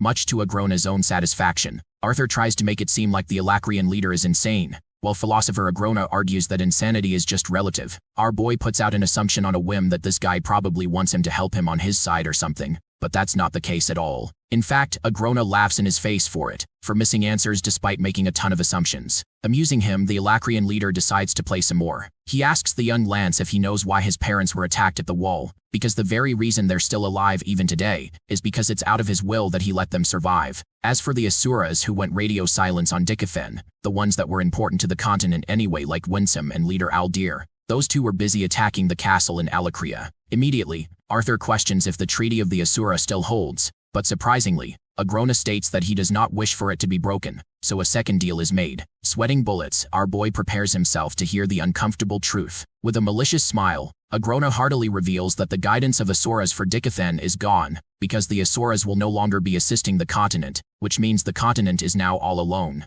This is bad news. Agrona touches upon why he's telling Arthur all these things, sharing that he came here just to urge Arthur to remove himself from the war. After all, Agrona has done as much as possible to hold back on taking the lives of countless civilians, but he could easily ramp up the difficulty. It's also evident that Arthur himself nearly died several times, and he wonders if Arthur truly thinks that he can win this war, with his family all intact, hinting that all of his loved ones will die. Of course, he could instead seek refuge in Alacria, as long as he doesn't become a hindrance to his army. If Arthur can just do that, Agrona promises him that he'll guarantee the survival of him and his family. Unfortunately, Sylvie is about to wake up again, so the Alacrian leader allows the Lance to think on his choices in the meantime, though he urges him to make a choice very soon as the next stage of war is right around the corner, and Dikathen would be annihilated in the process. Defeated in heart and spirit, Arthur recalls that Agrona mentioned earlier how he had interest in only him, but he never briefed him why. Touching upon the final topic, Agrona shares that he actually grew fond after talking to an old friend of his, and then he goes on to name-drop Arthur's real identity from his previous life, King Grey. The ominous scene cuts to the battlefield between soldiers of Alacria against the magicians of the Dikathen continent. The people of Ritra are doing their best. Their commander in this area is a blonde who instructs his soldiers not to let any monster lead astray. Their journey on the way here has been a sheer pain because of the Beast Glades region. He also thinks that the death of Unads instead of actual mages is a more acceptable sacrifice in this case. Next, he asks his subordinate Ashton to get an update on the forest, but the guy can't scope anything with the thick fog. The commander thinks that they'll have to go together. His words intimidate Ashton, who chickens out from the idea. The commander shakes the fear out of him, shouting at him for being a coward. He orders Ashton to form a mental link with only him as the central connection, and after the connection is formed, the man uses it to test the connection between them. The transmission is going to be one way, but that's enough. Ashton is given a little bag full of powder to prevent any corrupted monsters from attacking him in a pickle. Every single beast has already invaded the Elshire forest, so things are looking bad. But this guy is happy that he can show off his new crest, and if the mission succeeds, he'll even gain entrance to the obsidian vault like his father. The thoughts of getting such an achievement excites him as he commands all Unads to stand in line, with the strikers lined just behind them alongside shields and casters. In other words, the Alacrians have special squads with special roles. Meanwhile, soldiers of Dikathen cross into the forest, until suddenly monsters slither their way in and create a bloodbath by eating some of them. Their Alacrian commander lets them loose to attack. One thing to be noted is that the people of Dikathen have versatile magic abilities, so even weak mages have the ability to defend themselves. But still, this guy doesn't care because he's got an easy opportunity here. The beasts under their command are savagely knocking down soldiers of Dikathen, and just his presence alone can fill his own mages with confidence. There are many who are older than the young man, but the runes they possess don't have any caliber against his own. Though his father couldn't obtain a regalia, he wants to achieve that in his place after entering the vault. The man is blinded by his ideals to lead House Vale and intends to rule Alacria itself. His delusions of grandeur are at an all-time high, except one girl seems to be making quite the fuss from the Dikathenian army. Locking her as his target, he orders his squad to focus on him and protect in case he's ever in danger. With a blazing sword, the man rushes full speed to attack her, taking note of the surrounding monsters and nailing the first hit. The woman managed to protect herself with a mana shield, but even with the versatility of the mages, they're slow from their reaction. He looks down on them for being a bunch of primitive apes compared to Alacria, and continues to charge full speed and fiery glory to attack his opponents. Ashton relays that the opponent he's facing is a mid-tier mage at best, but she's already preparing her spells to use against him. The sentry's input is correct, because the guy is attacked from several spells in every direction gaining on him. Thanks to Ashton's timely suggestion to duck, this guy managed to avoid a lethal blow from his flank. Knowing that he's got to end this battle quickly, he readies himself to kill her, but he just can't catch a break with more wind spells hurling his way. In this battle, the guy is starting to realize the value of a sentry, because even though they're useless in offensive or defensive magic, they can help with information advantage. The mage he's facing didn't expect an attack from above, but she actually ends up evading the destructive blow. However, that was just a distraction as the main attack comes from her side. The Alacrian soldier chucks a heavy fist in her abdomen, shoving her straight against a tree. The fight's over and he's the victor, relishing his easy win as he's about to make his final move. Interestingly, his hands shiver in the fear of death. Ashton feels it too, and begs Stefan to get the hell out of there and fast. Plopping down to his feet, Stefan is horrified, questioning what the hell is happening to his senses. The same man who is the son of Karnal Vale thinks he's such a big shot that he couldn't be brought down. But standing over him with a cold glare is our badass protagonist, Arthur Lewin, the same mage who is the same age as him. With a single gesture, Arthur controls this man's body and shoves him away, blasting some earth magic at him. Cowering like a puppy, Stefan tries to relay his commands to escape, but despairingly watches his own teammates leave him in the ditch to die. The same bastard who thought of him as such a big shot is now at the mercy of his enemy, astounded how reality turned out so differently for him. Meanwhile,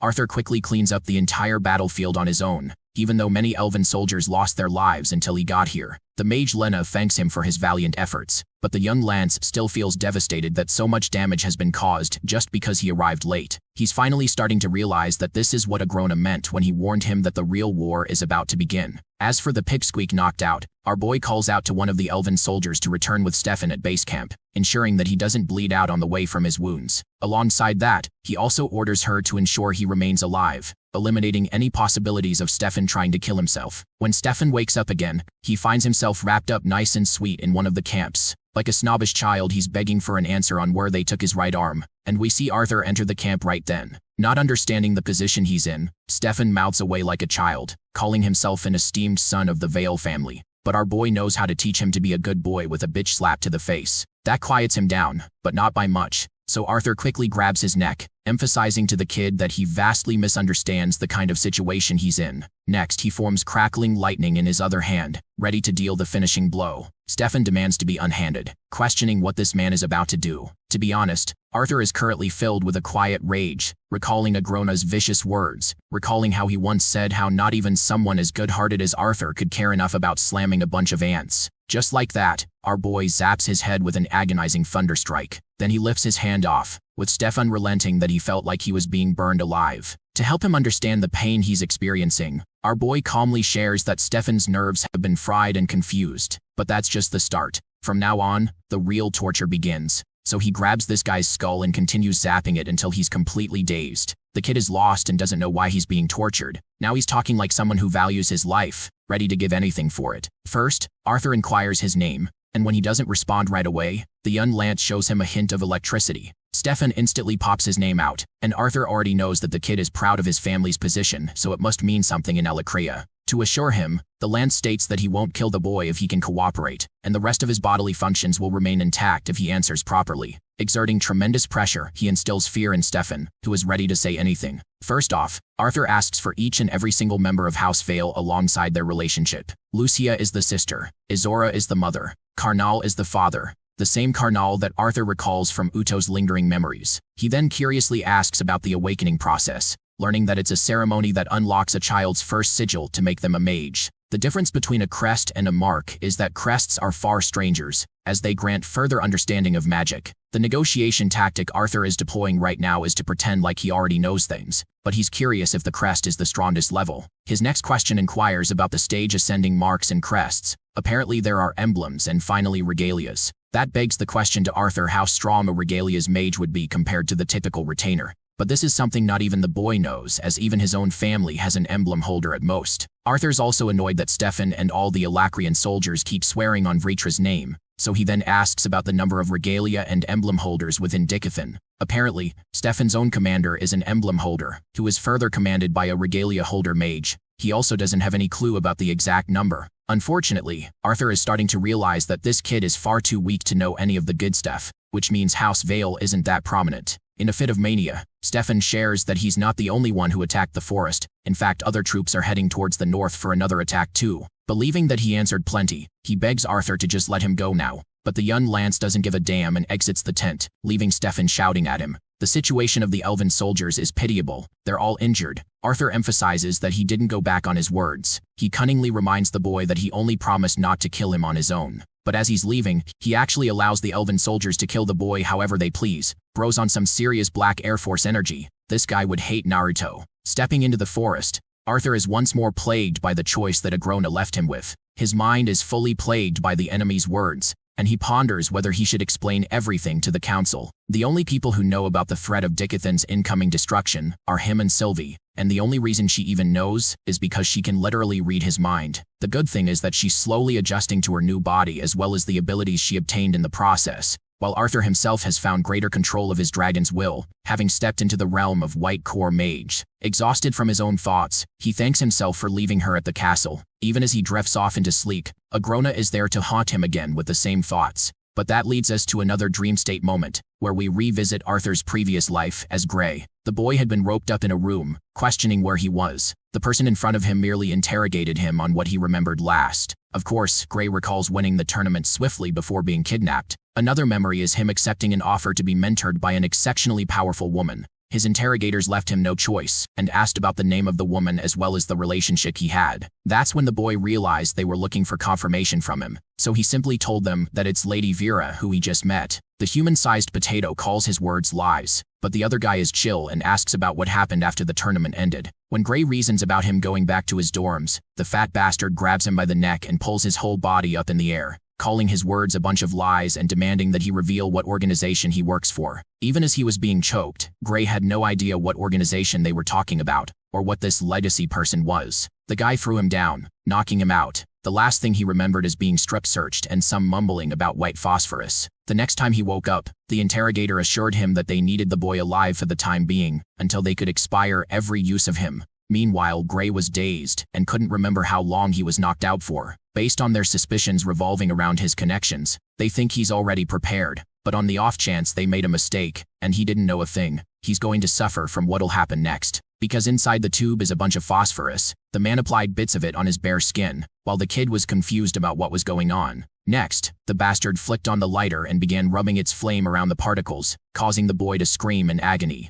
Poor Gray trembled, begging for them not to do this, but they continued torturing him on and on, until he eventually lost all track of time. Every few moments later, they'd bruise him with a new strip, before leaving and letting him think it was all over. But that was a psychological tactic to torture him even more, and after being completely broken, Gray shivered and wanted to say everything. Hearing him change his attitude, the interrogator shared that he was going to tell a story now and he expects the kid to fill the gaps for him, because if he did not, the same phosphorus would be applied to even more sensitive parts, which is scary to think about. First, they confirmed his name, then his time at the orphanage. Everything seems clear, but beyond that is the tricky part. When the man asks him about the military institution responsible for training Gray, the boy simply states that he finished his education at a military academy. It's impossible for this guy to believe that a kid like him managed to defeat proper Kai warriors without having any training done in the past. The man also can't understand why Headmaster Wilbeck would allow something as important as the legacy to hang around with a bunch of low-life ordinary children. Again, Gray had no idea what he was yapping about on the legacy,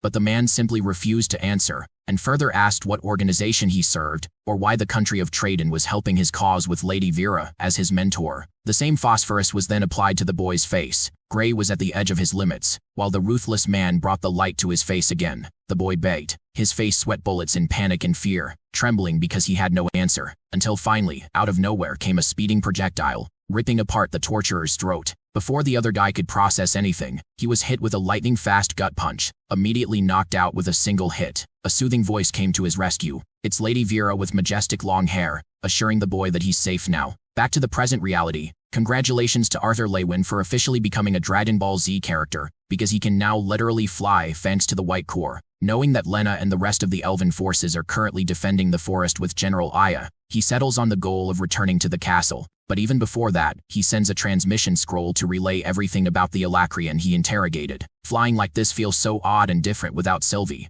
though he can tell that Sylvie would fear him experiencing another traumatic dream of his previous life. Arthur intends to update her properly, but his current goal is to head to someplace more important. We find this man running into a chaotic bloodbath taking place in one of the regions near the Wall. The Wall is where battles are most intense, because Alacrians are constantly trying to break Dickethan's defenses. Though he's read most reports of the attack already, it's the first for Arthur to actually see it happening in person. An attack nearly catches him from behind, but he actually turns around swiftly to counter it with ease. Locating one of the soldiers, Arthur decides to dive full speed to talk. He sticks his landing. Apparently the attack was a blunder on behalf of one of the soldiers. They didn't know that a lance would be visiting them at the Wall, so the poor guy did his job and attacked the flying human. Arthur likes what he sees. It's been a while since he shared his time with such soldiers. The commander is even prepared to punish the guy, but our kind general assures him that it's fine because he came unannounced from the Beast Glades region. The general even goes up to the soldier and props him up for having a watchful eye, but also advises him to focus on notifying his superiors for next time.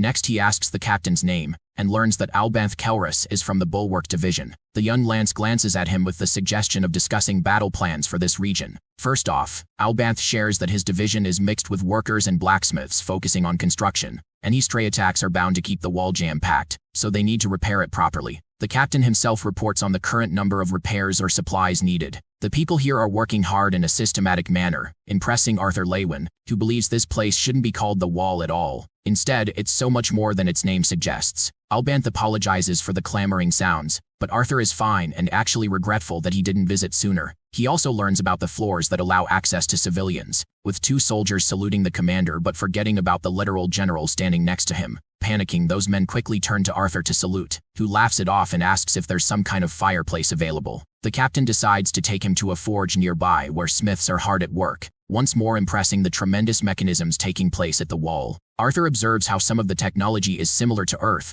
but that begs the question, just how? The answer is in the form of gravity magic, filling the gaps where needed. He notices every small detail while glancing around before exiting the interior. Albanth highlights the magnificence of the wall. Arthur is stunned and can't believe that the infrastructure is so solidly built. Even the population is commendable, and there's a whole different economy in the region. Apparently, Albanth has even set out proper rewards for adventurers to work harder in times of the war, allowing mages to get money while they get to enjoy resilient fighters. However, there's still conflicts between the soldiers and the adventurers every now and then, but all of them set aside their differences to focus on the more powerful threat lingering outside the wall. Arthur passes by a bunch of merchants looking to sell to adventurers. One brave folk even offers him boots on a discount, while our great lance questions if the sellers are here because of the adventurers too. His guess is correct, because they're already restricted from supplying on the main route. Taxes are heavy at the wall, and without them, food would be a big problem alongside the rest of the resources. The adventurers are paid good money, and they spend that money on the merchants, and they themselves cut huge taxes to allow paying the adventurers again. That's how the economy is running, allowing people to work around even with the defense of the wall considered. The whole operation is smooth for a region running on its own. Arthur thinks it's all functionally used correctly, and it paves way for even greater respect for the main captain. The humble captain apologizes for the small tour, while Arthur thanks him for his guidance. Finally, the man takes him to the place where important seniors and captains share meetings.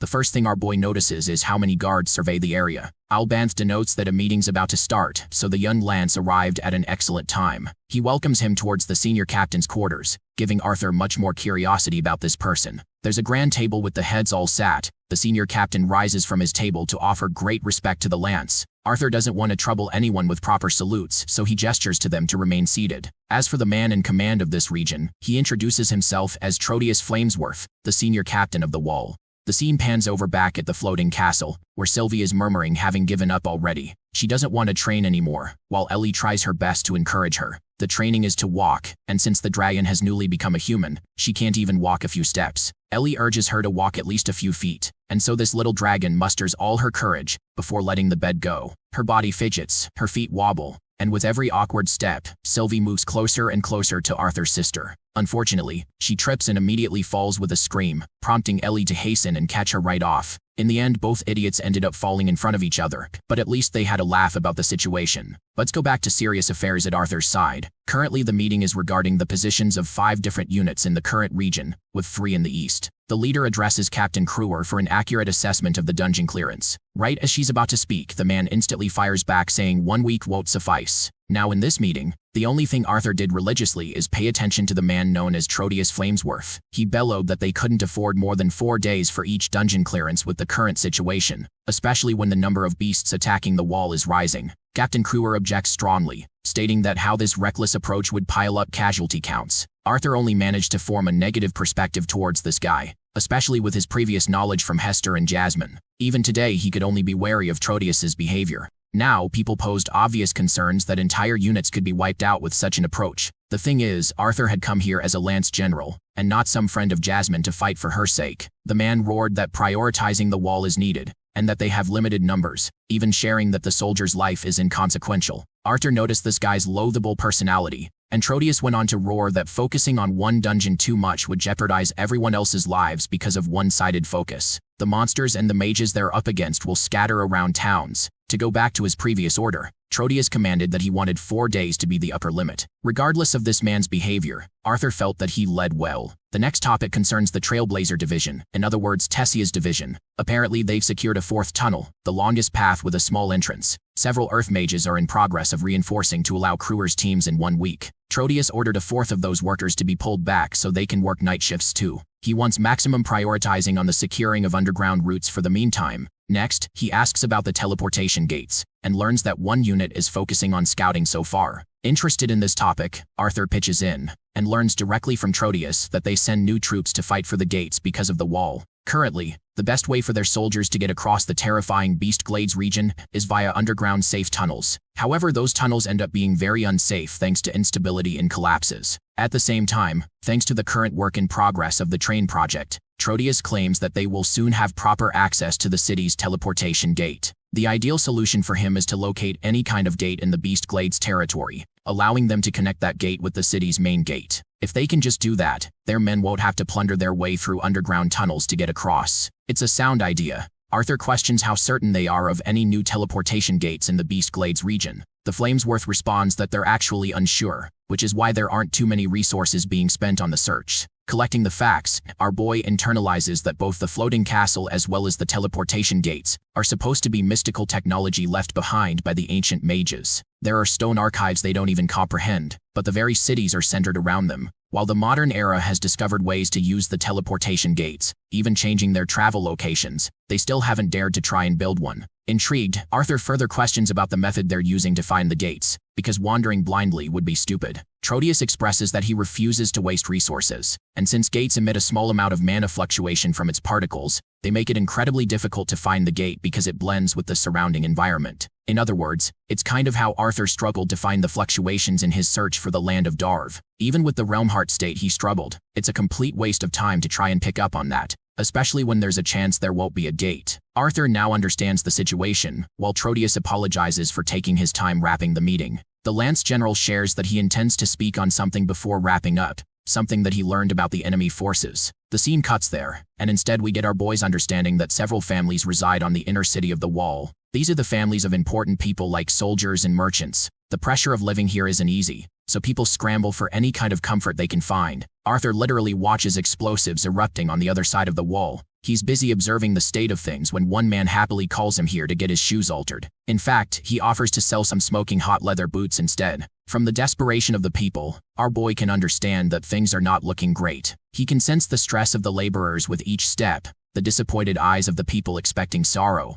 and then the afraid, nervous conversations taking place between merchants and adventurers. It's evident to him that people only acted like they weren't afraid, but deep down, they were the only ones who knew about the real danger of the Alacrians to come. This takes us back to the meeting. Trotius heard Arthur take note that the Alacrian mage army has a limited manipulation of magic. He found it curious what's stopping an Alacrian striker from making his own defensive shield. Captain Kruer pitches in that she can't give this information to her units either, especially since the information has no guarantee yet. After all, a striker could easily act unpredictable and kill her soldiers because of Arthur's information. Our boy assures them that they don't have to be wholly confident. He simply cares about the higher-ups hearing this part out. More importantly, the real observation is how their enemies apply magic far differently from them. Arthur wants to study them properly to exploit the weaknesses, and tasks Trotius's management to make new discoveries and report it to the council. While chewing on his meal in the present, Arthur recalls that even though he explained several things about crests and emblems, Trotius and his men were a little skeptical about how different the Alacrians were from them.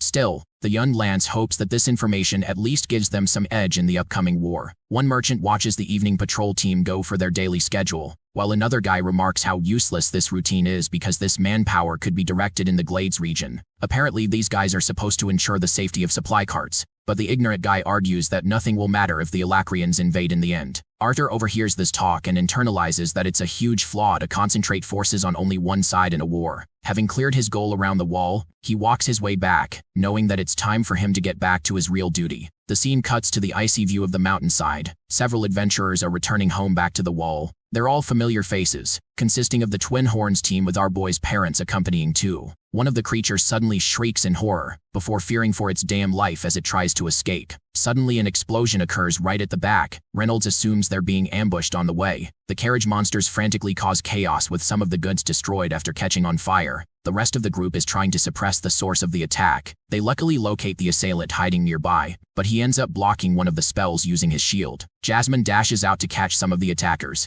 but the critical problem remains. None of them can locate the attackers in the surrounding area. Durden casts a defensive earth barrier spell, begging the others to ensure the safety of the goods and prepare for battle. Helen orders him to gear up on the defense so that she and Angela can allow themselves a better scope of the battlefield. The Earth Mage casts 2 pillars to give both women a higher vantage point, and while they're taking care of things on their side, Jasmine is currently lunging straight ahead at an Alacrian Fire Mage, dodging each flame spell and shooting her wind blades right past his attacks. The Alacrian Mage swiftly casts his shield last minute, saving himself from being impaled, but despite him preparing defense, he's unexpectedly struck by Helen's arrow from the other side. The first mage has been defeated, but then comes another while mounting on this shadow bird monster. The poor thing is shot down in the same manner, causing the creature to reach a brutal finish as its body is impaled by one of the earth spell spikes. The mage escapes and even manages to dodge the arrow while being in the air, turning a blade of his own as a counterattack. Things aren't looking great, so the team leader orders Reynolds to jump in and protect the others. The badass father stands on business by blocking each projectile, before pouncing directly towards the mage with his heavy and fiery fists. Even though Reynolds is going on the offense, these Alacrian mages are tough and even manage to slice a bit of his arm.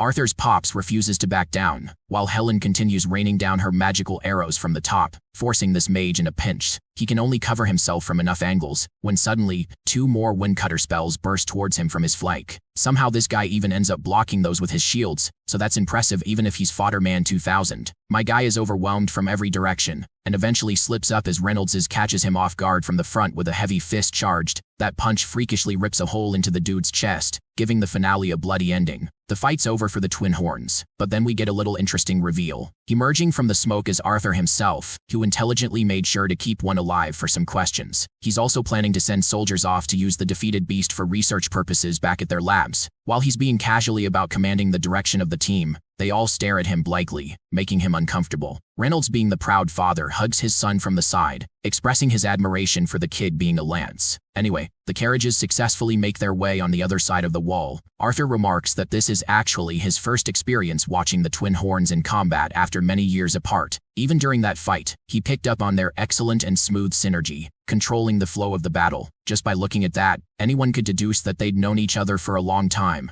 But the worrying aspect isn't their past experience, it's the crippling despair that sets in for our boy, who is terrified of the toll that this war will take upon his family. Arthur's mother soothes him with her presence, and by night, Reynolds is confused as to why he can't even sense the boy's core anymore, genuinely making him wonder how strong his son has gotten. It's here that the young lance reveals that he's already become a white core mage, an announcement that delights his parents and the Twin Horns team, drawing Reynolds into a hug. You can just tell that this man loves his son to death. Interestingly, Arthur had no idea that he would ever be able to run into his family's side of missions, despite the fact that he knew they were working around the wall. The fractional moments he can spend with them, he spends with joy and gratitude. Sharing their meal, Reynolds adds that they always update Ellie whenever they return to the Black Bend area. This comes as a shock to Arthur, who was expecting the little girl to share this information. Both parents jokingly express how the young Ellie is currently in her rebellious teen years, appearing distant for the most part. They want Arthur to tell them everything, but being the caring brother, he advises them to directly visit Ellie back at the castle.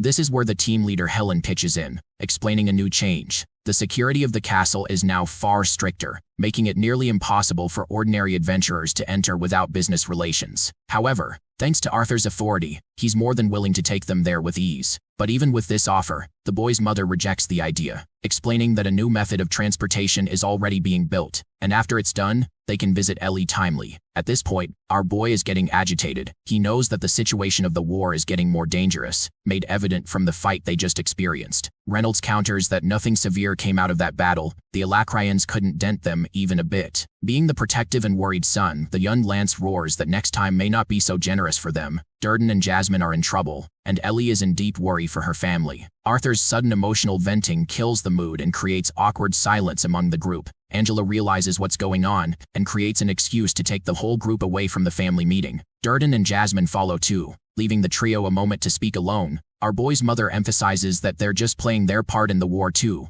just like Arthur is while doing his duties as a lance. Gutted by fear and despair of losing his parents, Arthur's tone gets tense by the moment. He calls them reckless for putting themselves in danger, even though everyone is. Arthur crashes out by saying that he alone can handle it, which is a patronizing response that upsets his father, causing him to shout at the boy for being immensely hypocritical. The heated Reynolds shouts that it's wrong for Arthur to decide anything when he's also putting his life on the line every single day, even though the boy simply wants to protect his parents, his family, terrified of the outcome of what would occur if something happened to them. Arthur then hits them where it really hurts, by talking about his little sister, who is bogged down and missing her family, desiring to join the fight. Having had enough, Reynolds coldly remarks that he knows of his responsibilities to keep his family safe, but what's most important to him is that Dickathan also lives and survives happily. He boldly insults the boy for not sharing the continent as his only home, when on the other hand it means everything to them. To the two of them, they're ready to die for the sake of creating a future where Ellie can live happily. Having won the confrontation,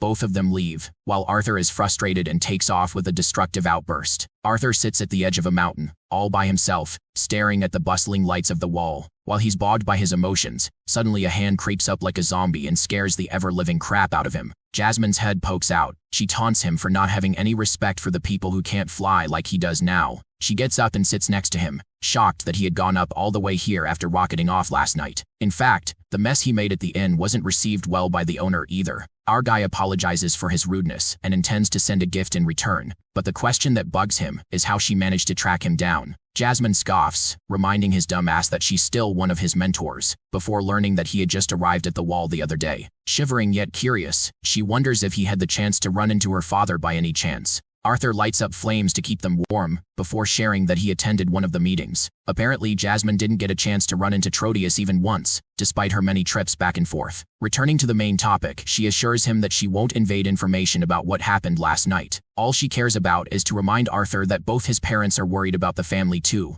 Jasmine sweetens him up by sharing how Reynolds always talks about his pride and his son, who is the youngest general. It's gotten to the point that it's annoying. Arthur is dismissive in response, expressing that he understands that his family cares. His old mentor continues to explain that they're both handling with a lot of guilt. The worst part for them is Adam's death, which happened in their absence. Alice had already experienced trauma of her own thanks to Lenz's tragic fate, and only used magic much later on. Arthur understands all of this. He has the emotional maturity, but believes that his parents are making a mistake by refusing to stay at the castle and throwing themselves into dangerous battles. Jasmine understands his emotional state, comforting him that his parents are fighting for a cause and for their family, just so that they could overcome old mistakes. Arthur doesn't give in to his ego and accepts the situation, sharing that he thinks his family needs some time apart to adjust. Jasmine draws a sad expression, humanizing with Arthur, and begging him not to let his relationship reduce to what became like her own family. Back then, she thought that she could reconcile with the Flamesworth family, but she refused to stop running,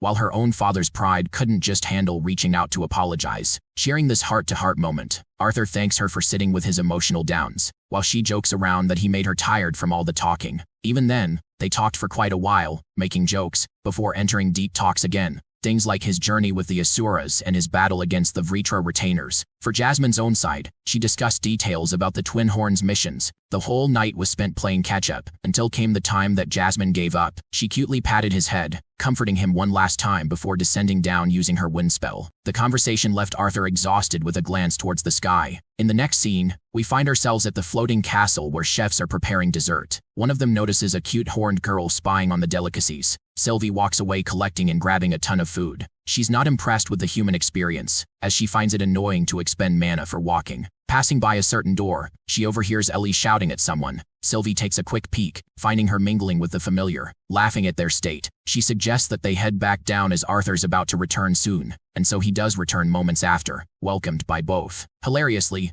Ellie doesn't want a hug from his ass because he's drenched all over, but our boy's not gonna let that slide and still goes for the bear hug anyway. He then glances at Sylvie, cutely calling her a fearsome dragon who has evolved into a healthy girl. The worried Sylvie telepathically asks if something happened. Arthur refuses to elaborate and intends to discuss it later. Oh, and also, he gives Ellie a nice dry up using his wind spell. Best brother of the year. On their way, we find out that Ellie has made progress breaking into the light red stage after training tirelessly. Even Virion is in awe of her talent, which means it's possible for her to skip the whole training period for soldiers. To Arthur, she's acting exactly like how he predicted. Her interest in the army grows, which makes him wonder about his parents' reaction. especially since he didn't get to talk to them before leaving. The little sister adds that Princess Kathleen helped her tremendously too, participating in numerous sparring sessions and navigating mana manipulation with her together. Arthur sarcastically remarks that he could also teach his sister a thing or two about magic, given his experience as a professor at the academy. Instead of taking up on this amazing offer, Ellie boldly rejects him, believing that it's discouraging if he did that. Their 4-year age gap,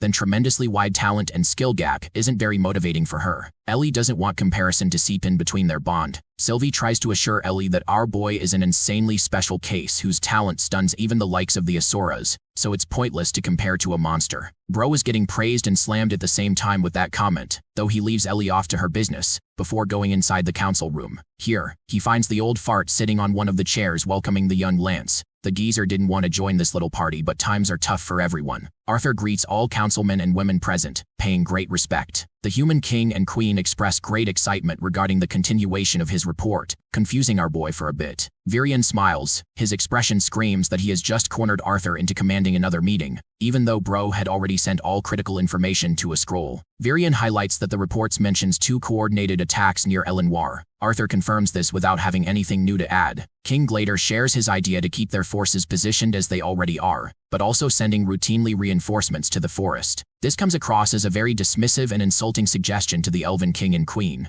who believe they're being undercut in terms of priority. King Glader continues his point, expressing that it's important to pay more attention to the constant attacks on the wall, rather than occasional hits in the forest. The Elven King posits that there are elven soldiers positioned at the wall just to protect the human kingdom, which means the same kind of expectation should be given in return to the Elshire Forest's defense. Glader's wife counter-argues that the forest doesn't need a defense because it is thick with a fog that deters everyone but elves. They think that the attacks from the other day were always destined to fail, but this kind of stubborn behavior really isn't liked by either from the Elven party. The logic is that Alacrians and their beasts would never get past the forest since it's a death trap even while closest to the border. Fighting for his kind, the Elven King fires back, stating that the forest is an integral part of the kingdom of Elenoir, with several tribes positioned outside the cities to be taken care of. If they use the same reasoning as the humans, it would be like ignoring and abandoning the Wall of Sapin. King Glader gets his shit rocked and slams the table in frustration, shouting that Sapin's fall would lead to the destruction of the elven cities, since it creates way for the armies to march through.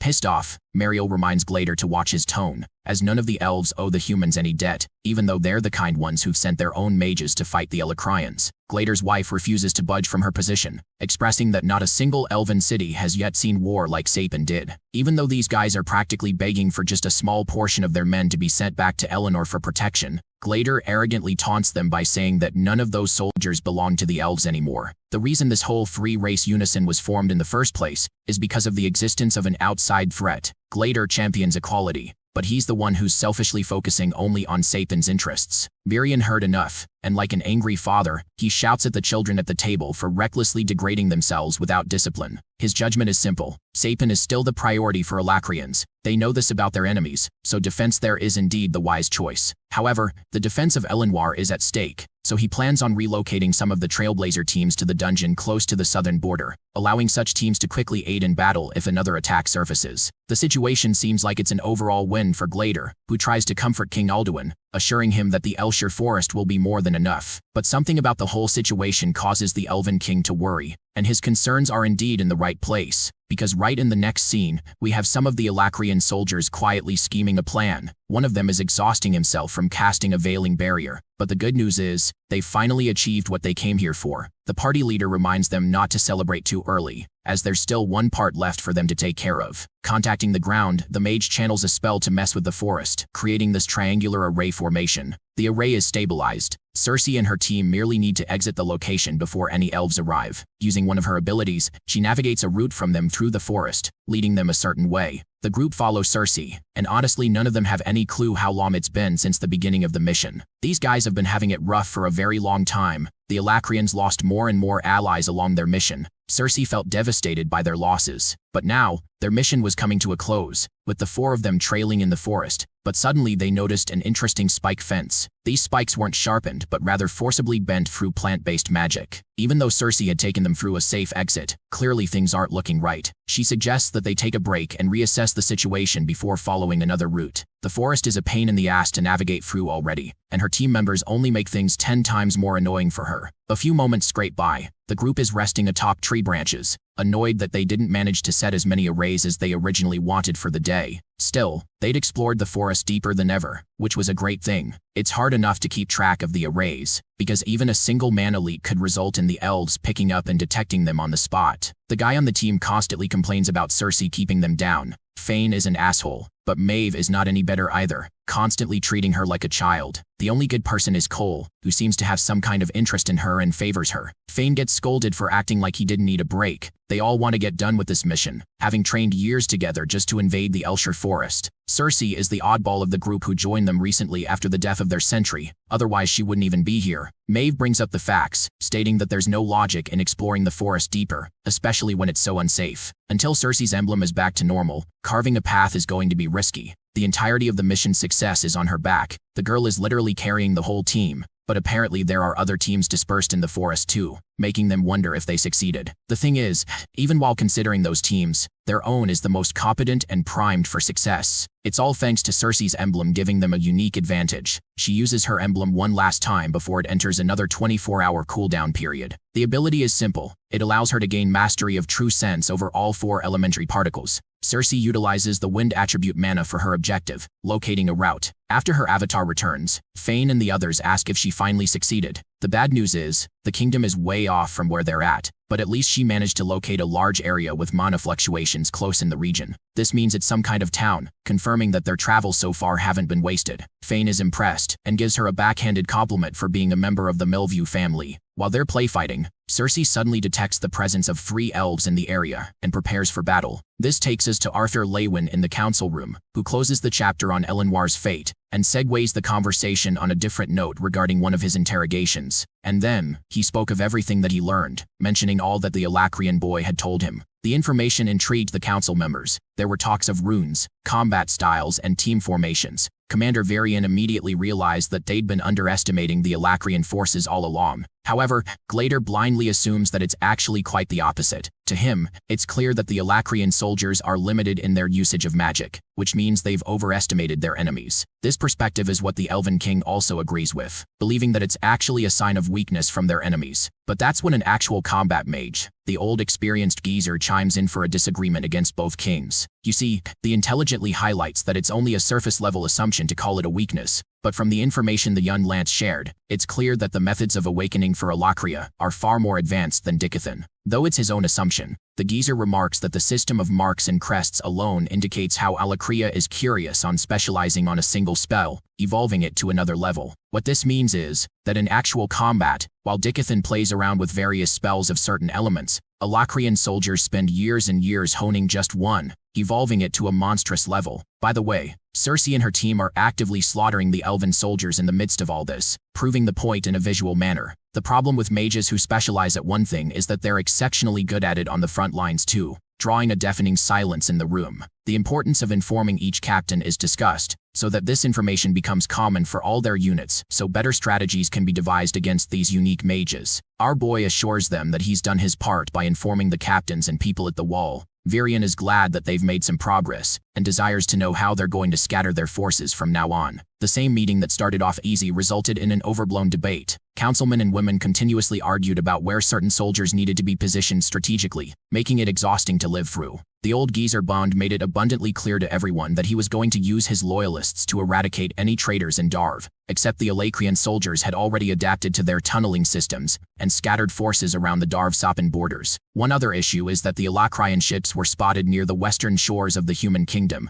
Cities like Telmore, Edestein, and Mayburn resultantly had to build up on their defenses, fearing that the wall didn't hold, protecting both the east and west borders. King Alduin tried his best to make another demand for Elenoir's sake. Since the elven territory is getting hammered from every direction right now, it was plausible to assume that the Alacrian mages were actually headed towards Elenoir. In the end, the plan led to General Aya and Elder Camus to investigate that side before any deployment of forces. Commander Varian believed that their strategy seemed adequate until the time the Asuras made contact with them again, except Bro doesn't know that it won't be happening like that. Recalling his conversation with Agrona, Arthur hesitantly and defeatedly shared his information regarding the state of the Asuras. A little while later, Commander Varian rose up with a table slam, furious that these idiotic Asuras used them like garbage disposal, attacking the Vritra and failing at the same time. Agrona's mention of the experiments on his continent, as well as the number of mages on their side, has Virion riled up. Even the Elven Queen is dying to know how the hell Arthur managed to contact the big bad guy in the first place. Our boy is under pressure,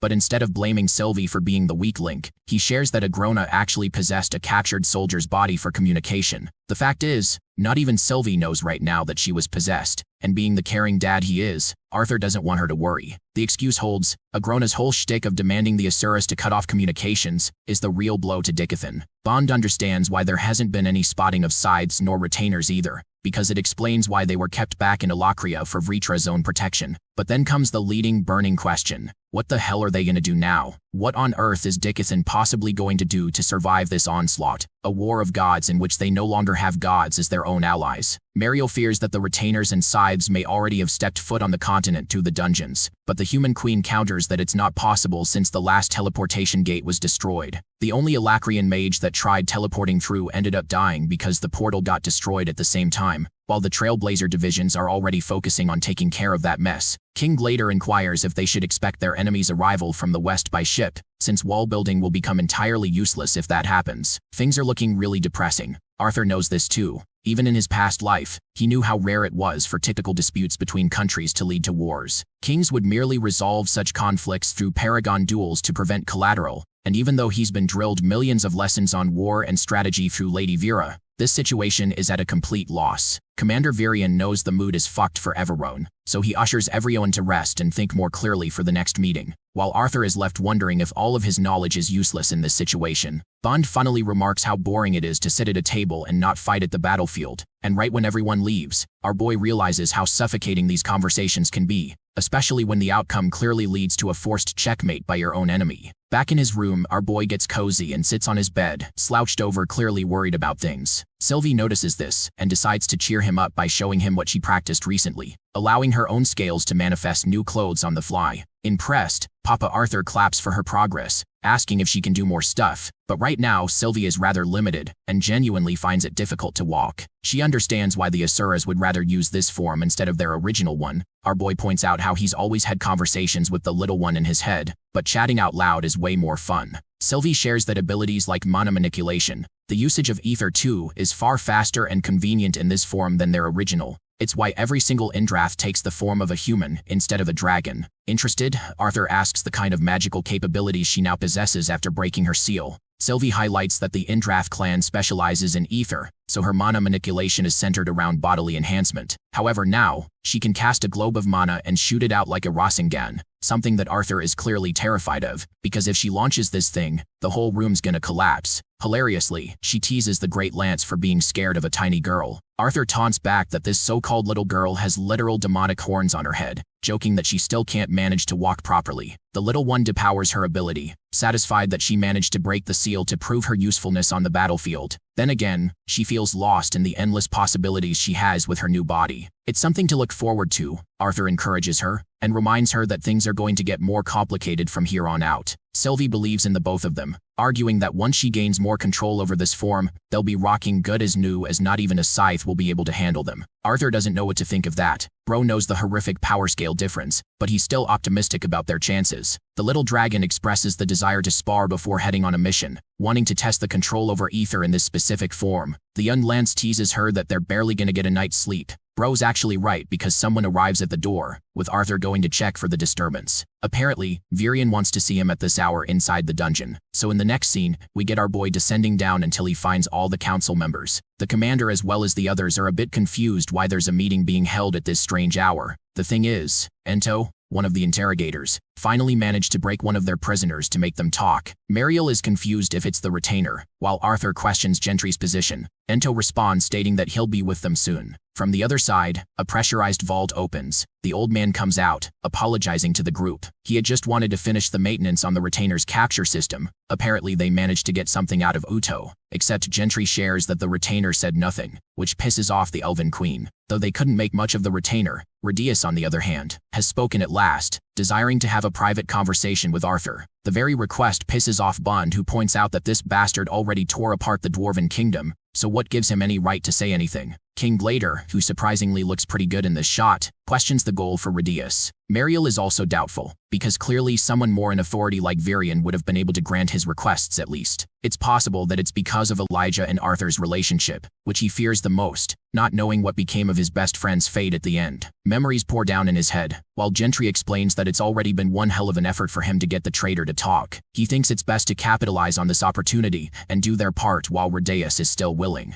Arthur commands Gentry to lead the way as they head in the direction of the cells. The scene cuts to Cersei's side of things, who has incurred battle wounds from their previous fight. Enjoying the water of this lake is worth all the risk. She understands that Maeve is way too concerned, but the good thing is that they already managed to avoid most of the elves. Cersei doesn't want to continue the mission with shit all over body. The mage detects someone's presence, but luckily it's just Cole, who seems to have followed her out of the blue. My guy's job is to maintain a barrier, and yet he left that to protect her. Cersei knows it's dangerous to stay and that they should return to Fane, who will skin them alive if he discovers they're here. That's when tragedy strikes for the Alacrian soldiers, who are rained down wind arrows from the other side, forcing them to dash away and make an immediate escape. The only solution they have right now is to return to camp. Maeve and the others will be ready to help. The elven soldiers are cut down in the process, ripped apart piece by piece, overwhelmed by the reunited four. Casting a fire blast, she ushers the others to dodge, grilling another elven soldier in the process. The fight's over, immediately causing Fane to erupt against Cersei, roaring at her, but Maeve doesn't want any arguments here and recommends they leave firsthand. She also notices Cersei's shivering state, who is literally being engulfed in agonizing fear.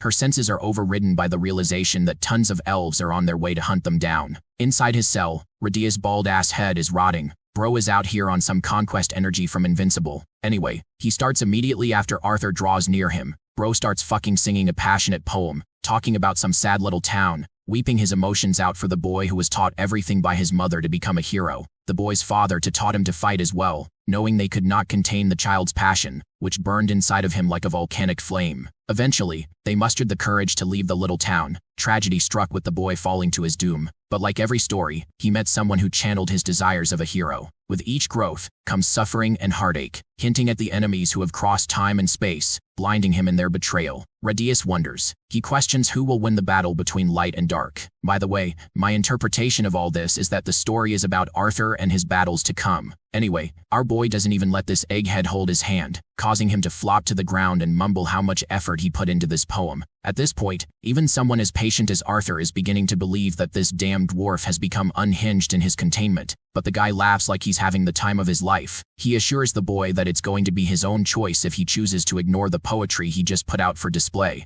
After all, sharing a heart-to-heart moment is boring, but Radius needed to kill some time, so he crafted a little poem. Though he does taunt Arthur that maybe it's all just unhinged rambling from his side, though he asks if his words were at least catchy. Actually done with his bullshit, our boy snaps and slams his head into the wall, reminding the bastard of the gravity of the situation he's in. As Radius is being choked to oblivion, the young Lance assures him that anything he shares will only lead to a more pleasant experience for his stay here. Letting go, he also warns him that now is not the time to worry about stupid catchy rhymes. Collecting himself, the dwarf explains that he's already said the most important bits of information that he could have provided, not really giving a damn about what Arthur could gain from it. Back in his chambers, our boy gets to work, not being able to sleep awake. From his memory, he jots down all the words he heard back then. This whole poem about a hero doesn't really sit straight with him, as if the poem is playing around the idea of his own life story. But the big question is, how did someone like Radius uncover Arthur's backstory, knowing about information that would otherwise be impossible to achieve? The whole idea behind brighter the light, darker the night also indicates that as much as talented and powerful he is, his enemies only get stronger with time too. Struggling with a whole bunch of different elements to decipher, our boy eventually gives up and hits the bed, questioning if this was just one huge play from Radius's side to annoy him or something. The moment he dressed to sleep, he's brought back to Lady Vera's training, who hit him for being focused on the wrong target. She told him to focus on his enemy as a whole, and slammed him plenty for giving wrong answers. Months had passed until this point, until he met and began formal lessons with her. Gray expressed that he noticed her movements starting from her feet. Her brutal training regimen refined him. She had a high standard for keeping a disciple, while he teased her back for being so amazing as her student. More slaps later, Gray realized that everything about her home signaled her status in this world. He hadn't even seen a proper fish before, but she had them like no big deal. His next training was to catch a fish without using ki, not fearing the fact that they could even die. Gray got to work and slammed his hands into the water only to fail time and again. His efforts were in vain, making him wonder after an exhaustive end what the point of this training even was. After all, catching one of these fish seems impossible, and right when Bro was processing his shock, Lady Vera caught one and brought it next to him. He wanted another demonstration, so she collected more water and gently brought it up. He couldn't process how the fish were naturally drawn to her, even though Vera told him that it's stupid to think like that. What she demonstrated earlier is how Gray, the young boy, and these fish were equally as foolish. Right as she said that, the girl nearly karate chopped his ass to death, but luckily my dude dodged, impressing Vera with his reaction time.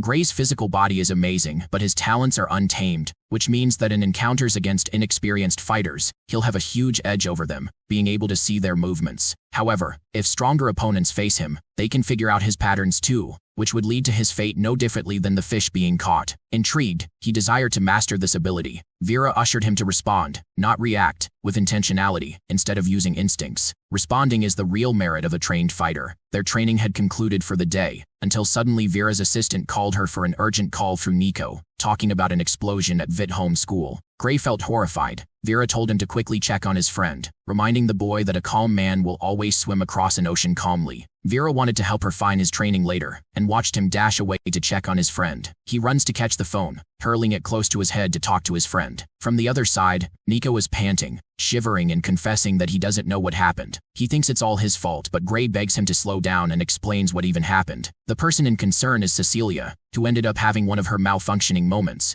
Nico begs his friend to come to school. Enforcers are here to ask all kinds of questions, and Nico is terrified, not knowing what he should do, or how he should save her in this situation. The whole situation was messed up. Gray asked about Cecilia's condition, while Nico confirmed that though she's okay, they can't risk her getting locked up, especially since she demolished a part of the building. The problem is, Vera wouldn't just let him go to the academy if he asked. She would always advise him to let the enforcers handle things. With that in mind, Gray confesses with deep hurt that he can't leave. Despite his desire to come, the school wouldn't let him in anyway. Instead, Nico begs him to meet elsewhere, to figure out a way to save Cecilia in case something terrible happens to her. Again, our boy didn't really have much of a choice. At best, he could console his friend not to worry. Bro couldn't even offer the shitty advice that Vera gave him. Even though Nico insisted that they meet, Gray had to reject him endlessly that he had lessons, that everything is going to be fine, that he didn't need to involve himself and stir up trouble, because through this situation, perhaps they could actually get help for Cecilia. In his mind,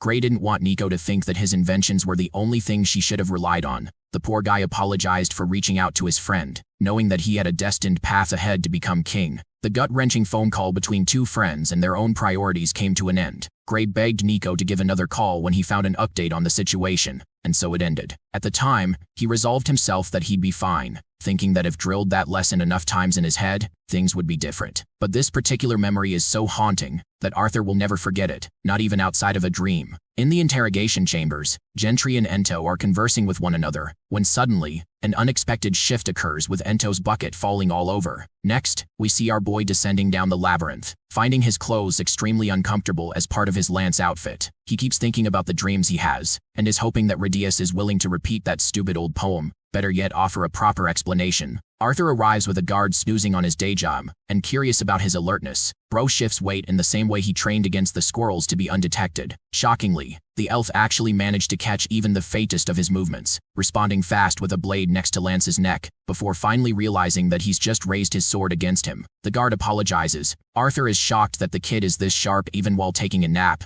The guard apologizes because he's had so much shit to deal with as of late. Our boy assures him that he's merely impressed by his senses anyway. He's here to find a prisoner, Radius again. Green hair accompanies him, expressing that Gentry is always inside. The guy even sleeps in there, while the mere disgusting smell is enough to put them both off. Arthur asks the guard if he too has his own room nearby. Green hair is just happy because he wants to finish his job here and return back home in the forest. That's his real home after all. The young Lance recalls his first experience in the forest. It was an accident. He's curious to tell that story if the kid tells him what got him demoted. Both of them laugh it out knowing they won't ever share that secret. Anyway, they get to Gentry, who is clocked out right now. Bro wakes up in a spasm, questioning what the general is here to see him for. Our boy explains that he's just here to upset this dude like he did with their sleep the other night. Anyway, he wants a private conversation with Radius. Gentry is okay with that and apologizes for calling them so late at night. He just figured that the traitor would share some critical information. The door is opened before their eyes, but in front of them is not Radius. Rather, Ento has been stabbed. Not just him,